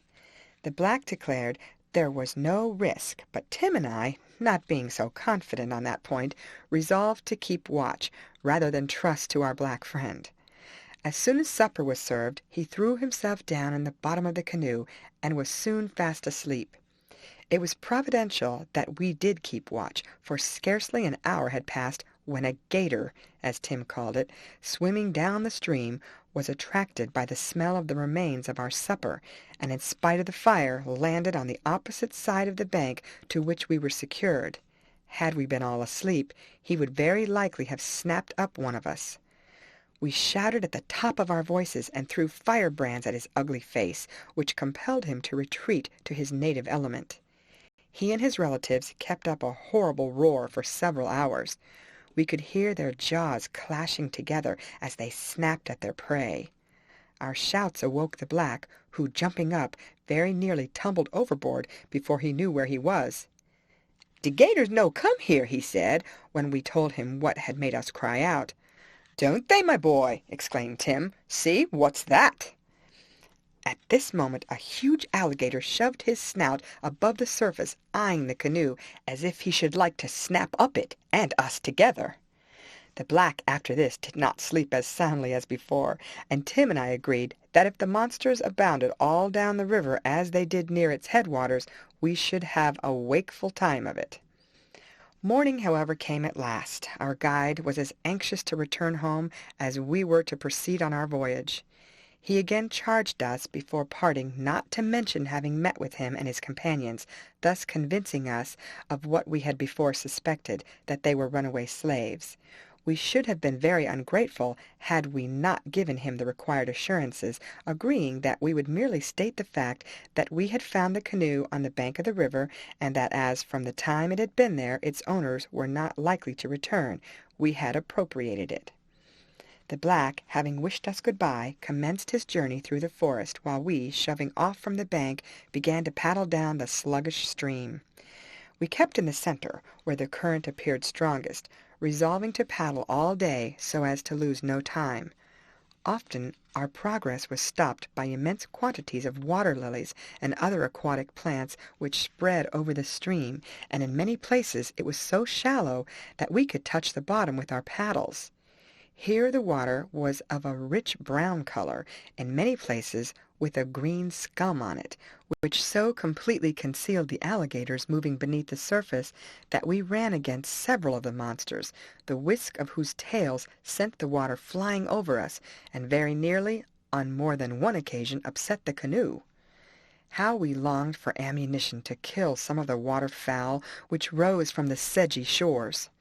Sometimes our course led us through immense expanses of marsh covered with sawgrass, with here and there islands formed by uprooted trees, brushwood, and reeds matted together. In other places the vegetation which clothed both sides of the river was rich and beautiful in the extreme. Sometimes we found ourselves sweeping by the edge of a cypress swamp, huge trunks, or knees, as the distorted stems are called, projecting far into the water, and we had to keep a bright lookout not to run against them. Though sleepy and tired enough, we agreed to paddle on all night, or as long as we could keep awake. Often the river was not 50 yards wide, sometimes much less. Then it would expand into lakes 2 or 3 miles in width. I was under some apprehensions that should a storm suddenly arise while crossing them, we should be upset, but as Tim observed, when I made a remark to this effect, "It's no use troubling ourselves about what might not happen. We will just trust in Providence and do our best." The first night we lit one of our torches and paddled on as long as we could keep our eyes open. During the time we passed through another cypress swamp, when the light from the torch, as we twisted in and out among the stems of the trees, made them assume weird and strange forms, while the occasional cry of some night bird or wild beast, coming sometimes from one side of us, sometimes from the other, had a very depressing effect, and I could have fancied, had I believed in the existence of such things, that the forest was the habitation of evil spirits or satyrs. I was thankful when we got clear of it, and managed to moor the canoe to a tree which grew close to the water. Here we landed and lighted a fire to boil some porridge in a pot we had obtained from the blacks, and to heat up some cakes, for we had no animal food except a little salt pork and some dried fish, which we kept in case of being pushed to extremities. Hitherto we had met with no white settlers, for those who had penetrated thus far south had established themselves mostly on the seaboard, where they were less likely to be annoyed by the Indians than on the river. We were not aware of this at the time, and were constantly on the lookout, in the hopes of coming in sight of the dwelling of some white man, from whom we naturally expected to receive a hospitable welcome. Tired as we were, Tim sat up one part of the night, and I the other, to keep the fire burning, so that we might preserve ourselves from being snapped up by one of our friends the alligators. The monsters roared as loudly as usual, and we could hear their jaws snapping and their tails whisking about in the water. It was far from pleasant music, but it did not keep me awake one moment after my watch was over. We started by the light of our fire before daybreak, and continuing our course, entered at sunrise a broad lake 5 or 6 miles in length. We were afraid that, as the sun rose, a strong breeze might spring up, and we could easily suppose how heavy a sea might in a few minutes be created. The weather, however, continued calm, and by dint of hard paddling we re-entered the narrow channel of the stream, down which we continued our course. 2 more days had passed. Our supply of provisions was exhausted, and we were compelled to stop and try to catch some fish. We were less successful than we expected. Either the alligators had eaten them up, or the bait we used was not of an attractive nature. At length we caught a big fellow, which from its appearance we considered fit to eat, and soon had some slices roasting before a fire. There was no use in carrying any of it away, as a few hours afterwards it would have been unfit for food. Some time afterwards, passing a sandbank, Tim proposed landing to look after turtle eggs. "Hurrah! Here they are by dozens!" he cried out, and he brought as many as he could carry. They looked to me unusually large for the eggs of a freshwater turtle, but I did not wish to raise unpleasant doubts in his mind as to what they were. Hunger compelled us to cook some of them. They were certainly rather rank, but not until we had taken the edge off our appetites did I observe to him that perhaps they were crocodile eggs. "Suppose they are," said Tim, without being at all horrified. "I'd sooner eat them than their mother, but if I was hungry and could get nothing else, I'd dine off her flesh with the greatest pleasure in the world." The banks now rose in some places several feet above the water, and were clothed with pine, live oak, magnolia, laurel, and other trees. There were fewer marshes, and the country appeared more suitable for settlements than it did higher up. At last we came in sight on the right bank of a house surrounded by an orchard and a garden. No one waved to us, however, as we approached, and not a human being was to be seen. As we drew nearer, we saw that the roof was gone, and that the orchard and garden were overrun with creepers and weeds. We landed and collected a supply of oranges and other fruit, which we found very refreshing. We were on the point of returning to the canoe when I heard a cackling sound. It was that of some tame hens. We made our way to the spot from which it proceeded, where we found a hen house and several fowls, with 3 nests of eggs, one of which contained 8 or 10 freshly laid, but on the other eggs the hens had been sitting for some time. This was indeed a godsend, for we could eat the eggs raw should we have no time to land and cook them. I secured the eggs. "Sure it will be as well to have the birds, too," observed Tim. "They'll keep alive, and we can kill and eat them as they're wanted." Saying this, he caught 4 of the hens, and securing them by their legs, threw them over his shoulder, where they hung screaming and struggling. "I'm afraid these will betray us should any Indians be near," I observed. "They'll be quite easy soon," answered Tim. "They've got sense enough to know it's of no use making a fuss when they cannot help themselves." Fortunately, Tim found some corn in an outhouse, the door of which had been closed, so that the hens had been unable to get at it. We filled a basketful to serve as food for the fowls, as well as for ourselves, should we be hard pressed. The rest of the hens had in the meantime made their escape. As we were unwilling longer to delay, we returned with our prizes to the canoe. Though the eggs were little more than sufficient for a single meal, the birds, if we could keep them alive, would last us for 4 days. Soon after this we came to another settlement, but were again disappointed. The blackened walls of the houses alone remained. We again landed, but had not wandered far when we came upon the dead body of a man. It was too clear how he had been slain. The Indians had done the deed. He was scalped. Others lay dead within the walls, all of whom had been treated in the same manner. We shouted, but no voice replied. We hurried from the spot, filled with apprehensions. The reports we had heard were now fully corroborated. The red men had raised the standard of revolt against the pale-faced intruders, as they called the whites. We were in great doubt as to what might have been the fate of our friends. All this time we had found no traces of Carlos and Le Jolie. Still, we could not but suppose that they had long ago made their way down the river, and we hoped that they had arrived at Castle Kearney long ago. Evening was approaching. We were again passing through a cypress swamp, which extended on both sides of the river. Knotted and twisted trunks projected far into the stream. The tall stems of trees rose high above our heads, while here and there the rays of the sun, penetrating a short way into the forest, and falling on the lower parts of the trunks, the huge roots, and the enormous creepers suspended from the boughs, served to render the rest of the forest more dark and gloomy.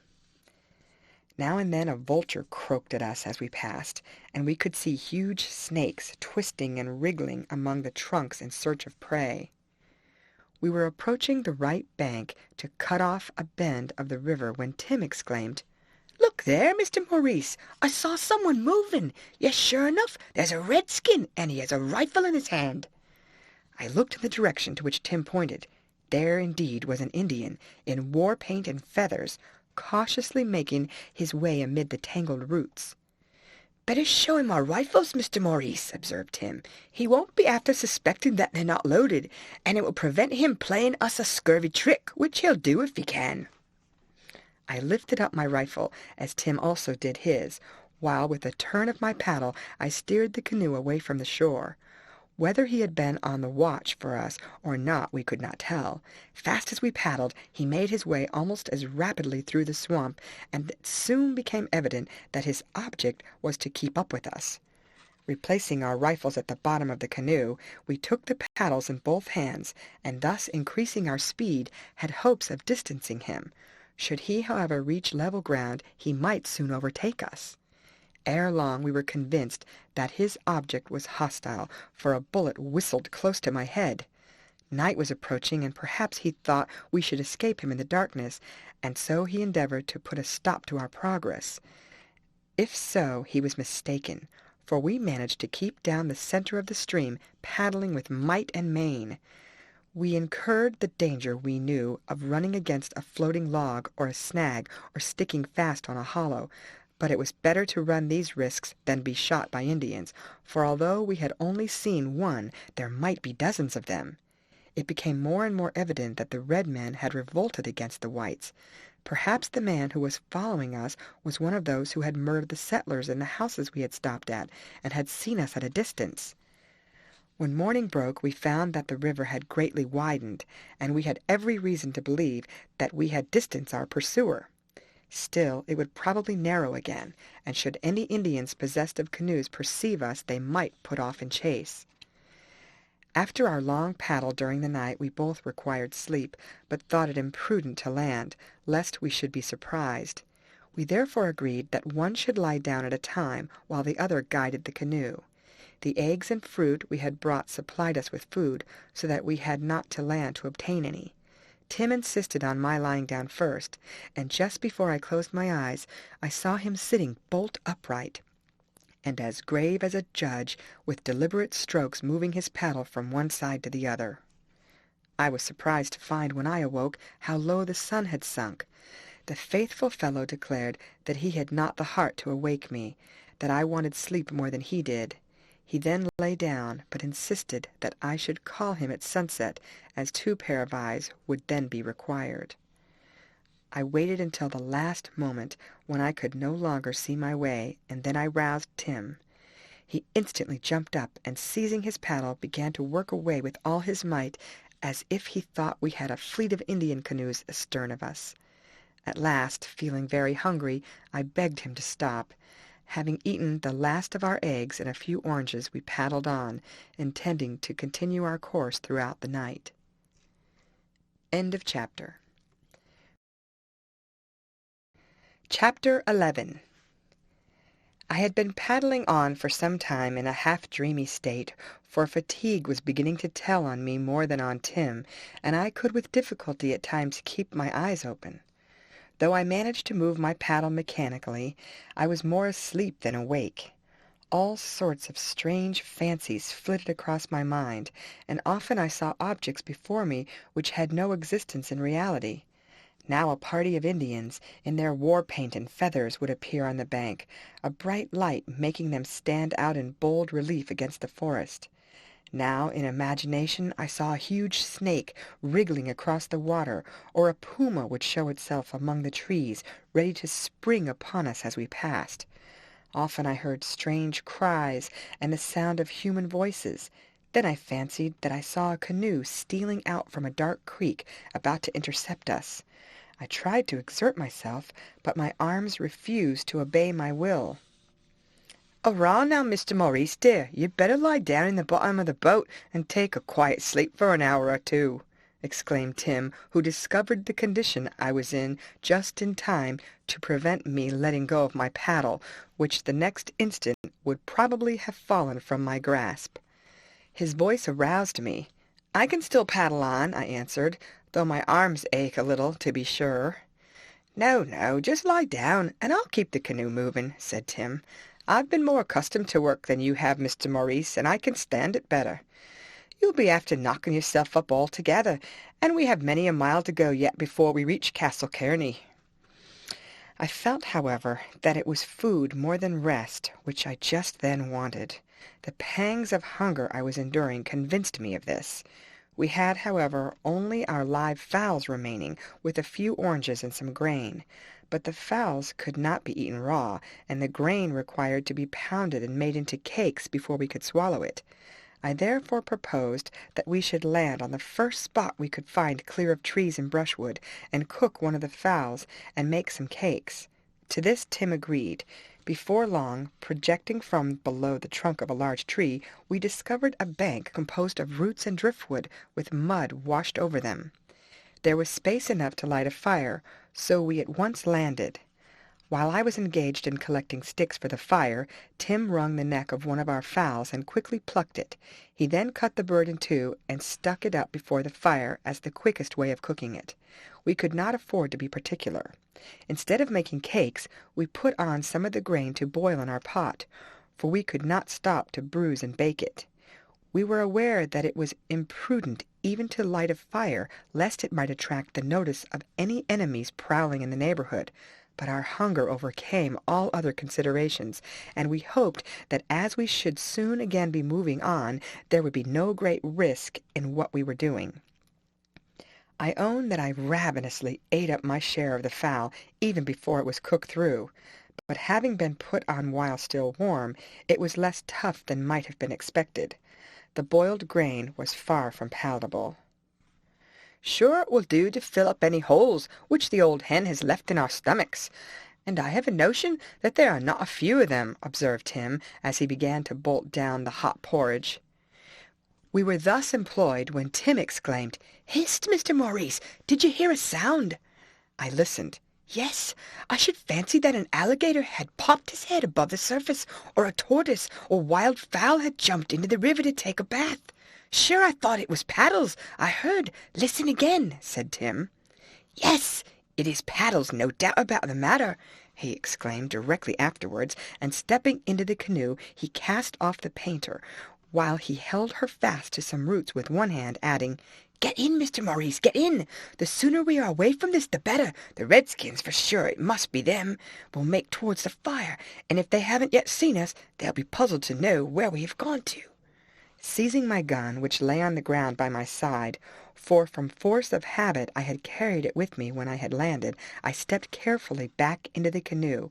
Immediately I had taken my seat, Tim shoved her off as far out into the stream as he could, then grasping his paddle, began to ply it with might and main. "Stop!" I whispered, after we had got a little distance.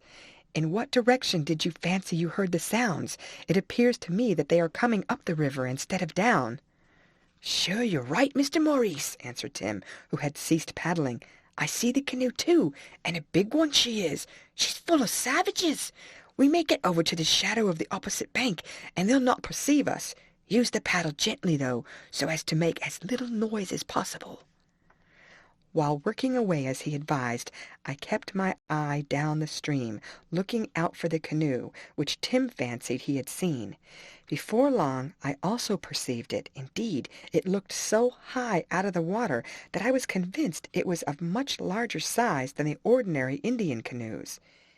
It was being directed towards the fire which we had left only a few minutes before, those on board being naturally anxious to see who were encamped there. We had got over by this time to the opposite shore, and as far as I could judge, had escaped observation, so that we could easily, by keeping under the shadow of the trees, paddle down the stream. But as I again looked towards the boat, I was convinced that she was of large size and full of white men. Remaining perfectly quiet, before long we heard their voices. There was no doubt that they were whites, perhaps our friends coming to look for us.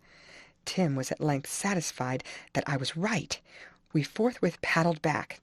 To prevent anyone mistaking us for Indians and sending a chance shot at us, I hailed, "Who are you, friends?" "Why, that must be Maurice! Hurrah! He's not lost, then!" I heard a voice exclaim, which I recognized as that of Carlos, and directly afterwards Le Jolie shouted out, "Glad to see you alive! Come here!" We were soon alongside, and Tim making the canoe fast, he and I stepped on board the boat.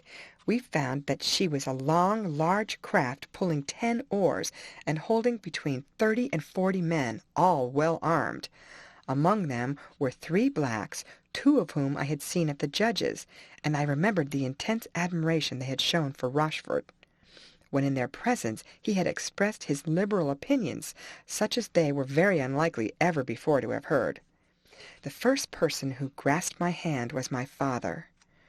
"Maurice, my boy, thank heaven you have come back," he said. "I was very anxious about you, as were all your friends, for we were afraid that you had fallen into the hands of those rascally redskins, and that they had treated you and Tim as they have so many other white people." I briefly told him how I had lost my way, and was found by Tim, how we had at length reached the river, and obtaining a canoe, got down thus far homewards. I mentioned also our having seen an Indian, who had pursued us along the bank for some distance. I then, turning to Leisurely and Carlos, inquired how they had made their escape. Leisurely replied that, having searched in vain for us, they had reached the stream, and fortunately discovered a canoe, as we had done. Just as they were about to push off, a band of Indians had pursued them, and this had naturally given rise to the supposition that we had been cut off by the redskins. Having a supply of ammunition, they had been able to obtain as much food as they required, and there being 3 people to paddle the canoe, they had come down the river more rapidly than we had been able to do, moving on night and day, one of them only sleeping at a time. "Then you were coming to look for Tim and me?" I asked. "No," answered Carlos. "We thought you must either have made your way long ago to one of the forts, or been captured and killed by the Indians. When I got back, I found those at home in a fearful state of grief and anxiety about Juanita. She has disappeared, and been carried off by someone. Suspicion strongly turns against that fellow Rochford, who came with Leisurely to our house. She and Rita and 2 black servants had ridden out a short distance only from Castle Kearney, when Juanita suddenly exclaimed that she would canter on ahead of them. Before they could advise her not to go, she was off, and was soon hidden from sight. They rode forward, expecting her every instant to reappear, but when they reached a more open part of the forest, she was nowhere visible, nor could they discover any traces of her horse's hoofs, probably because they did not look for them in the right place. I think that I should have found them had I been there. In vain they shouted and galloped about in all directions. From that day to this nothing has been heard of her. There can be no doubt, however, that she must have been carried off, as Rita is confident she would not have gone on her own accord. But whether Rochford or Indians are guilty of the deed is still a matter of doubt. I decidedly believe that Rochford has had a hand in it. I never felt very cordial towards him from the first, though you seem to fancy him a very fine fellow, with his wild notions of getting freedom for the blacks and giving the redskins their rights. But I believe there's nothing he would stick at. Uncle Michael and Captain Norton blame themselves greatly. They and my father lost no time in organizing a plan for recovering my poor sister and punishing Rochford, or anyone else who may be found guilty. They took Judge Shirtleff into their counsels. He stuck out, however, to the last that Rochford was innocent, and told them that he had information that a band of Indians had been in the neighborhood, and had retreated up the left bank of the river. He advised that one party should proceed in this direction by water, and then landing proceed west, so as to prevent the Indians making their way farther south, to reunite with another party moving west, of which my father was to take charge. They were then to come down south, so as to be able to follow up the marauders should they turn back again, or try to escape westward.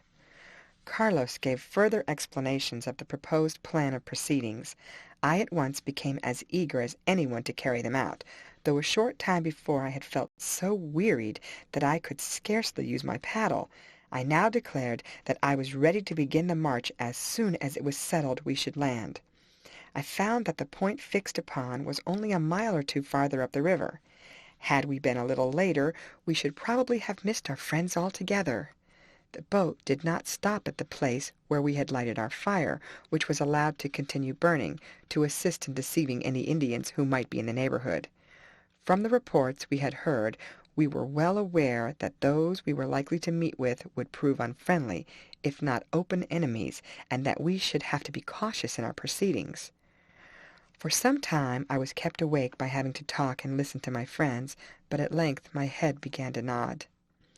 "Just lean back and make yourself comfortable," said my father. I followed his advice, and was soon fast asleep. I was awakened by feeling the boat run against the bank, and I found that we were about to land. Dawn had just broken, and I could see the dark outlines of the trees on the opposite side of the river against the brightening sky. A crew of 4 hands were left in the boat, and charged to navigate her back to Castle Kearney. They were provided with arms, and were directed to allow no Indian canoe to come alongside on any pretext whatever. I found that we now mustered 36 men, including Tim and myself. It was, after all, but a small party should we encounter any large band of Indians who were not likely to attack us unless far superior to us in force. Still, we possessed good rifles and plenty of ammunition, so that we considered ourselves a match for 3 times our own number of natives, many of whom were likely to be armed only with bows and arrows, or should they have guns, with those of an inferior character. 20 of our party were soldiers under Captain Norton's command. The others were volunteers. We had a few of my uncle's people, and the rest came from Roseville. As the Indians would probably not have expected so many white men to come up the river, we had hopes of taking them by surprise. Captain Norton, my father, and Tim were the only old soldiers among us, for even the regulars had had no experience of warfare. Tim, therefore, found himself raised to the rank of 3rd in command, the scouts being placed under his orders, an honorable though dangerous appointment. We remained only sufficient time to enable the men to eat what may be called a breakfast, to strap on their knapsacks, and get themselves into marching trim, when the order to advance was given, and Tim and his scouts, 6 of the most active men, went ahead, having received instructions never to get beyond hailing distance of each other, or get too much in advance to be prevented from falling back quickly on the main body. After going some distance, we marched across a pine barren, with a marsh on our left, over which Indians could scarcely make their way, while here and there on our right were hummocks, thick bottoms in which a whole army of natives might have concealed themselves. Our friends, I should have said, had brought 6 of the large bloodhounds I have before described, which were used for hunting ocelots and other fierce game, as well as for searching out runaway negroes. These were likely to prove of the greatest service in exploring the hummocks, as they would quickly give tongue on discovering any lurking enemies. We felt pretty sure, therefore, that we had no foes on our right, or that we had left any behind us. Our great object, however, was to find some Indians who could give us information either of Juanita or Rochford, whether they were together, or whether either one or the other had been seen. From what I had heard of the Indians, I had very little hope of success. We marched on all day, frequently, however, in consequence of the nature of the ground, making but slow progress. We could carry, of course, but a small quantity of provisions, chiefly flour, coffee, pepper, and salt, so that we depended on our guns for supplying ourselves with game. It might have been better had we been able to be independent of hunting, as we ran a risk of being separated and falling into the hands of our enemies, should any be on the watch to cut us off. We had now to cross an extensive tract of prairie land, which covers a large portion of the interior of the country north of the Everglades. I have already described its unpleasant character. The sun struck down on our heads with intense force, there being few trees to afford us shade. Our legs were torn by the sharp teeth of the palmetto, and the only water we could obtain was from stagnant pools fringed with tall sawgrass, through which it was difficult to penetrate to get to the water, such as it was. Sometimes, after a great deal of trouble, and at the risk of being snapped up by an alligator, we found the water brackish and utterly undrinkable. Occasionally we came upon pine islands, slightly sandy elevations above the prairie covered by tall pine trees. We here got the benefit of shade, but no water was to be obtained near them. We had one advantage, however, in crossing the prairie. No enemies in any number could find concealment to burst out suddenly upon us, as we knew they might well do where the country was thickly wooded. While crossing the prairie we saw no 4-footed game, nor even any of the wild cattle which we had expected to find there. The opinion was that they had been driven off by the Indians. We had made but slow progress, for owing to those abominable saw palmetto roots, we could seldom march more than 2 miles an hour. At length, darkness approaching, we were compelled to camp on a pine island. It was the best spot we could select, as we could hold it should we be attacked during the night against any number of Indians. We had, however, to content ourselves with but a short allowance of water, which we had brought from the last pool. We had, however, killed several ducks and plovers, and 3 large snowy herons, which the men ate in spite of their rank taste. We of course placed sentries on the watch, and sent out several scouts, accompanied by bloodhounds, who, we knew, would not fail to discover any Indians lurking in the neighborhood. The most experienced backwoodsman of our party had examined the ground as we came along in search of Indian trails, but none of recent date had been perceived. We were aware, however, that the natives might, if they were so disposed, easily pass us on their way to the south, where among the impenetrable woods of the Everglades they might set us at defiance. Our great object, therefore, was to find an Indian who, either from a friendly disposition towards the whites or from being ready to receive a bribe, would act as our guide and bring us information as to where those we were in search of were to be found. As my father, Captain Norton, Le Jolie, Carlos, and I sat round our campfire eating our frugal supper, we anxiously discussed the probabilities of recovering Juanita. Carlos spoke very strongly on the subject. He regretted that he had not been at home when his sister disappeared, as he would, he declared, have collected every man capable of bearing arms in the neighborhood, and at once proceeded with a strong force in pursuit.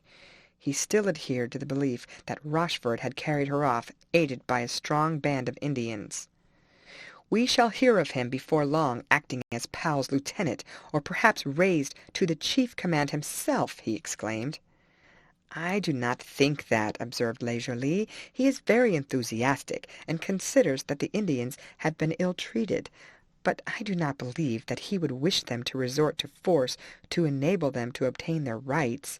He spoke of going among them only for the purpose of giving them good advice, or trying to induce them to adopt the customs of civilization." I corroborated what Le Jolie said, as did my father. Captain Norton expressed the hope that we were right, though he had not had sufficient intercourse with his cousin to judge of his opinions. I need not say I was very glad to roll myself in my blanket as soon as supper was over, and to fall fast asleep. I should, I believe, have slept on far into the next day, had I not been aroused by my father, who handed me a mug of coffee, some wild duck, and corn cake for breakfast. Directly afterwards the march was resumed. We were unable to obtain any game during the first part of the day, and were truly glad when, in the afternoon, we came in sight of the thickly growing trees of the extensive hummock.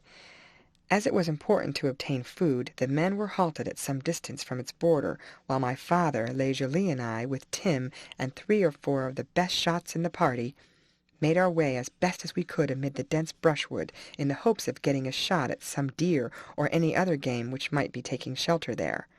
Pushing on through hydrangeas and azaleas, with lofty cabbage palms, cotton, cedar, and other trees above our heads, festooned with wild vines, convolvuli, air plants, and numberless other creepers, Tim and I, who were ahead, at length saw before us a small pool.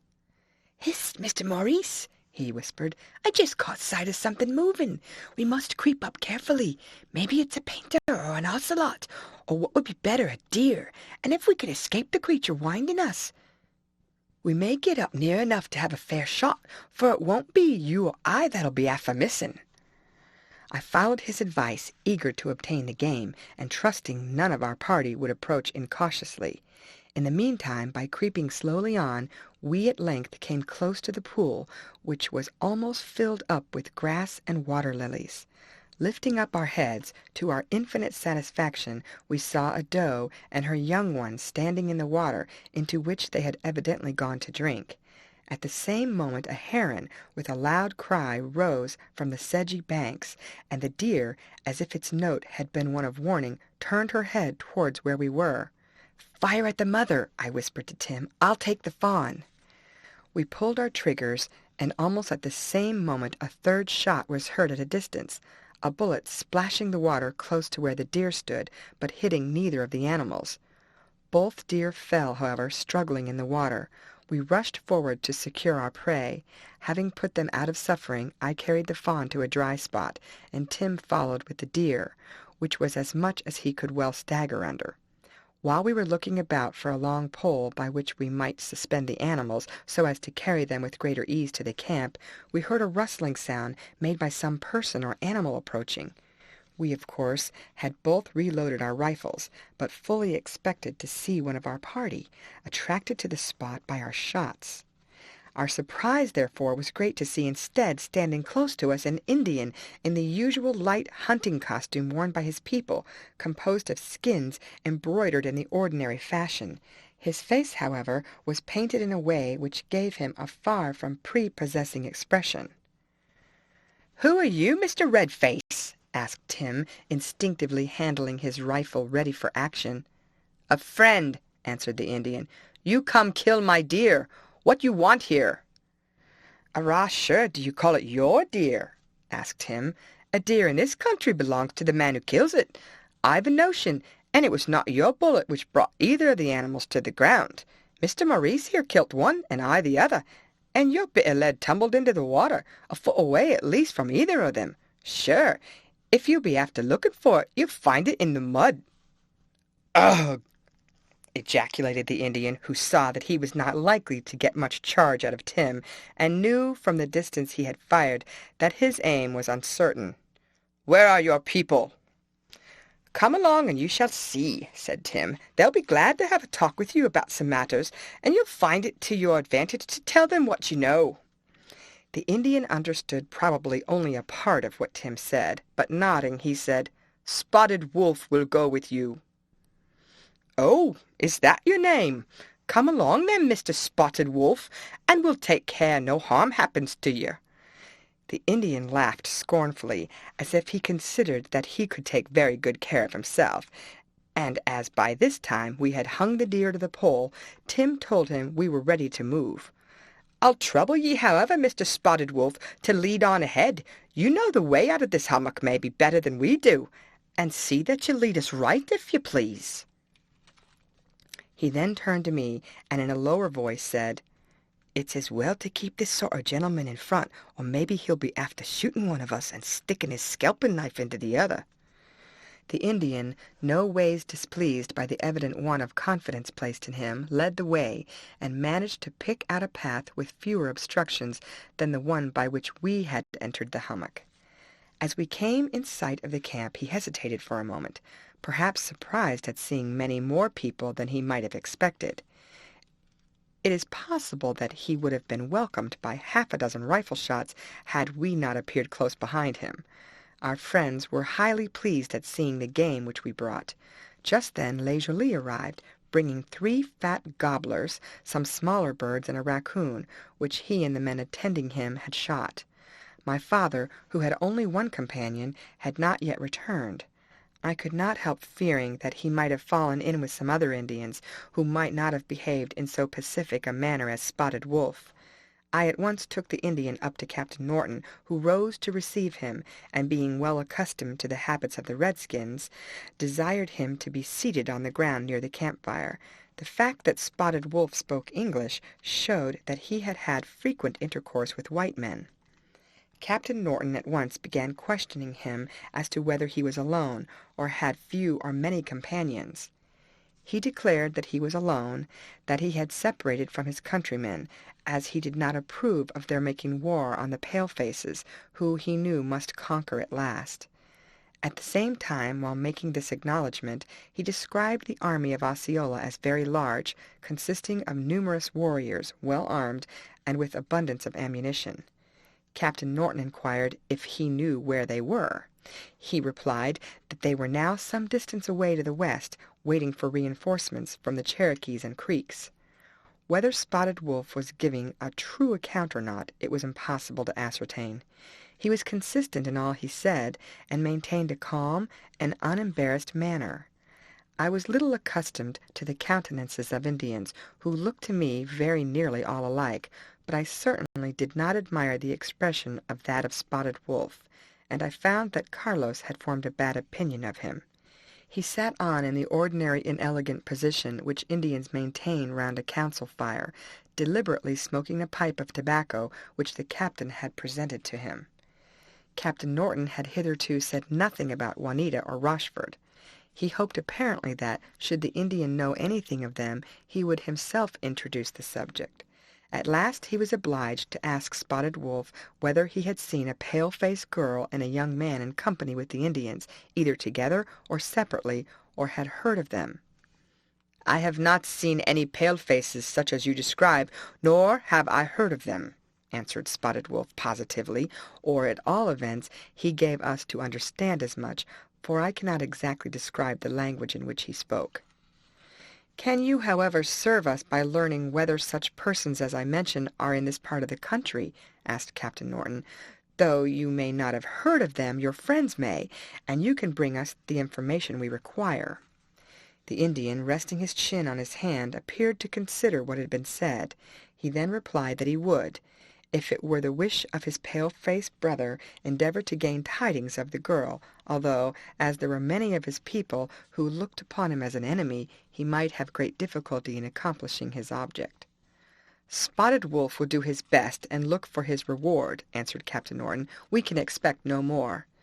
The Indian gave the usual "ugh," signifying that he fully understood what was required of him. I had been all the time on the lookout for the return of my father. The sun had just set, and darkness was rapidly coming on. I went outside the camp in the direction whence I thought he would appear. Nowhere was he to be seen. I resolved, therefore, to go in search of him. Carlos and Leisurely agreed to go also, and several others volunteered to accompany us. Captain Norton said that he would be glad to go, but he could not venture to leave the camp. He told me that although Spotted Wolf might be a very honest fellow, he would have a strict watch kept upon him, and in case any other Indians should appear, he would not allow them to enter the camp. On this occasion we took 2 of the dogs, which had been kept tied up until now, lest they should disturb the game in the hummock. They ran on before us with their noses to the ground, clearly understanding what was required of them. They were well acquainted with my father and the man who had accompanied him, so that we had no fear of their attacking them. On they went towards the western end of the hummock. Instead of rushing into it as we expected, they kept along the edge. Presently we heard them give tongue, and hurrying forward, we saw a person issuing from a thick brushwood, accompanied by the 2 dogs. On getting nearer to him, I discovered to my joy that he was my father. He seemed more than usually agitated, and when I inquired the cause, he told me that he had been separated from his companion, whom after some time he had found dead on the ground, stabbed apparently, but not scalped, so that he was in doubt whether an Indian had done the deed. Anxious, however, about his own safety, he was endeavoring to make his way out of the hummock when he caught sight, in the distance, of several figures moving among the trees, which, though indistinctly seen, he was convinced were those of Indians. He concealed himself at once, and had reason to believe that he was not detected, but had been unable to make his way out until the hounds had found him, not being aware how close he was to the edge of the hummock. How he had escaped from the redskins it was difficult to say. Some of the party proposed at once to go in search of the body of the murdered man, but though we might possibly have found it, with the assistance of the dogs, in daylight, it would have been almost impossible to do so in the dark. We therefore agreed to return to the camp, and made the best of our way back, where the news we brought created no little sensation. Some suspected that Spotted Wolf was not altogether unacquainted with the circumstance. Carlos declared that he should not be surprised had the Indian himself killed the man, but on comparing the time we had met him with that when my father believed the murder to have been committed, we decided that Spotted Wolf must be acquitted of the charge. In consequence of what had occurred, a double watch was set, and all sentinels were charged to keep wide awake, so that during the night we might not be taken by surprise. End of chapter. Chapter 12. The night passed quietly away, notwithstanding the very natural apprehension we had entertained that the Indians my father had seen would attack us. One circumstance, however, caused us considerable astonishment and anxiety.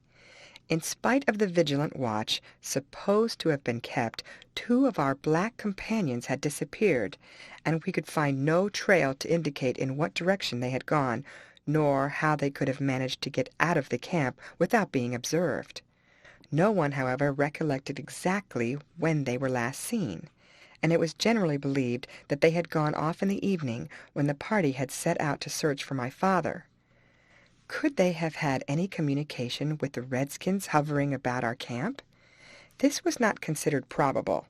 It occurred to me, however, that they might have known of the blacks who had treated us so hospitably, and that they had gone off under the idea that they could reach them, or some other party of Negro runaways, several of whom had been long living among the impenetrable jungles of the South. It was generally supposed, however, that the Indians, knowing the strength of our party, would not dare to interfere with us, and that we might be able to recover the body of the poor fellow who had been murdered. Captain Norton, however, would not allow search to be made for it, as the risk, he considered, would be far greater than any advantage to be gained. We therefore marched forward, as on the previous day. "There's one of our numbers gone," observed Carlos gloomily. "How many more will be lost before we return home?" We had grave suspicions of Spotted Wolf. When asked whether he knew anything of the Indians who had been seen by my father in the hummock, he declared that they must have been some who had followed him when he was making his escape, but that he was not aware that they had reached the hummock. "This may or may not be the case," observed Carlos, "but I would advise Captain Norton to keep a lookout on the fellow's movements. I suspect his object is rather to betray us than to render us assistance." The Indian, however, seemed perfectly at ease, and as far as his knowledge of English would allow, conversed freely with everyone.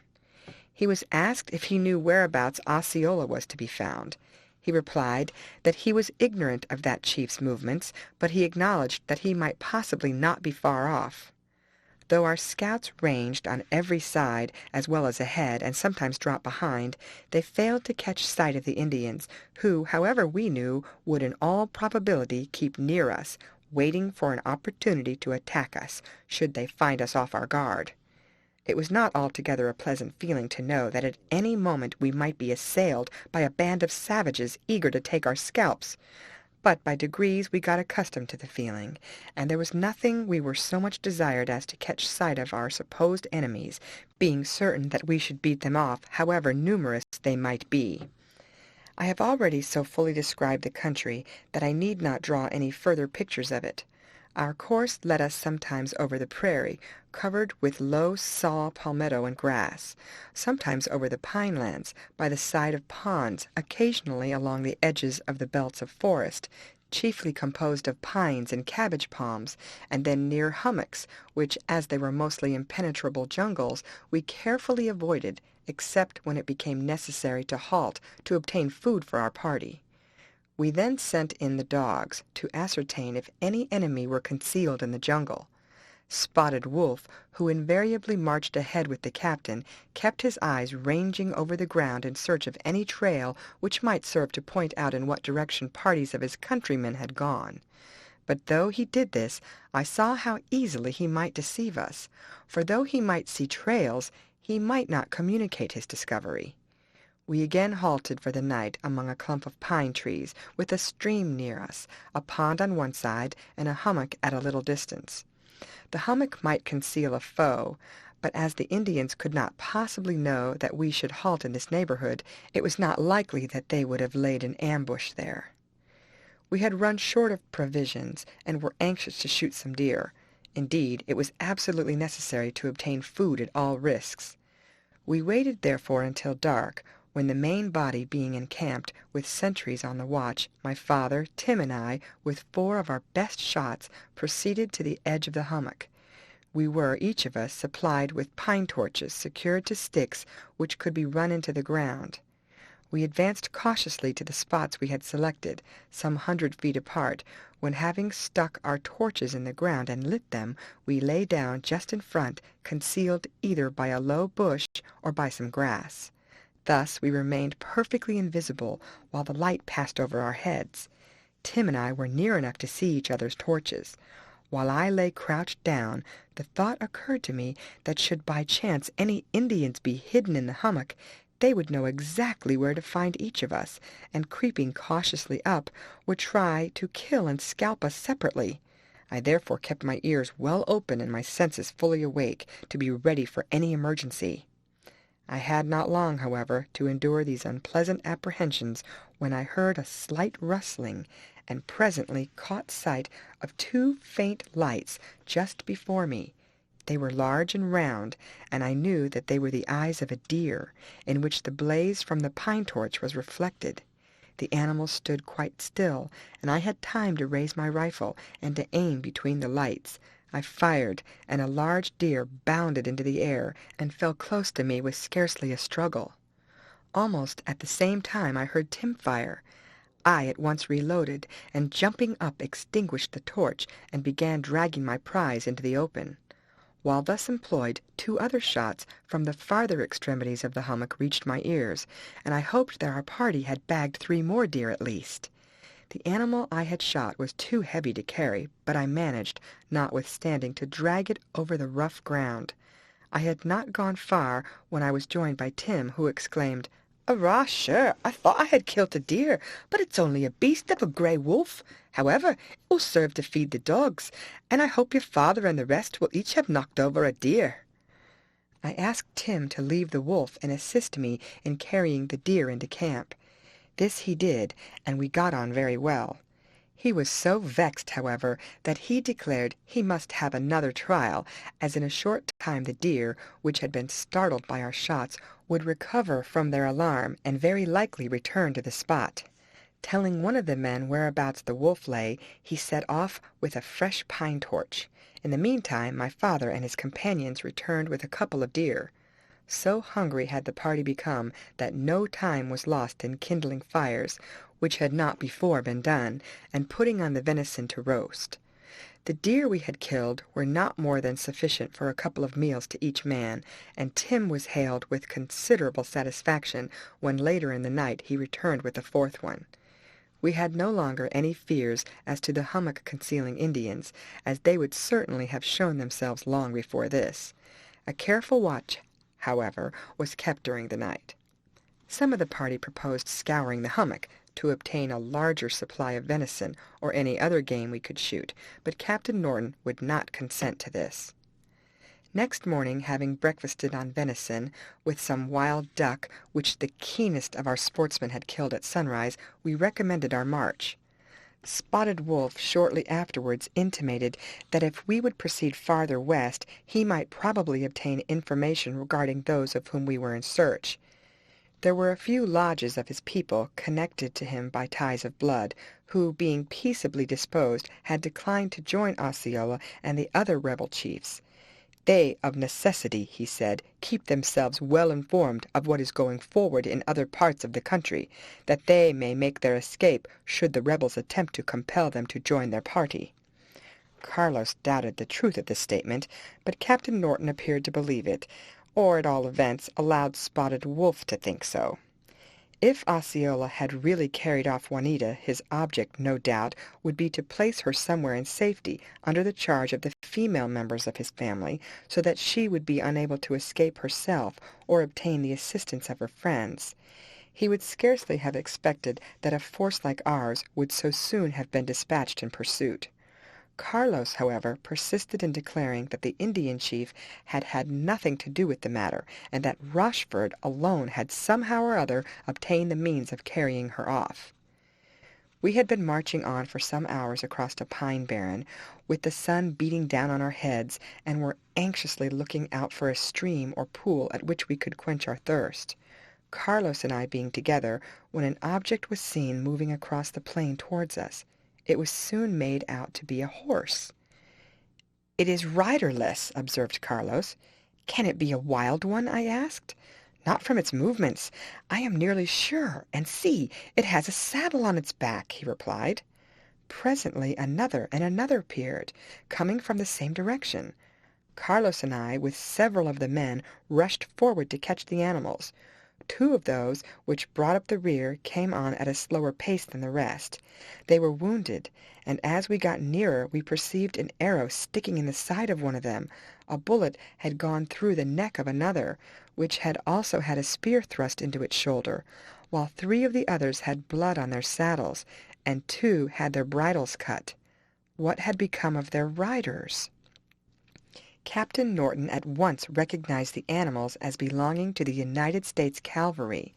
"Some disaster has overtaken our people, I fear," he observed, "for these horses have been in battle and managed to escape when their riders were overthrown. We must now be doubly on the watch. At the same time we must hope that, although some have been killed, the rest have put the enemy to flight or cut their way out, supposing that our troops were surprised. It is not, however, very likely." The arrow was extracted from the side of the horse, and the wounds of the others having been looked to, it was hoped that they would do well. Anxious to ascertain what had happened, we pushed on, while the horses were led in the rear. Every moment we expected to meet with the Indians making their escape, or with a body of American troops who would, it was fully believed, have been victorious. Not a human being appeared in sight. We had marched a couple of miles farther, however, when we saw hovering in the air a number of birds, while others were flitting about the trees or perched on the boughs. As we drew nearer we recognized among them numberless turkey buzzards, vultures, and other carrion fowl, while a pack of wolves were roaming about, disputing with the feathered tribe for their prey. "It is a battlefield!" I heard my father exclaim. A sickening sensation came over me when I saw the remains of my fellow creatures covering the ground, and the horrible condition to which the birds of prey and the wolves had reduced them. I hung back, though several of the party went forward, that they might ascertain who they were and what number had fallen. It must have been difficult, however, to count them. Already the limbs of many had been torn off, and the countenances of all had been so disfigured that their nearest friends could not have identified them. But their uniforms told too plainly that they were soldiers of the United States. Including officers and men, there must have been nearly 100, mostly infantry, with a few cavalry. The latter lay scattered about outside the rest. 2 probably, not one of the whole force had escaped. Most of them had been scalped, showing that the redskins had been victorious, but they had, for some reason or another, moved off before they had finished their horrible work. It was clear that the troops had been surprised and destroyed by a vastly superior force before they had had time to stand on the defensive. On either side of the space were thick woods, in which probably the Indians had lain in ambush. When some of the party, emerging from one end of the glade, and some from the other, the troops had been completely surrounded. Captain Norton appeared deeply affected when we gathered together after he had surveyed the battlefield. He was of opinion that the troops had come from the west coast, probably from the Bay of Tampa, and were marching to one of the forts to the northward. He acknowledged, too, that we were in a fearfully dangerous predicament, and that the fate which had overtaken the soldiers might be ours. What could our small force avail against many hundreds of fierce warriors flushed with victory? To turn back was as dangerous as to proceed. Should we be pursued, we might quickly be overwhelmed. He therefore determined on attempting to gain one of the forts, where we might hold out against Osceola's forces. To stop and bury the dead was impossible. The wolves and birds of prey would soon dispose of them. We had our own safety to look after. Even now the woods on either side might be full of our enemies, waiting only for a favorable opportunity to set upon us. To ascertain whether there were any foes lurking near us, the dogs, one at a time, were turned into the woods. Before long, the loud baying of the first which was let loose gave notice that he had discovered someone, and the scouts, led by Tim, were at once set forward to ascertain what was there. We waited with our weapons ready to defend ourselves, should they be driven back by the enemy. They soon, however, reappeared, carrying a wounded man. Though severely hurt, he was able to speak, and informed Captain Norton that to his belief he was the sole survivor of a force of upwards of 100 men, who had marched from the Bay of Tampa, intending to proceed to Fort King, which was, it had been understood, threatened by Osceola and his braves. Suddenly, when they did not believe an enemy was near, having halted and piled their arms, they were set upon by upwards of 500 well-armed Indians, who were in their midst before they could recover their weapons. He was one of the very first wounded, and had crawled behind a bush, where he lay and witnessed the slaughter of his comrades.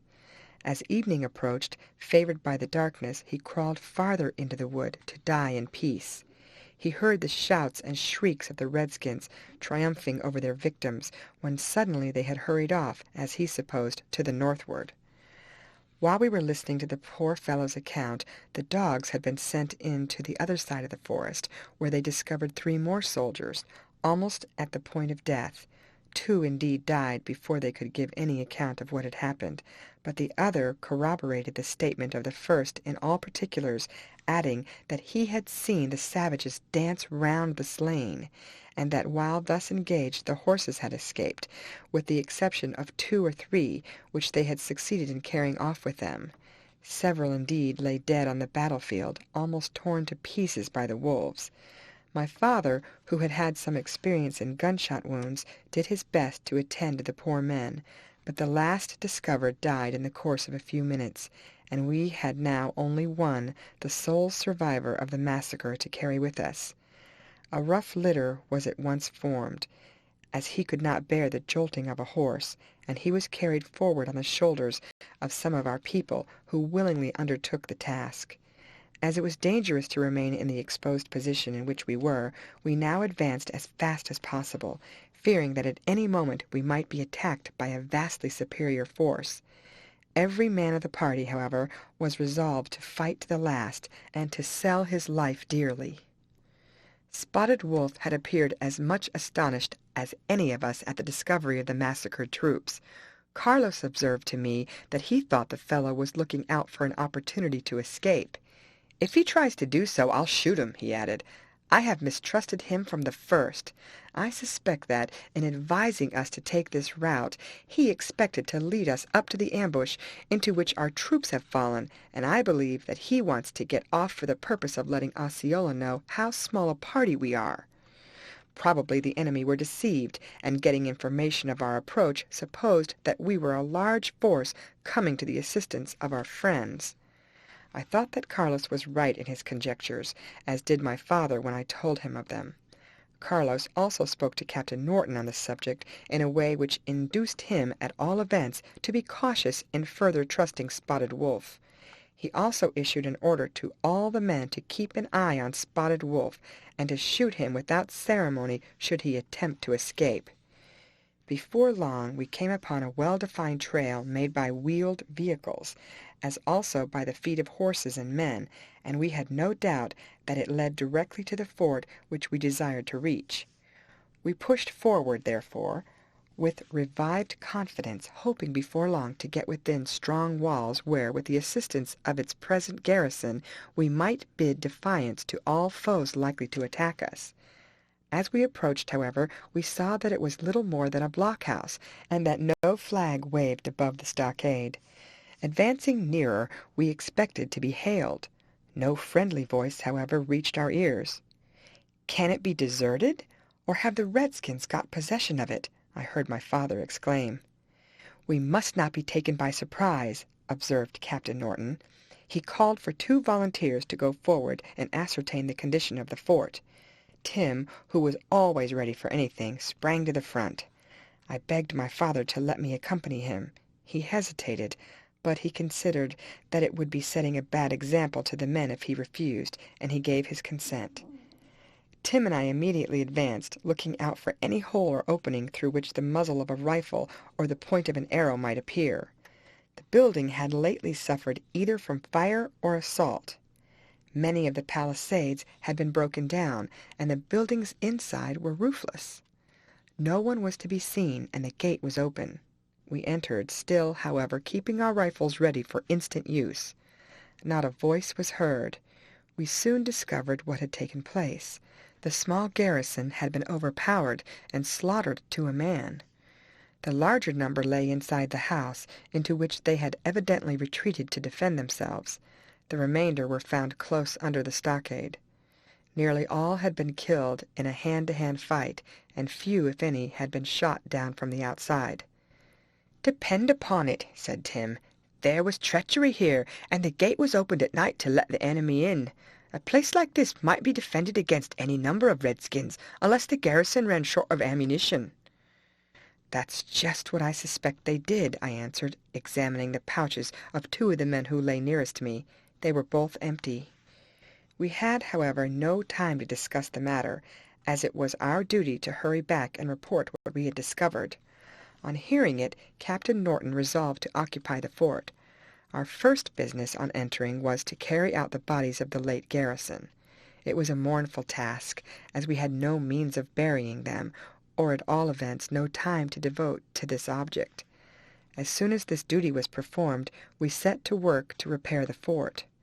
Most of the men had axes, which they vigorously plied, and soon cut down a sufficient number of trees for our purpose. The men labored hard, knowing that their lives might depend on their getting the fort into a fit state to resist the enemy. Not until every breach was repaired, the gate strengthened, and the center hut, for it was little more, roofed with the split trunks of trees, did we cease from our toil. It was nearly morning by the time our work was accomplished. Not until then did the captain or any of the men lie down to snatch a short sleep. Fortunately, the storehouse had escaped, and in it we discovered a supply of salt provisions sufficient to last us several days, while a well dug within the stockade afforded an ample supply of water. We might thus hold out for a considerable time, without the necessity of venturing far from the fort to obtain game. The captain was still unwilling to make it impossible for Spotted Wolf to escape by shooting him or binding his limbs, but he charged two of the most intelligent of the men to keep a constant watch over the Indian, and not to allow him on any pretext to leave the fort. It was necessary to send out a few men to cut grass for the horses, as it was important to keep them in good condition. Those who went, however, were ordered not to venture beyond the immediate vicinity of the fort, into which they could escape should an enemy appear. We had reason to be thankful that we had not been disturbed, but we had made no progress, as far as we could judge, in the object of our expedition. Neither Rochford nor Juanita had been discovered, and they might still be leagues away. 2 days passed. Captain Norton and my father were constantly talking over plans for our future proceedings. The captain even asked my father if he would take command of the blockhouse, while he himself, with 3 others, should make their way on horseback to one of the larger forts, where he could obtain information for his guidance. As we all knew that it would be impossible to hold the blockhouse during a protracted siege without a larger supply of provisions than we possessed, it became necessary as soon as possible to obtain game, so as to enable us to keep the salt provisions for such an emergency. Though we had little to fear from their usual style of warfare, for the red men, when they fail in an attack, generally abandon it altogether, still it was possible that under their bold and sagacious chief Osceola they might adopt a new system, and attempt the destruction of one fort after another, until they had rid the country of the pale-faces, as they boastfully asserted they intended to do. As soon as the fort was placed in an efficient state, Captain Norton sent out the scouts to ascertain if any Indians were in the neighborhood. They returned stating that they had seen none, and that they believed the country would be found open to Fort King, or to the eastward, and that we might therefore return to the river, should such a movement be considered desirable. None of them brought any game, asserting their belief that the Indians had driven off all the deer and wild cattle, and that, except some birds and small animals, we were not likely to obtain any. Thus we all felt that the expedition would be bootless, as we had utterly failed to obtain tidings of those of whom we were in search. Captain Norton now determined to take 2 of the best horses, one for himself and the other for a companion, and push on to Fort King, trusting to their speed to escape any enemies they might fall in with. Carlos and I both volunteered to accompany him. He decided, however, to take only one of us, and fixed upon Carlos, as he knew the country better than I did. It was settled that they should set out by daybreak the next morning. The horses had been well fed, and the captain hoped that in 3 or 4 hours they might reach their destination. When the animals, however, were led out, the one Carlos intended to ride was evidently lame. Its leg was examined, but no cause could be discovered for its lameness, and none of the others were fit for the journey. "I must then start by myself," exclaimed the captain. "I'm sorry not to have your company, Carlos, but as there is some hazard in the expedition, it might be better for you to remain in the fort." "I suspect that Indian fellow has had something to do with the lameness of the animal," whispered Carlos. "Captain Norton, who still thinks him honest, would not believe me if I said so. However, I will keep my eye on him, and I will shoot him through the head if I find him playing any trick." I urged Carlos not to do that, at all events, though I agreed that he ought not to be allowed to go out of sight of his guards for a single moment. While we were still examining the horses, hoping that after a little while the lameness would go off, one of the scouts called out that a stranger was approaching. "Maybe he is one of the blacks," I observed. But on mounting the platform placed inside the stockade, I saw that the man was a white in hunter's garb, and that he was carrying a deer on his shoulders. He was accompanied by a handsome hound, which every now and then turned round, as if on the watch to give him timely notice of the approach of anyone who might be following him. He hurried on, notwithstanding the weight of the animal, and holding his rifle in his hand, looking back every now and then, as if he did not feel himself secure from pursuit. "Who comes there?" shouted the sentry. "A friend," was the reply. "Open the gate and let me in. I wish to see your commanding officer." I hurried down to tell Captain Norton, who ordered the gate to be opened. As the hunter advanced, what was my surprise to recognize our friend Rochford. The gate was opened and the hunter entered. Throwing down the deer, he advanced with outstretched hand to meet Captain Norton. Though he was much disguised by his hunter's dress, his sunburned features, and a huge mustache, as I watched him, I felt sure that I was not mistaken. "What brings you here?" asked Captain Norton.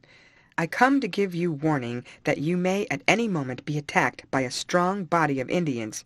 "Don't you know me?" asked the hunter. "What, Rochford!" exclaimed the captain, grasping his hand. "I am truly glad to see you. Your coming thus at once proves that you are innocent of the grave charge brought against you." "I am certainly innocent of any intention of acting wrongly, though I confess that I have allowed myself to be deceived in the character of those it was my honest desire to assist. I cannot, however, at present enter into particulars, nor tell you how I obtained the information I possess. It must be sufficient for you to know that I heard of your having occupied this fort, and also that you are very likely to be hard-pressed for want of provisions. I therefore resolved to come and put you on your guard, and if possible, not to appear empty-handed. I was fortunate enough to kill this deer at no great distance from the fort, as I was making my way towards it. Tell me, of what am I accused besides having gone away to acquaint myself with the redskin natives of the country?" "You are accused of carrying off my sister Juanita, and I, for one, believe that you had a hand in the matter, whatever you may say to the contrary," exclaimed Carlos, stepping forward and making a threatening gesture at Rochford. "What is that you say?" exclaimed Rochford, with a look of unfeigned astonishment, while deep emotion was visible in his countenance. "On my word of honor, I am guiltless of any such act, and I say so notwithstanding the language you use, young sir. When was your sister carried off, and how came it that those who should have protected her were not more careful?" My father, not allowing Carlos to reply, gave the particulars to Rochford. "I was at the time far away south," he answered. "Had I been in the neighborhood, I should probably have heard of the occurrence from the Indians, who had treated me with courtesy and confidence. It is only since they have been guilty of many acts of atrocity that I have separated myself from them. I told them that I would remain their friend, and do my utmost to defend and advance their cause, if they would act justly, and if resolved on war, would carry it on according to the customs of the civilized nations of the earth. But when I found that they had begun to massacre the unarmed and defenseless people, and had scalped those they had slain in fight, I told them that I could no longer remain their friend. To do them justice, they replied that I was at liberty to act as I judged right, and far from attempting to injure me, they allowed me to go wherever I chose. I fully believe your account, Mr. Rochford, and I hope my nephew will apologize for his hasty words, or I will do so for him, answered my father. Carlos turned aside, muttering something which I did not overhear. Rochford, however, took no further notice of what Carlos had said, and seemed satisfied with the welcome which the rest of the party, including Leisure-Lee, gave him. We had, however, but little time for conversation. As a large body of the enemy was approaching the fort, it was necessary at once to make preparations for their reception. The captain addressed a few words of encouragement to the garrison, telling them what he had heard and urging them to hold out bravely, expressing his confidence that we should drive back the Indians, however numerous they might be. Ammunition was then served out, and each man went to his station to await the attack, which, from the intelligence brought by Rochford, we believed might at any moment be commenced. End of chapter. Chapter 13. An unusual silence appeared to reign in the woods surrounding the fort. Even the birds, whose notes were wont to be heard, were silent. The sun had already risen above the tops of the trees and shone down with intense force into the confined space which enclosed us. Not a breath of air stirred the leaves. It seemed as if all nature had gone to sleep. The sentries paced up and down on the platforms, watching on either side, for it was impossible to say on which the Indians would make their threatened attack. I asked Rochford if he did not think, after all, that they had changed their minds and would not venture near. "I am very sure that they have not," he answered. "They know that you are but ill supplied with provisions and ammunition, besides which they have vowed that they will drive all the pale-faces into the sea, and their late success in destroying a large detachment has encouraged them to continue their efforts to liberate their country. I acknowledge that they are vain, for they are ignorant of the vast resources we possess, and fancy that the power of the whites is represented by the few hundreds of troops which they have seen. It would have been more merciful if the United States government had sent an overwhelming force, which would have rendered resistance impossible.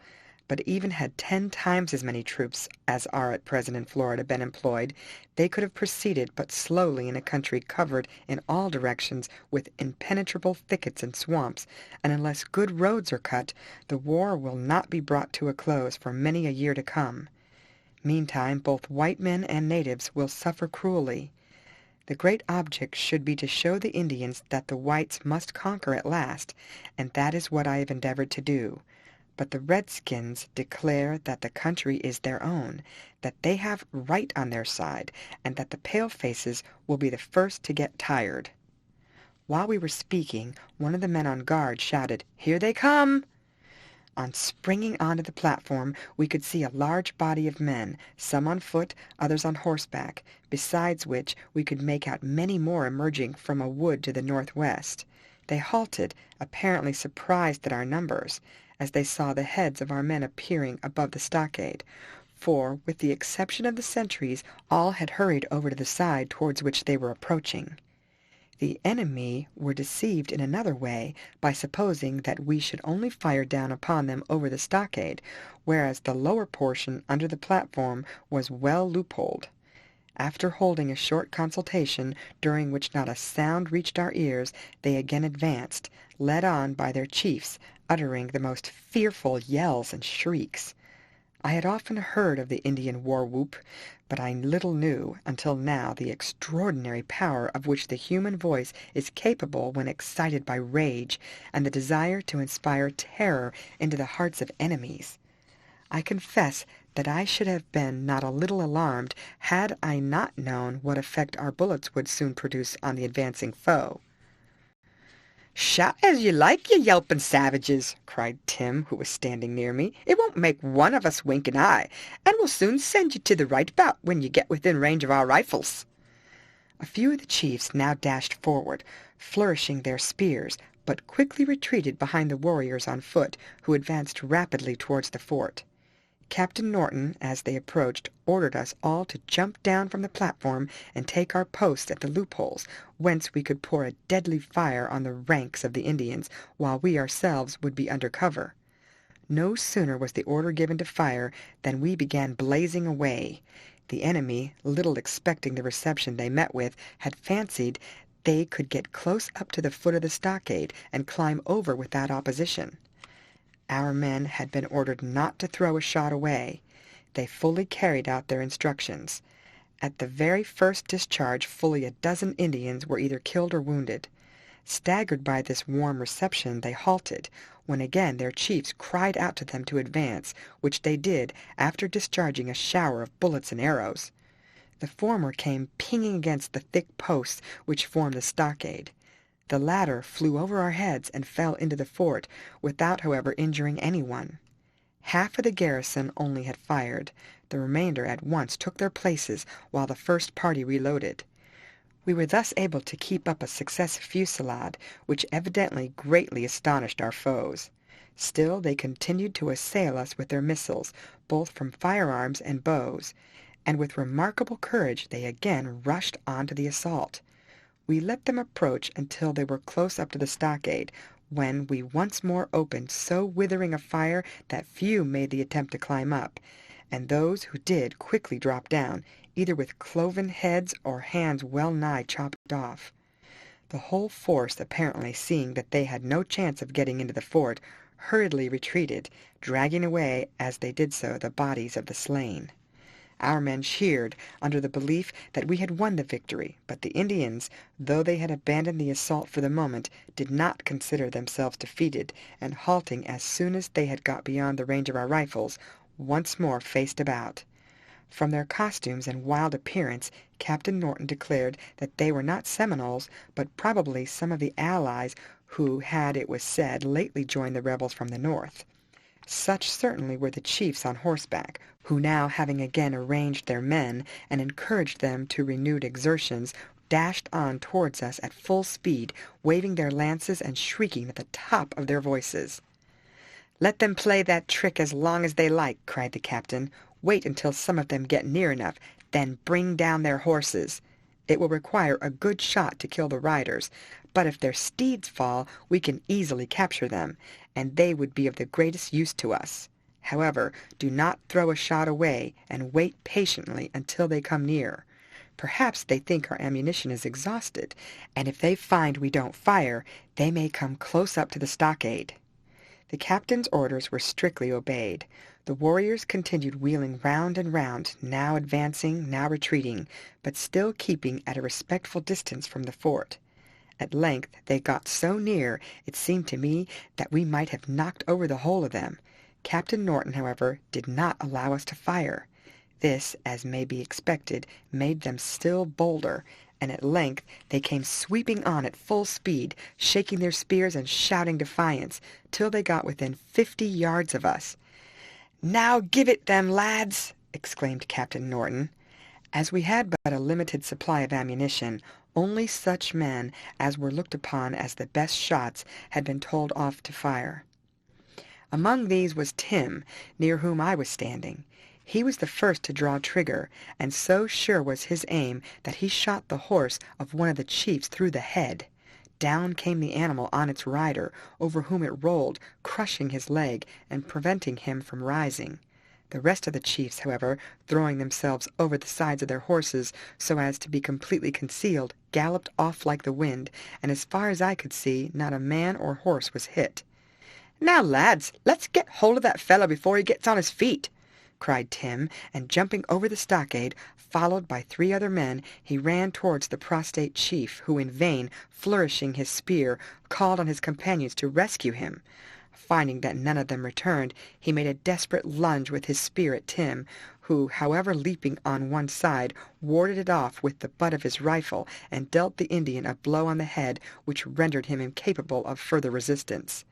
The Irishman and his companions then seized the nearly stunned warrior by the shoulders and dragged him to the gate of the fort. It being opened for their reception, all in another minute were safe within, and the gate again closed. Our captive soon recovered his senses, and looked about like a wild beast when it finds itself in a cage, seeking for some means of escape. His countenance fell when he saw the strong palisades and the number of armed men by whom he was surrounded. He, however, showed no other signs of fear, and appeared to resign himself to his fate, expecting, apparently, that he would at once be put to death. Captain Norton, who spoke the language of the Seminoles with perfect ease, inquired why he and his companions had attacked the fort. "Because the desire of the red men is to drive their enemies, the pale-faces, out of the country and regain their rightful heritage," answered the chief. "But you and your people have signed a treaty agreeing to leave the country in possession of the United States government, and you have broken that treaty by remaining and attacking the whites." "The treaty was signed by traitors, and could not be binding on the rest of the people," answered the Indian. "We have once more dug up the war hatchet, and have resolved to regain our own.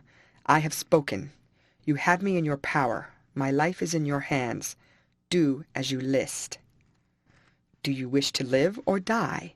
asked Captain Norton, detecting less confidence in the Indian's tone than his words, of which I give a very meagre translation, appeared to exhibit.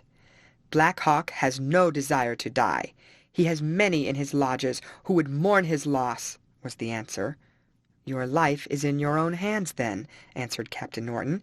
"If you will promise to render us faithful service, you shall live, and obtain an ample reward, with which you can return to your own and gladden the hearts of your squaw and children." The Indian's countenance brightened, and Captain Norton at once saw that in spite of his boastful bearing he would be easily tempted to act any part required. "Our desire is to make the red men our friends, and we have no wish to induce you to betray your people. But we shall require information, and if you have the power of giving it, and will enable us to attain our object, we shall be content," said the captain. "What is it the white chief desires to know?" asked Black Hawk. "One of the daughters of the pale-faces was carried off some weeks ago by your people. Is she residing anywhere in this neighborhood, and if so, will Black Hawk undertake to restore her to those to whom she desires to return?" said Captain Norton. The Indian for some time made no reply to this question. He was apparently considering how he should act. Should he be unable to assist us, or refuse to do so, he would lose his reward, and perhaps be put to death. At last he answered, "Black Hawk wishes to serve those who have saved his life. He cannot do so if his own people suspect that he has allied himself to their foes. The daughter of the pale-faced chief is alive, and living in the lodges of our great chief Osceola, where she was brought some time back. It is said that he desires to wed the damsel, but that she has refused to become his bride, and that he is unable to compel her." "So far what you tell us is satisfactory," observed Captain Norton. "Can you conduct a party to the lodges of your chief, so that the damsel, should she desire it, may return to her home?" "The undertaking would be difficult and dangerous," observed the Indian. "Still, if the white chief wills it, Black Hawk will go. But it would be certain destruction to all those who might form the party, should Osceola discover the attempt made to carry off his intended bride." Rochford had been an attentive listener to this conversation, of which I give only a few particulars as they were interpreted to me. He had been sufficiently long with the Indians to understand the greater part of the conversation. "If Miss Kearney be held captive in the lodges of the Seminole chief, I will undertake to bear any message to her which her uncle or brother desires to send, and endeavor, should she be willing to accompany me, to escort her to her family," he said. "I have the means of communicating with the Indians in all parts of the country, and in spite of dangers and difficulties, I am sanguine of success. But should the Indians find out that you have communicated with us, they will look upon you as an enemy to their cause, and will probably detain you, if you do not take your life," observed my father. "Anxious as I am to recover my niece, I think it right to point out to you the danger you incur." "I have considered all the difficulties, Captain Kearney, and I count them as nothing compared to the object to be attained," answered Rochford. I would set out this very day, but I think it is of importance to know whether our late assailants have taken their departure, for should I fall into their hands, they might detain me until Black Hawk was delivered up to them, or should they think him killed, they might take my life in revenge for his in spite of Osceola's safe conduct. Besides, I am very sure that you require a larger supply of provisions than you now possess, and as none of your party can with prudence venture far from the fort, I propose spending a day in hunting. I have a sufficient reason for this, as I have greater hopes of being able to conduct Miss Kearney to this fort than I have to reach her father's house, and if you are compelled to abandon the fort for want of provisions, my plan would be defeated." Both Captain Norton and my father agreed to Rochford's proposals, but it was a question whether the Indians could be trusted. They might prove faithful, but it was more likely that they would play him some treacherous trick. He, however, was not to be turned from his purpose. On hearing of his intended hunting expedition, Tim volunteered to accompany him, and I, after a considerable amount of persuasion, induced my father to let me go also. Rochford, having thought over the matter, consented to accept our assistance, believing that he could be answerable for our safety. It was impossible that so large a body of Indians could move through the country without leaving a well-defined trail, and we should thus be able to ascertain the direction they had taken, and to keep out of their way. Both Tim and I, having so long lived in the wilds, were well able also to take care of ourselves, and we promised not to go farther from the fort than was necessary to reach the ground where game was to be found. Rochford promised to leave his dog behind him, as not only might its trail be discovered, but though the animal was useful in many respects, it was not required for deer shooting. A small party like ours was much more likely to escape observation than a large one, so that we hoped to get back to the fort without difficulty. Taking with us an ample supply of ammunition and some cooked food to prevent the necessity of lighting a fire, we set out a short time before daybreak, so that, should any of the Indians by chance be approaching the fort, our departure might not be discovered. Rochford led, followed by Tim and me in Indian file, we all three keeping our eyes around us and our ears open for any sounds which might show the presence of an enemy. We had reached the thicker part of the forest by the time the bright streaks in the east announced the rising of the sun.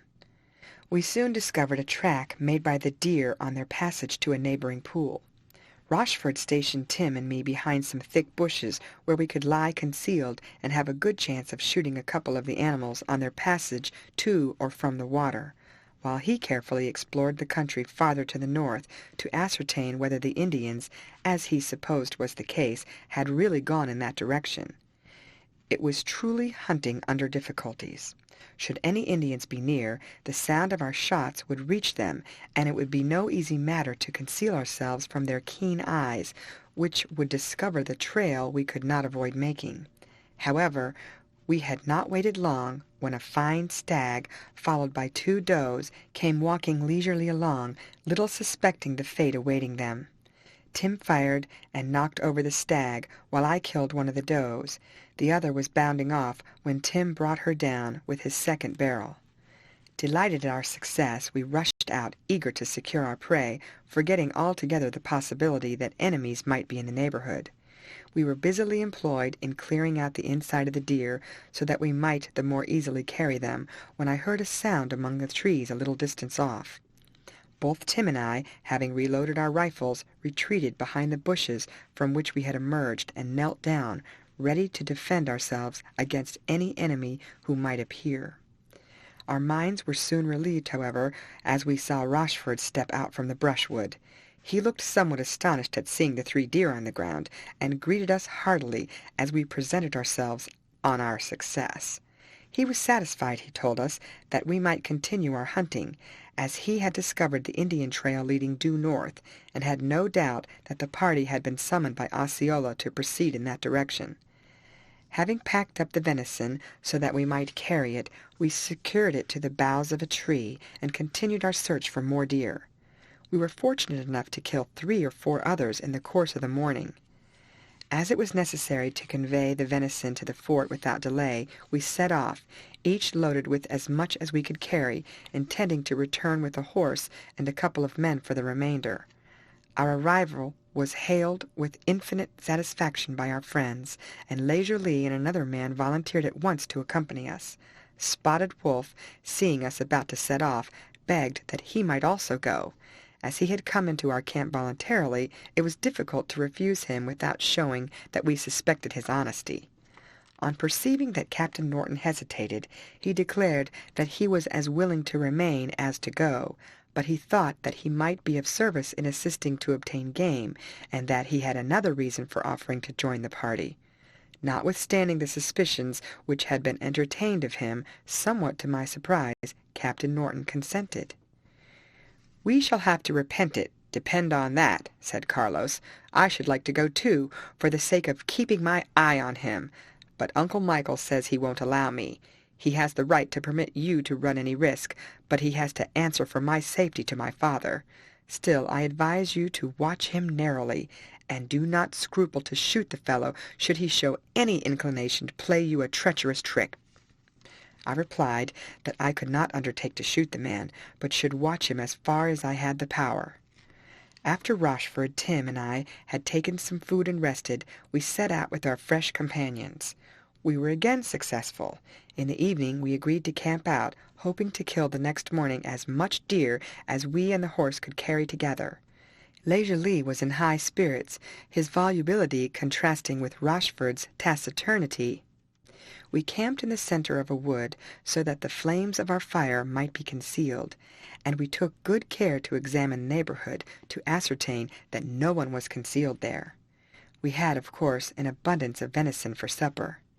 Having finished our meal, we lay down to rest, Leisure Lee volunteering to keep the first watch.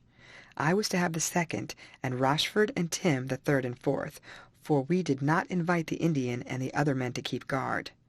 We lay down as close to the fire as we could, that the smoke might assist in keeping off the mosquitoes and other stinging insects. Spotted Wolf, observing that he was indifferent as to their bites, rolled himself up in a blanket which had been given him at the fort, and lay down a short distance off, at the foot of the nearest tree. I remember, as I closed my eyes, seeing Leisure Lee walking up and down, his rifle in his hand, now approaching the horse, which was tethered close at hand, at a spot where the grass was abundant, now taking a look at the Indian, who appeared to be sound asleep. It seemed to be not a minute after my eyes had been shut that I heard Leisure Lee's voice rousing me to keep my watch. The fire was lower than I expected to find it. I asked him why he had not kept it up. "Better not to have more blaze than we can help," he answered. "It is just possible, too, that I may have dozed off for a moment while I sat down against a tree. However, no harm is done, and I will now finish my nap." Saying this, he threw himself on the ground in the place I had just left vacant. "I suspect that our friends, as you also, will thank me for putting some more sticks on the fire," I observed. "The smoke will help to drive off the mosquitoes, which have been biting abominably, and I heard them buzzing round my ears the moment you called me." I found by my watch that Leisure Lee had allowed nearly an hour to pass since he ought to have aroused me, and that I should in consequence have but a short time to stand sentry. Taking up my rifle, I determined to be more wakeful than he had been. I stepped towards where Spotted Wolf was lying. He appeared to me to be sleeping soundly, with his head covered up with his blanket, and his feet thrust into a heap of leaves. The horse was farther off than it had been before, and I supposed that Leisure Lee had shifted its tether so as to allow it to obtain more grass. I continued pacing up and down, now and then stopping to throw a few more sticks on the fire. The stars shone bright overhead, but there was no moon, and the lean-tos threw a dark shadow over the ground around, so that except when the flames burst up, I could distinguish nothing clearly at any distance from the camp. The usual sounds which were wont to reach our ears during darkness in the forest were alone heard. The screeching of some night-bird, the croaking of frogs, the burr and buzz of insects innumerable, and occasionally a rustling among the dry palmetto leaves, which I knew was probably produced by a rattlesnake. I was thankful when I saw that it was time to call up Rochford. While I was arousing him, I thought I heard the sound of a horse moving rapidly over the ground. "Hark!" I exclaimed. "Can that be our horse which has got loose?" We both looked in the direction where we had last seen the animal, but it was nowhere visible. "It has got loose somehow or other. We must try to catch it," cried Rochford. Before I followed him, I sprang forward to where I supposed the Indian was sleeping. I lifted the blanket. A heap of leaves alone was beneath it. He was gone! There could be no doubt that he had carried off the horse. We might as well try to overtake a fleet deer as to attempt to catch him on foot. I shouted to Rochford, fearing that he might be led too far from the camp to be able to regain it. "Spotted Wolf has escaped, and has gone off with the horse," I cried out. My voice aroused our sleeping companions, who sprang to their feet. Fortunately, Rochford had heard me and came back. We at once held a consultation as to what was to be done. It was the general opinion that Spotted Wolf would rejoin our late assailants, and probably bring them down upon us. We therefore agreed to load ourselves with the venison and set off at once for the fort. Leisurely was very much ashamed of himself, as it was evident that the Indian had made his preparations for escaping while he had been dozing. The stars served to guide us, and although we frequently stumbled over logs of woods and branches, we managed to get some distance before daylight. We then pushed on as fast as our weary legs and heavy loads would allow us. Our friends were very much surprised at seeing us arrive without the horse. "I thought so!" exclaimed Carlos, when we told of the Indian's flight. "I knew that fellow was trying to play us a trick from the first, and he would have done so before now, had we not kept a watchful eye on him." We brought venison enough to last a couple of days, or even longer, on short commons, provided we could manage to dry it in the sun or smoke it. Rochford told me that he had resolved to set out immediately, and make his way to the lodges of Osceola.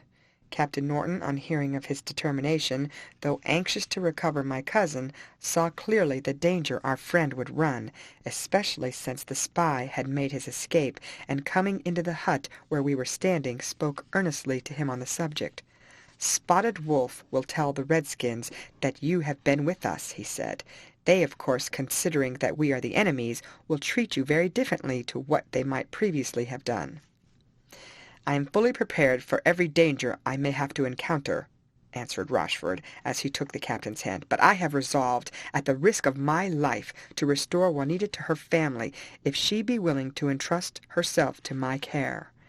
I have become acquainted with Osceola, and know him to be as generous as he is brave, although he may not have been able to restrain his followers from committing the cruel and sanguinary deeds of which they have been guilty.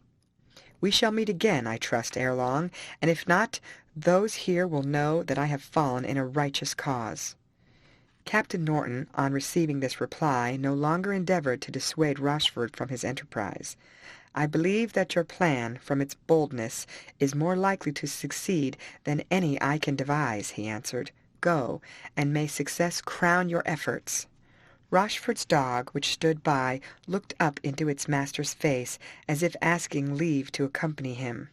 "Yes, my faithful Rob," he said, patting the animal's head, "I will not leave you behind this time. You have already saved my life, and will, I know, keep a careful watch over my solitary camp at night."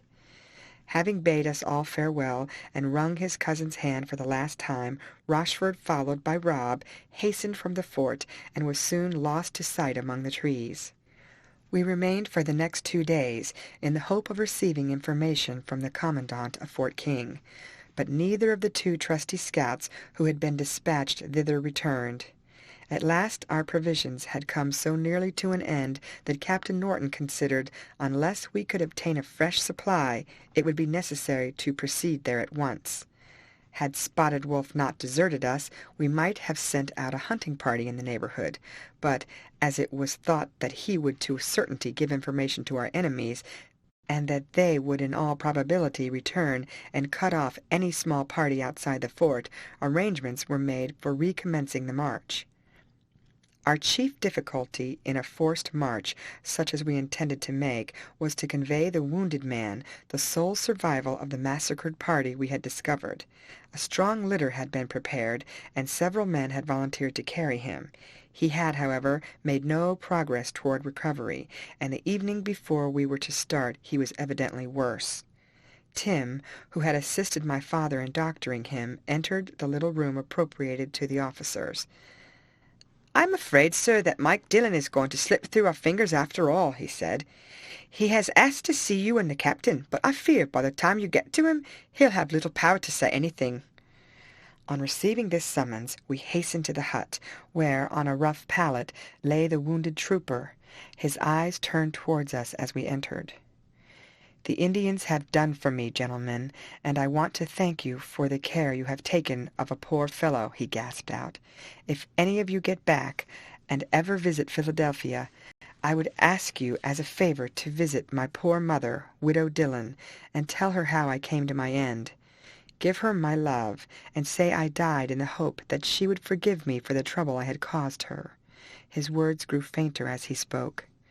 Captain Norton promised that he would carry out his request, and, in a few minutes after, the young soldier breathed his last. We buried him that night, just outside the fort, not far from where its former defenders lay. We, none of us, could tell how soon we might share his fate. Captain Norton, well aware of the dangers to which we should be exposed, charged the scouts to keep a vigilant lookout, so as to avoid being led into an ambush, or surprised in any other way. Next morning, no messenger having arrived from Fort King, or from any other direction, we commenced our march. End of chapter. Chapter 14. Eager as we were to reach Fort King, we made but slow progress, owing to the nature of the country. The men grumbled as they found their feet torn by the short palmetto which grew everywhere over the ground, frequently inflicting very disagreeable wounds on their almost bare legs. The sun, moreover, beat down with intense force on our heads, while in many places, as we tramped over the sandy tract, we were surrounded by clouds of dust, which prevented us from seeing to any distance on either side. Frequently we came to swampy ponds, to avoid which we had to make a wide circuit, for though they were not deep, it would have been impossible to have waded through them. As, however, we had scouts out both ahead and on either flank, we ran but little risk while marching through the open country of being surprised, and whenever we approached a wood, or mass of the tall saw-grass which fringed the ponds, the dogs were sent forward to ascertain whether or not any enemy lay in ambush under their cover. We soon also felt the want of provisions.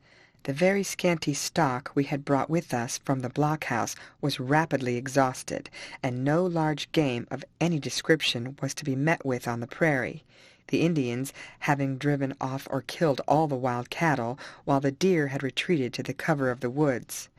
We should soon have exhausted our ammunition had we continued to pop away at the wild ducks and plovers which rose from the ponds, besides which the captain had given strict orders that no shots should be fired, lest the sound might be heard by any of the bands of Indians prowling in the vicinity, who thus might have been induced, on discovering the smallness of our party, to attack us. Captain Norton was anxious, if possible, to avoid an encounter with the enemy, for although we might have succeeded in driving them off, it would have been almost impossible to have carried the wounded with us, and they would have had to be left behind to die of starvation, or to be scalped and killed by the Indians. We passed several ponds, but the water was so brackish that it could not be drunk, and we therefore suffered dreadfully from thirst. Our experience showed us what an army has to endure marching across a desert region. The day wore on, and still we were a long way from our destination. The prairie was bordered on our right side by a thick forest.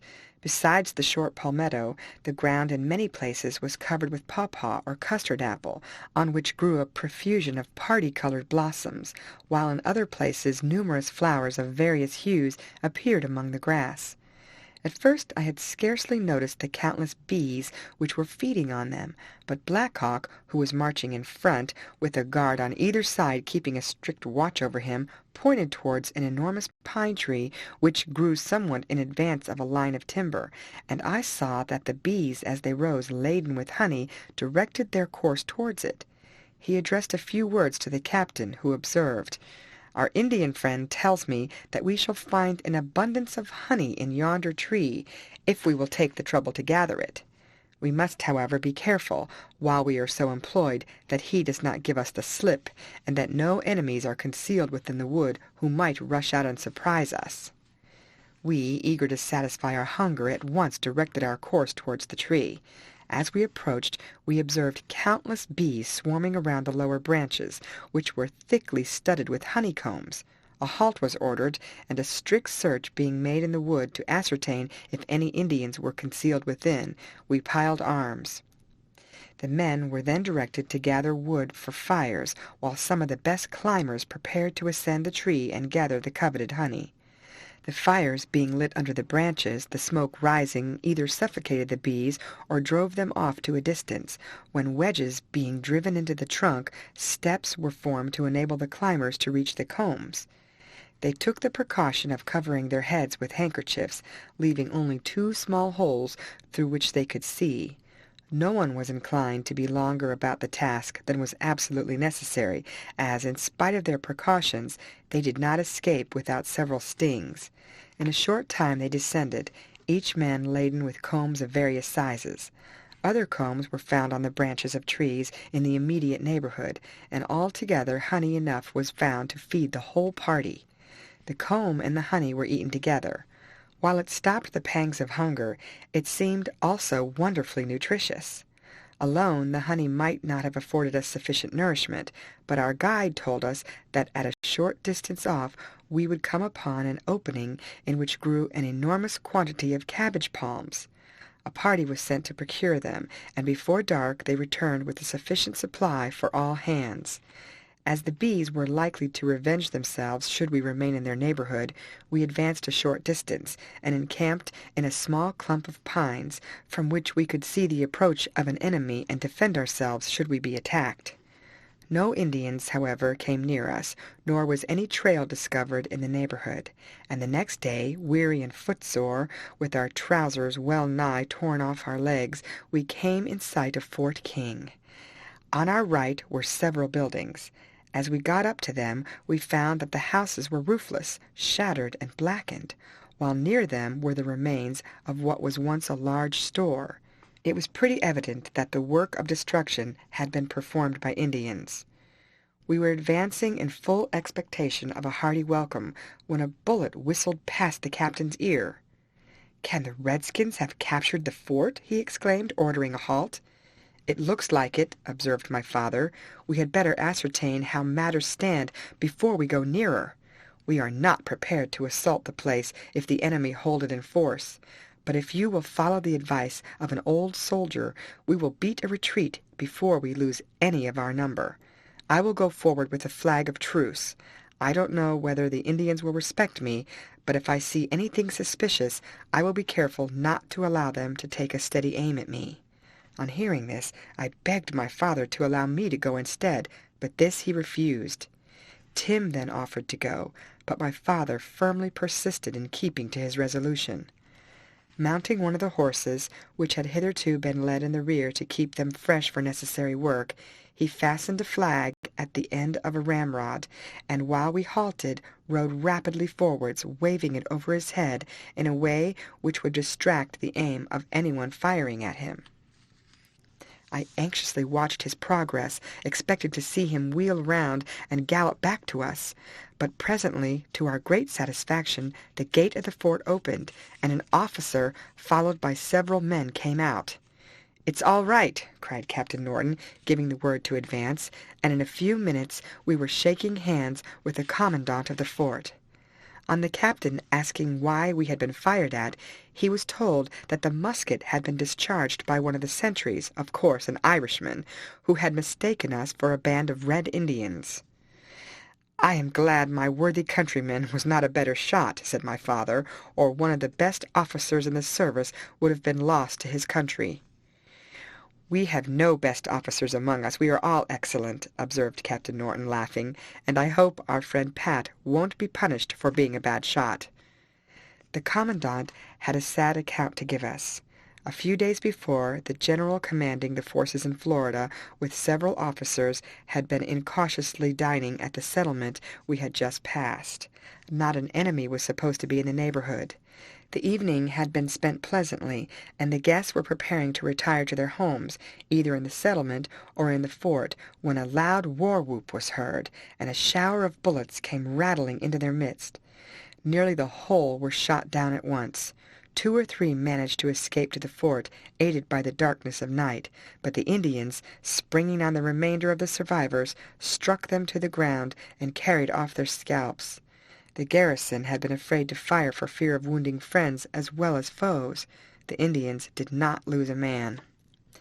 The garrison of the fort having been greatly weakened, the commandant expressed his satisfaction at our arrival, and at once informed Captain Norton that he must detain him and his men for the defense of the place. This, though a necessary measure, completely disconcerted all our plans for the discovery of my young cousin. My father, Le Joly, Tim, and I, not being citizens, were at liberty to go if we liked. The commandant also did not insist on detaining Carlos, should he desire to return home or to continue the prosecution of our undertaking. The fort was amply supplied with provisions, and as there was a well within it, there was little fear of the garrison, even if besieged by the red men, being compelled to give in. Still, their limited numbers prevented them moving to any distance without the greatest risk of being cut off, as other parties had been. We now much regretted that Rochefort had left us, as from the knowledge he had obtained of the country we might, under his guidance, have been able to recover Juanita. We were all this time, I should have said, very anxious about my uncle and his party, for no tidings had been received of him, and being as much exposed as those who had been massacred, he ran the risk of sharing the same fate. We had spent some days in inactivity. All this time my poor young cousin might be exposed to the greatest danger, and yet we were unable to devise a plan for rescuing her. Finding my sleeping-place very hot, I had one morning turned out at daybreak, and was taking a turn on the gallery, or rather platform, above the stockade, when I caught sight of a person approaching the fort. I soon saw that he was a black, and that he was waving a white handkerchief at the end of a stick. The nearer he approached, the more he waved, evidently not satisfied with the appearance of things. I looked round to see that none of the sentries were taking aim at the man. It struck me at once that he might be a messenger from Rochefort. I hastened down to the gate to receive him. I was not mistaken. "Me Pompey, bring message from Massa Rochefort to de young white massa. You he, I guess," he said. I have no doubt that Mr. Rochefort has sent to my father or me, as we are friends of his. "I am anxious to hear what you have to say," I replied. "It dis," said Pompey, trying to look very grave. "Massa Rochefort found out where de young missy is stayin'. He talked to her, and she ready to come. Massa Rochefort say if he had osses he'd bring her way, but otherwise he feared dey both get caught, so he stop in a wood not far from der lodges, where no Indians find him. He stay there till young massa and captain come with de hosses. Den, when we get de white girl and carry her way all safe, massa understand what Pompey say?" "Very clearly, but how are we to find the place where Mr. Rochefort is hiding?" I asked. "Pompey him show you, massa. He come on purpose," said the black. "How long will it take to get there?" I asked. The black began to count on his fingers, with a knowing look.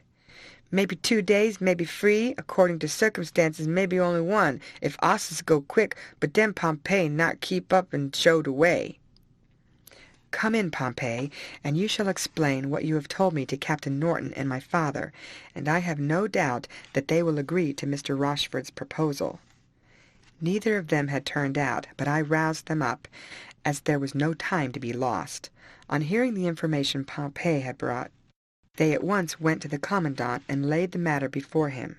He consented to allow us to take the horses we had brought to the fort, with 2 or 3 others if we required them. I did not expect that he would give permission to Captain Norton to go, but the captain pressed him so hard that he at length consented, provided my father, who had been unwell for some days, would consent to remain. To this my father consented, fearing that if he went he might break down on the way, and be unable to proceed.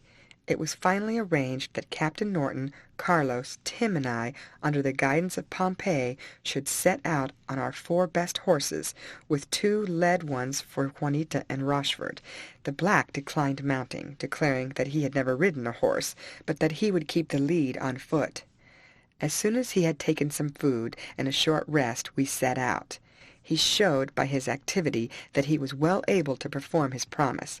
When, however, he got out of sight of the fort, he stopped and said, "Pompey guess he might stick on to us, and then we go faster." Without waiting for a reply, he sprang into the saddle, and from the way in which he sat showed that he was as well accustomed to riding as any of us. Where the ground would allow, he took the lead in fine style. Away we went, allowing no ordinary impediments to hinder us. "Take care that fellow doesn't play us a trick," observed Captain Norton. "I feel pretty sure he is trustworthy. He merely feels in good spirits at riding, instead of having to use his legs," I replied.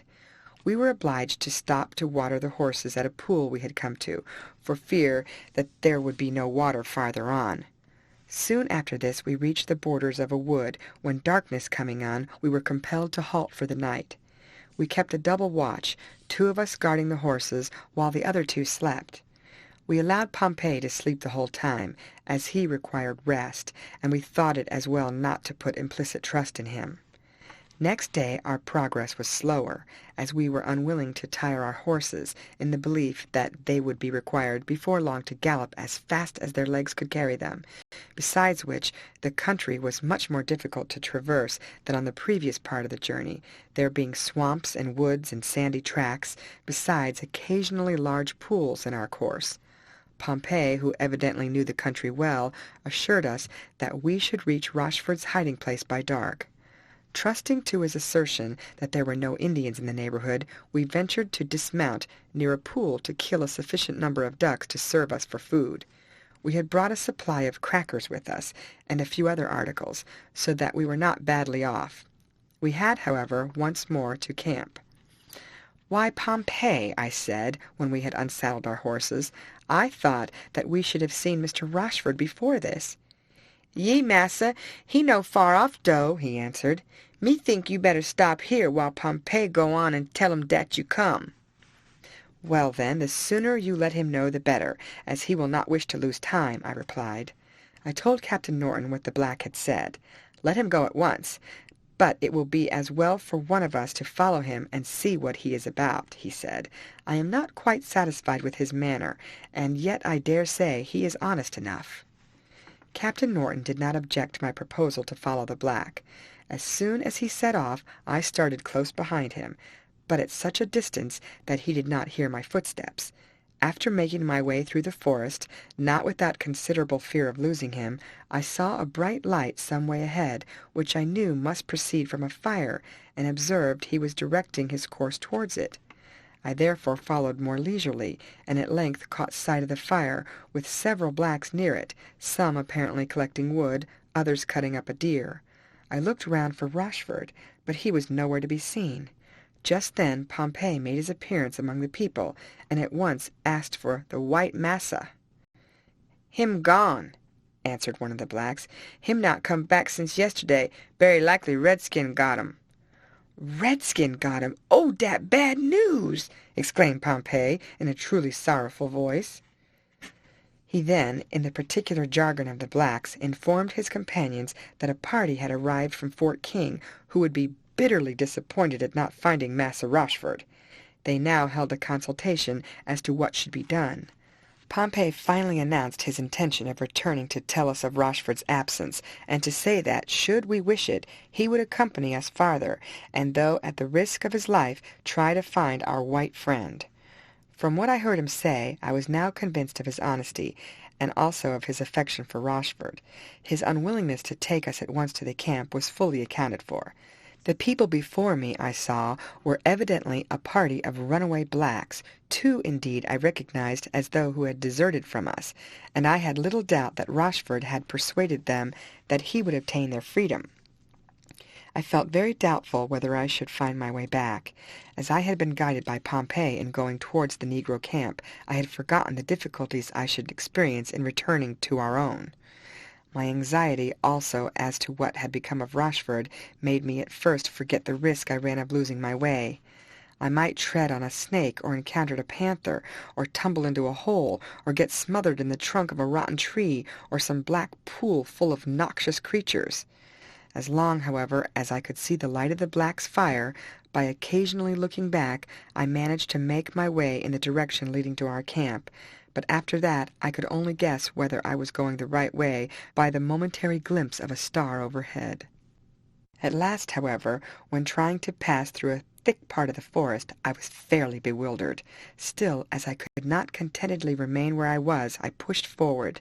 It was with an intense feeling of relief that I caught sight far away before me of a slight ruddy tinge on the trunks of the trees, which I was convinced was produced by the campfire of my friends. I advanced, not without many a scratch, while my clothes were well nigh torn to pieces. Suddenly the thought occurred to me that the distance was greater than I had come, and that the fire might possibly be that of an Indian camp. I stopped to listen, but no sound reached me. Then again I went forward. The glow increased, and I was sure I was approaching a camp. Still I could hear no one speaking. Suddenly, however, a hail reached my ears. "Arrah! Who goes there?" And to my infinite satisfaction I recognized Tim's voice. "It's Maurice!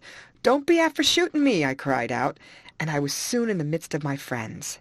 The information I brought caused them considerable anxiety. Still they hoped that Rochford might after all return. They resolved, however, to wait until Pompey made his appearance before deciding on what to do. He at last arrived, looking very crestfallen. We, of course, did not tell him that we already possessed most of the information he had to give. He told us, in addition to what we already knew, that a party of Indians had been seen following up Rochford's trail. Fears were entertained, therefore, that he had been overtaken, especially as one of the Indians was on horseback. "Then it must be that rascal Spotted Wolf," exclaimed Carlos. "I guessed from the first that he was plotting some mischief, and I wished that he had been shot at once." Cross-questioning the black, we found that the redskins had been seen on the previous day, so that should they have fallen in with Rochford, they could not as yet have got very far away. Pompey offered to bring another black, who had caught sight of them, and who, knowing the country well, would assist in guiding us. I could not sleep when off my watch for thinking of the work we should have to do on the following day. Perhaps we should find Rochford killed and scalped. As may be supposed, we kept a very vigilant watch, for Indians being close at hand, we might, should they for a moment find us off our guard, be attacked and murdered. Captain Norton, though not exactly despising them, was of the opinion that their successes had arisen from the carelessness of the whites, who, had they not been taken completely by surprise, could with ease have driven off their redskin foes. The night passed away, and at the earliest dawn Pompey, getting up, gave himself a shake, and offered to go and obtain the assistance of one of his companions, should Rochford in the meantime not have arrived. He was evidently anxious that none of us should accompany him, as we might suspect that his friends were runaway blacks. Of course, he was not aware that I was very well assured of that fact. We had barely time to take a hurried breakfast when he returned, accompanied by another negro, who undertook to put us on the Indians' trail. As there was not a moment to be lost, we immediately mounted, and, led by the two blacks, pushed on as far as they could run. At last they stopped and pointed to the northwest. "Dis nigger say dat way they go," said Pompey. That he spoke the truth we had no doubt, as the trail was sufficiently distinct even for us to distinguish. There were numerous footprints, as well as the marks of a horse's hoofs. "You find Massa Rochford come back to de wood, we stay dere 3 days in case you want us," he added. We thanked him for the assistance he had given us. He neither asked for, nor evidently did he expect, any reward. Indeed, had he done so, we had nothing to give him.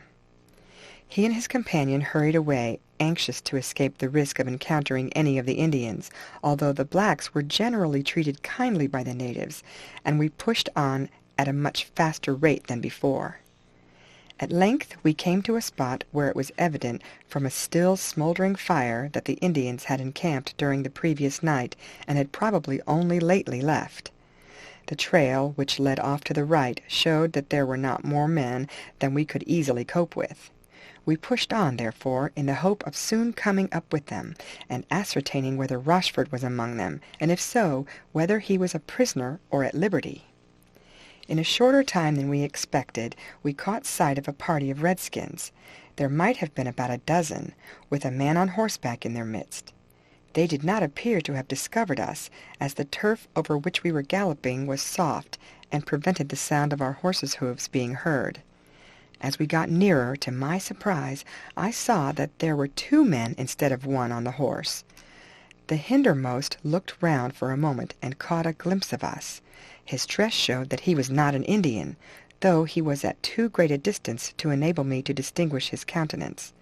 Suddenly the horse started off from among the Indians on foot, and galloped forward at right angles to the course they had been pursuing. "Why, that is Rochford!" cried Carlos, "and the Indian is that rascal Spotted Wolf!" Scarcely had he spoken than we saw the Indians bend their bows.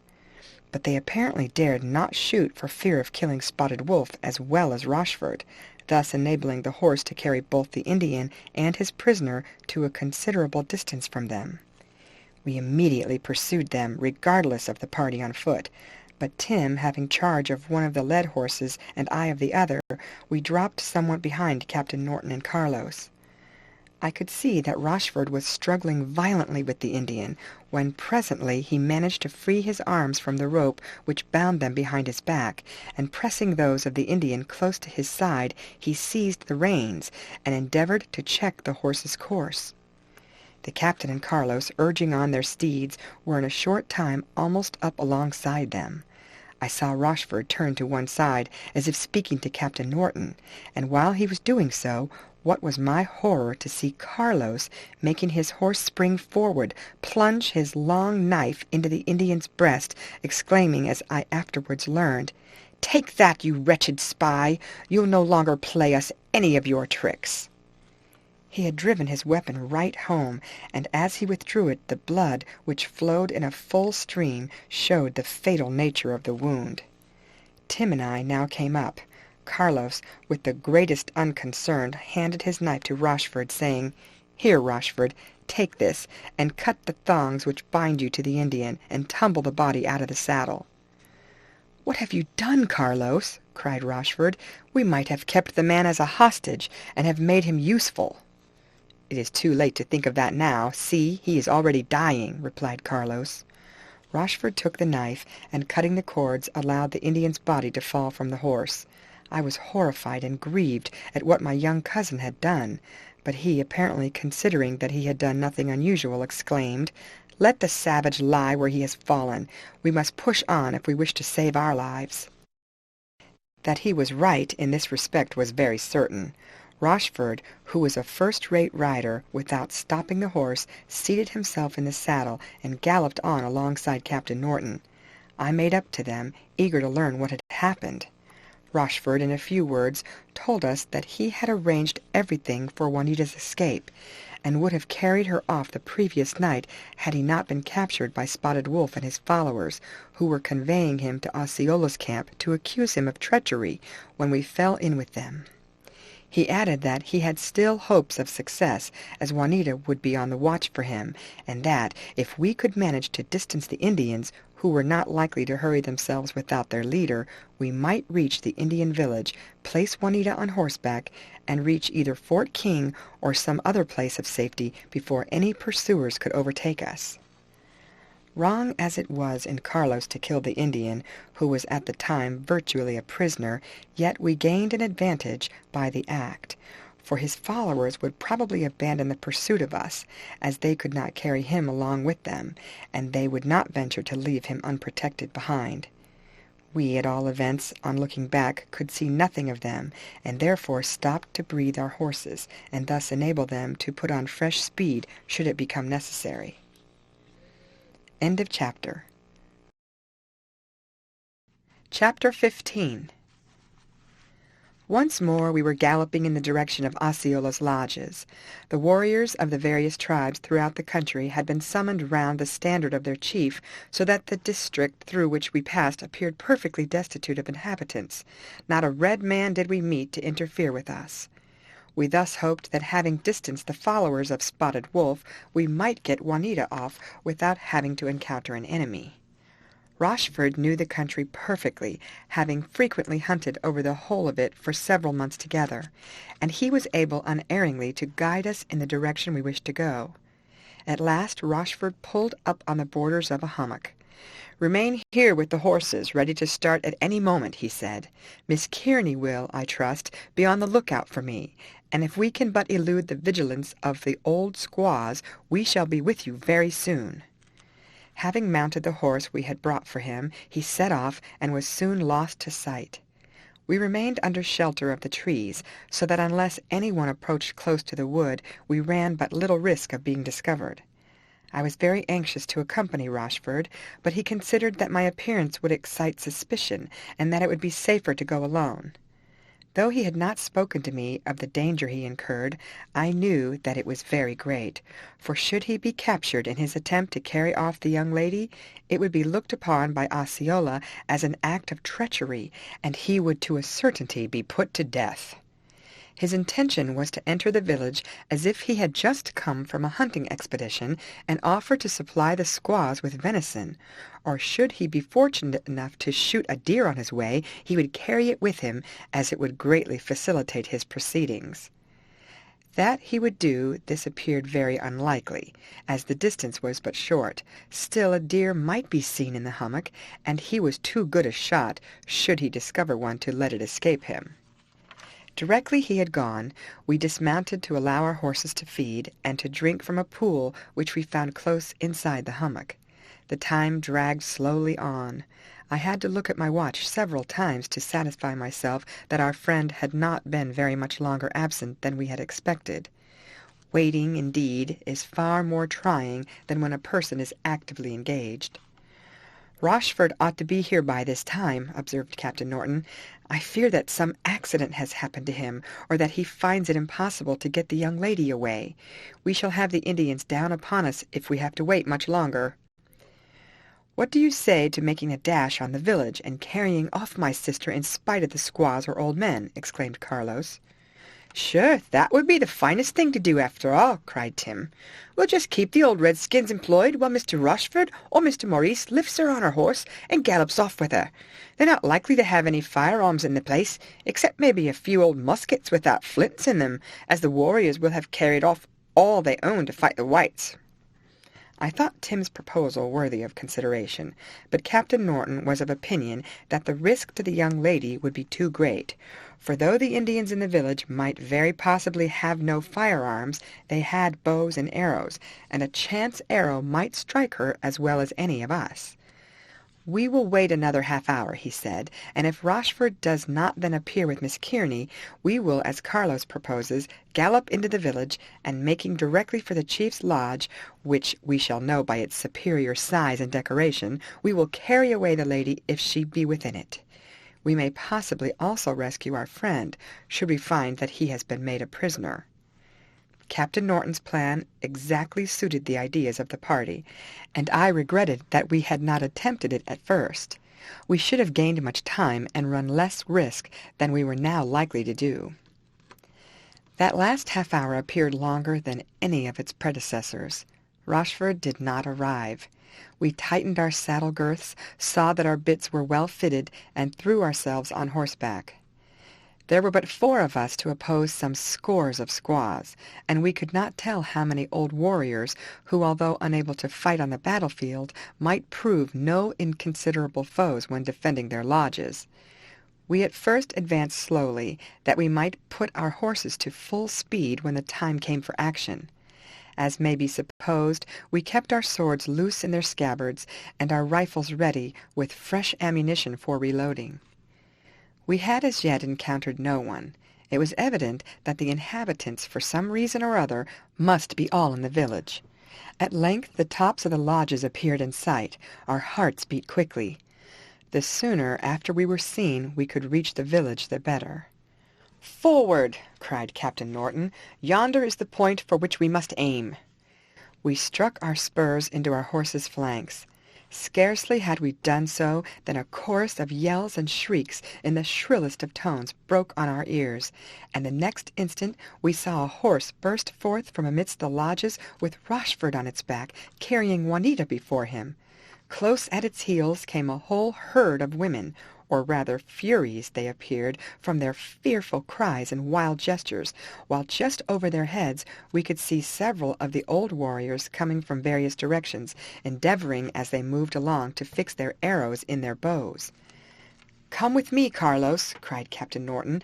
"Maurice and Tim, take the other side, and let our friends pass between us. Then wheel round and cover them as they gallop on. We shall soon distance these old hags, who, seeing that they have no chance of overtaking us, will soon give up the pursuit." I could not help giving way to a loud shout as Rochford, with Juanita almost fainting in his arms, rode up. I was joined in it by my companions, and we were all in another instant galloping along at a rate which quickly enabled us to distance our pursuers, although not to get out of earshot of their terrific cries. Not until we had galloped for a couple of miles did we pull rein, when we halted to allow Juanita to recover herself, and to congratulate her and Rochford on their escape.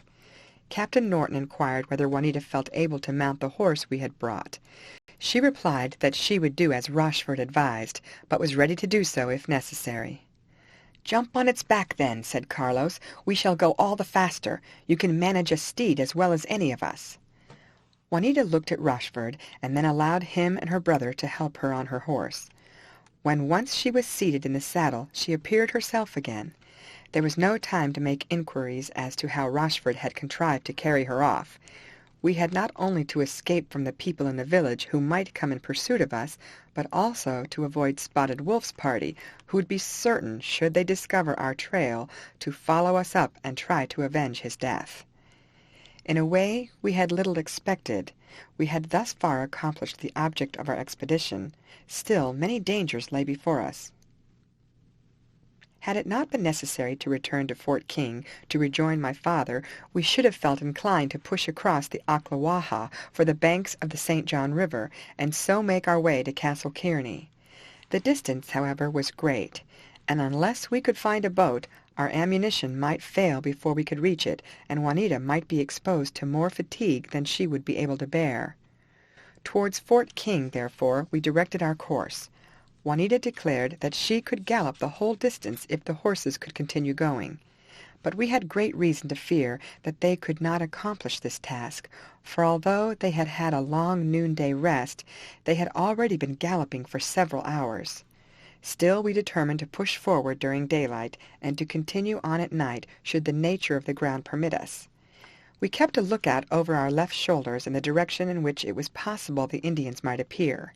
They might also, if they suspected the route we should take, have hurried on and formed an ambush, and although they were without firearms, their arrows at a short distance were as dangerous as bullets. We therefore kept at a distance from any clumps of trees or shrubs which would afford them shelter. Our steeds showed abundance of mettle, and by the time night approached we had every reason to believe that we had outdistanced all pursuers. As the sun set, we saw an open prairie before us, with here and there clumps of pine. The night was clear, and the stars would serve to guide us. Rochford offered to lead the way, that he might warn us of any danger. Carlos rode on one side of Juanita and I on the other, and the captain and Tim brought up the rear. On we went, though at a slower pace than that which we had pursued during the daytime. "But how in the world did you allow yourself to be carried off and give us all this trouble?" asked Carlos, who was accustomed to speak in a somewhat brusque manner to his sisters. "Depend upon it, I could not help myself," she answered, not apparently wishing just then to enlighten him. He, however, again and again pressed her. "It is a painful subject, and I would rather not think about it," she answered. "However, if you insist upon knowing, I will tell you. You remember when we were out riding how I galloped on ahead? I did so under the belief that the others were following, when looking round I saw that I was alone, and to my horror directly afterwards found myself in the presence of 5 mounted Indians, one of whom I recognized as the chief who had come to the judge's house while we were there. He advanced and addressed me, courteously enough, in a long speech full of flowery language, the tenor of which was that I must become his wife. I answered with as much composure as I could command that such a thing was impossible, and that I must beg to decline the honor he intended me. I avoided, as I thought, saying a word to annoy him, but I suppose I exhibited the indignation I felt. Suddenly seizing the bridle of my horse and ordering his braves to follow, he set off at a gallop. I screamed out, threatening to throw myself to the ground, but I was afraid of doing so lest I should break my neck, or that the Indians would gallop over me, which from their looks I thought they would have had very little scruple in doing. On we went for miles and miles, until we reached a large camp of several hundred warriors. Here a hut was quickly built, which the chief begged me to occupy, and I was treated with every courtesy, although there was not even a squaw to attend on me. It was impossible to escape, and although I was dreadfully frightened, I tried hard to recover my composure and presence of mind, so that I might be able to act on an emergency. The chief, who spoke very good English, said he intended to convey me to the lodges of his tribe, where the squaws would take care of me and attend to all my wishes, provided I made no attempt to escape, or that I should remain there until the white men were driven out of the country and the natives had regained their rights, when he would claim me as his bride. I thanked him for the honor he intended me, but entreated that he would in the meantime carry me back to my father and mother, who would be greatly alarmed at my disappearance. He answered that it was with regard to my safety that he had carried me off from the whites, who would ere long be exterminated, and that he could not bear to see one for whom he had so great an affection remain to share the fate prepared for them. He paid me all sorts of absurd compliments, likening me to a lily, an angel, a star, and I don't know what else, though I scarcely listened to what he said on that subject. In vain I pleaded, notwithstanding any risk I might run, to be allowed to return home. He was deaf to all my entreaties. As I was careful, however, not to say anything to irritate him, he continued as courteous as at first. We set out with a strong escort and galloped on till nightfall, but not until the end of the 4th day did we reach the chief's lodges. He there committed me to the charge of his mother, who had, no doubt, in her younger days been very handsome. She received me very kindly, and I had no reason to complain of the way I was treated. In fact, had I been a princess of their tribe, more attention and respect could not have been paid me. I now first learned that the chief was no other than Osceola, the great leader of the Indians in the present rebellion. When he visited me, I tried to persuade him to make peace with the whites, and to abandon his attempt to regain the country, trying to explain to him how hopeless it was, as should every settler and soldier be killed, others in overwhelming numbers would ere long pour into the country and revenge their people. He replied that the red men had been victorious everywhere, that hundreds of the pale-faces had been killed, and that such would be the fate of all who should come to the country. At last he took his departure. I was very glad he was gone. I feared, however, that I had not succeeded in impressing him with the hopelessness of his cause. Though I saw no means of escaping, I tried to keep up my spirits, and resolved to take advantage of any opportunity that might occur. Imagine my surprise, after I had been some days in the Indian village, to see a white man dressed as a hunter enter it.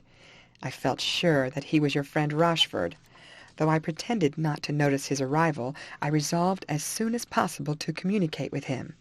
He must have seen me or heard that I was there, for within an hour a note was brought me, written on a small scrap of paper containing these words: "Trust me, I will assist you to escape. R." Tearing off the small blank piece of the note, I simply wrote "Yes," fearing lest by any chance it might fall into the hands of the chief. By some means or other, Rochford managed to throw the squaws off their guard by bringing either venison or some other game each time he came to the village, and he managed to hold frequent communication with me. The rest you know. My great fear now is lest he should fall into the hands of the Indians, who would, on finding that he had assisted to carry me off, wreak a dreadful vengeance upon him. I assured Juanita that there was little danger of this, and quieted her fears as well as I could by promising to do my best to prevent our gallant friend running any unnecessary risk. At last we found so many impediments in our course, Rochford having 2 or 3 times narrowly escaped breaking his neck, that we were compelled to halt. As well as we were able to do so in the dark, we put up a shelter for Juanita. The night passed quietly, and the next day we reached Fort King. Nothing of importance had occurred during our absence. My father was still far from well, and very anxious about my uncle and the party who had accompanied him, for nothing had been heard of them, and it was feared that they might have been surprised by the Indians and cut off, as many other parties had been. Our great wish, therefore, was to set off to ascertain their fate. Should we discover my uncle, it would be a great relief to him to know that his daughter was in comparative safety. Juanita's position, however, was far from pleasant. Though she had her brother, her uncle, and me, there was no female in the fort to attend on her, and the best accommodation which could be provided was rough in the extreme. How to proceed was now the question. If she were left in the fort, either Carlos or my father must remain with her. My father was ill and unfit for any fatigue, though he might have been able to perform an easy journey of short stages. It was therefore decided that he should remain in the fort, and that as many men as could be spared, including Le Joly, Carlos, and I, under the command of Captain Norton, should set off to search for my uncle. Should we discover him, our plan was to return directly to Fort King, and from thence make our way to the St. John River, by which we could descend to Castle Kearney. It was possible, however, that by this time my uncle had returned home, though he was not likely to have done so without having obtained tidings of his daughter. We therefore resolved, after giving the horses a day's rest, to set out on our fresh expedition. To my surprise, Rochford excused himself from accompanying us. Although he did not intend to remain in the fort, "I have a duty," he said, "to perform to others, and while fully alive to the dangers I shall run in passing through the country alone, it must be done." I asked him what it was. "There are some who have put confidence in me, and I cannot disappoint them. Besides which, I have still some hopes of inducing Osceola to sue for peace, and to endeavor to obtain by lawful means the object he desires," he answered. "But should he discover that you assisted to carry off Juanita, how will he treat you?" "As he has hitherto done. He is not likely to be informed of the circumstance, and if he were, I do not fear the consequences to myself," he replied. Before we set out, Rochford had left the fort. Black Hawk had hitherto remained a prisoner at large in the fort. He was narrowly watched, but he had not made the slightest attempt to escape. When he heard of the death of Spotted Wolf, and that he had been killed by Carlos, he remarked that it served him right, as he had come for the purpose of betraying us, and would have succeeded had we trusted him. This frank avowal of Black Hawk fully satisfied the Commandant and Captain Norton of his honesty, and as they considered that he would be of great service to us, they asked him whether he would join our expedition. He appeared to hesitate, observing that should any of his countrymen capture him, his death would be certain. Captain Norton replied that we would protect him to the best of our power, and he finally accepted our offer. Besides those I have mentioned, we had only 15 men, a small party to venture through the country in its present state. More, however, could not be spared. We on horseback would be detained by those on foot, but they were active fellows, well inured to fatigue, and would get rapidly over the ground, and we expected to make rapid marches absolutely necessary in an expedition of the nature we had undertaken. Carlos was in high spirits, and seemed not to have a doubt as to his father's safety. It was proposed to place Black Hawk on horseback, but he declined the offer, saying that he could march faster and with less fatigue than any of the pale-faces, and that he would accompany us on foot. For the first 2 days we pushed on at a rapid rate, not meeting with any recent Indian trails. Black Hawk, indeed, declared his belief that the red men had retired to the northwest, and that we should not fall in with them. At length, however, at the end of the 3rd day, we came upon the remains of recent campfires and trails, which showed that a considerable body of Indians had lately been in that part of the country. We kept very close together, although the direction which the trails took showed that Black Hawk was right in his conjecture as to the insurgents having moved to the northwest, and we hoped, therefore, to avoid them. In case, however, any should have remained in the neighborhood, we moved to the right and chose as eligible a spot as we could find for our camp, with a thick wood to the west, which would conceal our fires, and an impassable marsh on the opposite side. To prevent the risk of a surprise, scouts were sent out to examine the country, to ascertain that no enemy was near at hand.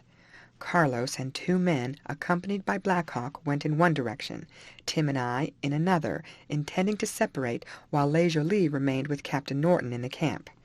We were charged not to go far, and to return before darkness came on. My companion and I each made a tolerable wide circuit, examining every spot which could conceal a foe, when we again met. "Not the shadow of an enemy," observed Tim. "It's my belief that the redskins have taken themselves off as far as they can get from the whites, and won't be eager to meet any of us." It was quite dark by the time we got back to the camp, but neither Carlos nor the men who had accompanied him on foot had made their appearance. We waited for some time, until we began to grow anxious. At last footsteps were heard, and 2 men were seen coming towards the camp. They proved to be those who had accompanied Carlos and Black Hawk. They reported that they had got separated in a wood from the young master and the Indian, and that although they had searched about everywhere, they could not find them or discover their trail. This announcement caused considerable anxiety. Captain Norton blamed the men for their carelessness, but they declared that Carlos himself had told them the course they were to take, and that they had followed no other. We waited for some time, hoping that my young cousin would, guided by the fire, find his way to camp. The Indian would, at all events, be able to lead him right. But what if, after all, Black Hawk had proved treacherous? I was thankful when Captain Norton, after waiting for another hour, decided to send out 3 or 4 men. Tim and I begged that we might go, and Le Jolie offered to accompany us. As our horses were tolerably fresh, we should get over more ground than the men on foot, so we at once set out in the direction Carlos had taken. The moon, we knew, would shortly rise and enable us to see our way. We knew that in the immediate neighborhood of the camp there was but little risk of our falling in with an enemy, but it was possible, should we continue on to any distance from it, that we might find ourselves unexpectedly in the presence of a band of redskins. Le Jolie at last proposed that we should return, observing that Carlos could not intentionally have gone as far, and that if he had met with any accident we should find him nearer the camp. Just after he had said this, I noticed, near the edge of a wood, a light, as if from a small fire. I pointed it out to Le Jolie and Tim. We, at all events, were bound to examine it, and at once rode forward.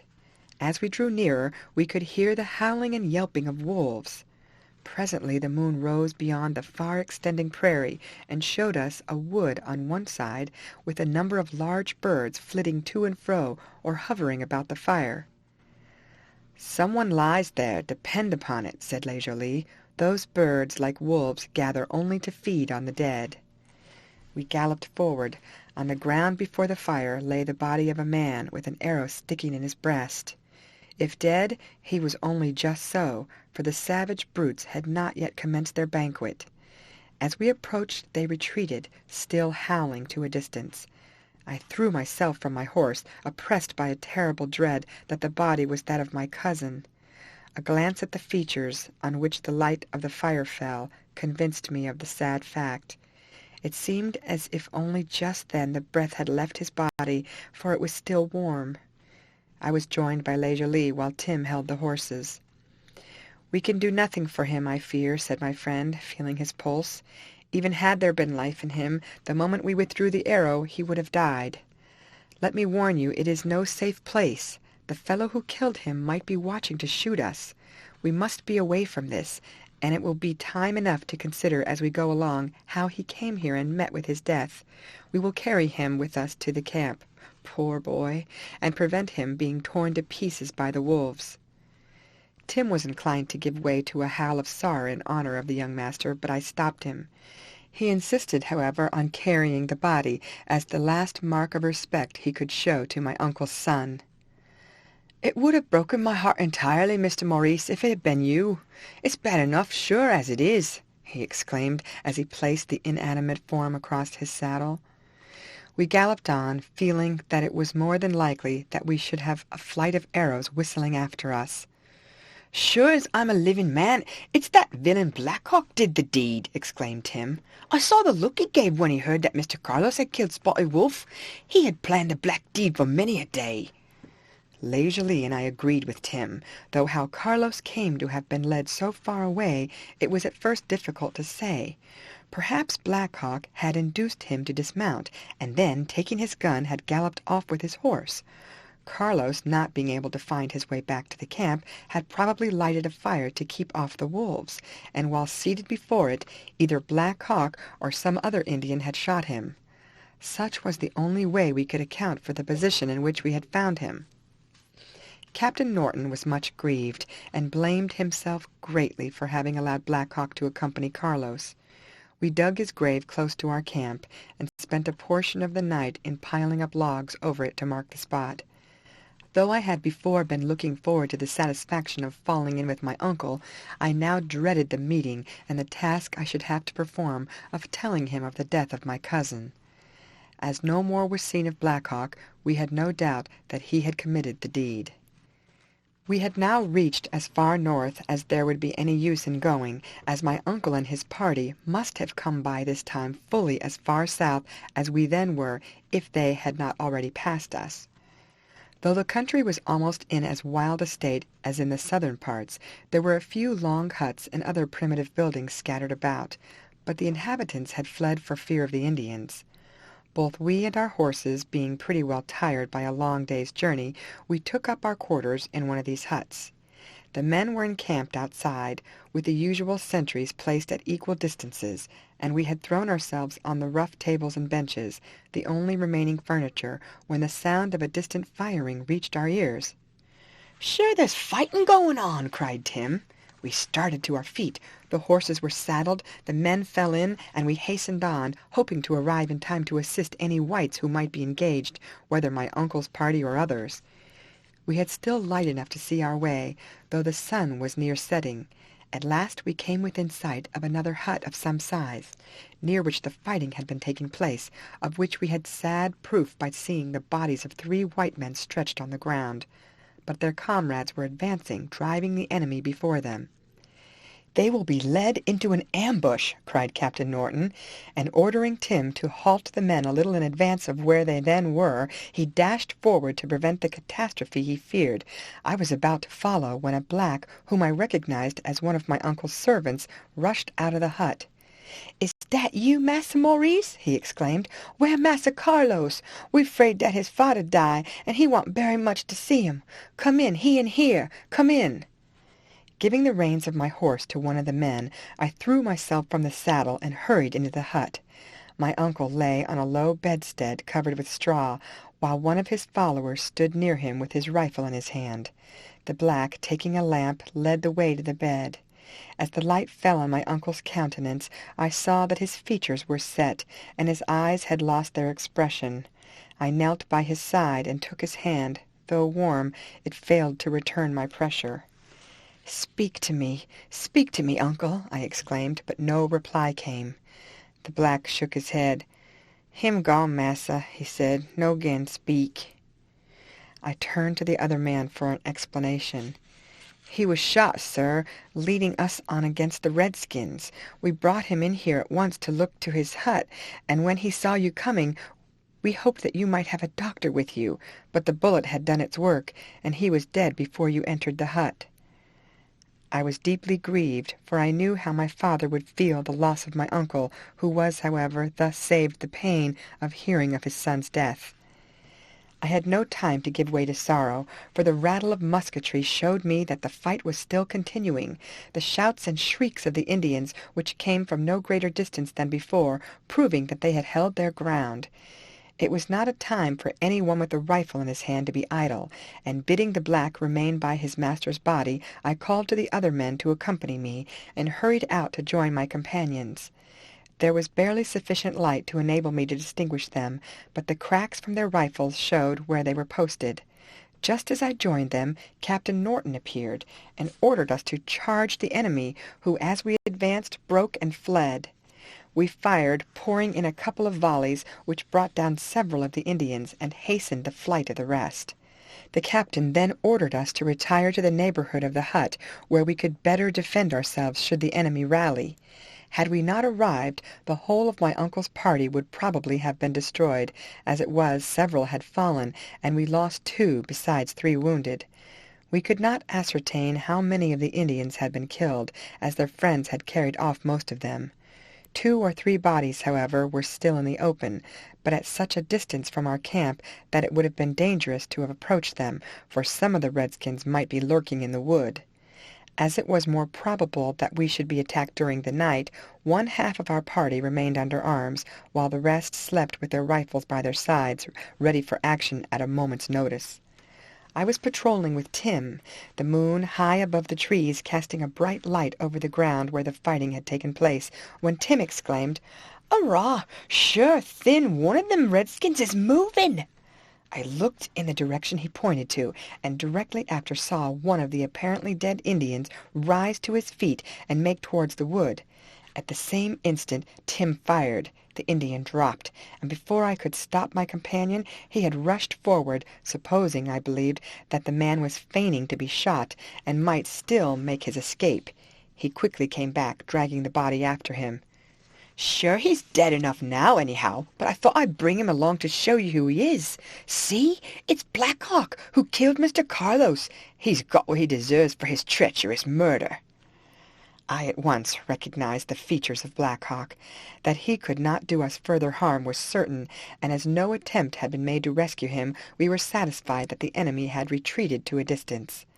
Part of the night was spent in the melancholy duty of digging graves and burying the bodies of my poor uncle and those who had fallen with him, as we could not take them with us, the wounded requiring all the men who could be spared to carry them. The Indians, we hoped, finding us too strong for them, had retreated. The night passed quickly away, and at early dawn we commenced our march back to Fort King. End of chapter. Chapter 16. We had a weary march back to Fort King, not knowing at what moment we might be attacked by our persevering foes, who were constantly hovering in our rear. But from the admirable arrangements of the captain, and the vigilant watch kept at night, finding that they could not surprise us, they did not venture on an attack. No attempt during our absence had been made on the fort, although the garrison had been kept constantly on the alert. I need not describe the grief which the news of my uncle and cousin's death caused to my father and Juanita. They were, of course, now more anxious than ever to get back to Castle Kearney. As the men who had followed my uncle would form a sufficient escort, it was resolved that we should set out for the Ocklawaha River, where we hoped to find boats in which we could descend to the St. John, and from thence to continue on to Castle Kearney. The point we aimed at was known as the Silver Spring, a stream celebrated for the extraordinary transparency of its water, and much venerated in consequence by the Indians. It was supposed, indeed, to be the fountain of youth, of which they spoke to the Spaniards who first visited this country, and induced them to believe that its waters had the power of renovating the most aged, and restoring strength and beauty to the wrinkled and decrepit. A landing place with 2 or more planked houses stood on the bank of the stream, which would afford accommodation should they not have been destroyed by the Indians, though the inhabitants had long before made their escape to a less dangerous part of the country. As the whole distance could be performed in little more than a day, it was considered advisable to send forward 2 scouts who would ascertain the condition of the place and whether any Indians still remained in the intervening district. 3 days having passed, and the scouts not making their appearance, we began to fear that they had been cut off, and that we should be doomed to be shut up in the fort for an indefinite period. The commandant was anxious to get rid of us, for we, of course, consumed the stores destined for the garrison. It was no small relief, therefore, that we saw the 2 men approaching the fort early on the 3rd day. They brought the satisfactory intelligence that the government had sent a steam vessel up the river to the mouth of the Ocklawaha, above which she could not proceed, but that a smaller craft had been dispatched up the stream to Silver Spring with stores for the garrison. As we were prepared for our journey, we lost no time in setting out. Accompanied by Captain Norton, who led a party intended to escort back to the stores, Juanita was thus even better protected than we had expected. We had been somewhat anxious on her account, lest by some chance the Indian chief should get notice of our intended journey and make an attempt to cut us off. There was, however, not much chance of his doing so, as it was believed that he was fully occupied with fresh troops sent against him in the northwest. Still, so wonderful were the means of obtaining information possessed by the redskins, and so rapid their movements, that it was impossible to say in what direction they might not appear. A road had been cut between the fort and the river, which greatly facilitated our progress, although not having been used for some time, it was overgrown with long grass and low bushes, which it was necessary in some places to cut away. My father and I endeavored to cheer poor Juanita. During all that she had previously gone through, her spirits and courage had never once flagged. Now she appeared to be sadly despondent. She told me that she had a foreboding that Castle Kearney had been destroyed by the Indians, and all within it massacred. I, of course, tried to persuade her that such fears were without foundation, and that we should find her mother and sister well, with the house standing where we had left it. "Can you surmise, Maurice, what has become of Mr. Rochford?" she asked suddenly, showing that, at all events, she had not forgotten our friend, who had so gallantly rescued her from the Indians. "I am constantly thinking on the subject, and wondering why he does not appear," I answered. "My father is as puzzled as I am, but we are certain no unworthy motive keeps him away. I can only conjecture that he has either gone to try and induce Osceola to make such offers to the government as he thinks will be accepted, or else he has returned to the black fugitives with a view of benefiting them in some way or other.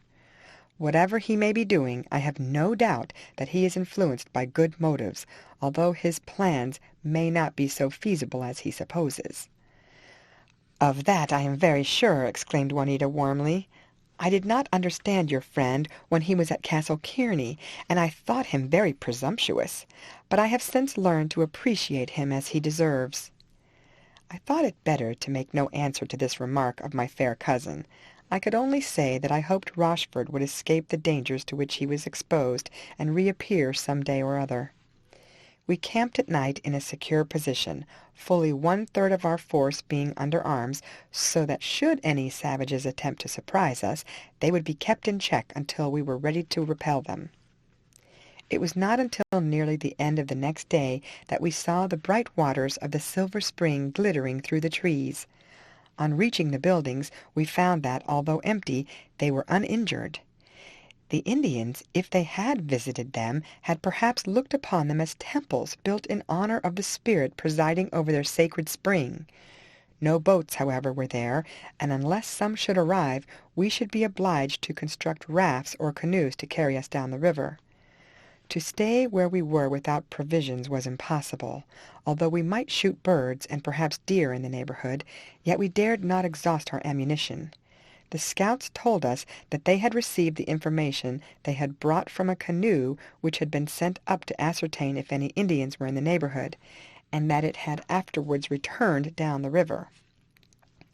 Le Jolie and I offered to go down, if we could obtain a canoe, to learn what had happened, but though we searched about in every direction, none could be found. Dawn had just broken when one of the sentries announced that he saw a thin column of smoke over the trees in the direction in which the stream ran. Presently afterwards we heard a peculiar sound, which we all declared must be produced by the paddle wheels of a steamer. A cheer rose from us when a curious craft, with high paddle boxes and machinery rising above her deck, hove in sight, and came gliding up the stream. She brought the greatly required stores for the fort, and the skipper undertook to convey the whole of our party down the stream to the man-of-war steamer waiting her return. He relieved poor Juanita's fears in regard to Castle Kearney by assuring her that the house still stood uninjured, and that it had not been attacked by the Indians. We were very sorry to have to part with Captain Norton, who had to return to the fort. He promised to pay a visit to Castle Kearney as soon as his duties would allow. He also assured me that he would not fail to try and induce Rochford to rejoin us. Should you be able to send him a message, you may hint that he will not find my cousin Juanita quite as hard-hearted as he once supposed.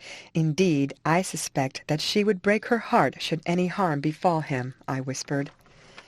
I cannot fully describe the varied beauties of the stream, bordered by picturesque woods festooned with graceful creepers, many of them producing rich blossoms of many hues.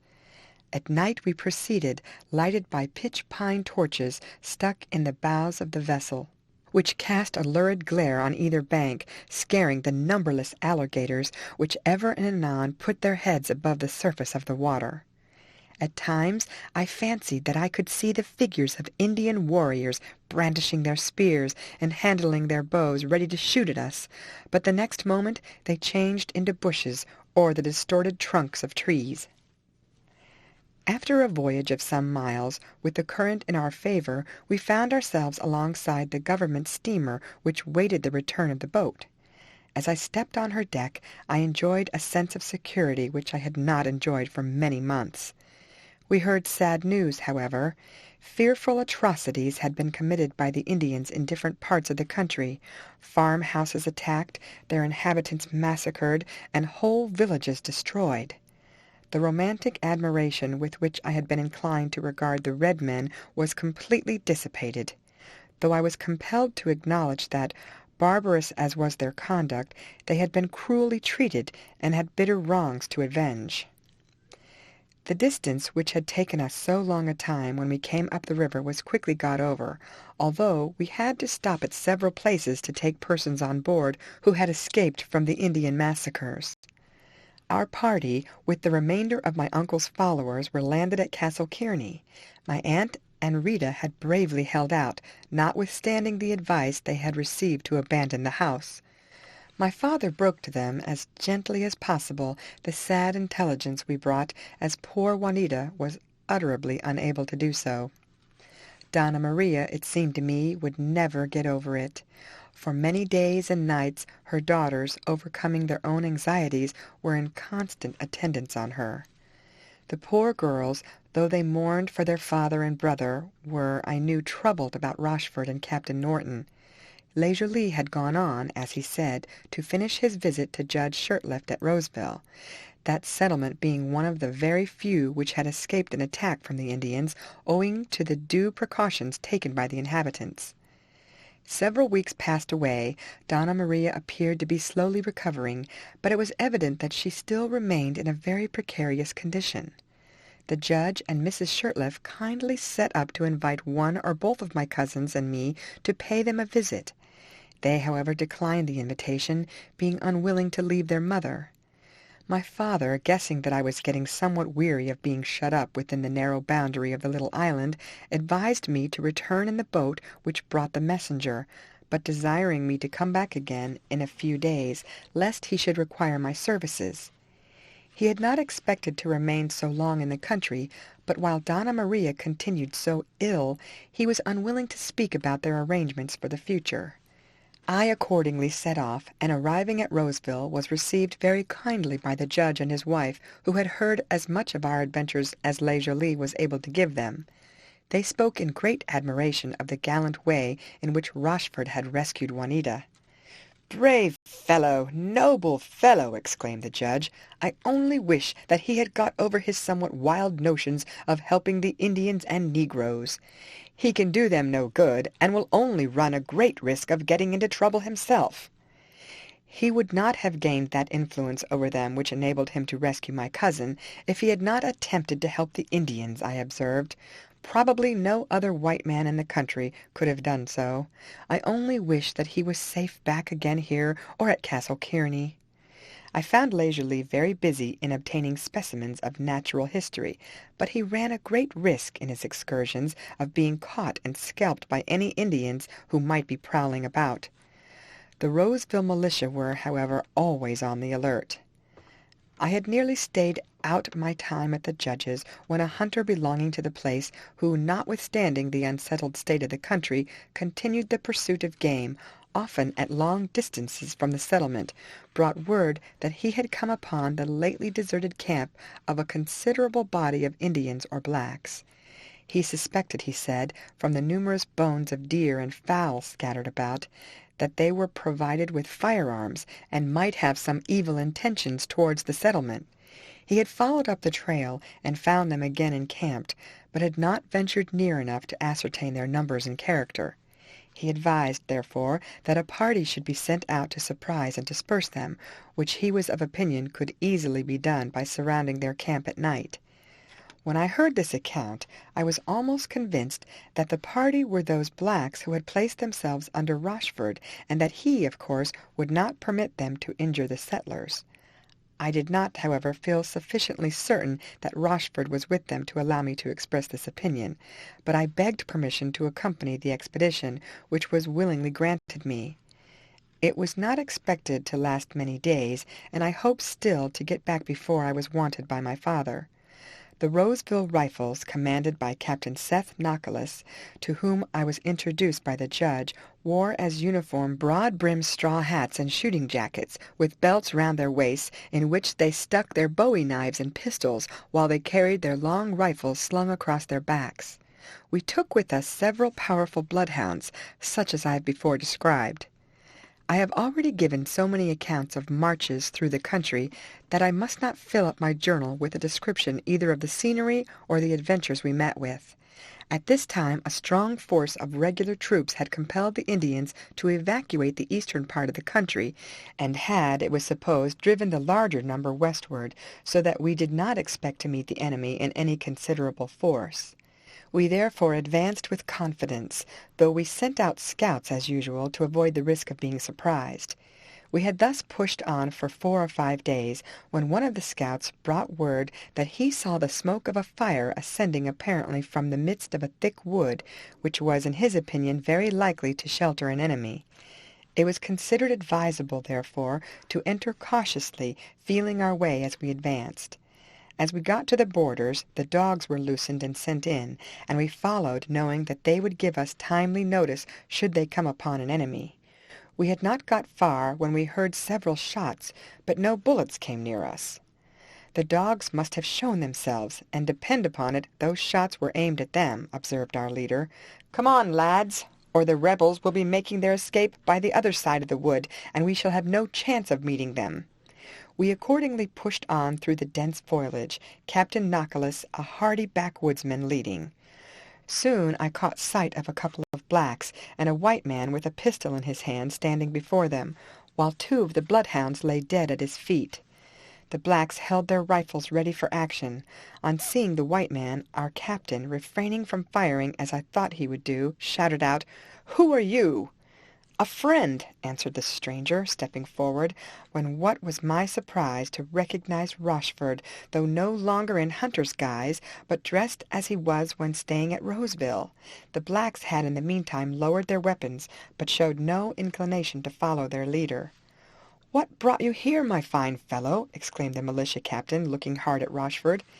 "I was on my way to Roseville with my 2 attendants, and if you mean to return there soon, I shall be very glad to accompany you," answered Rochford.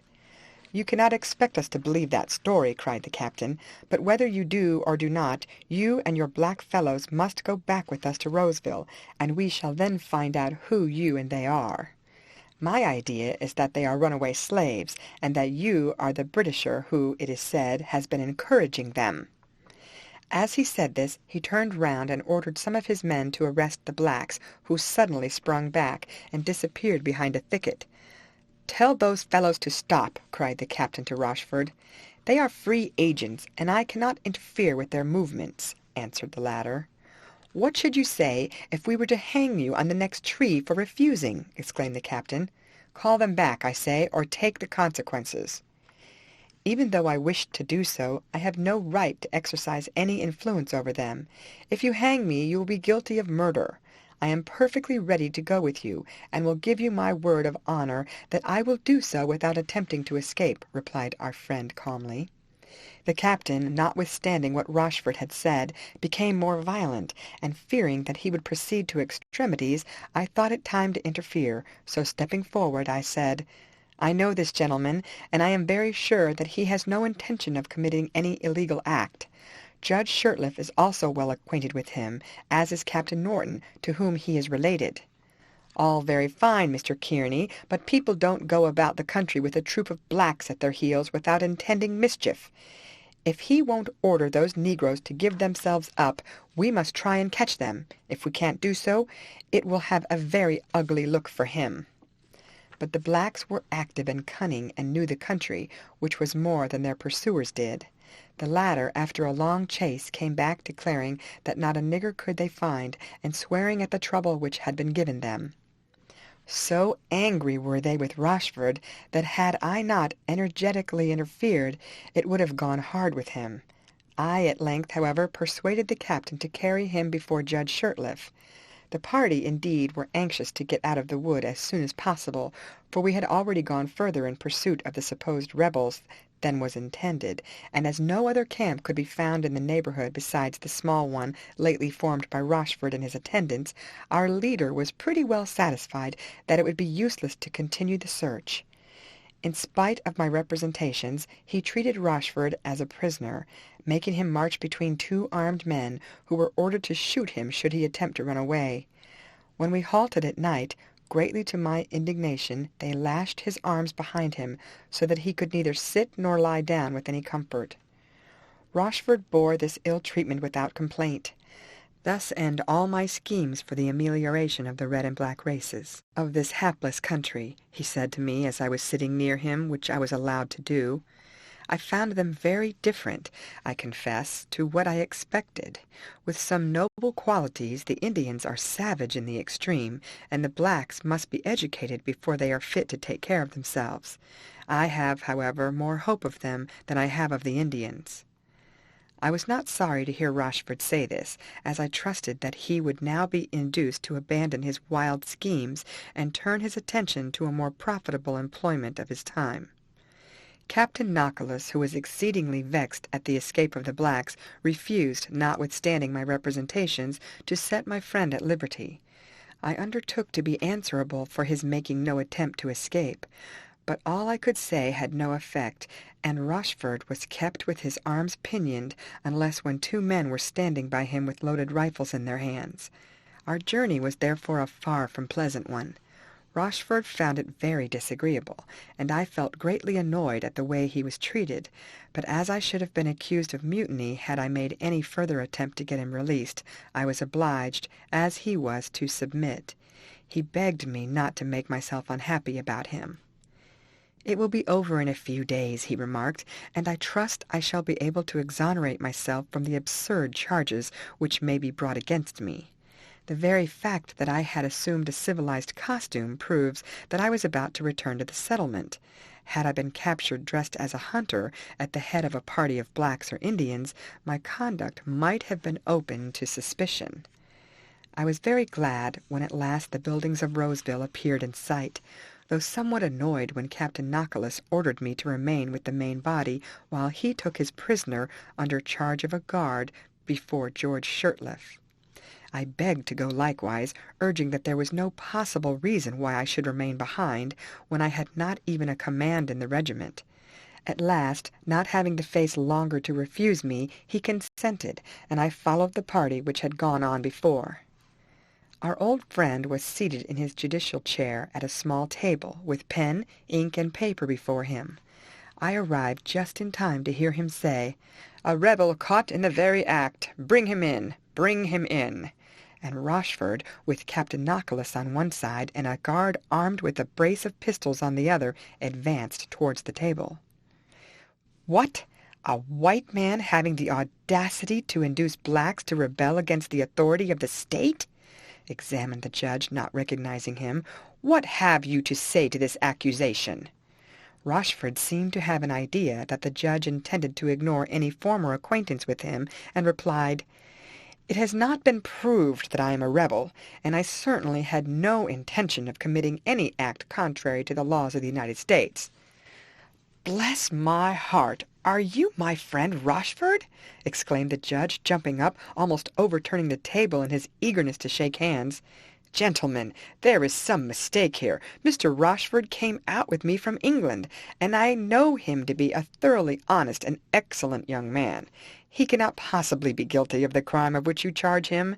Set him at liberty immediately. These ropes must make him feel very uncomfortable." And the judge commenced pulling away at the knots, not thereby expediting his object, which Captain Nautilus, finding he had made a mistake, very quickly accomplished. The judge then shook Rochford warmly by the hand. "I am very sure that our friend here will be able to give a satisfactory account of himself, although he might not have been inclined to explain matters when he found himself treated as he has been. You'll come and dine with me, Captain Nautilus, and I will hear all about it. You will meet the great naturalist Le Joly, who knows Mr. Rochford as well as I do, and who will, I am sure, answer for his being a person of high character, and not at all likely to commit any act unworthy of a man of honor. Oh, there's my friend Kearney. Glad to see you back, my boy. You'll join us. I must then send you to Castle Kearney, as your father is anxious to have you back to assist in looking after your young cousins, who, poor girls, will not only have to mourn the loss of their father and brother, but of their mother also, of whose life I fear there is but little hope."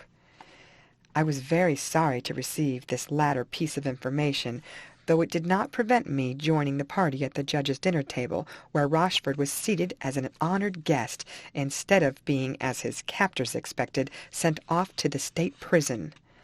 Little Paul was brought in after dinner, and the company were informed of the gallant way in which Rochford had saved his life at the hazard of his own.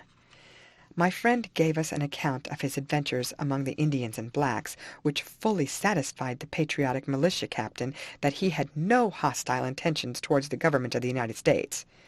After dinner I found that a boat was in readiness to carry me to Castle Kearney.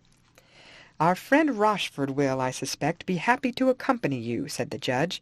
"It will be as well for him to get out of this place, in case any disagreeable gentlemen should take it into their heads that he has been too leniently dealt with, and in truth the sooner he leaves the country perhaps the better, though we shall be delighted to see him back again when affairs are more settled, and this Seminole war has been brought to a close." I was not exactly surprised to find that Rochford was very willing to follow the judge's advice. Wishing the judge, his wife, and their friends good-bye, we embarked shortly before sunset, and were able to continue our journey at night without difficulty. As we approached Castle Kearney, we were hailed by a voice which I recognized as that of Tim Flanagan, who was keeping watch on the castle walls. On hearing my reply, he quickly descended to the little postern gate to admit us. "Sure, I'm glad to see you back, Mr. Maurice, and you, Mr. Rochford, though I've bad news to welcome you with about the mistress. She's gone, sir, she's gone, and the young ladies are in a sad way, so that the captain finds it a hard matter to comfort them, and he'll be glad to have you to help him." On ascending to the upper floor, we met my father, who gave a cordial welcome to Rochford. My aunt, he told us, had died that morning, never having recovered from the loss of her husband and son. The young ladies bore up as well as could be expected, and he hoped that we should be able to assist in consoling them.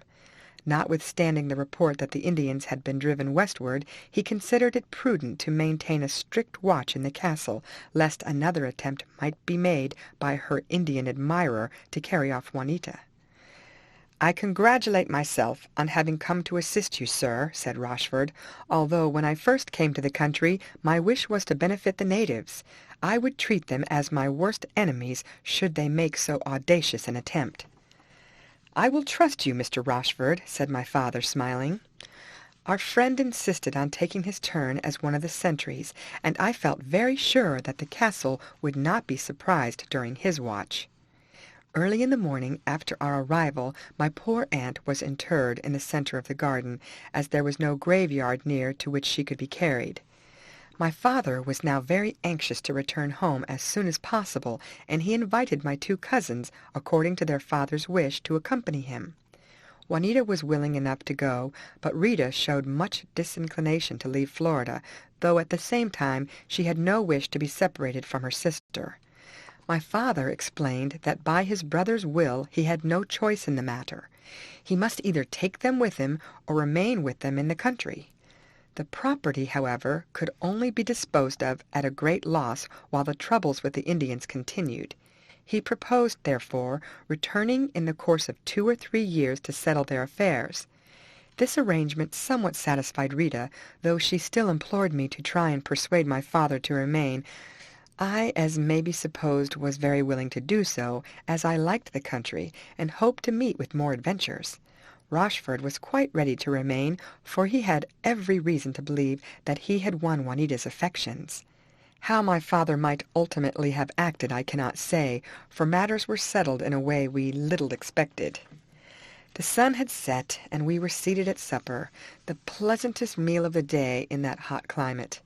My cousins had somewhat recovered their spirits, and Rochford was doing his utmost to make himself agreeable, when Tim walked into the room, rifle in hand, with his usual military air, and making a salute, said, "Captain, if you please, step up to the gallery on the west side and take a look out. I was peering over the drawbridge when I caught sight of some creatures moving among the plantations. Either they're wolves or Injuns." "Indians!" we exclaimed in chorus, my father, Rochford, and I jumping up. "Do not allow honest Tim's report to alarm you," said Rochford to my cousins. "He has very likely mistaken a few stray cattle for an army of Indians. At all events, let me entreat you to remain quietly here until we ascertain the true state of the case." I repeated what Rochford said, and then hurried up to the gallery, where I found my father and Tim with 3 or 4 of the other men. They were crouching down so as not to expose themselves to the view of those below. Rochford and I, doing the same, looked through the loopholes left for the purpose.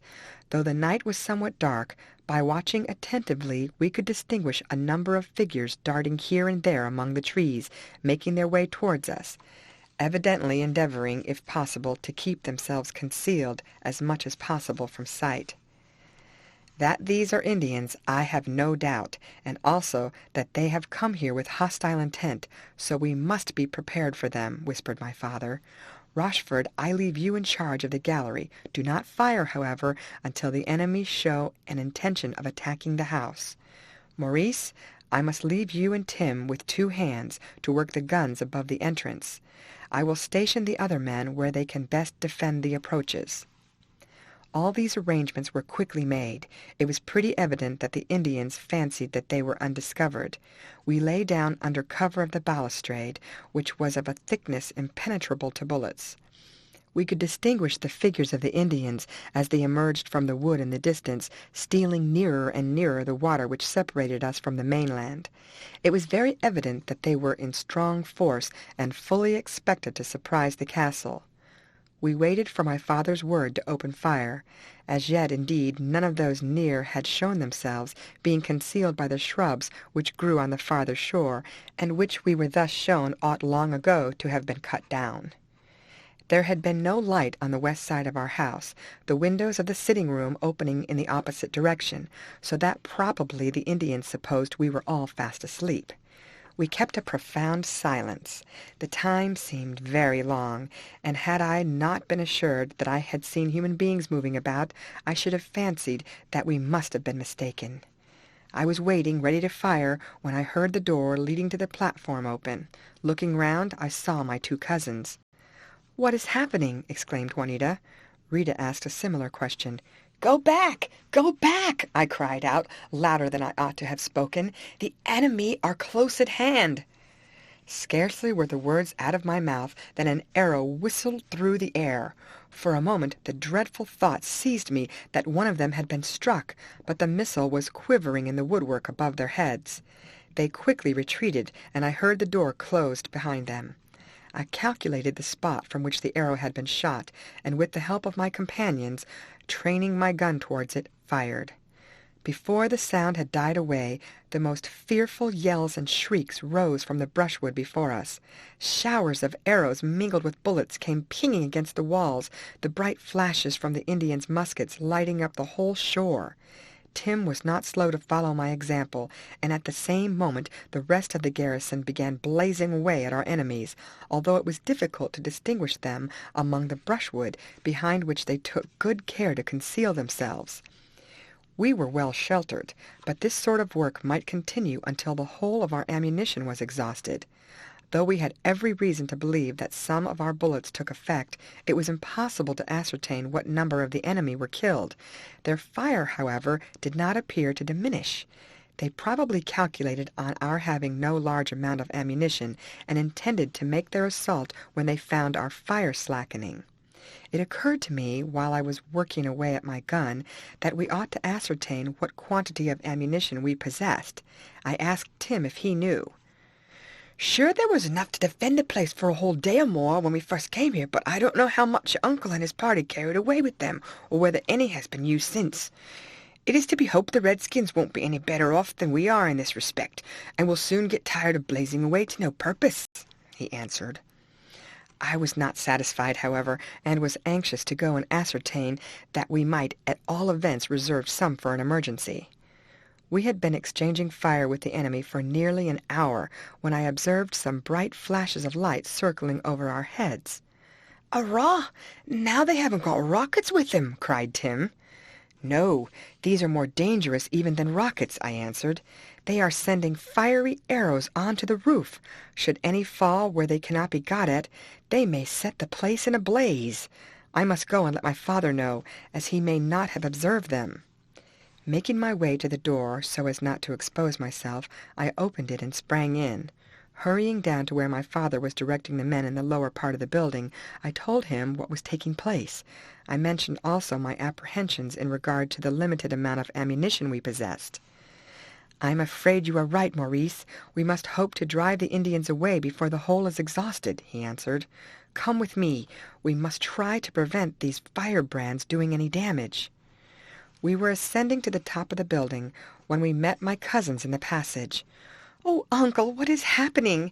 Cannot we help you in some way?" exclaimed Juanita. "Not without more risk than I would desire you to run," answered my father. "I don't wish to alarm you, but I would advise you to collect the valuables you possess, so that you may preserve them should it be necessary to leave the house, which the Indians are trying their best to set fire to. They may not succeed, but if they do, it will become untenable. Now, brave girls, do as I bid you, and wait in the room next the garden, so that we may run out quickly if necessary." I should have mentioned that there was on the north side of the house a little dock or harbor, in which the boats belonging to the estate were kept. The largest had that very morning been got ready to carry us and our baggage to Roseville in case we should determine to go, while there were 3 others sufficient to hold all the people on the island. We had thus, should we be reduced to extremity, the means of escaping. My father and I now hurried up to the top of the house. While he examined one side, I looked to the other. What was my dismay, as I passed close under the roof, to find our worst fears realized. Already sparks in thick showers were falling down on the north side of the building. Through a small hole I could see the flames flickering up, while the fire was running along the planks with which the roof was lined. I hurried over to tell my father. "The fire was burst out on the other side also," he exclaimed, "and I have no hope of extinguishing the flames. No water which we could bring up could do it." We had no time to exchange further words, for wreaths of thick smoke were descending, filling the place where we stood, and we had quickly to make our way down to avoid suffocation. "Call Tim and the men from the guns. They will not be able to serve them much longer," said my father, "but we must defend the lower story as long as we can. I will prepare your cousins. We shall have but few minutes, I fear, to get away." I hurried out to obey my father's directions and tell Tim what had happened. "Let me have but another shot or 2 at the redskin rascals. See what they're about," he exclaimed. I looked down and could distinguish a number of figures dragging forward some long trunks of trees, with which they either intended to form a bridge or float themselves across. Tim and the other men fired, but the Indians did not appear to be disconcerted. Indeed, the shot from the small cannon did little more damage than the bullets from the rifles. Had they been placed on a lower level, they would have been much more effective. Before the guns could be again loaded, sparks in thick showers began to descend from the roof, and unhappily some fell among our cartridges. An explosion followed, severely injuring one of our men. To stay longer where we were would have been madness. We therefore retreated through the door amidst a volley of bullets and arrows, dragging the poor wounded fellow with us. I told his companion to carry him into the garden, while Tim and I hastened downstairs to assist Rochford, for the men in the lower story were as yet not aware that the building was on fire. When I told them, some showed an inclination to escape, but urged by Rochford, Tim, and me, who set them the example, they continued firing away as before through the loopholes. We could, of course, see but little of what was going on in front of us, but we guessed by the shouts of the Indians that they were aware of the progress the flames were making. The hot fire we kept up, however, compelled them to remain under shelter. We were now joined by my father, who ordered me to take 4 of the men, that we might get the boats ready and the gates opened which enclosed them in the dock. He begged Rochford to take charge of the ladies, while he and Tim remained to the last to cover our retreat, so that the Indians might not discover that we were about to abandon the house. I lost no time in executing his orders, desiring the men to carry along with them their wounded comrade. The Indians were probably not aware that we had the means of escaping. At all events, they had not, as far as we could see, succeeded in their attempt to reach the shore of the island, which they might have done on logs of wood or by swimming across, at the risk, however, of being caught by alligators, had the saurians not been driven to a distance by the noise of the shouts and firing.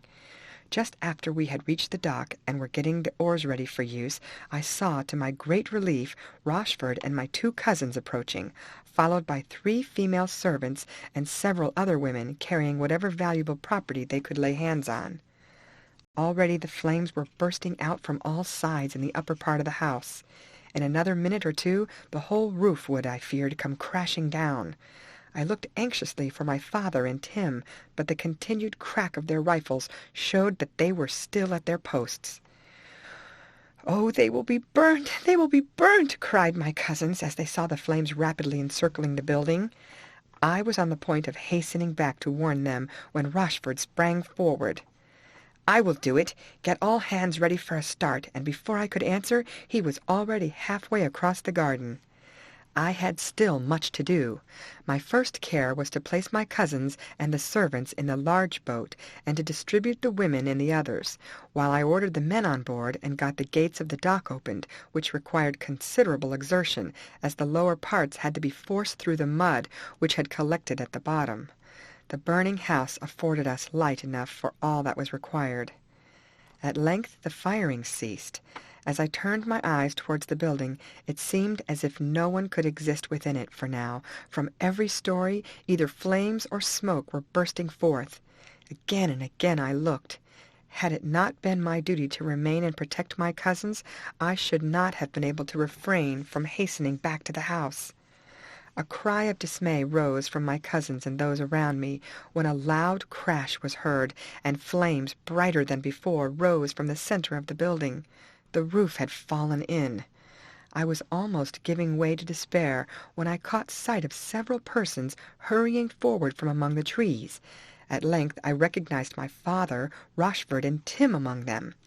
They were carrying 3 wounded men, having, I found, been compelled to abandon the bodies of 2 others who had fallen.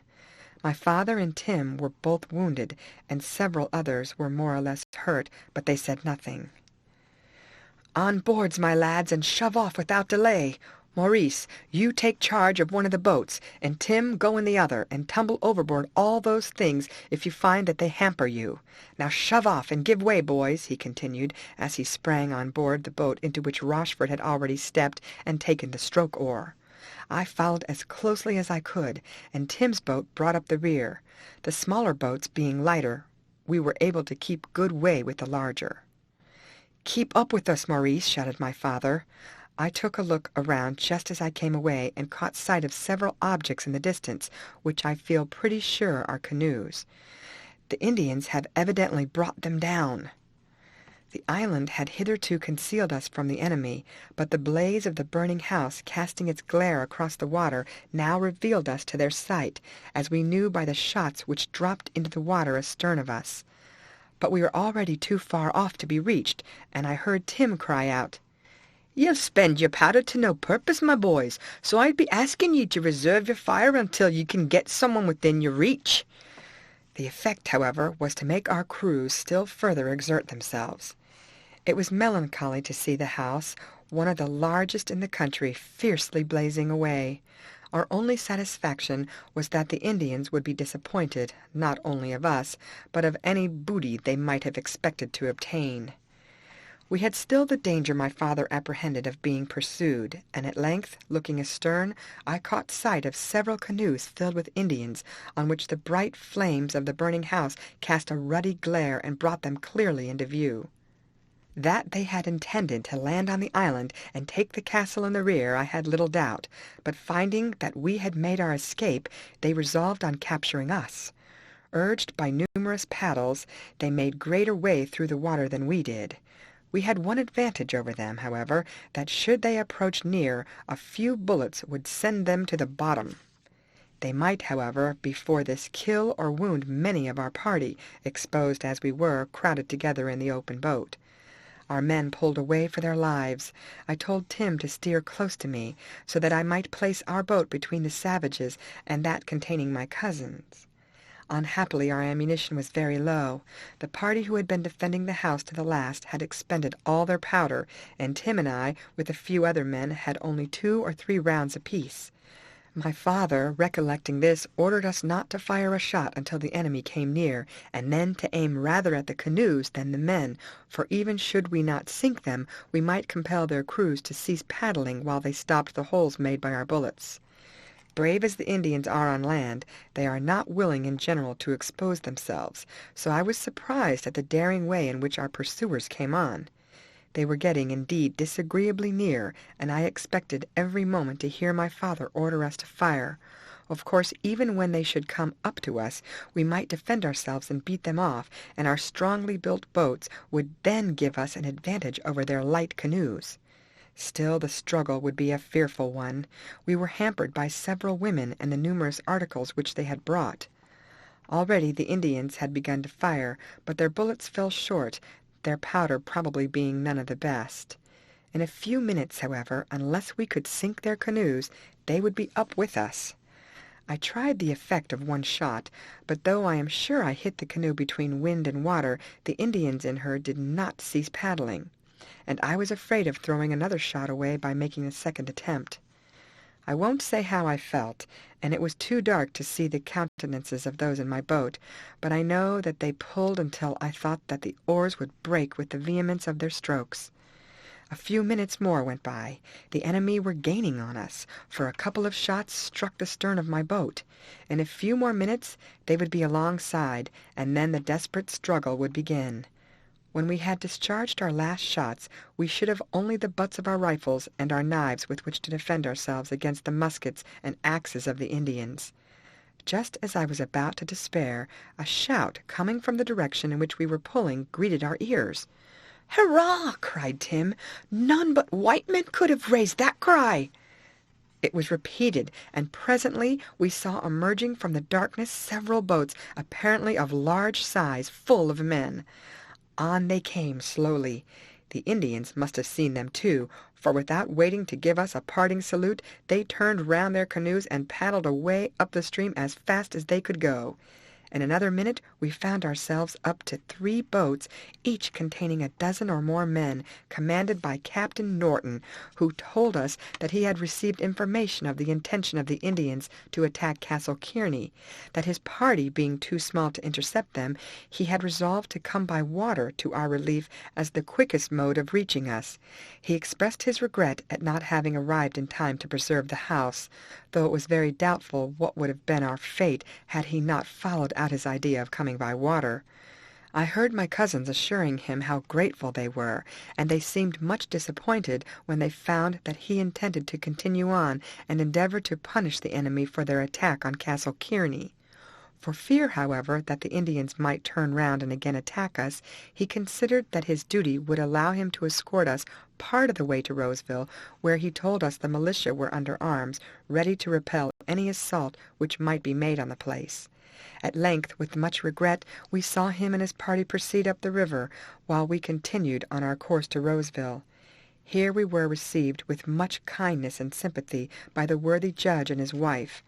Our wounded men were looked after, and the rest kindly taken care of by the different inhabitants. We were still, however, not free from anxiety about Captain Norton and his party. On the evening of the following day he returned, saying that on approaching Castle Kearney, although the house was still burning, he found that the enemy had fled, having evidently been warned by the Indians in the canoes of the approach of a military force. Being unable to land until daylight, he found on getting ashore that pursuit was useless. We were now awaiting the arrival of the steamer, which was to convey us the first part of the voyage. I must pass over several days. Juanita had promised, with my father's sanction, to become the wife of Rochford soon after our arrival in Ireland, which I was very glad to hear. All doubts about making the journey were now at an end, as we had no house to live in. Rita appeared unusually sad, and although Mrs. Shirtliff invited her to remain, she refused to quit her sister. Rita's spirits, however, suddenly revived, and Juanita told me the next day that her sister had accepted an offer from Captain Norton to marry her as soon as the war was over, and he could with honor retire from the service. Meantime, she would be very happy to pay a visit to the Old World and see something of its wonders. With the assistance of our friend the judge, an honest overseer was found to whose care the estate was left. At length we arrived safely in Ireland. Juanita fulfilled her promise and became Mrs. Rochford. But nearly 3 years passed by, and still the Seminoles held out, in spite of the large force brought against them. The history is a sad one, and I would rather not touch upon it. At length we received the satisfactory intelligence from Captain Norton that the war was over, and he soon after arrived to claim Rita as his wife, and I cannot better conclude my narrative than by giving a brief account of the contest as described by him, of the way, melancholy as it was, in which a race of brave aborigines, for I will not call them savages, was finally driven from the territory. You remember the Indian Powell, or Osceola, as his countrymen called him. Though not a chief by birth, he was one of the bravest warriors, and was loved and respected as a chieftain. Their normal head was Omatla. Though not esteemed as a warrior, he was sagacious and crafty. His character being known, the government won him over by a bribe of several $1,000s to put his name to a treaty which had been prepared. In vain, however, he tried to induce his subordinate chiefs to follow his example. At length a place of meeting was appointed, and Omatla, with those he had won over, appeared. The treaty was spread out on a table before him. He advanced and signed it, but scarcely had he done so than a bullet from Osceola's rifle pierced his bosom. It was the signal to the rest of the hostile chiefs to fire, and he fell, 6 more shots having struck him. Osceola and his warriors, springing on their steeds, fled towards the desert, leaving the parchment behind them. It was carried to Washington as a proof that the property had been legally purchased. He who kills a chief, unless forthwith slain, becomes himself leader of the tribe. All the Seminoles, immediately gathering round the standard of Osceola, hailed him as their leader. For 6 years did the brave chief set our troops at defiance. All sorts of stratagems were employed to capture him, but cunning as he was brave, he avoided them. It was resolved at length to make a last effort, and an officer, whose name I will not mention, undertook to capture Osceola by a stratagem which it is impossible otherwise than to condemn. The chief received notice that the government were willing to enter into a fair and honorable treaty with him and his people. He was too anxious to terminate the unequal contest. Addressing his chiefs, he expressed his willingness to go forward alone and meet those who had so long proved his relentless foes. To this proposal his friends would not consent, but they finally agreed that he, with 4 of his principal chiefs and 200 warriors as a bodyguard, should meet the government agent. Osceola advanced with a flag of truce at the end of a long spear, the only weapon among all the band. Seeing the number of troops in front, he hesitated, when the agent, observing this, advanced also holding a flag of truce. Osceola, to show his confidence in the honor of his former foes, dashed forward, his unarmed followers pressing after him. On either side were thick woods. Suddenly from among them appeared strong bodies of soldiers. Osceola and his party were surrounded. He was dragged from his horse, and he and all his attendants made prisoners. In vain he protested, as indeed did every soldier, that such treachery was unwarrantable. The prize had been obtained. The interests of the public required that Osceola and his chiefs should remain prisoners. Fetters were placed on their limbs, and they were carried off as captives. But such they did not long continue, for accustomed to roam the desert wilds, and to breathe the pure air of heaven in untrammeled freedom, they pined within their prison walls. Osceola sunk first. The rest soon followed him to the grave, and with the exception of a few scattered families, the survivors of the Seminoles were compelled to follow the Creeks and Cherokees across the Mississippi. We could not help regretting that no attempts had been made to spread the truths of Christianity among the Seminoles, and that a happier fate had not been the destiny of the brave Osceola. The End. Read by Lorraine Montgomery for Lit2Go on the web at fcit.usf.edu.